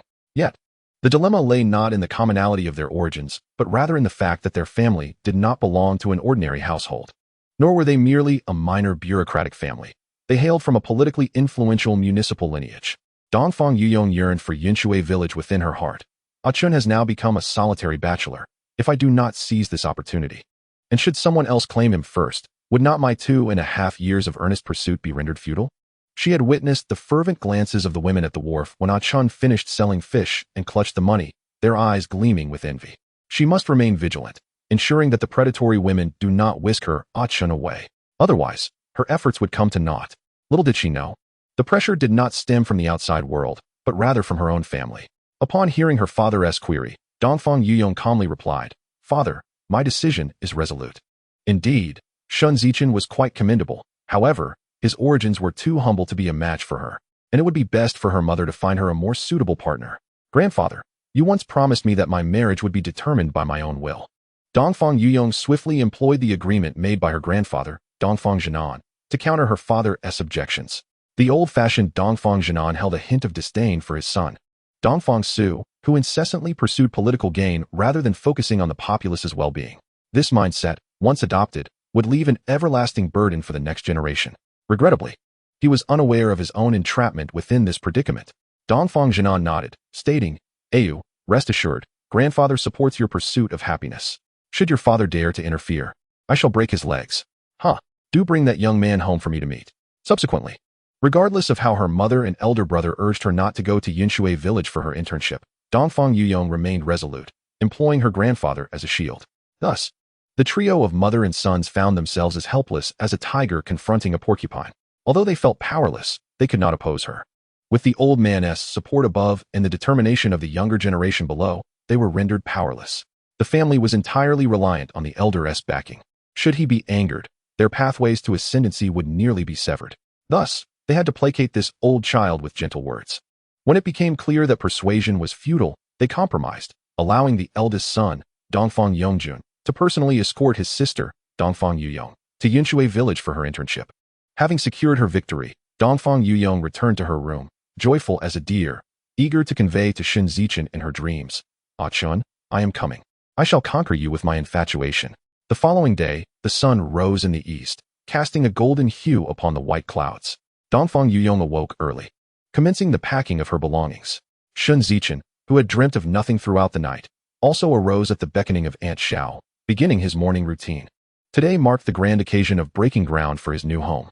He poured a bucket of cold water into the bathroom to cleanse himself, then donned fresh attire. After breakfast, he packed 2 bundles of the 3-5 brand and headed to the village committee. Today, the entire village committee was aware that Shen Zichen, the newly appointed deputy commander of the militia, was breaking ground for his new house and would be treating everyone to a meal at the seafood tavern. Previously, there had been others who hosted such gatherings, but they were limited to the village head and a select few. Shen Zichen was the first to invite everyone. Consequently, all regarded him with satisfaction, greeting him with warm smiles. Shen Zichen reciprocated by offering cigarettes, ensuring that everyone felt welcomed. As the ancient saying goes, man elevates man to sage, while man steps on man to produce thieves. The wisdom of the ancients holds true. Just observe the current circumstances, where no individual is devoid of their own shortcomings. After exchanging greetings, he entered the village head's office, where Wang Ping and Wei Li Huang were engaged in smoking the renowned 5 Flowers brand. They spared no expense on the 3-5, intending to reserve it as a gift. Seating himself, Shen Zichen returned the old land use certificate to the village head. In turn, village head Wang presented him with a new land use certificate. Shen Zichen inspected it, confirming it was crafted to his specifications, a length of 40 meters by a width of 30 meters, with a usage term of 70 years. Upon receiving the certificate, which would eventually accompany the property deed, this marked Shen Zichen's first personal asset. He offered the 2 men a few cigarettes. Observing they had matters to discuss, Shen Zichen pulled up a stool and sat at the table. "Uncle Wang, Uncle Wei, we're all friends here, so let's speak candidly." Village head Wang replied, "Ah Chun, I reported your proposal for the cultural wall to the township, and the township head is quite pleased. He believes it has great potential, allowing our village to serve as a pilot project, and has allocated 5,000 yuan for it. Furthermore, with the taxes collected recently, we are nearly set. The township head has also agreed to transfer me to the township, with you, Uncle Wei, succeeding me." At this point, Shen Zichen took a moment to digest the implications of what was said. A chuckle escaped him. It appeared to be a request for a gift. The seafood was plentiful and consumed daily, with no need to seek entertainment. The villagers, aged fishermen from 2 small villages, had little notion of leisure. Only cigarettes were something Shen Zichen had to offer. "How many do you require, Uncle Wang and Uncle Wei?" Wang Ping and Wei Li Huang exchanged hearty laughter. Acknowledging the quick wit of the youth, they raised 3 fingers, requesting 3 packs each. "Uncle Wang, Uncle Wei, I must take my leave. Please do join me at my new home for the ceremony at noon. Your presence is essential as the local guardians." They were all astute enough to understand. They would surely attend. Shen Zichen exited the village committee and made his way to the wharf. Someone inquired, "Ah Chun, are you not going out to sea today?" "No. Today marks the groundbreaking of my new home, and the timing does not allow for it." The response elicited laughter from the group. "You have no idea. Yesterday, after selling fish, people were envious, eagerly waiting to accompany you out to sea for a drink and perhaps a chance to snag a few extras. However, since you are not going out today, they are left waiting in vain." Shen Zichen distributed cigarettes among them, then boarded the Ziyu vessel, inspecting the cleanliness of the boat. After ensuring everything was in order, he retrieved his fishing gear and packed 6 packs of cigarettes, along with 3 packs of the 3-5 brand, placing them in his tackle bag. He secured the boat, disembarked, and returned home, wrapping the items in newspaper to hand over to Aunt Xiao for her arrangements. Time swiftly passed to noon. Aunt Xiao, Shen Zichen, Shen Ziling, and Aunt Xiao arrived at the site of the new home. Ziyu's sister-in-law was a widow, considered a half-person, and thus was not permitted to participate in any joyful or sorrowful events. Being a half-person indicated incompleteness. However, children were welcomed, the more the merrier.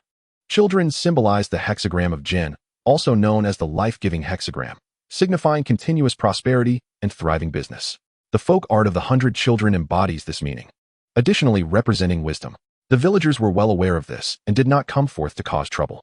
The first act of Zhao's mother upon her arrival at the scene was to distribute red envelopes, each containing a single yuan, ensuring that everyone present, regardless of age, received one.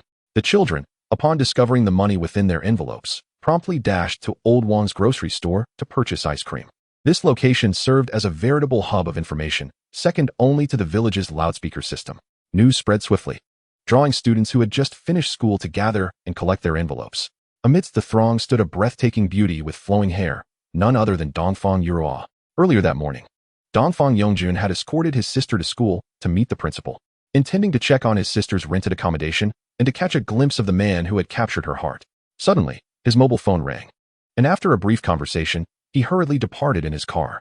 In Chapter 57, titled The Groundbreaking Ceremony, Dongfang Yurong was assigned to teach music by the principal, who, not lacking in discernment, recognized the significance of a striking beauty gracing their modest school, especially one arriving in a car with a driver wielding a mobile phone. It was evident to anyone with a modicum of intelligence that she was not merely there for an internship.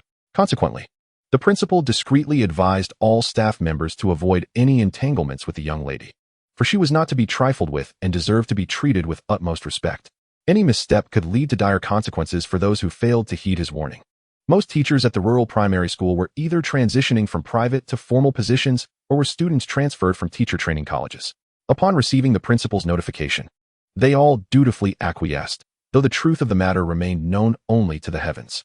Currently, music instruction was being handled by an older female teacher, whose curriculum had long since become outdated, teaching material that failed to engage the students.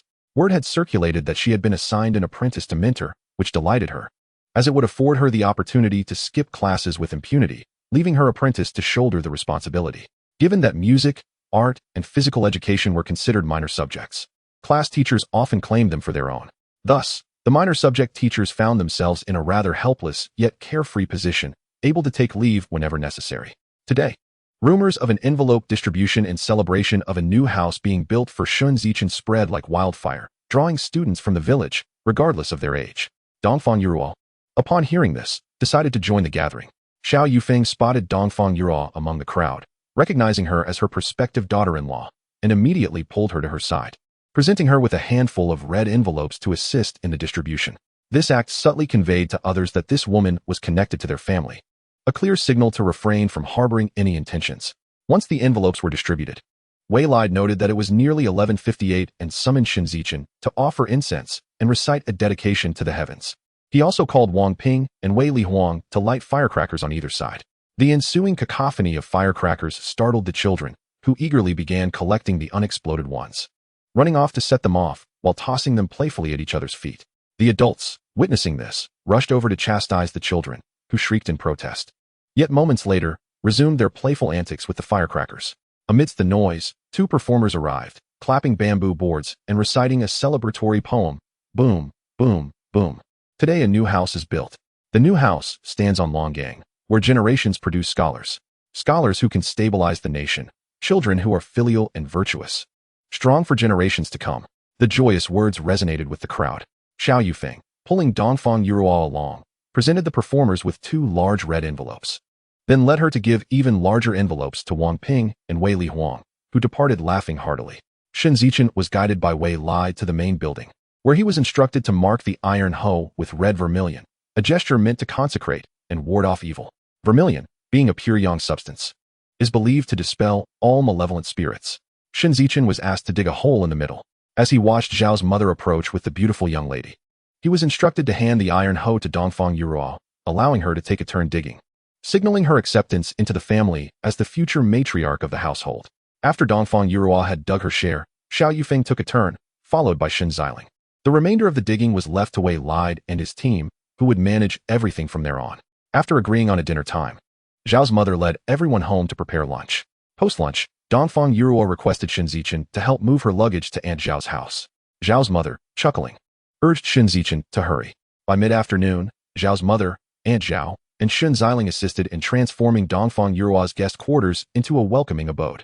They noticed Shen Zichen carrying a bucket, preparing to go fishing. Shen Zichen, noticing her brother's eager gaze toward his future sister-in-law, quickly pulled Dongfang Yurong along to join Shen Zichen as they headed toward the rocky area. Using a sand shovel, they collected a good number of sandworms, placing them in a small basin.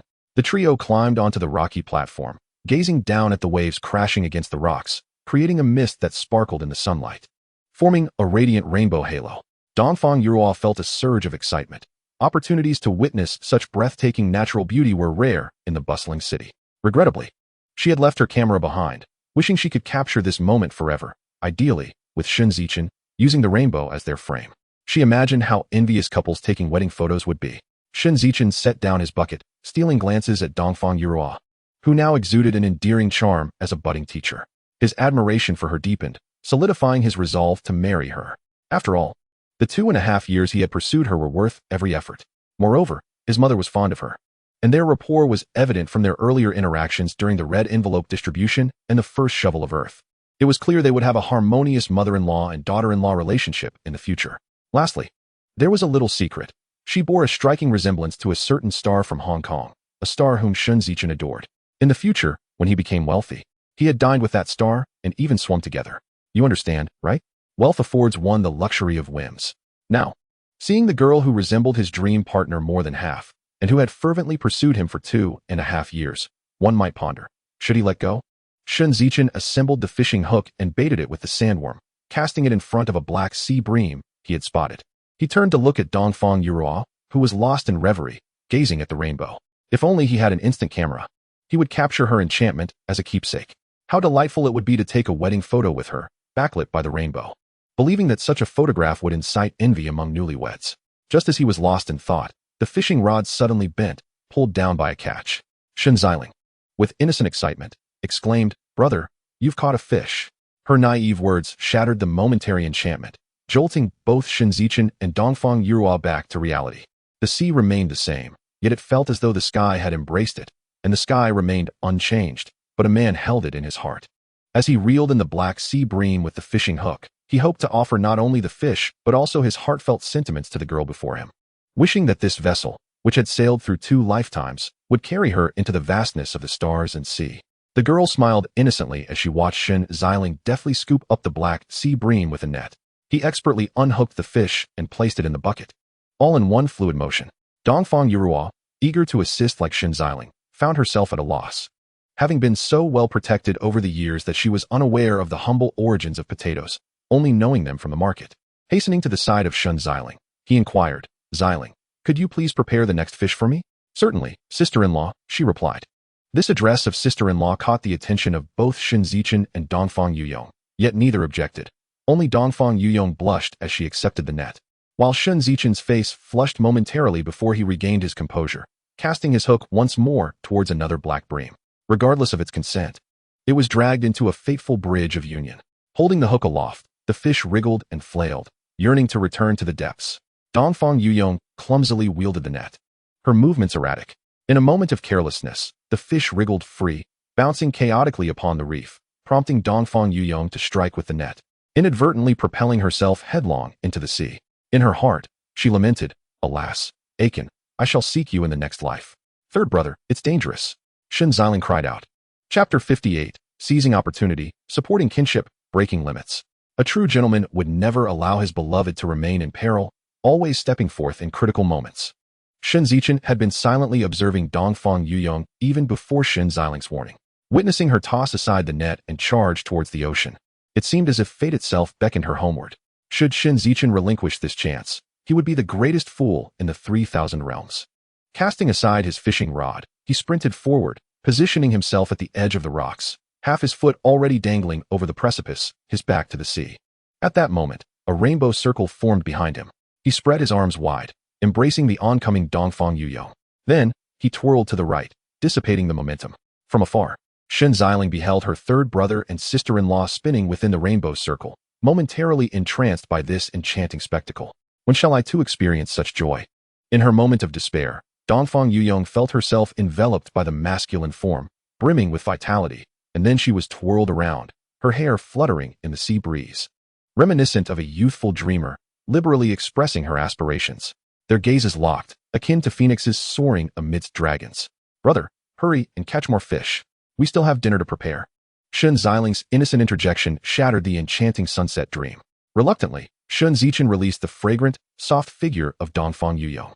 With a resigned smile, she thought, "Since the seed of our first encounter has been sown, it can surely grow into a towering tree."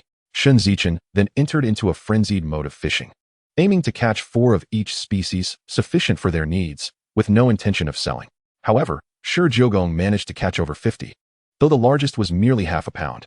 As the clock approached 6, Shen Zichen packed away his gear. Carrying the bucket of fish, Shen Zichen hoisted the net, and the trio made their way to the seafood tavern by the dock. 4 black bream, for green grouper, for base, and 50 of Shi Jiogong's catch remained. The last fish, a green grouper, a small green dragon, and 4 large green crabs, were entrusted to Shen Zichen and Dongfang Yurong to take home for dinner. The tavern had nearly prepared everything, and with Shen Zichen's 4 dishes, it was a feast indeed. The banquet was divided into 4 tables, 2 for the workers, accompanied by his eldest brother, Shen Zichuan, and second brother, Shen Zihai. 1 table was for the village committee, while the other hosted the village head, the militia commander, Wei Lide, the village secretary, Shen Zichen, and a construction technician, totaling 6 individuals. Each table was graced with 2 packs of cigarettes, with spirits and refreshments freely available. The raucous revelry continued until past 10 o'clock. The remaining dishes were packed away by his brothers. Ultimately, the bill came to over 1,200, but upon checking his pocket, Shen Zichen found himself lacking funds. The proprietor, generous as ever, permitted him to settle the account the following day.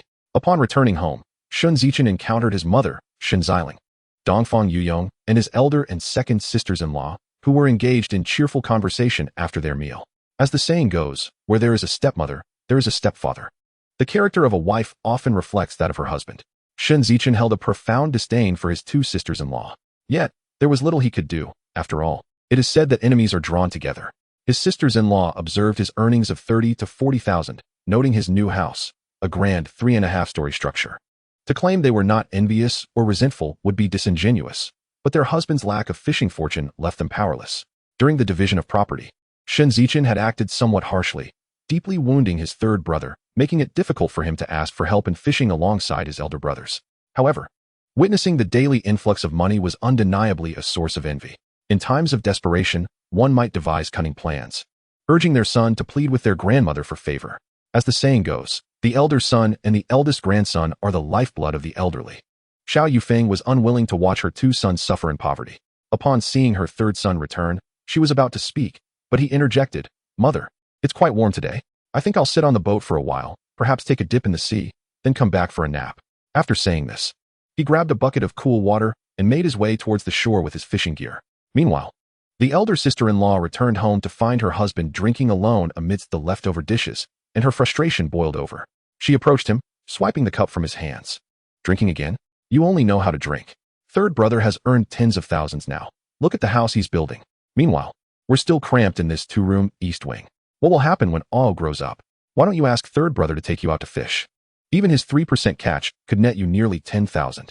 I used to catch plenty of fish. If you had saved up, you could have built your own house by now. Wasn't I bringing back money to help my brother marry his wife?" He retorted, "What are your parents doing? Not helping their son marry, forcing you to bring money home instead?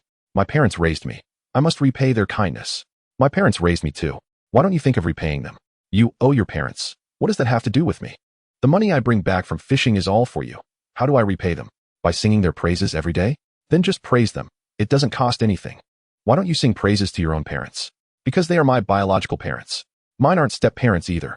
Regardless, I don't care. My third brother wants to marry. My mother wants me to gather 50,000, and you must provide it." Shen Zichuan pointed towards the sea, stating, "There's plenty in the ocean. Go catch your own." With that, he downed a glass of liquor and collapsed onto the bed, falling asleep. Conversely, Shen Zihai slammed the door and stormed off. Shen Zichen arrived at the dock, where the night was tranquil and devoid of any presence. He climbed aboard the boat, untied the ropes, and steered it away from the pier. Once in the deep sea, he anchored the vessel, stripped off his clothing, and dove into the water, reveling in the refreshing embrace of the ocean. Afterward, he climbed back aboard, rinsed himself with fresh water, donned his shorts, and prepared to return home. As he ignited the engine, he inadvertently steered the boat back towards the area teeming with fish. Once more, he toiled alone until utterly exhausted. This time, Shen Zichen resolved to take a risk. He secured a rope around his waist and then plunged into the sea, challenging his physical limits against the pressure of the ocean, striving to surpass his second physiological boundary. As he sank deeper, the pressure of the water intensified, and he could almost hear the cracking of his bones. Am I to perish here? I am a fighter. Must even a fighter succumb to death? Shen Zichen decided to surrender. If death was to come, then so be it. He had faced death before. Having resolved to embrace his fate, He opened himself up to the experience of death, curious about its true essence. Gradually, he became blind and deaf, losing all senses, yet his heart continued to struggle. The body sinks, erasing even the faint traces of the heart. Just as everything descends into nothingness, another force takes command of the body. Blood begins to flow anew. The heart resumes its rhythmic beating, and the six senses gradually awaken, with consciousness regaining dominion over the corporeal form. In that fleeting moment, the ocean and he become one, indistinguishable from each other. He perceives no difference between the distant fish and the nearby seaweed. Rebirth is truly a wondrous experience. Though he wonders how much strength he possesses this time. With a mere thought, all that he sees vanishes like an illusion in an instant. Shen Zichen has returned, immediately sensing the grandeur of his surroundings. With a powerful thrust of his legs, he propels himself towards the surface of the sea like a flying fish. At this moment, the sun has just begun to rise, casting a purplish hue across the horizon. It is at this juncture that Shen Zichen returns to the boat and, facing the sun, begins to exhale with vigor. After 3 deep breaths, he refreshes himself and, adorned in a brand new demeanor, heads towards the city dock. Chapter 59. The grueling 72 hours of love's experience. Upon reaching the dock, he contacts his brother Zhao Dai, entrusting him with the processing of the ribbon fish. Shen Zichen then strolls to the dock to enjoy some steamed buns. Observing Shen Zichen's silhouette, Zhao Dai is struck with astonishment. He senses a transformation in his brother, yet cannot articulate what has changed. Directing the workers to sort the fish, he sits at the bow of the boat, lost in contemplation regarding Shen Zichen's recent metamorphosis. When Shen Zichen returns, the two sit on the deck, smoking, as Zhao Dai tosses him 260,000 yuan in cash. He flicks the ash from his cigarette and rises, brushing off his pants. Recent rumors at the dock speak of Li Heihu being betrayed by his brother and rescued by unknown benefactors. And he is currently cleaning up at the door. Brother, be cautious, you must avoid them. They wield instruments of equality and bear lives upon their shoulders. A true band of desperados. Don't worry, I don't know them. These smugglers care little for whether you know them or not. Once entangled, they will strip you bare. Understood. The two bid farewell with a wave. Shen Zichen sets sail again towards the school of ribbon fish. This time, he operates the loader alone, transporting and loading goods, feeling none of the profound fatigue he often experiences. As evening approaches, Shen Zichen calls Zhao Dai to sell the fish. Brother, are you trying to court death? Big brother, it's a rare opportunity to encounter a school of ribbon fish. Otherwise, I would regret it for a lifetime. But you must take care of your health. Without your health, you have nothing, and your wife will belong to another. I shall take a rest. Very well. I will call you when it's done. Directing the workers to sort the fish, he heads to the small kitchen to prepare a pot of ribbon fish and seafood porridge, waiting for him to awaken and eat. For 3 days, Shen Zichen accumulates 1.48 million yuan on the boat, spending nearly 10,000 on fuel, meals, and ice. Overwhelmed with fatigue, and after receiving a call from Wei Lide, indicating it is time to prepare funds for the next phase of the project, he feels utterly drained. As dusk falls, Shen Zichen moors the boat at the Yinshui village dock. At the dock, Xiao Mu, Aunt Zhao, and Sister Ziyu gaze expectantly towards the approaching Ziyu vessel, which glimmers silver in the sunset. Without needing to guess, it is clear that they have struck gold again. The news spreads like wildfire. Sister Ziyu promptly contacts a buyer, who offers 11 yuan regardless of size or quality. People are already waiting with their younger brothers at the dock to unload the boat. With everything arranged, Shen Zichen decides to leave it all to them, taking his money pouch home, washing up, and collapsing into bed. During this time, Dongfang Yurong comes to see him, finding him exhausted and fast asleep. She sits by his bedside, fanning away mosquitoes, resembling a devoted wife waiting for her husband. The three who return see this and share a knowing smile, refraining from disturbing the tranquility. Aunt Zhao gives Xiaomu a thumbs up, quietly closing the door. The three prepare dinner in the living room. Before long, the delicious aroma of ribbon fish and shrimp wafts through the air, drifting above Yinshui village. Galugulu. Shen Zichen is roused by the grumbling of his stomach. Opening his eyes, he sees an extraordinary beauty fanning away mosquitoes for him. At this moment in life, what more could he desire? Unconsciously, he stretches out his arm, drawing the beauty into his embrace. She drops the fan with a soft sigh and collapses into his arms, not resisting, but rather wrapping her arms around his waist. Is this not the long-awaited fulfillment of his spring dreams? He had not anticipated such an abrupt arrival, wholly unprepared. Happiness often arrives unexpectedly. As long as one is attentive enough to savor and discover it, every moment can be a harbinger of joy. Everything unfolds quite naturally. As their lips and teeth engage in a passionate exchange, a series of knocks at the door abruptly separates them, their faces flushed like ripe peaches. However, The lingering desire in their expressions remains unmistakable. The distance between a man and a woman is but a thin veil, and the fervor of their passion can transcend the bounds of time and space. Shen Zichen rises to help Dongfang Yurong arrange her hair, slips on his shoes, and leads her to open the door, stepping into the living room. Such gestures are commonplace in large cities, even embraces and kisses, yet here in Yinshui village, even a glance could earn one the label of a rogue. Nevertheless, Xiao Yufeng feels a surge of joy, relieved that she need not worry about her son's marriage any longer. Moreover, it is the woman who is pursuing him, and she shows great respect for her prospective mother-in-law, their relationship akin to that of a mother and daughter in perfect harmony. Shen Zichen observes her spirited elder brother and the radiant Yurong sister-in-law beside him. Unable to resist, she playfully pinches her own cheek, making a silly face while uttering sounds of embarrassment. Shen Zichen retaliates with a gentle ruffle of her hair. If you continue to mock your sister Yurong, your pocket money will disappear in the future.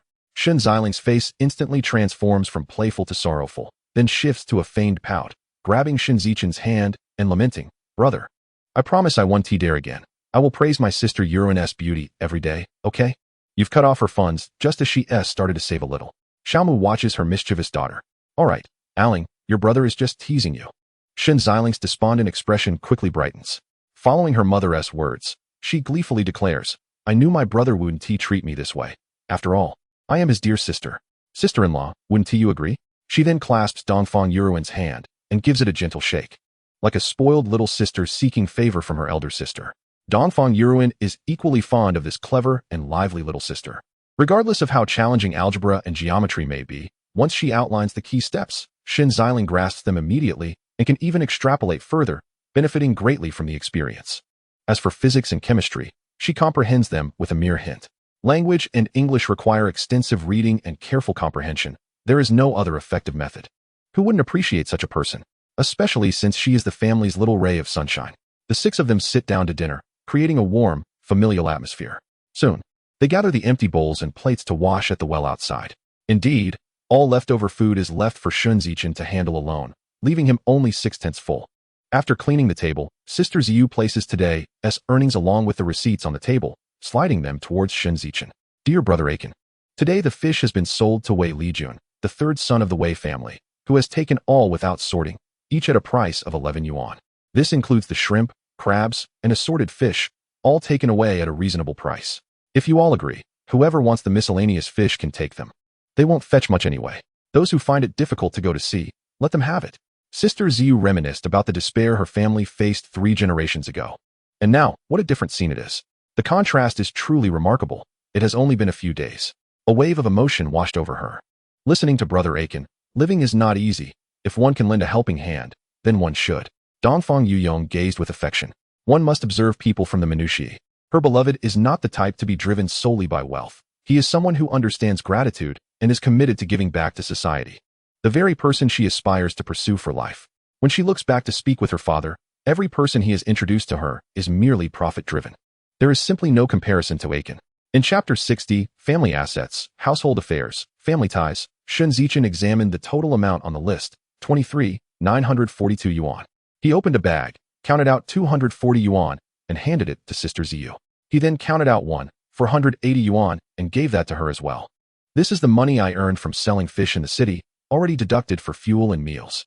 Brother Aiken, you need not explain, sister is already very content. Whatever you say is what it is.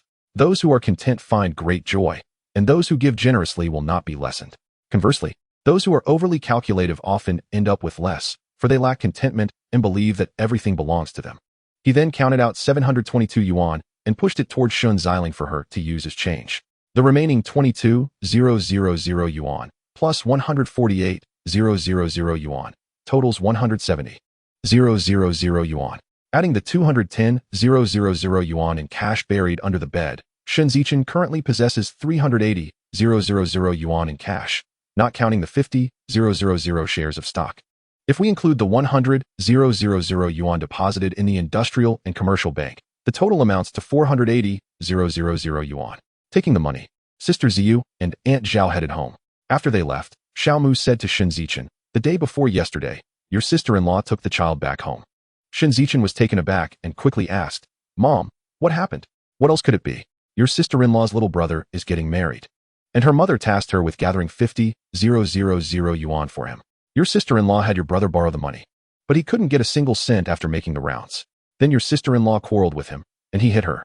In a fit of anger, she took the child back to her parents' house, declaring that she wouldn't return unless she received the money. Shen Zichen then realized why the East Wing was so quiet. He further inquired, "What about my second brother's family? Why is it so silent there? What do you think? Your second sister-in-law has been domineering over your second brother." He went to the dance hall in town, ended up fighting with someone after drinking, and both were detained for 15 days and fined 5,000 yuan. The police delivered the notice to your second sister-in-law, and upon hearing it, she became furious and threatened divorce. She returned to her family that same day, and the next day, she sent a divorce notice. Shen Zichen mused, "These two sisters-in-law truly are peculiar." Then he reflected, "However, it seems odd. In my previous life, I had returned several times, and my second brother and his wife never had such quarrels. They simply remained childless until they eventually adopted a little girl. And I had never heard of any fights between my elder brother and his wife. Could it be that my presence has rewritten the destinies of all my family members?" Thinking of the present, it was clear that his younger sister's life had changed, as had his own, and with Dongfang Yurong by his side. Even his mother's life had improved, no longer filled with the same bitterness as in his past life. Was it possible that the transformations in his elder and second brother's lives began with divorce, leading to a realignment of their fates? He recalled rumors suggesting that the child might not even be his elder brother's. Yet, his elder brother had always treated the child well, and the child was quite filial. Since changes had occurred, he decided to observe the developments quietly. "Aiken, what do you mean?" Shen Zichen smiled and replied, "Let us observe how things unfold. The outcome will tell all. Money cannot buy hearts." Xiaomu pondered for a moment and nodded. "It can only be so. But it is tough on your second brother." "Mom, it may not be a bad thing. As long as they are willing to work hard, they can build a new house in a year." Xiaomu fell silent. As a brother, Shen Zichen could say and do such things. But as a mother, how could she bear to see her son suffer? Yet all the money in her hands belonged to Aiken. How could she use her third son's money without permission?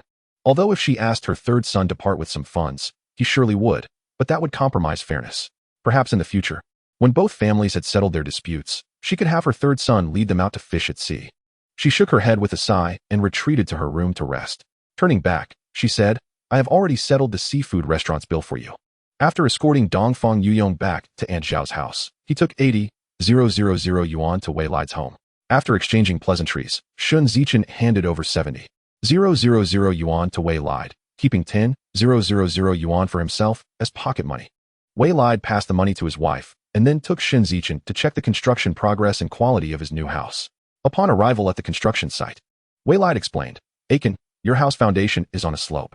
We have taken an intermediate height and calculated the amount of earth and stone excavated, which can be directly used to fill in the low areas, saving the trouble of transporting soil elsewhere." He guided him to inspect the strength of the rebar bindings. When Shen Zichen noticed there were no wooden molds, he inquired about it. Wei Lide explained that this is called earth formwork, which does not require molds to be set or dismantled, and due to the dampness of the area, there is no need for watering or maintenance. They discussed the construction timeline. It would take about 10 days for one floor and a month to reach the roof, with decoration being calculated separately. Shen Zichen was very pleased and ambled back home. The night passed without incident.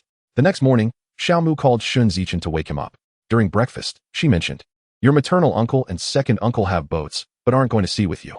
Your aunt's children are all working in factories and not participating either." Shen Zichen replied while eating, "If they don't want to, then that's fine. However, I told your uncles about your fish catch, and they are quite interested. They want you to take them along to the sea. What do you think, the third son?" Upon hearing this, Shen Zichen laughed heartily. "They are all my uncles. What could possibly be wrong? Besides, they are doing well now, and won't it be more convenient for our family to ask for help when needed?" Xiaomu smiled with satisfaction, appreciating her third son's understanding. "Mom, how do I contact my uncles?" "There is a small shop not far from their house. You can just call to notify them." Shen Zichen used his mobile phone to arrange a meeting at a small island off the coast outside the town. They set a time and confirmed the fishing boat's number. After eating a hearty breakfast, he donned his clothes and headed toward the dock. He started the ZU boat and made his way to town. Not far behind, a fishing boat stealthily followed, eager to share in the bounty. Upon reaching the open sea outside the town, he met his maternal uncle's 24-meter fishing boat, the Yuliang, and his second uncle's 24-meter fishing boat, the Yusher. The three boats nestled together, and his uncle, cousin, and second cousin jumped aboard, leaving the third cousin to navigate. His second uncle and fourth and fifth cousins also boarded, leaving the sixth cousin at the helm. After surveying the boat, his uncle asked, "Aiken, Whose boat is this?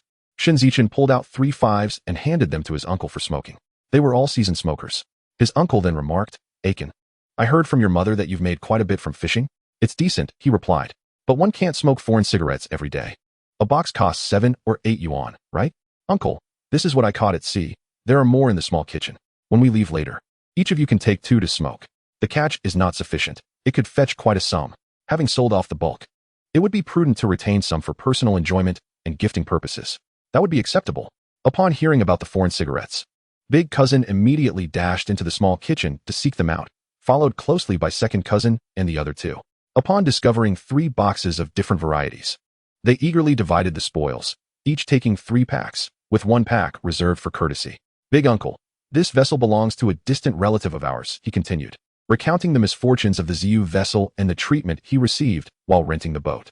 Big Uncle, upon hearing this, sighed deeply. You have a discerning eye. But do not be overly fastidious. One must act within their means. I understand, Big Uncle. I wouldn't dare take on this boat without the capability to manage it. As long as you are aware. Why are you alone? Haven't you hired 2 crew members? Chapter 61. Fishing and selling fish with Uncle.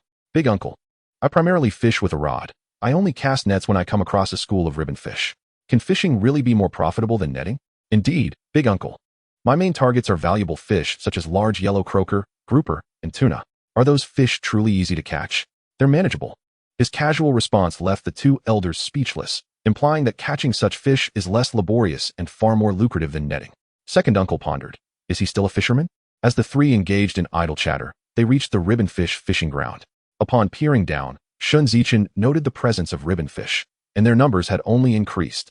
He instructed Big Uncle and Second Uncle to return to the boat to cast the nets. As seasoned fishermen, the 2 scrutinized the area for quite some time, yet failed to discern any fish, casting skeptical glances at Shen Zichen. Are you certain there are ribbonfish? Big Uncle, shall I cast a net to test the waters? They exchanged glances, and a trial seemed plausible. They called Big Cousin and Fourth Cousin to the stern to assist in casting the net. After the net was cast, the boat slowed to a steady 4 knots. Less than an hour later, Shen Zichen observed that the net was brimming with ribbonfish. He shouted to Big Cousin, haul the net. It's a bonanza. Big Cousin and Fourth Cousin looked to their father, exchanging incredulous glances. It was hard to believe such a bounty could be realized in such a short span. However, belief or disbelief mattered little. They would have to haul it up to ascertain the truth. Theory must be substantiated through experience. Big Uncle waved his hand, commanding, follow your cousin Shen's lead, haul the net. As the machinery whirred to life, the waters began to roil in the distance, with ribbonfish leaping from the waves, striving for their freedom. In 2 minutes, approximately 4,000 pounds of shimmering ribbonfish were hoisted onto the deck, leaving Big Uncle astounded. With a swift tug on the rope, the fish scattered across the deck like silver bars. A single fact speaks louder than 1,000 admonitions. The 2 seasoned fishermen immediately instructed Big Cousin and Fourth Cousin to organize the net and cast it again, while they remained to assist Shen Zichen in sorting the catch. Adhering to his commands, lest they face consequences. The 2 shuddered, clearly haunted by past experiences. Shen Zichen advised Big Uncle, do not sort. Simply use a shovel to load them. The market at the city dock pays 11 yuan per pound for the catch. Big Uncle and Second Uncle were somewhat baffled by this nephew of theirs. However, there was no time for further contemplation. Time is money, and they needed to return to their own vessel to cast nets for wealth. Such fine fish should not go to waste. It would be a disservice to the sea goddess Mazu. They left the 2 behind to load fish, while the other 4 hurried back to their boat to cast nets, not forgetting to grab the cigarettes. Upon seeing the foreign cigarettes again, Big Uncle murmured, with such fortune, I could indulge in not just foreign cigarettes, but even those extravagant cigars from the movies. Shen Zichen's boat led the way, with Big Uncle's vessel to the left and Second Uncle's to the right, all within a 40-meter distance, as they initiated their day's fishing operations. The distant fishing boat quickly veered away, for discovery in another's fishing grounds could lead to dire consequences. In those days, losing lives or sinking ships in the ocean was all too easy. Once they departed, they could return to cast a few nets. At the rate they were catching, just 3 or 4 nets could yield over 20,000 yuan. Oh, what joy! I, Yang Bailao, am on my way to prosperity. He momentarily lost himself in a daydream of wealth. By evening, the 8 of them were utterly exhausted, with only Shen Zichen still standing at the helm. The others could not help but marvel at his stamina, internally lamenting. Only someone of his caliber deserves such a catch. This was, after all, a reward earned through Shen Zichen's life-risking endeavors that pushed his physical limits. Otherwise, his frail frame from his previous life would have succumbed long ago. The three used the public channel to call each other to sell their catch in the city, with Shen Zichen taking the lead. Once in the signal zone, he called Zhao Dei to inform him of the 3 boats filled with ribbonfish and inquired if he could take them. At that moment, Zhao Dei was fretting over a large inland client's massive order for 100 tons, which needed to be fulfilled within 2 days at negotiable prices, promising long-term cooperation. Just as he was pondering how to procure the fish, Shen Zichen's call brightened his spirits immensely. Absolutely, Brother Aiken. Whatever quantity you have, I'll take it, if necessary. I can even increase the price.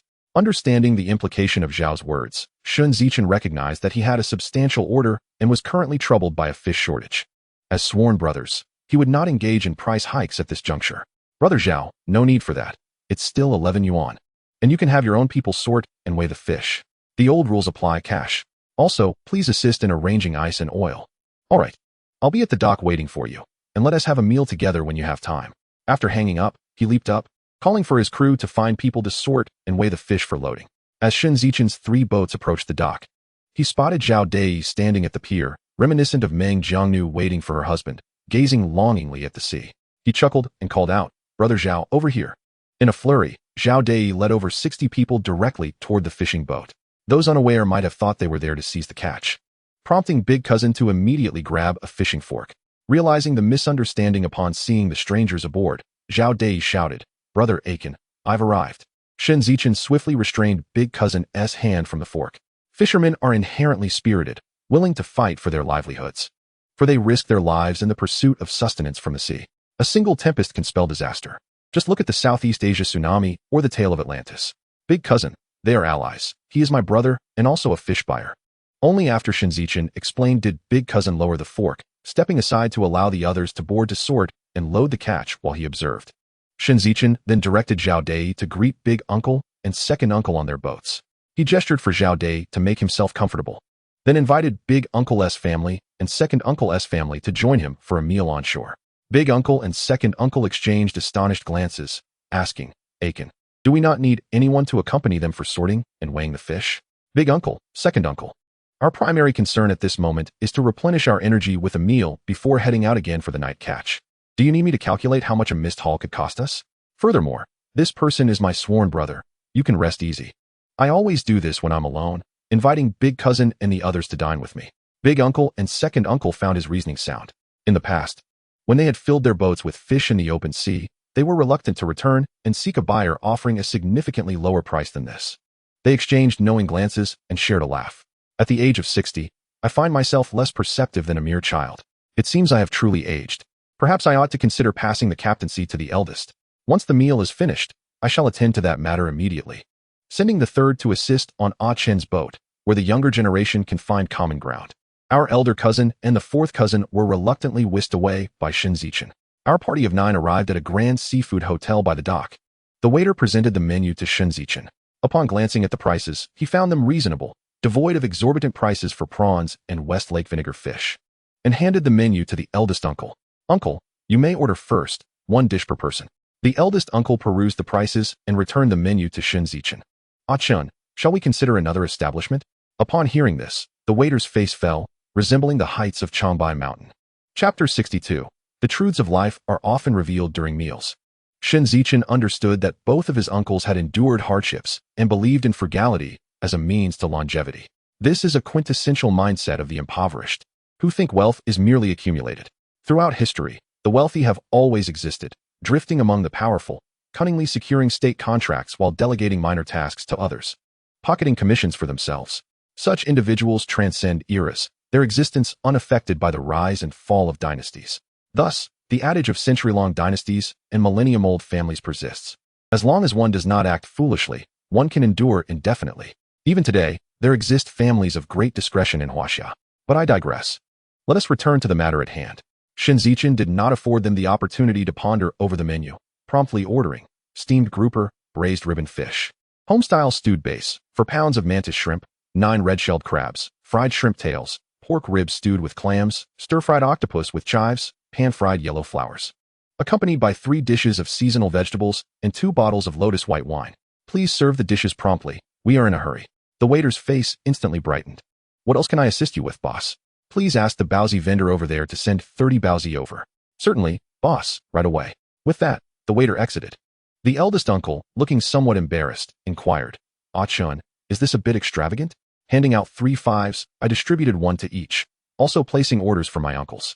"Uncle, how often do you encounter such a bountiful catch in a year?" Since the production team was divided, today marks the first occurrence. "Uncle, I experience this daily." This revelation struck with the force of an atomic bomb detonating at Bikini Atoll. The eldest uncle mused, "If only I had a 30-meter vessel accompanied by 8 crew members. Within a year, Ah Chin's family fortune could be measured in sacks. I have grown old.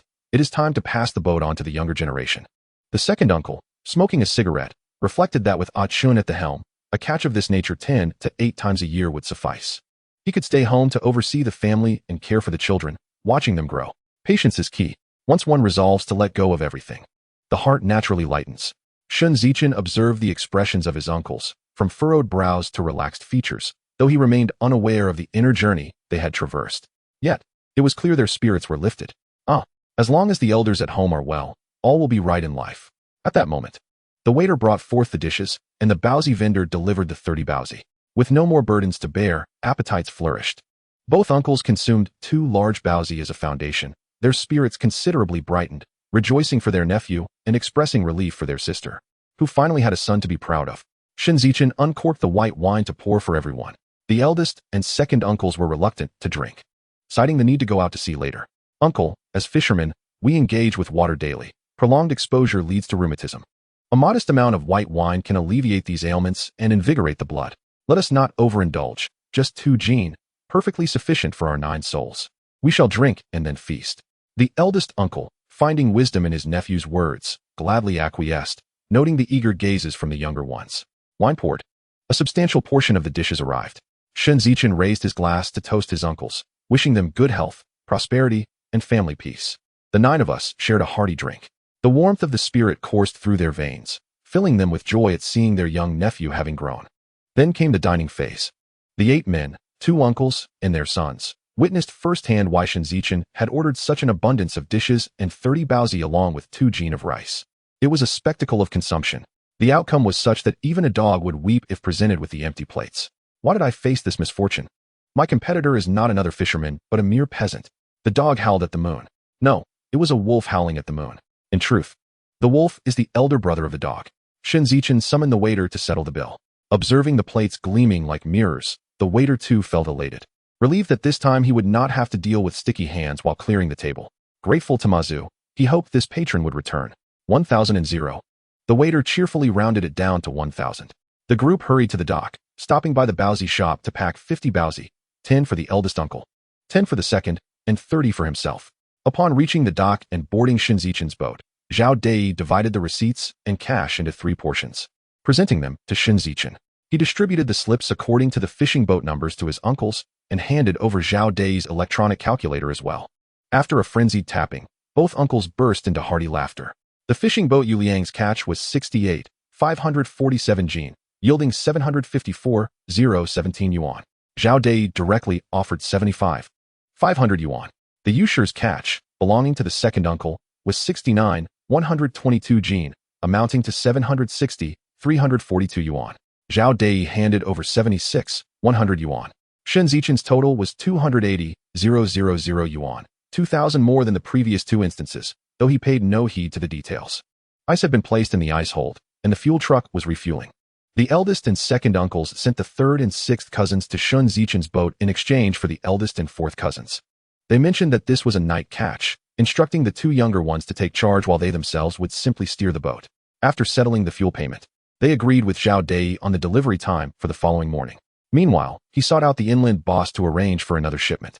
Following the customary protocol, Shen Zichen led the way, with the Yuliang on the left and the Yusher on the right, heading towards the school of ribbon fish. In the waning light of the sun, they spotted a fishing boat casting its nets in the same waters. Seeing the 3 fishing boats approach, the other vessel hastily departed. Observing the small fish and debris along with torn nets on their boat, Shen Zichen could not help but curse as he navigated. Why is my luck so poor? Aside from aquatic weeds and small fish, all I have are rags. Why does Shen Zichen have such good fortune? Now that the ribbon fish had dispersed, it was time for them to face misfortune. May they be burdened only with aquatic weeds and small fish and broken nets. However, when they looked back, jaws dropped in astonishment. The Ziyu, Yuliang, and Yusher boats were all netting fish. The jubilant sounds from the boat echoed, mocking the shameless actions of the others. Initially, upon seeing the foreign fishing boat in their fishing grounds, the third and sixth cousins were furious, demanding to pursue and retaliate against the interlopers. This was akin to discovering that one's own fields had been harvested by outsiders. Certainly, with the exception of pursuing fish schools, which are exceedingly rare throughout the year, their actions were dissuaded by Shen Zichen. The two elder relatives reasoned that the sea belongs to everyone. Anyone can fish as they please, as long as they do not complicate matters for us. It is only when everyone thrives that life becomes more enjoyable. The two, disgruntled, set about casting their nets, but the joy of a bountiful catch soon dispersed their discontent. News of the successful catches from both the Yuliang and Yushur vessels was relayed through a special channel. By the time dawn broke, painting the eastern sky in hues of red, the three boats stowed their final nets. Shen Zichen instructed his two uncles to rest in the dormitory while he steered the boat, leading the way toward the market dock. As per tradition, the elder nine would disembark for a meal while Zhao Dei weighed the fish and prepared the orders. Observing the gleaming ribbon fish, a seasoned customer from the mainland laughed heartily, exclaiming, "This is no ordinary ribbon fish. It's akin to a treasure of silver ingots." In chapter 63, titled Receiving Gifts Until One's Hands Are Weak, Shen Zichen treated his two uncles and six cousins to buns and wontons at a local eatery. The aroma was simply divine. Suddenly, his mobile phone rang. After swallowing the last bite, he stepped outside the bun shop, clutching the device. In this era, people were eager to display their status. Yet Shen Zichen understood the virtue of humility. Upon reaching a quiet corner, he answered the call. "Brother Qi, calling so early, what's the matter?" "What do you mean, no matter? It's been ages since we last met. Old song, and I have missed you dearly and would love to share a few drinks with you, while also expressing our gratitude for your previous generosity." Observing his own sweat-stained, fish-scented attire, he felt slightly embarrassed. "All right, what time and where? I'll come by myself. Just make sure to arrive before noon. I worry that you might lose signal once you head out to sea." After hanging up, he returned to the bun shop where his eldest cousin had already settled the bill. Shen Zichen finished the buns and wontons on his plate, wiping his mouth with his sleeve. "Eldest uncle, a friend requires my assistance, so I must attend to it. Please let my third cousin take the boat out with you. I only need half of the catch this time."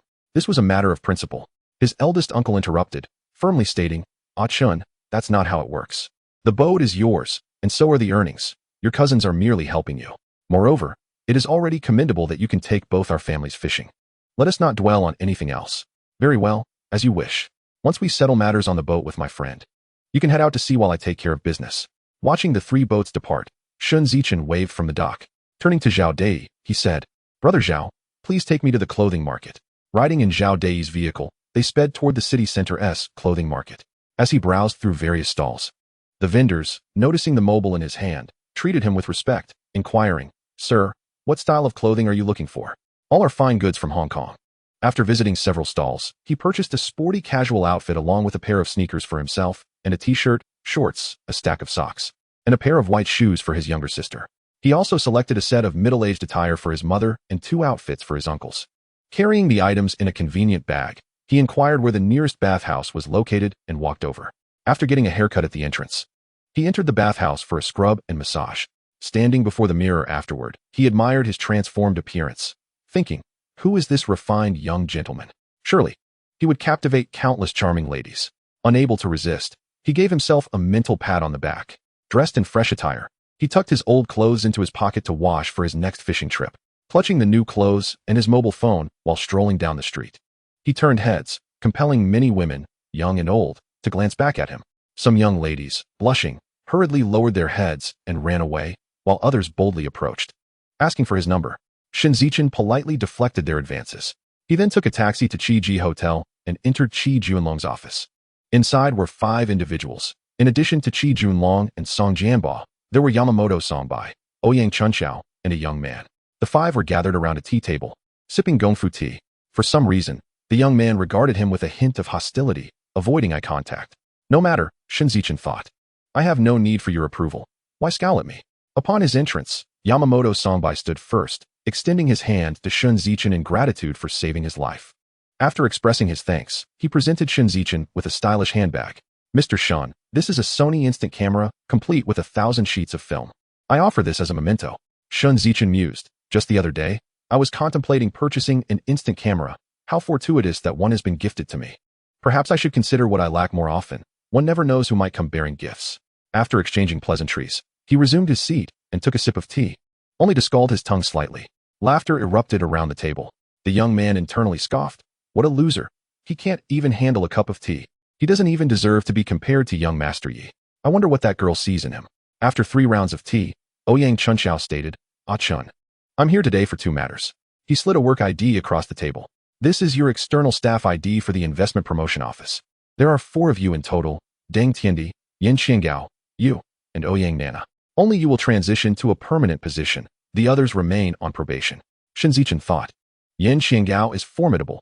Leveraging her inherent advantages, she has managed to infiltrate the city government. One must admit, when a woman sets her mind to something, nothing is insurmountable.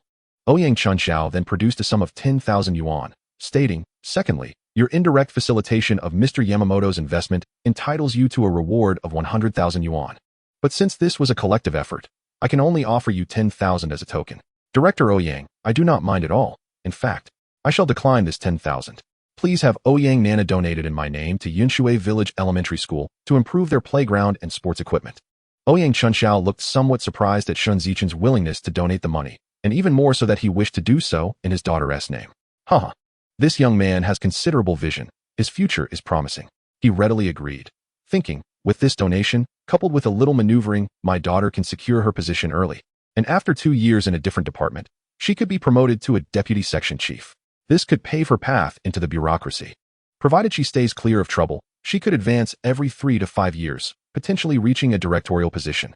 Shen Zichen nodded in agreement, knowing full well that he cared more about his daughter's prospects than his own. Upon concluding his discussion, Song Jianba retrieved a set of car keys from his pocket and tossed them to Shen Zichen. This is a pickup truck I managed to acquire from the customs inspection team for you. It'll save you the hassle of commuting. No need for thanks or refusal. Otherwise, we won't be brothers anymore. Shen Zichen understood that this was a gesture of gratitude for the low-priced cigarettes and alcohol he had sold him. He accepted graciously, thinking, I'll remind you to withdraw early before the real estate market in Hainan collapses. Don't get caught in the downturn. But brother Song, I don't have a driver's license. How will I drive? Simple. Song Jianba waved his hand dismissively. We'll go for a practical test right away and get you a license on the spot. You can drive, right? Brother Song, I can drive a tractor. That will suffice. Shortly, I shall descend to practice. Driving is merely a skill honed through familiarity. It is nothing extraordinary. Shen Zichen nodded in agreement. I will heed Brother Song's counsel. The young man felt a pang of frustration as 3 out of 5 individuals had bestowed gifts upon him. Would Qi Junlong also present him with a token? Qi Junlong tossed a set of ship keys to Shen Zichen.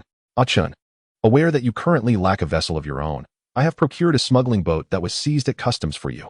A 30-meter-long craft. 6.5 meters wide, capable of reaching speeds of 40 knots with formidable horsepower.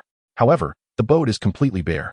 I will have it sent to the city shipyard, where it will be outfitted with the most advanced equipment.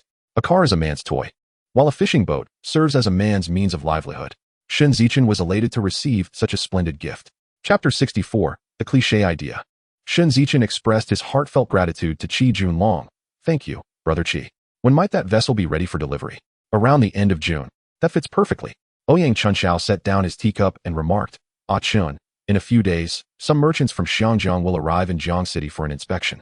They may seek your company for a fishing trip. I'll inform you in advance so you can prepare yourself.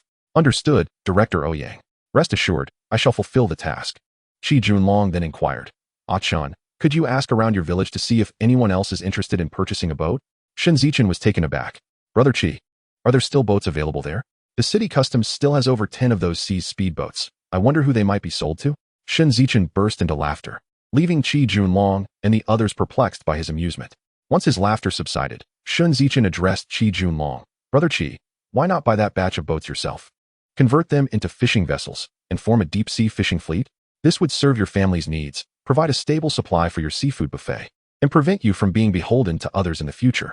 Moreover, with your partnership with Mr. Yamaguchi, you could leverage his connections to establish a chain of cheese seafood restaurants. With your own fleet, you can minimize costs. Such a notion, commonplace in later years, seemed astonishing when voiced in the present. As a partner, Yamaguchi chuckled, stroking his battle-hardened beard, repeatedly exclaiming, Indeed, indeed. Shinjun's mind is remarkably astute. Qi, let us deliberate further on this matter. Shen Zichen then asked Qi Junlong, Brother Qi, regarding the boats at customs, if I were to contribute some funds, would it be possible for me to acquire another vessel? Qi Junlong casually replied, For a 30-meter boat, around 30,000. For a 20-meter boat, about 20,000. Shen Zichen mused internally that vessels in this era were indeed quite affordable.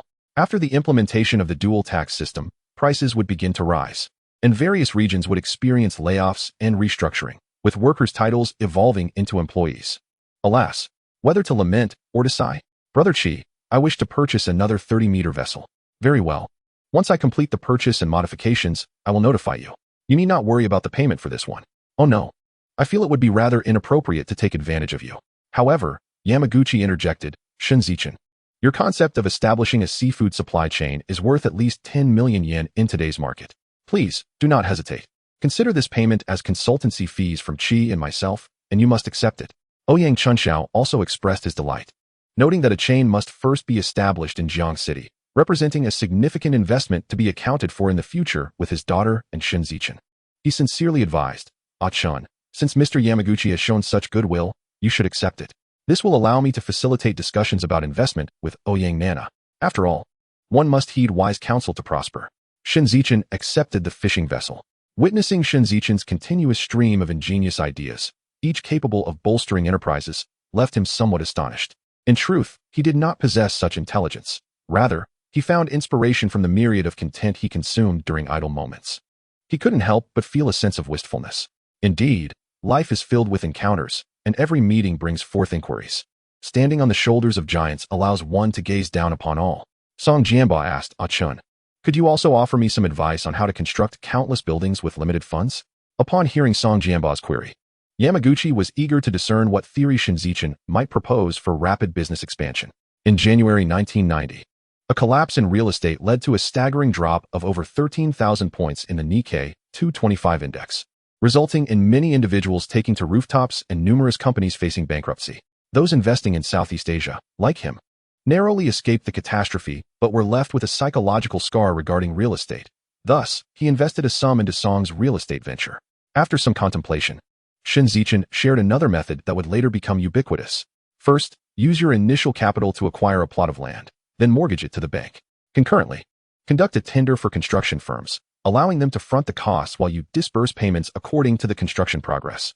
Noticing that Song Jianba and Yamaguchi were about to interject, Shen Zichen raised a hand to silence them. Allow me to finish, using the mortgaged funds. Establish a high-end sales office to begin selling pre-construction units. What is a pre-construction unit? He explained. It refers to marketing the building before it's constructed, creating models for sale at the sales office, using the proceeds from these sales to fund construction until completion. Any surplus units can then be mortgaged for loans to acquire more land, repeating this process.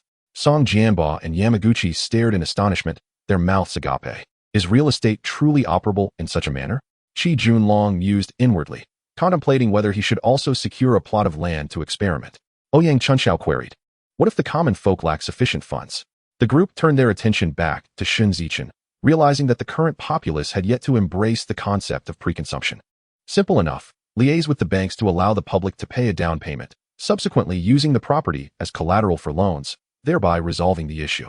Song Jianba slapped his thigh and exclaimed, all right, brother Ah-chun, all my concerns have been addressed. Once my building is completed, I shall gift you a spacious flat. Just then, a knock echoed 3 times, and a beautiful woman entered.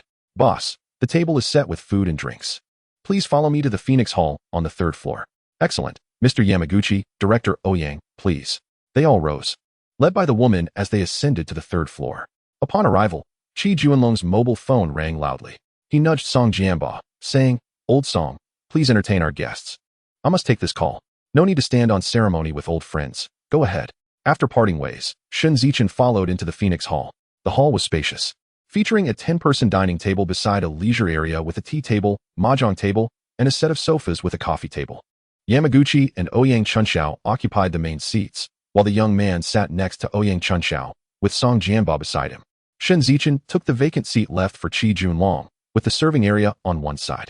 The woman poured tea for the guests, directing the servers to bring out the dishes.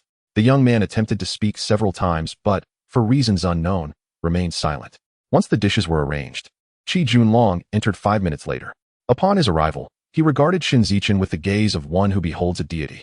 His expression did not go unnoticed by the other 4, and Ouyang Chunxiao's curiosity piqued. What remarkable feat had Shen Zichen accomplished now? Boss Qi, do enlighten us. Was your call once again related to Chen? Qi Junlong thought to himself, is it that obvious? We are all seasoned players in society. Even the slightest change in expression can spark 1,000 thoughts within us, especially when he is so unabashedly fixated on Shen Zichen. As if proclaiming to the world, look at Shen Zichen, he is radiant. Come and inquire about him. I shall candidly divulge to you the matter of his calloused heels, simply to play the role of a jovial broadcaster, catering to his vanities. With a well-timed sip, Qi Junlong composed himself and cleared his throat. The four of them were seething with indignation, their fists clenched in frustration, yet they withheld their impulses. For the more he postured, the greater the gravity of the situation became. After an interminable wait, they finally heard him speak. Chapter 65, Stocks Double, Entering the Millionaire's Realm. Aiken, your stocks have doubled. This seemingly nonsensical remark brought a surge of joy to Song Jianba's heart, for he too had invested in the same Shen development stocks that Shen Zichen had purchased. And in fact, he had acquired double the amount, meaning his profits exceeded those of Shen Zichen. Shanka Songbai wore a perplexed expression. He understood stocks. Yet with the Japanese market collapsing, he felt as if he were discussing tigers while trembling with fear. Ouyang Chunxiao nodded slightly. Aware that the local bank had facilitated the sale of Shen development stocks and had previously encouraged them to subscribe, though it ultimately came to nothing. Could it be that the Shen development stocks had indeed doubled? How much had Aiken invested? What a fortunate lad he was. His daughter ought to befriend him for a share of that good fortune. The young man was bewildered, questioning why the conversation had shifted to stocks. Surely, there must be a genius in the world. If so, it was undoubtedly my sister, Eu, while all others should step aside. The beautiful woman cast an inquisitive glance at Shen Zichen. She recognized him as a friend of her boss, and today he seemed rather impressive. Shen Zichen, however, remained composed as he sipped his tea, contemplating internally. Could it be my reversal of fate that has caused a distortion in time and space? Rewriting the history of Shen development? Observing how he had piqued everyone's interest, Qi Junlong felt a sense of satisfaction, having successfully elevated the atmosphere with a touch of flair. He then explained to the group, Old Song and Aiken bought Shen development stocks at my friend's place in the city's industrial and commercial bank. Just now, my friend called to inform me that 1 million shares have been sold out. The Shen development headquarters has issued a policy splitting each share into 20, plus an additional 10%, preparing for public listing. Song Jianba closed his eyes, mentally calculating how much he could earn from this venture, pondering whether he should sell or hold. Shanku and the young man appeared utterly confused. Can stocks really be played with in such a manner? In 1991, as long as you could conceive a method, anything was possible.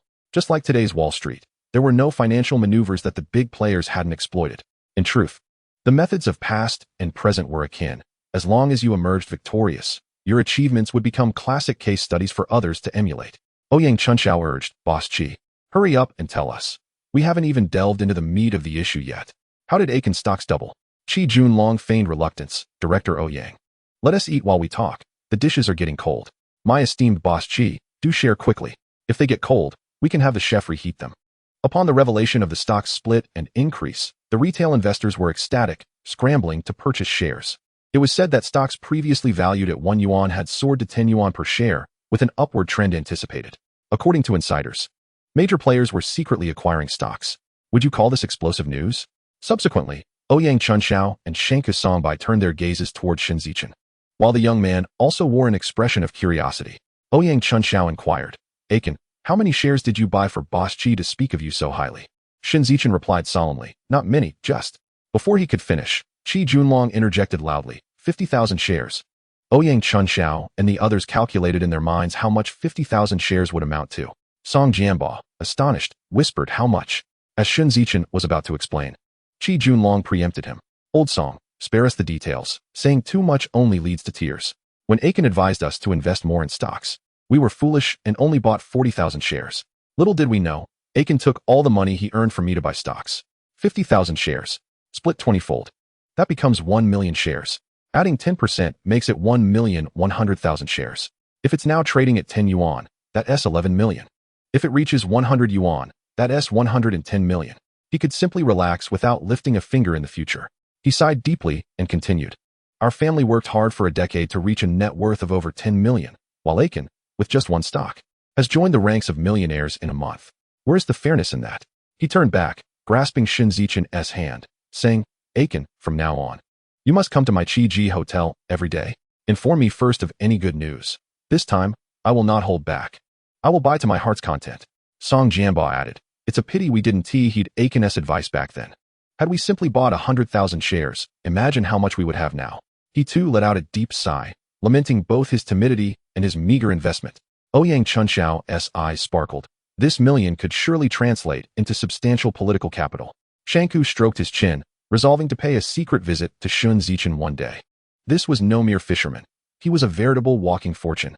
The young man felt his composure slipping, while the Yi family possessed wealth. It was nowhere near the million mark. He decided to inform his father upon returning home. Shen Zichen withdrew his hand, wiping it with a napkin. My orientation is just fine. Keep your distance.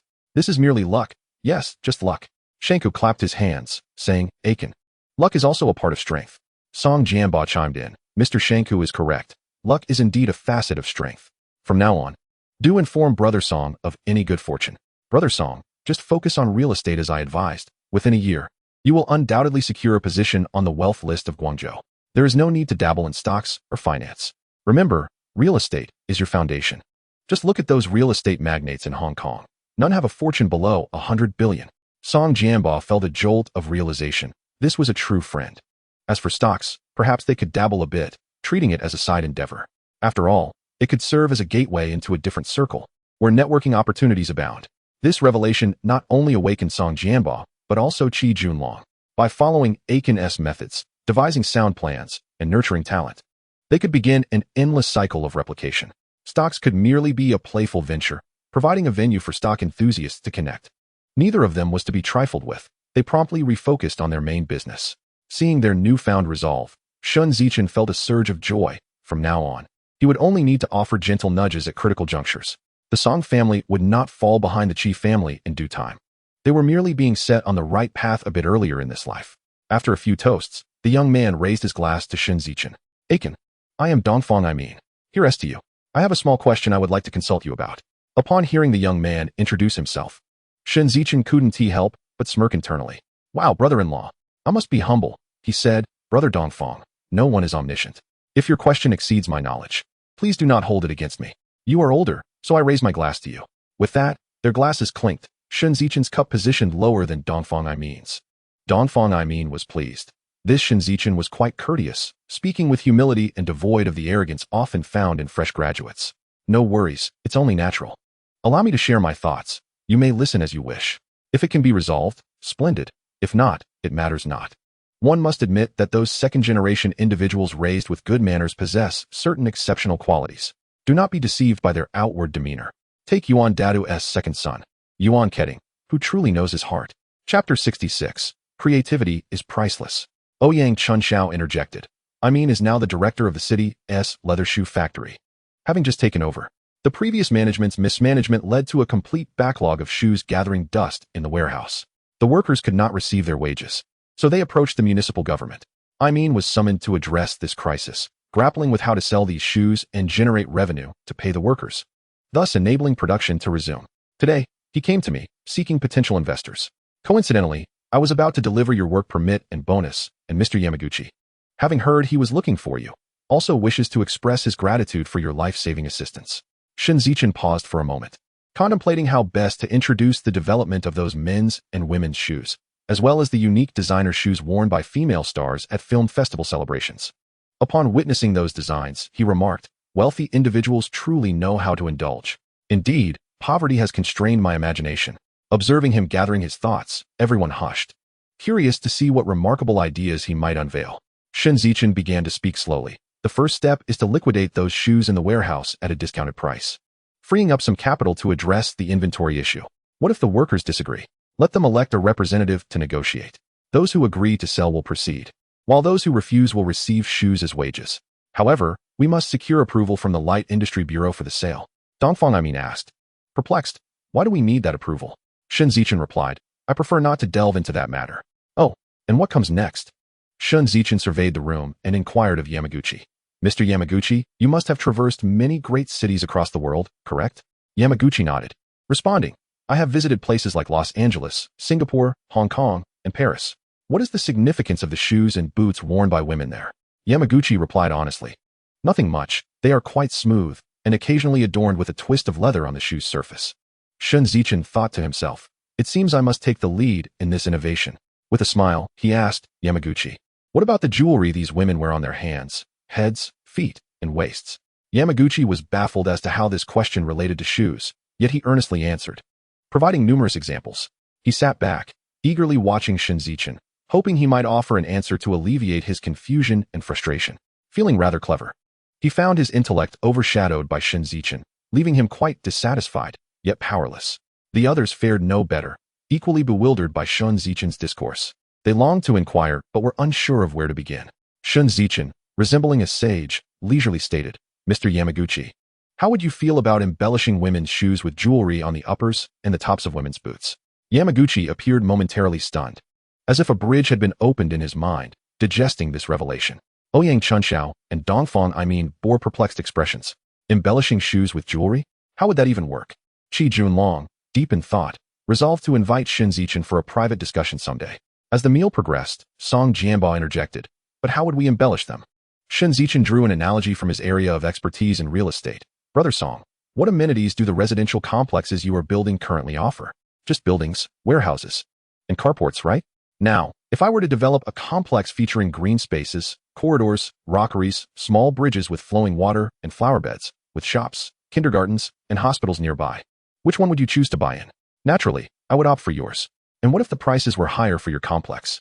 I would still choose yours. It provides leisure and complete services. Those scenic elements are the embellishments. This statement struck Song Jianba like a bolt of lightning, leaving him in a state of dazed astonishment. Qi Junlong chuckled at the usually composed Song Jianba's bewilderment, pondering whether he too would fall into a stupor after such an epiphany. Dongfang utterly perplexed by their conversation, urgently implored, Aiken, just speak plainly. Don't leave us in the dark. It's quite maddening. Shen Zichen turned to Yamaguchi. Mr. Yamaguchi, how much would you be willing to invest in my idea? Upon hearing of potential investment, Ouyang Chunxiao perked up, internally chuckling.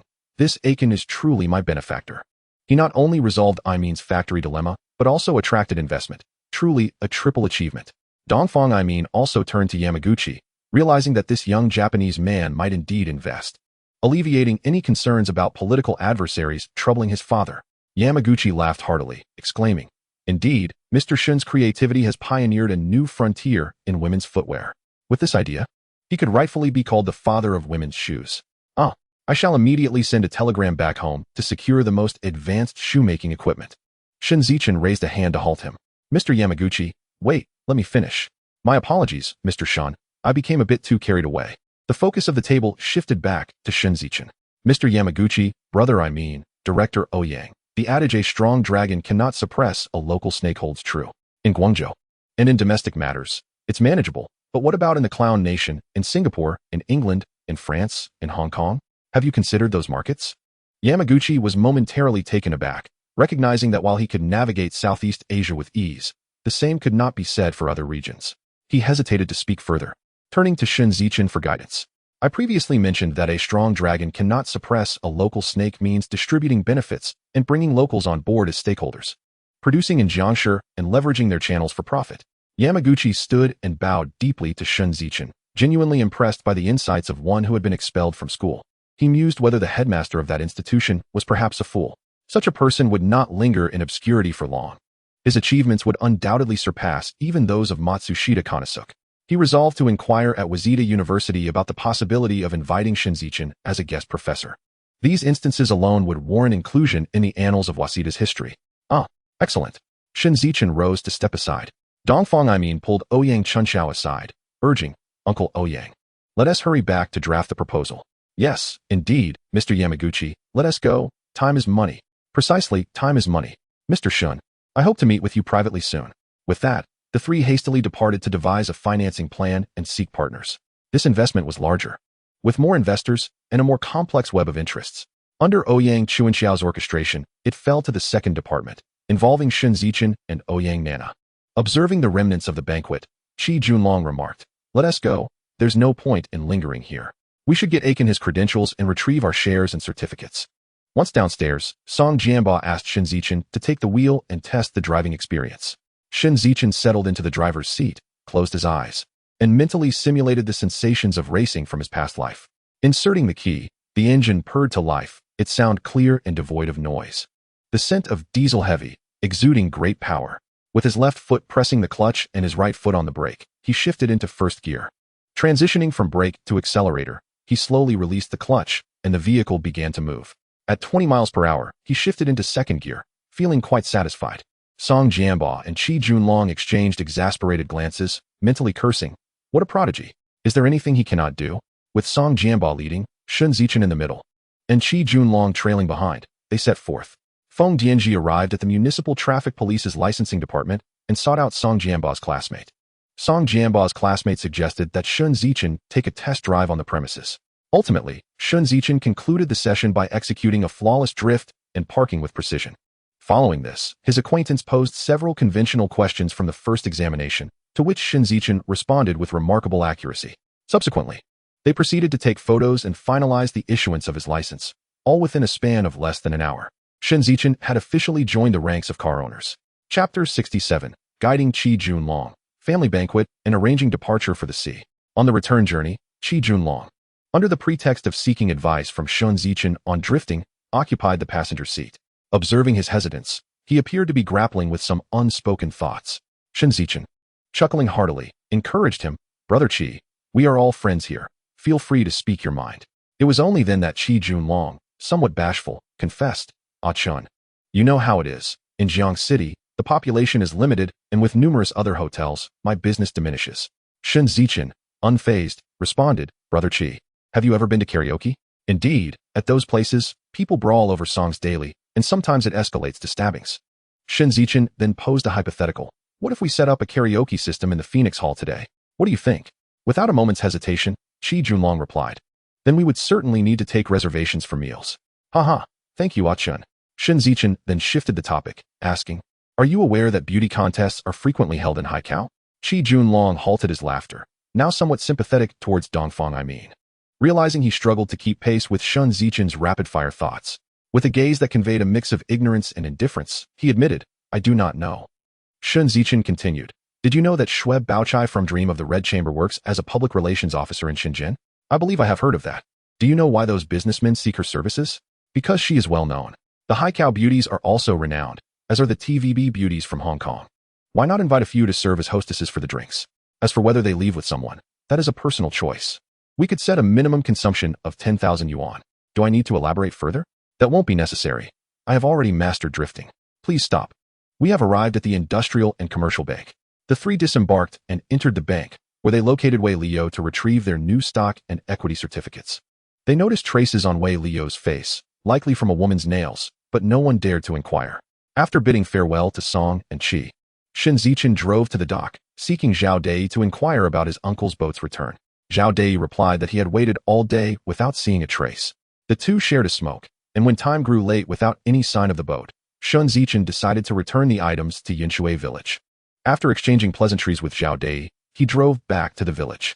Upon reaching the village dock, he spotted the Ziyu, Yu Liang, and Yu Shi boats docked. Boarding the Ziyu, he found his third and sixth cousins observing the vessel. They were aware that their money was secured in the toolbox within the cabin, likely fearing that it might be stolen. In truth, as long as no one knew there was money, there would be no thieves. For those who steal are always aware of the details.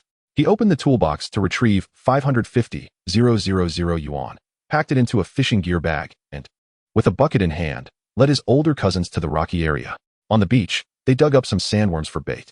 Casting his line towards a 5-pound black bream, he instructed his third cousin to fetch water while his sixth cousin prepared the net.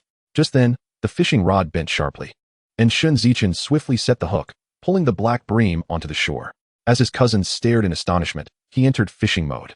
Within half an hour, he had caught a black bream, a red snapper, a sea bass, 2 large red dragon fish, and 20 blue crabs, plus a flatfish, enough to satisfy their needs. He then reeled in his line and, amidst the dazed expressions of his cousins, led them back to the truck, with them carrying the fish and rods while he held the clothing, camera, and stock certificates. Upon entering the house, he found his mother chatting with 2 uncles, while his older brothers entertained 4 other cousins. Shen Zichen and Dongfang Yurong sat nearby, whispering to each other, engaged in their own conversation. When Shen Zichen stepped inside, his uncle raised a hand to greet him. "Ah Chun, I apologize. We didn't catch a single good fish today, just some small ones. After selling them, we will just break even." Dongfang Yurong, noticing his return, stood up to take the bag from him, displaying the grace of a wife eagerly awaiting her husband's return. His uncles and cousins looked on with envy, particularly his older brothers, who felt an added sense of admiration. He opened the bag, handing the camera to Dongfang Yurong for her to explore. He distributed the clothing he had purchased to his mother, younger sister, and uncles. His mother and sister accepted the gifts with delight, his younger sister particularly eager as she pulled Dongfang Yurong into the west room to try on the clothes. Reluctant to take them off once she had them on, his uncles initially hesitated but eventually accepted the gifts after much insistence. Seeing Shen Zichen return and recounting the day's fishless endeavor, his uncles prepared to take their leave. Aunt Xiao intervened, stating that her two brothers had not been fed during their visit, questioning how she would explain that upon returning home. Shen Zichen pointed to the bucket of fish, saying, "Uncle, the fish in that bucket are what I just caught. They are prepared as appetizers for you. Let us enjoy a meal and discuss the plans for tomorrow's outing to sea before you depart." How does that sound? Upon hearing about the plans for the next day's adventure, his uncles settled back into their seats. At that moment, Dongfang Yurong figured out the instant camera, loaded it with film, and pressed the button, producing a photograph. As the picture emerged, she waved it in the breeze, revealing the image. She took several shots of his younger sister, who delightedly requested more. Shen Zichen observed the eager expressions on his uncles' and cousins' faces. "Arong, Aling, Mom. Please take my uncles outside for some photos while my older brothers handle the fish. I will prepare the meal. Mom, please remember to bring back some alcohol and beverages." Just as he was speaking, Aunt Zhao and Ziyu's sister entered. His older brothers promptly handed off their tasks and followed their uncle outside for photographs. Beginning with the pickup truck as a backdrop, then moving to the seaside fishing boats, then to Shen Zichen's house, and finally to the rocky area. However, without a rainbow gracing the sky today, Dongfang Yurong felt a twinge of disappointment. As everyone returned, a large table was set up in the main room, and a smaller one in the west room for Aunt Zhao and Ziyu's sister to dine at. His mother and uncles occupied the main seats, with 6 cousins seated on either side, his older brother on one side and his second brother on the other, while Shen Zichen took the end seat to join them. Pouring the wine, Aunt Xiao, feeling joyous with her brothers and nephew visiting, poured less than usual, as happiness often calls for a toast. They drank for a while, sharing mundane family stories. His mother inquired about his grandparents' health, receiving the reassuring response that they were well, capable of eating and drinking, and even helping to care for their great-grandchildren. However, they sometimes insist on having Ah Chun and his younger sister return home. Once the adults had finished their conversation, his uncle asked, "Ah Chun, what do you propose?" "We are all ears." "All right," he replied. "Tonight you should return home and rest well. Tomorrow, join me for a fishing trip. I will scout for schools of fish." "What time?" "We should set sail around 5. Everything is left to fate. So just go with the flow." His uncles raised their glasses, draining their drinks, and after a hearty meal, they donned their clothes and prepared to leave. After seeing them off to the dock and watching their boat sail away, Shen Zichen returned home. Aunt Zhao had already assisted his mother in tidying up the table. He handed over 550 yuan to Ziyu's sister, stating it was for their fishing endeavors over the past few days, and watched as Aunt Zhao and Ziyu's sister exited. With a wave of her hand, Zhao's mother signaled for her younger daughter to lead Dongfang Yurong into the west room, closing the door behind them. The remaining 4 members of the family sat in the main hall, where the atmosphere grew heavy with an unspoken tension, as if a significant event loomed on the horizon. Chapter 68, Declaration of Love. "Achin, your elder brother and second brother have divorced." Zhao's mother lamented, her heart weighed down by sorrow. Despite the fact that her daughters-in-law had not treated her well, she still wished for her sons' marriages to endure. Divorce would tarnish their reputation, making it difficult for them to find suitable partners in the future. They would likely end up marrying widows, possibly with children in tow, which would complicate their lives further. Those 2 foolish sons, taking advantage of her momentary distraction, had signed the divorce papers without hesitation. Anger was futile. She could neither chastise nor control them. Sighing deeply, she expressed her distress. Shen Zichen pondered the fact that his elder brother had not divorced in the next life. Why then had he done so in this one? The same applied to his second brother, who, although childless, had later adopted a little girl. Had his return instigated these changes? Had he altered their destinies for better or worse? The answer remained elusive. Hearing his mother's sigh, Shen Zichen snapped back to reality. He tossed a cigarette to his 2 brothers and inquired, what caused the swift divorce? Shen Zichuan accepted the cigarette and lit it, explaining, "Your sister-in-law's younger brother got married and demanded a hefty dowry of 50,000. She sent me to your room to search for funds, which I refused. Then she asked me to borrow from you, which I also declined. Her family is a bottomless pit, a group of insatiable wolves. Consequently, your sister-in-law returned to her parental home with the children." Taking a puff of his cigarette and sipping tea, he continued, "Eventually, your sister-in-law ordered me to either produce 50,000 or face divorce. I ignored her. The next day, she came to me with the divorce agreement. And I didn't indulge her. I signed right there. She left with the other copy of the divorce papers, warning me not to regret it. Regret? I felt liberated after leaving her. What about the children and assets? Shen Zichen asked. The children are hers. I'll pay a monthly support of 100 until they turn 18. As for the property, it's all in my father's name. What does it have to do with her? And you, second brother? Shen Zichen turned to Shen Zichen, who bore signs of a recent altercation, his head lowered. In a hushed tone, he replied, the ransom was covered by mother using your funds. I'll repay you later. We have no children, so divorce is just that. Not wishing to pry further, Shen Zichen respected their secrets and lives, recognizing that each individual must traverse their own path. As for what insights could be gleaned from life, only their hearts knew the truth. What are your plans? He asked. The elder and second brothers exchanged glances. The elder replied, what else can we do? We'll go fishing together, save enough to build a house, and then consider marriage. Since they had set their life goals, Shen Zichen felt it inappropriate to interject. Tomorrow at 5, we'll depart from the dock punctually. Let fate determine our catch. The elder and second brothers stood to leave. Fine, as long as you lead the way. As for how much we catch, that's up to our luck. They exited and closed the door behind them. Observing his mother's still troubled expression, Shen Zichen attempted to console her. Mother, perhaps it's for the best. My brothers are still young. If they work diligently for a year, they can save enough to build a house and buy a car. There will be plenty of young women to choose from, perhaps even with care. Zhao's mother lightly smacked him. What nonsense. Are there that many good women eager to be chosen? Mother, don't worry. The fortunes of children will come in time. Don't exhaust yourself for them. Their futures depend on their own efforts. That's true. Both daughters-in-law were chosen by your father and me, and this is the outcome. Let them figure out their own lives. Exactly. Let it be. What is unseen is best left untouched. Everything will turn out for the best. Listen to me. Wash up and get some rest. I'll call you in the morning. Shen Zichen carried a bucket of water to the shower, cleansing himself thoroughly. Shen Zichen returned to the east room to sleep with their mother. As she needed to attend school the next day, dressed in loose shorts, Shen Zichen returned to the west room, finding Dongfang Yurong still hunched over his desk, examining photographs. Approaching her, he gently placed his hands on her shoulders.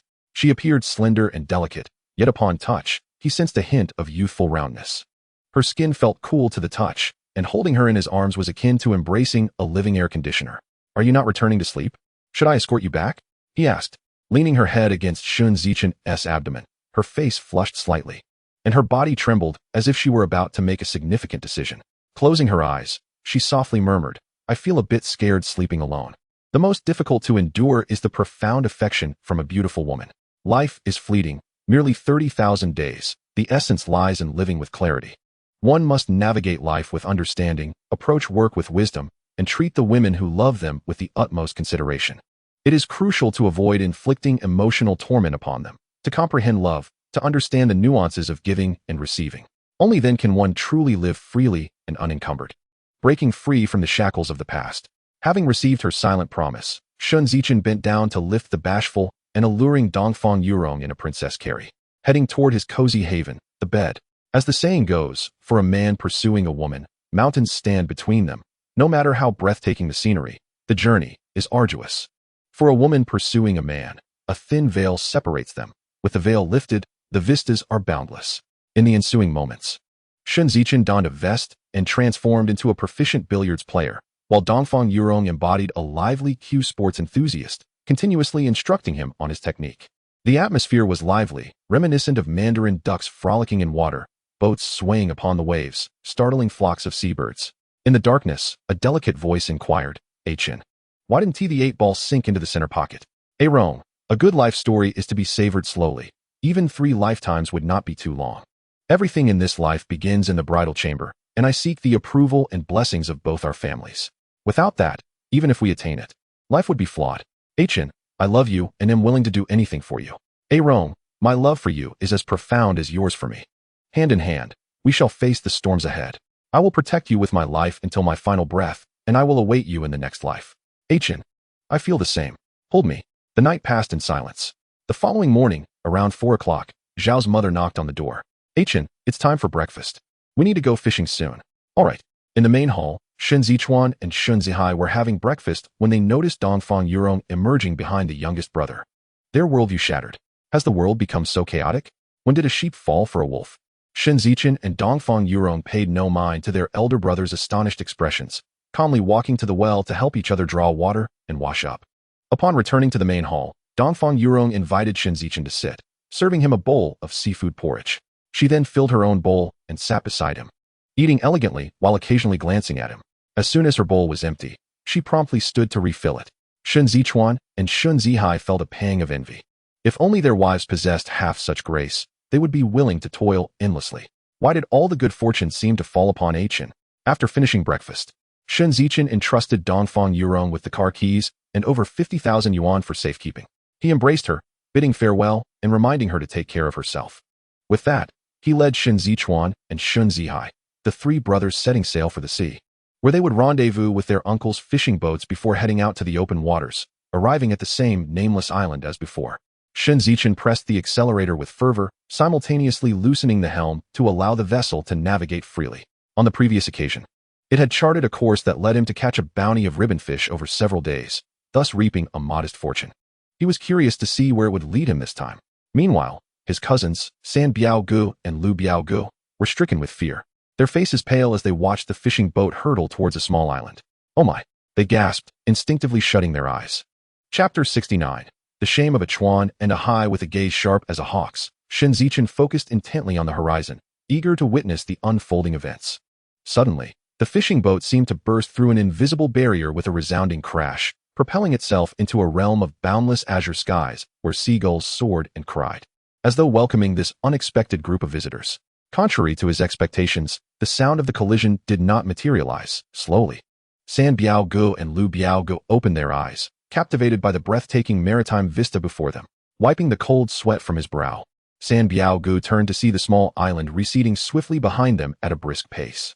In the distance lay their father and second uncle's boat, with a chuan and a hai's smaller vessel trailing closely behind. As doubts swirled in their minds, Shen Zichen lowered his gaze to inspect the fish situation. The waters were teeming with cucumber fish. He pondered, was it truly early for cucumber fish this year? But what did it matter? Encountering them was a stroke of fate. To not seize the opportunity would be to disregard the benevolence of the heavens.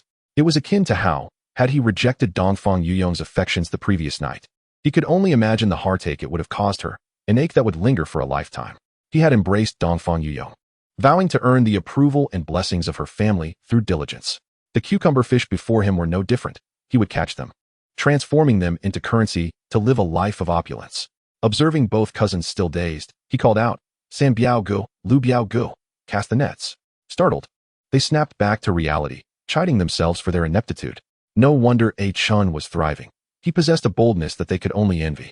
Yet, they wasted no time and activated the netting mechanism, gradually lowering the dragnet into the sea. The vessels Yu Liang, Yu Shi, a chuan, and a hai followed suit. Gazing at the cucumber fish in the water, Shen Zichen donned his work attire, employing the excavator techniques he had learned at Lanxiang, scooping 1 cubic meter at a time, swiftly filling the ZU with the catch. He then communicated on the 253 MHz frequency. "Eldest uncle, second uncle, elder brother, second brother, please respond. I am fully loaded and preparing to return." Eldest uncle replied. "Yu Liang is fully loaded and preparing to return." Second uncle followed suit. "Yu Shi is also fully loaded and preparing to return." Both elder brother and second brother confirmed their readiness to return as well. Shen Zichen glanced at his two cousins, still motionless on the deck, before steering back towards home. He signaled the other 4 vessels with 3 blasts of the horn, to which they responded in kind, trailing behind the ZU towards the city dock. As they approached the signal zone, Shen Zichen used his walkie-talkie to contact Zhao Dei. "Brother Zhao, are you interested in cucumber fish?" Zhao, accustomed to the abundance of larger catches in recent days, had grown disdainful of the 10-ton and 8-ton hauls at the dock. He inwardly lamented, "Chun, why haven't you called yet? Do you know how much I miss you?" Yet, despite his musings, a whole day passed without a word from Shen Zichen. In the meantime, he made numerous calls, but they were met with out-of-service area responses. Currently, he was sharing tea and listening to music with a major client from the mainland. The recent catch of knife fish had brought him a small fortune, leading him to believe Zhao Dei was quite capable and curious about what other fish he might procure. Just as they were engrossed in their conversation, the phone rang. Inquiring about the cucumber fish, Zhao Dei promptly rose and exited the tea house, the major client following closely, preparing to make a call. They stepped into an empty space, and Zhao, brimming with excitement, asked, "Chun, how much fish did you catch this time?" "Nearly 100 tons. Are you interested?" The major client's face lit up with delight, silently mouthing to Zhao Dei, "I'll take it all." Simultaneously, Zhao Dei responded to Shen Zichen, "Chun, 12 yuan per unit, I'll take it all. As per our usual agreement." "All right, I'll be at the dock in an hour. This time, it's 3 large and 2 small boats, all cucumber fish. After their agreement, they hung up, and the major client began arranging for transportation. Returning to the tea house, they settled their bill and drove towards the dock. An hour later, Shen Zichen's 5 fishing boats docked. Eldest uncle and second uncle, along with 9 others, made their way to the dock, eager to celebrate at the same hotel as before. Elder brother A Chuan and second brother A Hai, noticing the group heading to the dock, paid no mind to the scales or the bills, allowing the throng to move freely. A Chuan called out, "Eldest uncle, A Chun, you all go ahead. A Hai and I will keep watch here." Zhao Dei recognized the newcomers but deemed them trustworthy since they were associated with A Chun. He urged, "A Chuan, right? No need to keep watch. I'm friends with A Chun, absolutely nothing will go wrong. You all should eat." Confused, A Chuan and A Hai exchanged glances. They had never seen fish sold in such a manner. As they were processing this, the eldest cousin approached, taking each by the arm. "Come on, cousins. I was once like you, but A Chun laughed at me. After dining, I returned to find the haul exceeded all expectations." A Chuan and A Hai were led away. Glancing back nervously, in their years of fishing, they had never encountered such a bounty of cucumber fish. The sight left the 2 brothers in awe, feeling foolish for not having caught more fish. What if the school of fish swam away? Faced with a full boat, they reluctantly released some of the cucumber fish back into the sea, feeling a twinge of frustration as money slipped through their fingers, leaving them with no means to store it. This feeling of helplessness was maddening. They wished for an 80-meter-long vessel that could net them over $1 million in a single haul, making their ex-spouse regret her decision to leave. They fervently prayed to Mazu and the Dragon King for more bountiful hauls to improve their lives. At the seafood restaurant, the same waitress greeted them with a radiant smile, placing the menu before Shen Zichen. Without glancing at it, he said, "Let us stick to the standard from last time, plus 2 additional dishes of your choice, and bring me 40 dumplings as a base." The waitress, beaming like a blooming chrysanthemum, replied, "Of course, boss, coming right up." She placed the order in the kitchen, brewed a pot of tea, and instructed the dumpling vendor to prepare 40 dumplings. A Chuan and A Hai, oblivious to the flavor of their meal, hurried towards the dock, eager to see their haul. They trusted no one but their own eyes. Zhao Dei, sitting at the bow of Shen Zichen's boat, smoked a cigarette, observing A Chuan and A Hai sprinting back. He understood their skepticism and bore no ill will. It was human nature. Were their roles reversed, he too would lack such confidence, a quality only A Chun possessed. He retrieved 2 bags from behind and tossed them to the 2 brothers, one marked A Chuan and the other A Hai. Each opened their respective bags to inspect the accounts within. Shen Zichuan's ledger reveals a total of 13,256 jin at 12 yuan, amounting to 159,072 yuan. While he possesses 16,000 yuan in his pocket, having received an excess of 100 yuan from others. Meanwhile, Shen Zihai's accounts indicate 13,467 jin at 12 yuan, totaling 161,604 yuan, with 16,200 yuan on hand, having been overpaid by 40 yuan. The 2 brothers, upon witnessing the transactions in Yinshui village, could only see prices being reduced, with no signs of any increments.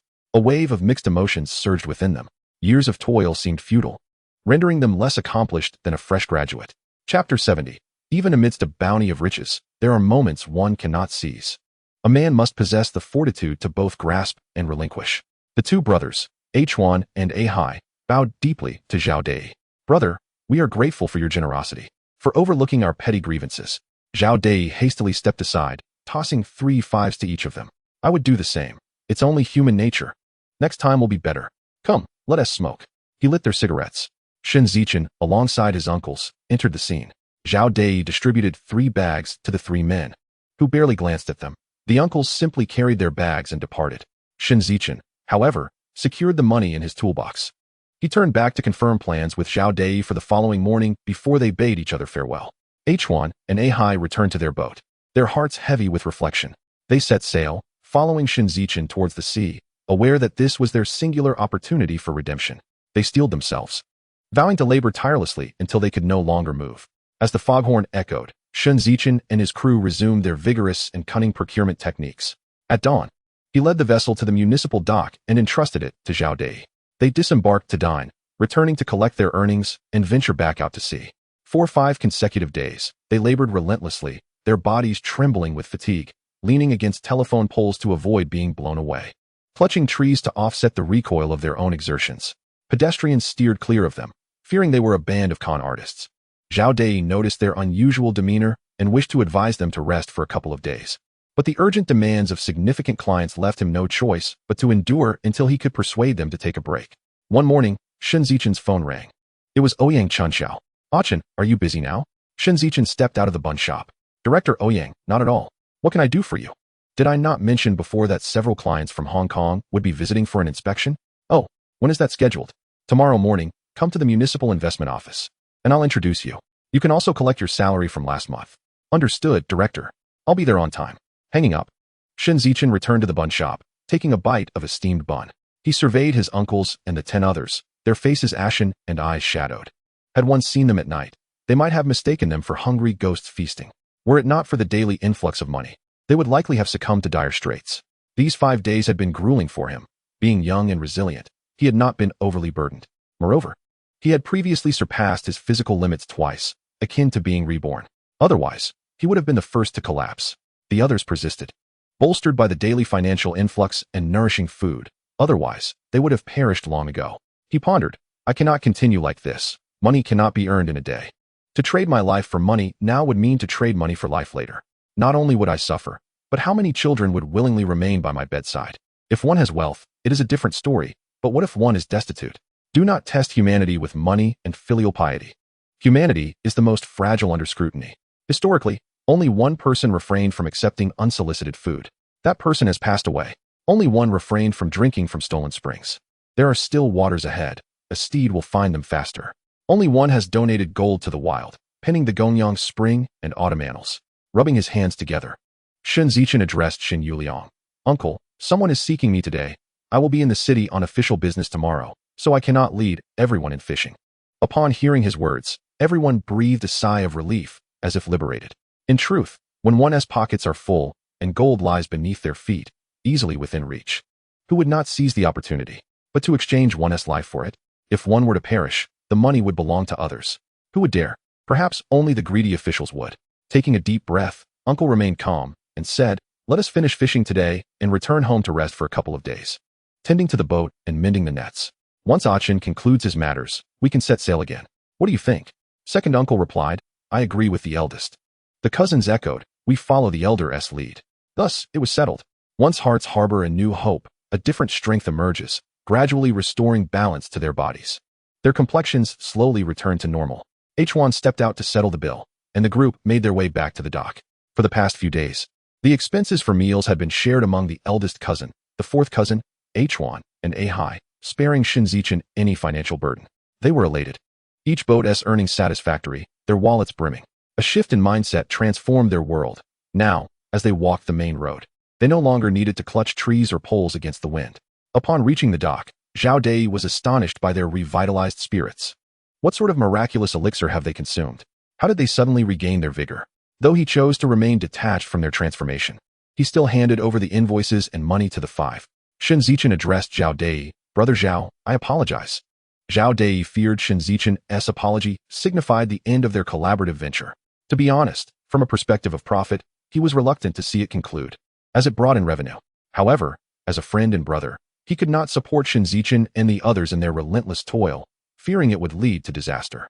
Rising, he grasped Shen Zichen's hand, saying, "Chen, it is also my fault for being too greedy, causing you to suffer these past few days, nearly leading to calamity. Rest well next time, and I'll treat you to a proper leisure day. This is not your fault, brother, we were too greedy. Well then, brother, we shall head out to sea now, taking the day to recuperate at home, and we'll reconnect when needed. Farewell. Goodbye, Chen." A wealthy patron approached. Standing beside Zhao Dei, watching the 5 boats vanish into the horizon, he murmured to himself, "These individuals are truly remarkable, shouldering the supply of our city's fisheries and allowing me to exceed my quota. Thank you, old Zhao. When I visit the elder brother, I shall bring you a complete set of treasures." The 2 men chuckled heartily in the morning sun. Asian remarked, "A wealthy man turns corrupt. Only the impoverished return home early." The 2 comrades strolled arm in arm into a massage parlor. As evening fell, Shen Zichen and the vessels Yuliang and Yushe parted ways outside the town. Yuliang and Yushe reached the town dock to sell their catch, while Ziyu, Huan, and Hai returned to Yinshui village. From a distance, they spotted Xiao Mu, Dongfang Yurong, Shen Zichen, Ziyu Sa, Wei Lijun, and others waiting at the dock. Meanwhile, Wang Shu cursed from afar, but his prices were indeed lower than Wei Lijun's. It remained a mystery what Wei Lijun stood to gain from offering such high prices. How could he possibly comprehend the profound essence of true feelings? Chapter 71. Positioning, the assistance of the second brother. Dongfang Yurong was the first to rush aboard the Ziyu vessel, glancing at Shen Zichen, whose face bore the marks of fatigue. With a pained heart, she uttered, "Ah Chun, you have worked hard." Such seemingly mundane words placed her firmly in the role of a devoted wife. Lovers require oaths of eternal love, while spouses need to mutually await one another. Lovers seek riches to fulfill their desires, whereas spouses strive for each other's well-being. Lovers endure emotional and physical toil, while spouses share affection, understanding, and tolerance. Come, let us return home. This equally simple and unpretentious phrase positioned her as a husband, a man tasked with providing a sheltering sky for their family. Shouldering the fishing bag and retrieving the money pouch from the toolbox, he placed it into a snakeskin bag, atop which lay his soiled garments. The couple interlinked their arms as they walked home, leaving the burden of their catch behind. Upon arriving home, Shen Zichen changed clothes, depositing the fishing gear in a corner and carelessly tossing the money pouch onto the bed. Turning around, he noticed a new addition to the room, a large safe. It must be AUS doing. She remains unaware of my secret stash. Dongfang Yurong was busy drawing a bucket of water from the well to bring into the shower room. She intended to assist Shen Zichen in washing, but he gently pushed her away, suggesting she check the money instead, which would later yield a 1% dividend to Sister Ziyu. After closing the door, he disrobed and washed himself with water. Dongfang Yurong soaked Shen Zichen's soiled clothes in a large basin beside the well, generously adding laundry detergent. Returning to the west room, she sat on the bed and opened the snakeskin bag to reveal the money pouches.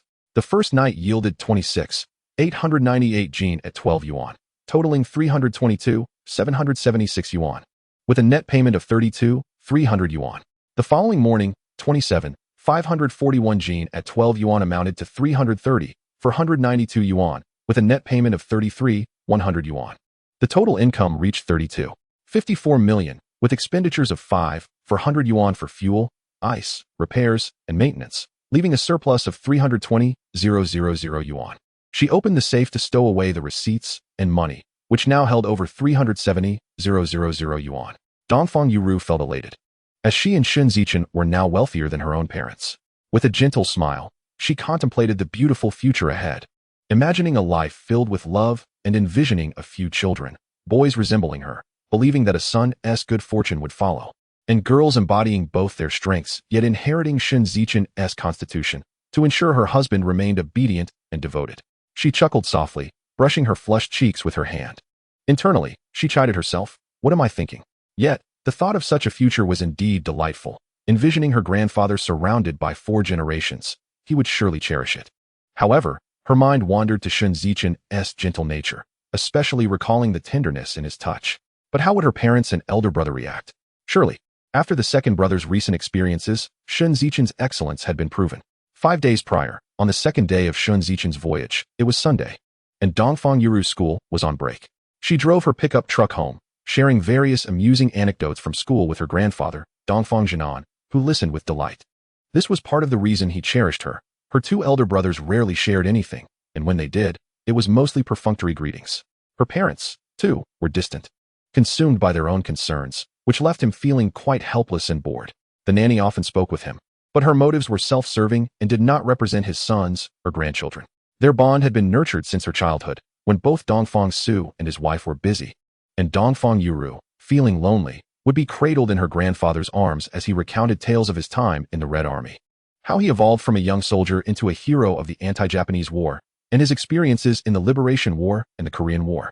Once Dongfang Yurong finished his stories, he would encourage Dongfang Yurong to share her own. Initially shy, she gradually opened up, moving from hesitant stutters to eloquence, eventually becoming a dual officer in her school's youth league and academic committee, a testament to her storytelling skills. As the grandfather and granddaughter engaged in lively conversation, the rest of the family began to return home. The nanny called them to dinner. The family gathered around the table, where silence was the rule. However, today, the second brother wore a joyous expression, eager for inquiries and compliments. Unable to contain herself, Dongfang Yurong, accustomed to the more relaxed atmosphere at Shen Zichen's home, broke the family's silence.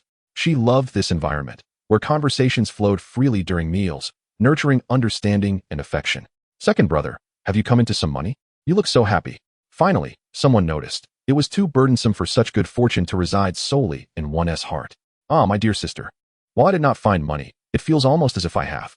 As the head of the family, Dongfang Su should have intervened, yet he, too, noticed the change in his second son, who appeared far more cheerful than his usual downcast self. Thus, he refrained from admonishing the siblings for breaking the established dining decorum. In truth, he was curious to hear what had brought such joy to his son. Dongfang Yurong, as a skilled comedic foil, quickly sensed her grandfather's silence and interjected. "Second brother, do tell us what brings you such joy, so that grandfather may share in it." She poured a glass of water for Imean. Dongfang Imean set down his bowl and animatedly relayed the story of his investment agreement with Yamamoto Matsubaki from the previous day. Wait, this was the family's collective reaction.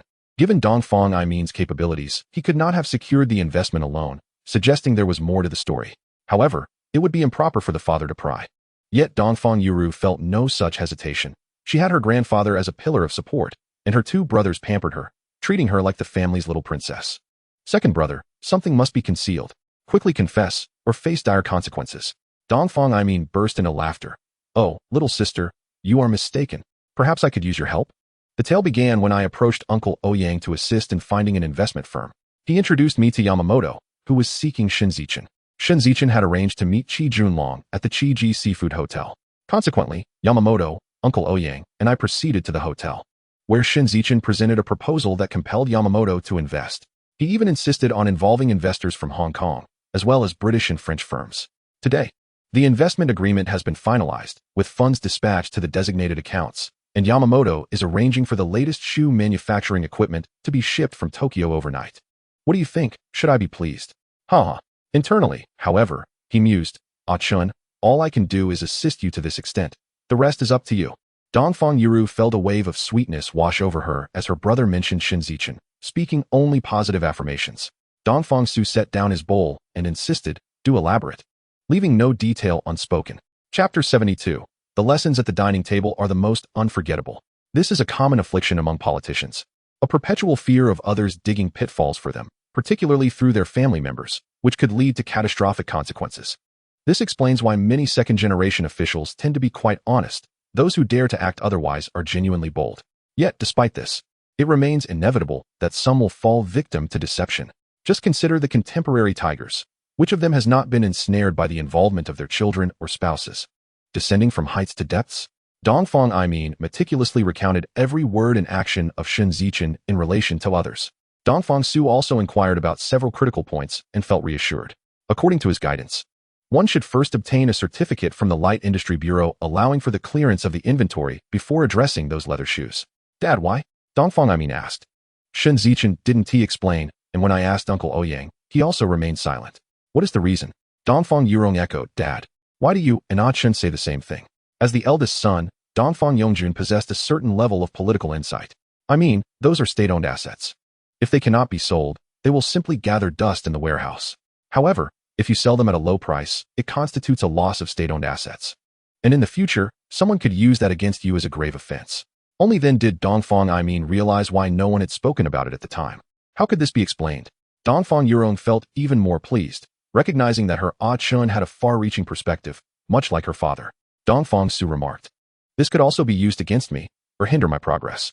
These are tactics commonly employed by political adversaries. You should express gratitude to Shen Zichen." Dongfang Jinan nodded in agreement. "Your father is right. In all future endeavors, do not leave any loose ends." Dongfang Yurong interjected, "No need for thanks. Shen Zichen is my classmate." Dongfang Su replied, "Each horse to its own course. Gratitude serves as a reminder for your second brother to think twice before acting, lest he rush into actions that leave him exploited while counting others' profits." Dongfang Imean promptly concealed his previously jubilant demeanor, adopting a more subdued expression. Dongfang Jinan observed how quickly his grandson's fleeting spirit was dampened. "I mean, your father means well. Now that you have secured an investment, the leather shoe factory will soon be exporting and generating foreign exchange. Do you think our rivals will not be envious? Do they not wish to pluck the fruits of our labor? And your vulnerabilities are precisely the targets of their attacks.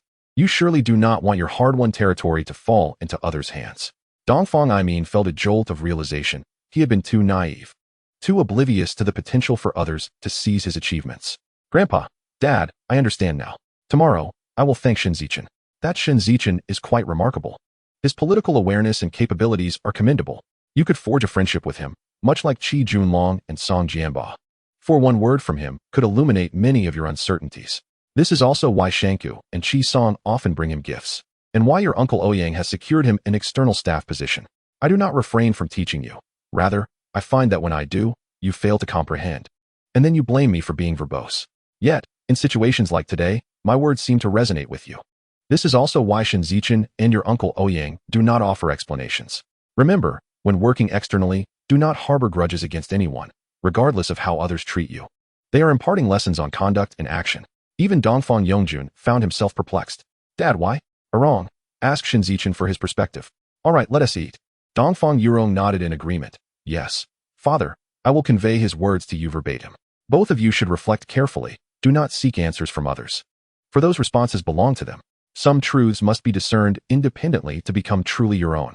Dongfang Yurong set down his bowl, affirming, your father is correct. Some insights can only be claimed once one comprehends them independently, and Shen Zichen is indeed admirable. He is admirable, yet his starting point is rather low, compounded by being a 3-no individual. Thus, advancing further becomes increasingly challenging. Dad, what does 3-no mean? Figure it out yourself. I have finished eating. With that, he set down his bowl and departed. The family gradually exited the kitchen. Dongfang Yurong pondered for quite some time, but ultimately refrained from making the call. What are you thinking about so intently?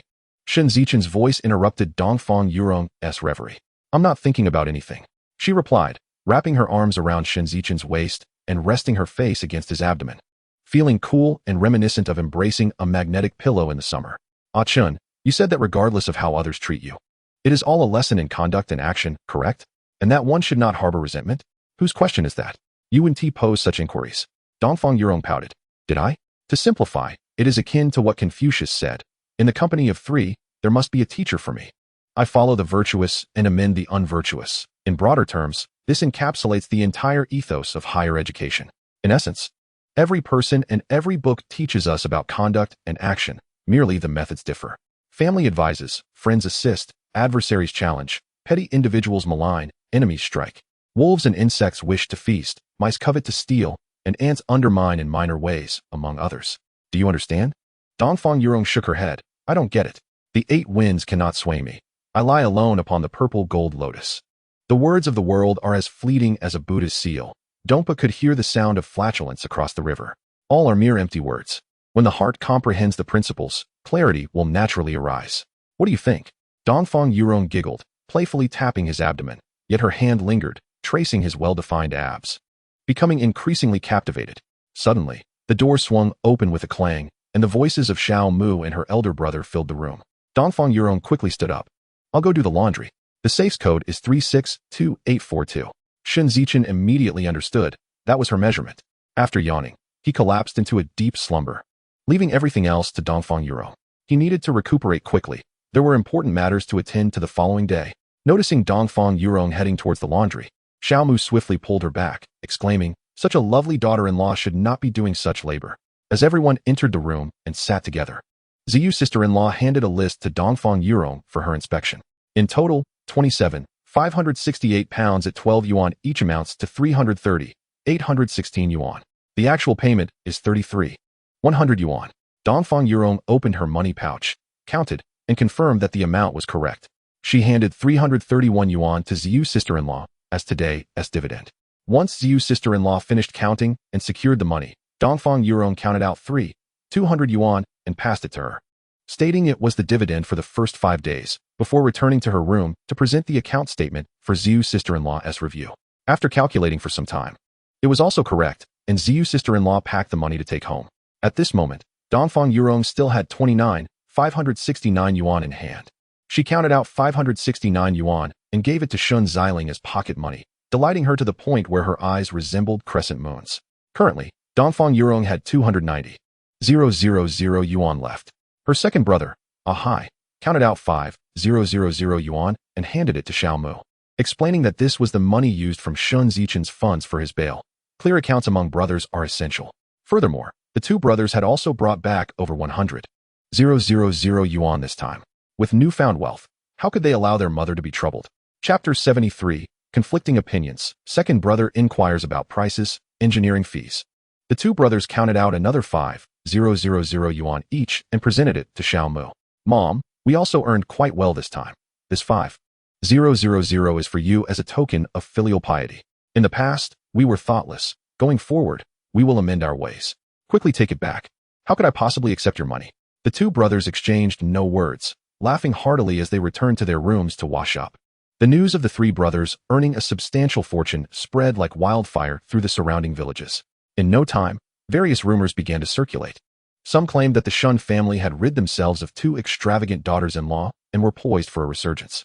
Others suggested that such good fortune was solely attributed to Aiken, pointing out that even the most beautiful elementary school teacher was pursuing him relentlessly. There were those who dismissed it as a fleeting stroke of luck, while some expressed their intent to visit the Shen family in hopes of borrowing a bit of that good fortune. Others sought to introduce their nieces to Hainan and Ahai.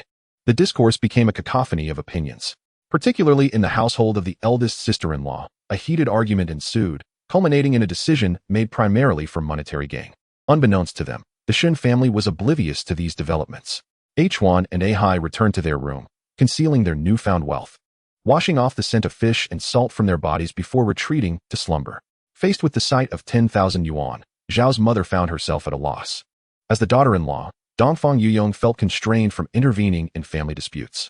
The only one who could make decisions, Aiken, had already succumbed to sleep. After contemplating for a moment, Shen Zichen suggested, "Mother, you should keep the money for now. In case someone comes to demand repayment, it's better than having my third brother assist in settling debts." Zhao's mother sighed and complied, stowing the money securely in a cabinet. The safest place would have been the safe, yet Dongfang Yurong refrained from voicing that thought. After securing the funds, Zhao's mother led Dongfang Yurong and Shen Zichen to prepare dinner. Dongfang Yurong busied herself with steaming rice, while Shen Zichen cleaned small yellow fish and prepared vegetables. Zhao's mother took charge of cooking. An hour later, the table was set with the finished dishes. "Aling, please go call your eldest and second brothers for dinner," she instructed. Dongfang Yurong entered the west room to summon Shen Zichen. As her delicate hand gently brushed against his well-defined abdomen, he stirred awake, a habit cultivated during his years aboard fishing boats. The routine dictated that after hauling the nets, one would sort the catch, and once that was done, a brief rest, even a 5-minute nap, could significantly rejuvenate the mind. In the past, during battles, this was his method. Only after the fighting ceased would he allow himself a longer rest, subsequently preparing strategies for the next engagement. Success is never achieved without effort. Gradually, he extended his hand toward the bed, only to spring up and embrace her swiftly. Such playful antics could hardly escape Dongfang Yurong's keen gaze. She feigned ignorance, willingly falling into the trap. This too was a form of flirtation. As their affections intertwined, Shen Zichen successfully pulled Dongfang Yurong into his embrace. She pretended to have succumbed to his advances, leading to a passionate kiss that seemed to merge their very beings into one. In that moment, distance became irrelevant. Their hearts, intertwined through love, transcended all barriers. Regardless of the lifetimes they may face, they would remain inseparable, their connection leaving an indelible mark. Upon hearing a knock at the door, the two reluctantly disengaged. Shen Zichen adjusted his clothing and quenched his thirst with a glass of cold water to cool the flames of desire within. Dongfang Yurong whispered in his ear, "Why extinguish your inner fire with a cup of water when you have a natural bath at your disposal?" She teased, playfully flicking her fingers at him. He brushed her hand away, pondering, "Why seek liberation externally when I possess it within myself?" Yet now that the moment had passed, words felt futile. All that remained was to sever outside distractions and seek solace within. After a few more affectionate embraces, they finally extinguished the fire of passion and exited through the western door. As Shen Zichen took his seat, Dongfang Yurong served rice. Hainan and Ahai looked on with envy. Zhao's mother was thoroughly pleased with her daughter-in-law, who not only possessed a gentle demeanor, but also showed respect to her and kindness toward Aling. Currently, Aling ranked first among over 300 students in her grade, surpassing the second place by more than 20 points, making her one of the most outstanding students in nearly a decade. News of her achievements reached the prestigious high school, which promptly sent an admission letter exempting her from entrance exams. Yet, the diligent girl insisted on earning her place through her own examination results, even declaring her ambition to become the top scorer in the city's high school entrance exams. Was it truly so easy to achieve such a title? Nevertheless, her determination was commendable, and as her mother, support was paramount. The esteemed high school had also promised that should she become the top scorer, all her expenses would be covered during her studies, with the best teachers provided and a guaranteed spot at Zhongshan University, with her choice of major. This was all thanks to her future daughter-in-law. As Zhao's mother observed Dongfang Yurong elegantly dining beside Aiken, she felt reassured that their future children would surely thrive. Suddenly, she recalled something. "Aiken, on my way back, I encountered Aunt Wei, who mentioned that Uncle Wei would like to see you. Understood, mother. How high is my house now? It has reached the second floor. It seems it's time to settle the construction costs. Yurong will bring me 11,000 yuan shortly. And I'll pay Uncle Wei a visit. All right, eat quickly, go after you finish. A Hai chimed in. Aiken, how much did the 3-story building cost you? I used brick and concrete with poured slabs, costing 350 yuan per square meter, excluding the foundation and interior-exterior finishes. How many square meters? About 750. What if you hadn't built it like that? That would depend. It would vary based on materials and area. Zhao's mother refrained from interjecting. As long as her son was ambitious, she and old Shen could help him navigate his path to success. After dinner, Dongfang Yurong opened the safe, counted out 11,000, and handed it to Shen Zichen in a convenient bag. Currently, 29,000 remained in the safe, along with 110,000 shares of Shen development stocks and certificates. Afterward, she assisted Zhao's mother in clearing the table but was pushed aside to tutor Shen Zichen. Shen Zichen exchanged pleasantries with his family before heading to the well to rinse his mouth. With the money in hand, he set off toward Wei Li's residence. Upon his arrival, the family dog barked a few times at him before returning to its den with the puppies. Such a clever dog. Shen Zichen contemplated acquiring 2 to help guard the house, as the large courtyard felt somewhat empty. He pondered whether to get a pet, so that Dongfang Yurong wouldn't feel lonely when home alone, and that it would provide companionship when they had children. The door creaked open, and Aunt Wei peeked out. Ah Chen, come in. Your uncles are drinking. You should join them. Without waiting for a response, she ushered him inside and seated him at the table. Wei Li, Wei Li Huang, and Wei Li Jun were already engaged in drinking. Upon seeing Shen Zichen enter, they rose to invite him to join in, pouring him a glass with a determination that suggested there would be no refusal.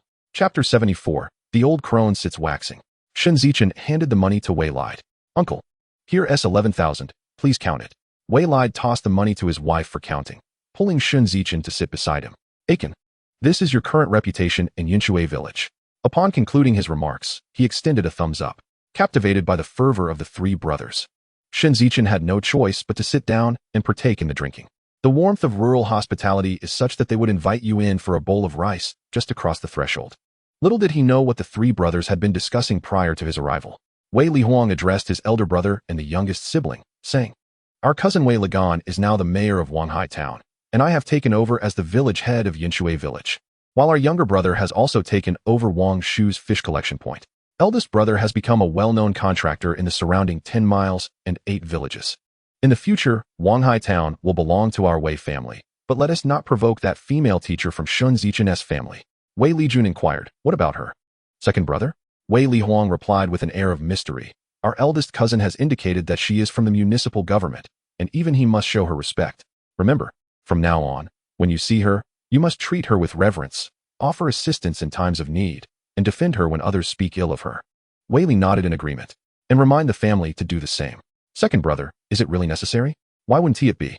Since our eldest cousin entered the city government, has he treated us well or poorly? Of course, he has treated us well. Wow, what incredible luck Shen Zichen has.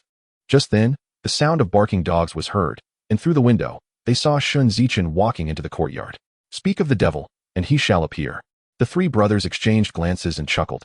Shen Zichen reluctantly raised his glass in a toast to Wei Li. Wei Bo, thank you.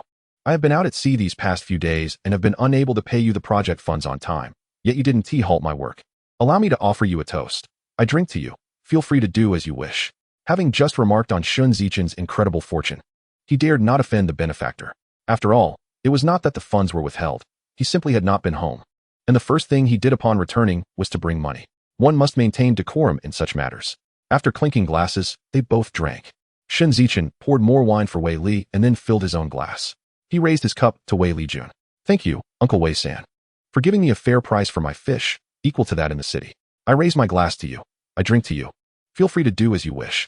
Ah Chun, the money I gave you also brings me profit. It's just a matter of how much. However, your quantity of fish is substantial, so I too have benefited greatly. Thank you. The 2 men clinked glasses again. Shen Zichen poured another round, this time raising his cup to Wei Li Huang. Uncle Wei, thank you for recommending me as the deputy commander of the militia. Although I have not fulfilled the duties of a militia commander, I still want to express my gratitude. I drink to you. Feel free to do as you wish. They clinked glasses again, and Shen Zichen filled Wei Li Huang's cup. At that moment, Wei Li Huang was quite pleased with Shen Zichen, for he must have already discerned the identity of that female teacher, yet he continued to regard himself highly. Ah Chen, do you have time tomorrow? Shen Zichen pondered briefly and replied, As long as I arrive in the city before noon, that will suffice. Uncertain of the intent behind Wei Er's inquiry, he awaited clarification. There is no ulterior motive. I simply wish for you to come to the village committee tomorrow morning so I can offer you the position of militia commander. What? Exclaimed Shen Zichen. Uncle Wei, I don't want people to think I harbor ambitions for power. It is best for me to remain a humble fisherman. I do not wish to tarnish my reputation. Ha ha. The three brothers burst into laughter. Shen Zichen, perplexed by their mirth, looked down to inspect his clothing, unsure of what had gone amiss. His actions only incited further laughter from the Wei brothers, who laughed and pounded the table, resembling a scene from a comedy show. Shen Zichen glanced around, finding nothing out of the ordinary. Chiding himself for being overly anxious, he joined in the laughter. Their joviality startled Wei Bomu, who emerged from the kitchen, exclaiming, "What nonsense are you four big men up to?" With that, she opened the door and stepped out onto the street. As the door swung open, the sounds of commotion from outside became apparent. Shen Zichen, curious, opened the window to listen. It seemed that old Yan's wife was causing a ruckus at Shen Zicheng's home. He turned back and asked, "Uncle Wei, is old Yan's wife causing trouble at Shen Zicheng's house? Do you know what is going on?" Wei Li inquired. "You don't know? Eldest brother, Chun has been out at sea. How would he know?" Wei Lijun interjected. Wei Li slapped his forehead, saying, "Right. My memory fails me. Second brother, please explain." "All right, eldest brother." Wei Li Huang began. "Chun, during your absence at sea, quite a few things have transpired in Yinshui village. Let me recount them for you first. Regarding your cousin Shen Zichen, before you took over, he was perpetually at sea without making a profit. And old Yan's wife approached Shen Zichen, claiming that if he found a wife for his son Zichen to bring some joy, it would dispel the bad luck of being at sea. Shen Zichen, believing her words, introduced a girl from her family to Shen Zichen, while secretly encouraging her to demand a high dowry, playing both sides to secure a house, a car, and a boat. Only then did Shen Zichen realize that the demands Shen Zichen made for his son's marriage came from old Yan's wife manipulating the situation. His curiosity about the gossip grew. What happened next with Uncle Wei? Seeing Shen Zichen's interest, Wei Li Huang continued with enthusiasm. "Shen Zichen went to your house to collect debts. But he never expected that you would rent his boat at a high price. You filled your hold to capacity for 3 consecutive days, which made them envious, as they were unable to demand repayment of the debt due to having received your rent. Old Yan's wife colluded with her niece to incite Shen's family, urging them to reclaim the boat, asserting that the bad luck had passed and they could fish again." Shen Zichen thought to himself, what an intriguing turn of events. The first day out at sea, they made over 10,000, which thrilled them, prompting them to celebrate with old Yan's wife. However, a storm raged for 5 consecutive days, preventing anyone from going to sea. On the 6th day, the Zichen began to see empty holds again, causing Ada and the others to lose interest in fishing. At this point, old Yan's wife urged her niece to demand even more money, and Shen Zichen, regretting his decision, realized he could have earned a fortune renting to you for 1,000 a day, nearly 400,000 a year. After deducting expenses, he could have purchased a large boat. Using the excuse of the girl not providing the dowry, he decisively ended the relationship and demanded a refund of the dowry from the girl's family. The girl was left dumbfounded, and oddly enough, the day after Shen Zichen broke up, he filled his hold again, albeit with a mix of fish, but still, fish is money. From then on, he consistently filled his hold. Shen Zichen began telling everyone that good women bring prosperity for 3 generations, while bad women bring misfortune for 3 generations. His recent success indicated that it was not his fishing luck that was poor, rather, someone was helping him. Consequently, old Yan's niece became quite infamous, and the girl's family was furious. They marched straight to old Yan's house, demanding that her daughter marry into the Shen family, or they would destroy old Yan's home, refusing to leave, and causing quite a scene. This turned old Yan's life upside down. Chapter 75. Observations of Yinshui village. Is the Wei family plotting against me? Shen Zichen inquired. "Uncle Wei, why did old Yan's wife cause a ruckus at Zichen's house today?" Wei Li interjected. "Isn't it because Zichen's fishing boat is catching fish again? She hopes to rekindle the romance." "What does Zichen think?" "What do you mean? Zichen isn't foolish. Having finally escaped the clutches of bad luck, why would he step back into the pit?" Shen Zichen nodded in agreement, acknowledging the truth in that. What happened next? Following that, the girl's family began wreaking havoc at old Yan's home, causing a ruckus. The village committee did not intervene. When they did go, they asked how to manage it, but with old Yan's reputation, who would dare to intervene? This is what they call evil begets evil. Shen Zichen raised his glass. "Come, Uncle Wei, I toast to all 3 of you for enlightening me. Otherwise, I would still be unaware of the circumstances surrounding the lease termination." The 4 indulged in their libations, with Shen Zichen pouring another round for his companions. He then refilled their cups with 3 more shots each. Wei Lijun remarked. This indirectly benefits the Ziyu family. Otherwise, a single mother and her child would truly struggle to make ends meet. Not only did you provide the rent, but you also granted a 1% dividend. This has led the entire village to say that you are quite generous, as you not only helped reclaim the boat, but also bestowed Shen Zi's funds upon the Ziyu family. If you don't face ruin, who will? Indeed. The four raised their glasses once more. Shen Zichen inquired. Uncle, you mentioned that there are still matters unfolding in the village. What significant developments are taking place? Wei Lihuang chuckled. For you and me, it is certainly good news. Uncle Wei, do tell. Shen Zichen's curiosity was piqued. Were it in another life, he would have been indifferent to such gossip, having attained a certain detachment through his experiences. Yet in this life, at just over 20, he was in the prime of his youth, where some thoughts were beyond his control, and he could only go with the flow and refrain from malevolent deeds. Another significant development is that the promotional walls along the village road that you proposed have been completed, adorned with black roofs and white walls, an inviting sight from afar. Now, all that remains is to add some paintings and inscriptions. Just a few days ago, the township head visited and was quite pleased before any writing was done. He appointed village head Wang to work as a political assistant in the township, tasking him with overseeing the promotional walls for every village in the area. Now, Assistant Wang is busily occupied from dawn till dusk. That truly is good news. But how does it concern me? Wei Lihuang responded. How can it not concern you? With village head Wang gone, the township has appointed you, Uncle Wei, as the temporary village head to fill in, and eventually, you shall assume the role permanently. Once you become village head, won't they consider passing the position of militia captain to you? Shen Zichen shook his head vigorously, internally resisting the proposition. Uncle, I'm quite lazy. I was grateful when you made me the vice captain of the militia because it allowed me to carry a firearm. I feared encountering monkeys at sea, and that was my only reason for agreeing. Now, asking me to be the captain would surely exhaust me. My family is building a house and needs funds. I must go out to sea. Moreover, Director Ouyang from the city's investment department has given me an external staff position, which requires me to report to the city from time to time, leaving me no time for such duties. The weight of this information left his three companions momentarily stunned. The first point was the need for money to build a house, which required him to venture out to sea. The sea is your family's land, they mused. It dawned on them that this fellow had never returned empty-handed. Upon deeper reflection, it became clear he must possess another method for fishing. For instance, the recent haul by the duo of a chuan and a hai was proof of that. Moreover, they had been gone for 5 days. 5 days. That must have yielded a significant sum. A chuan and a hai must have brought back at least 100,000, while Shen Zichen himself probably had upwards of 300,000. Goodness. No wonder he could afford such a grand house, drive such a luxurious car, and enjoy the company of such an attractive teacher. It seemed he was the one who had underestimated his own depth. The three brothers continued their analysis. The investment department's director Ouyang had granted an external position. Goodness, when did this fellow align himself with the investment department? They pondered. Currently, the most coveted department in the region was indeed the investment office, with all other departments scrambling to cooperate for the sake of investment. It was said that entering the mayor's office was as easy as slipping into one's own bed. Cousin Wei Ligong had to schedule an appointment with the mayor a month in advance, while Shen Zichen could approach the mayor as easily as a concubine seeking an audience with the emperor. How difficult this is, they lamented. Holding an external position meant that Shen Zichen was now a person of some standing, and even more so, one recognized by the city. Heavens above, why do you favor him so? Shen Zichen not only excels in fishing but also has a position.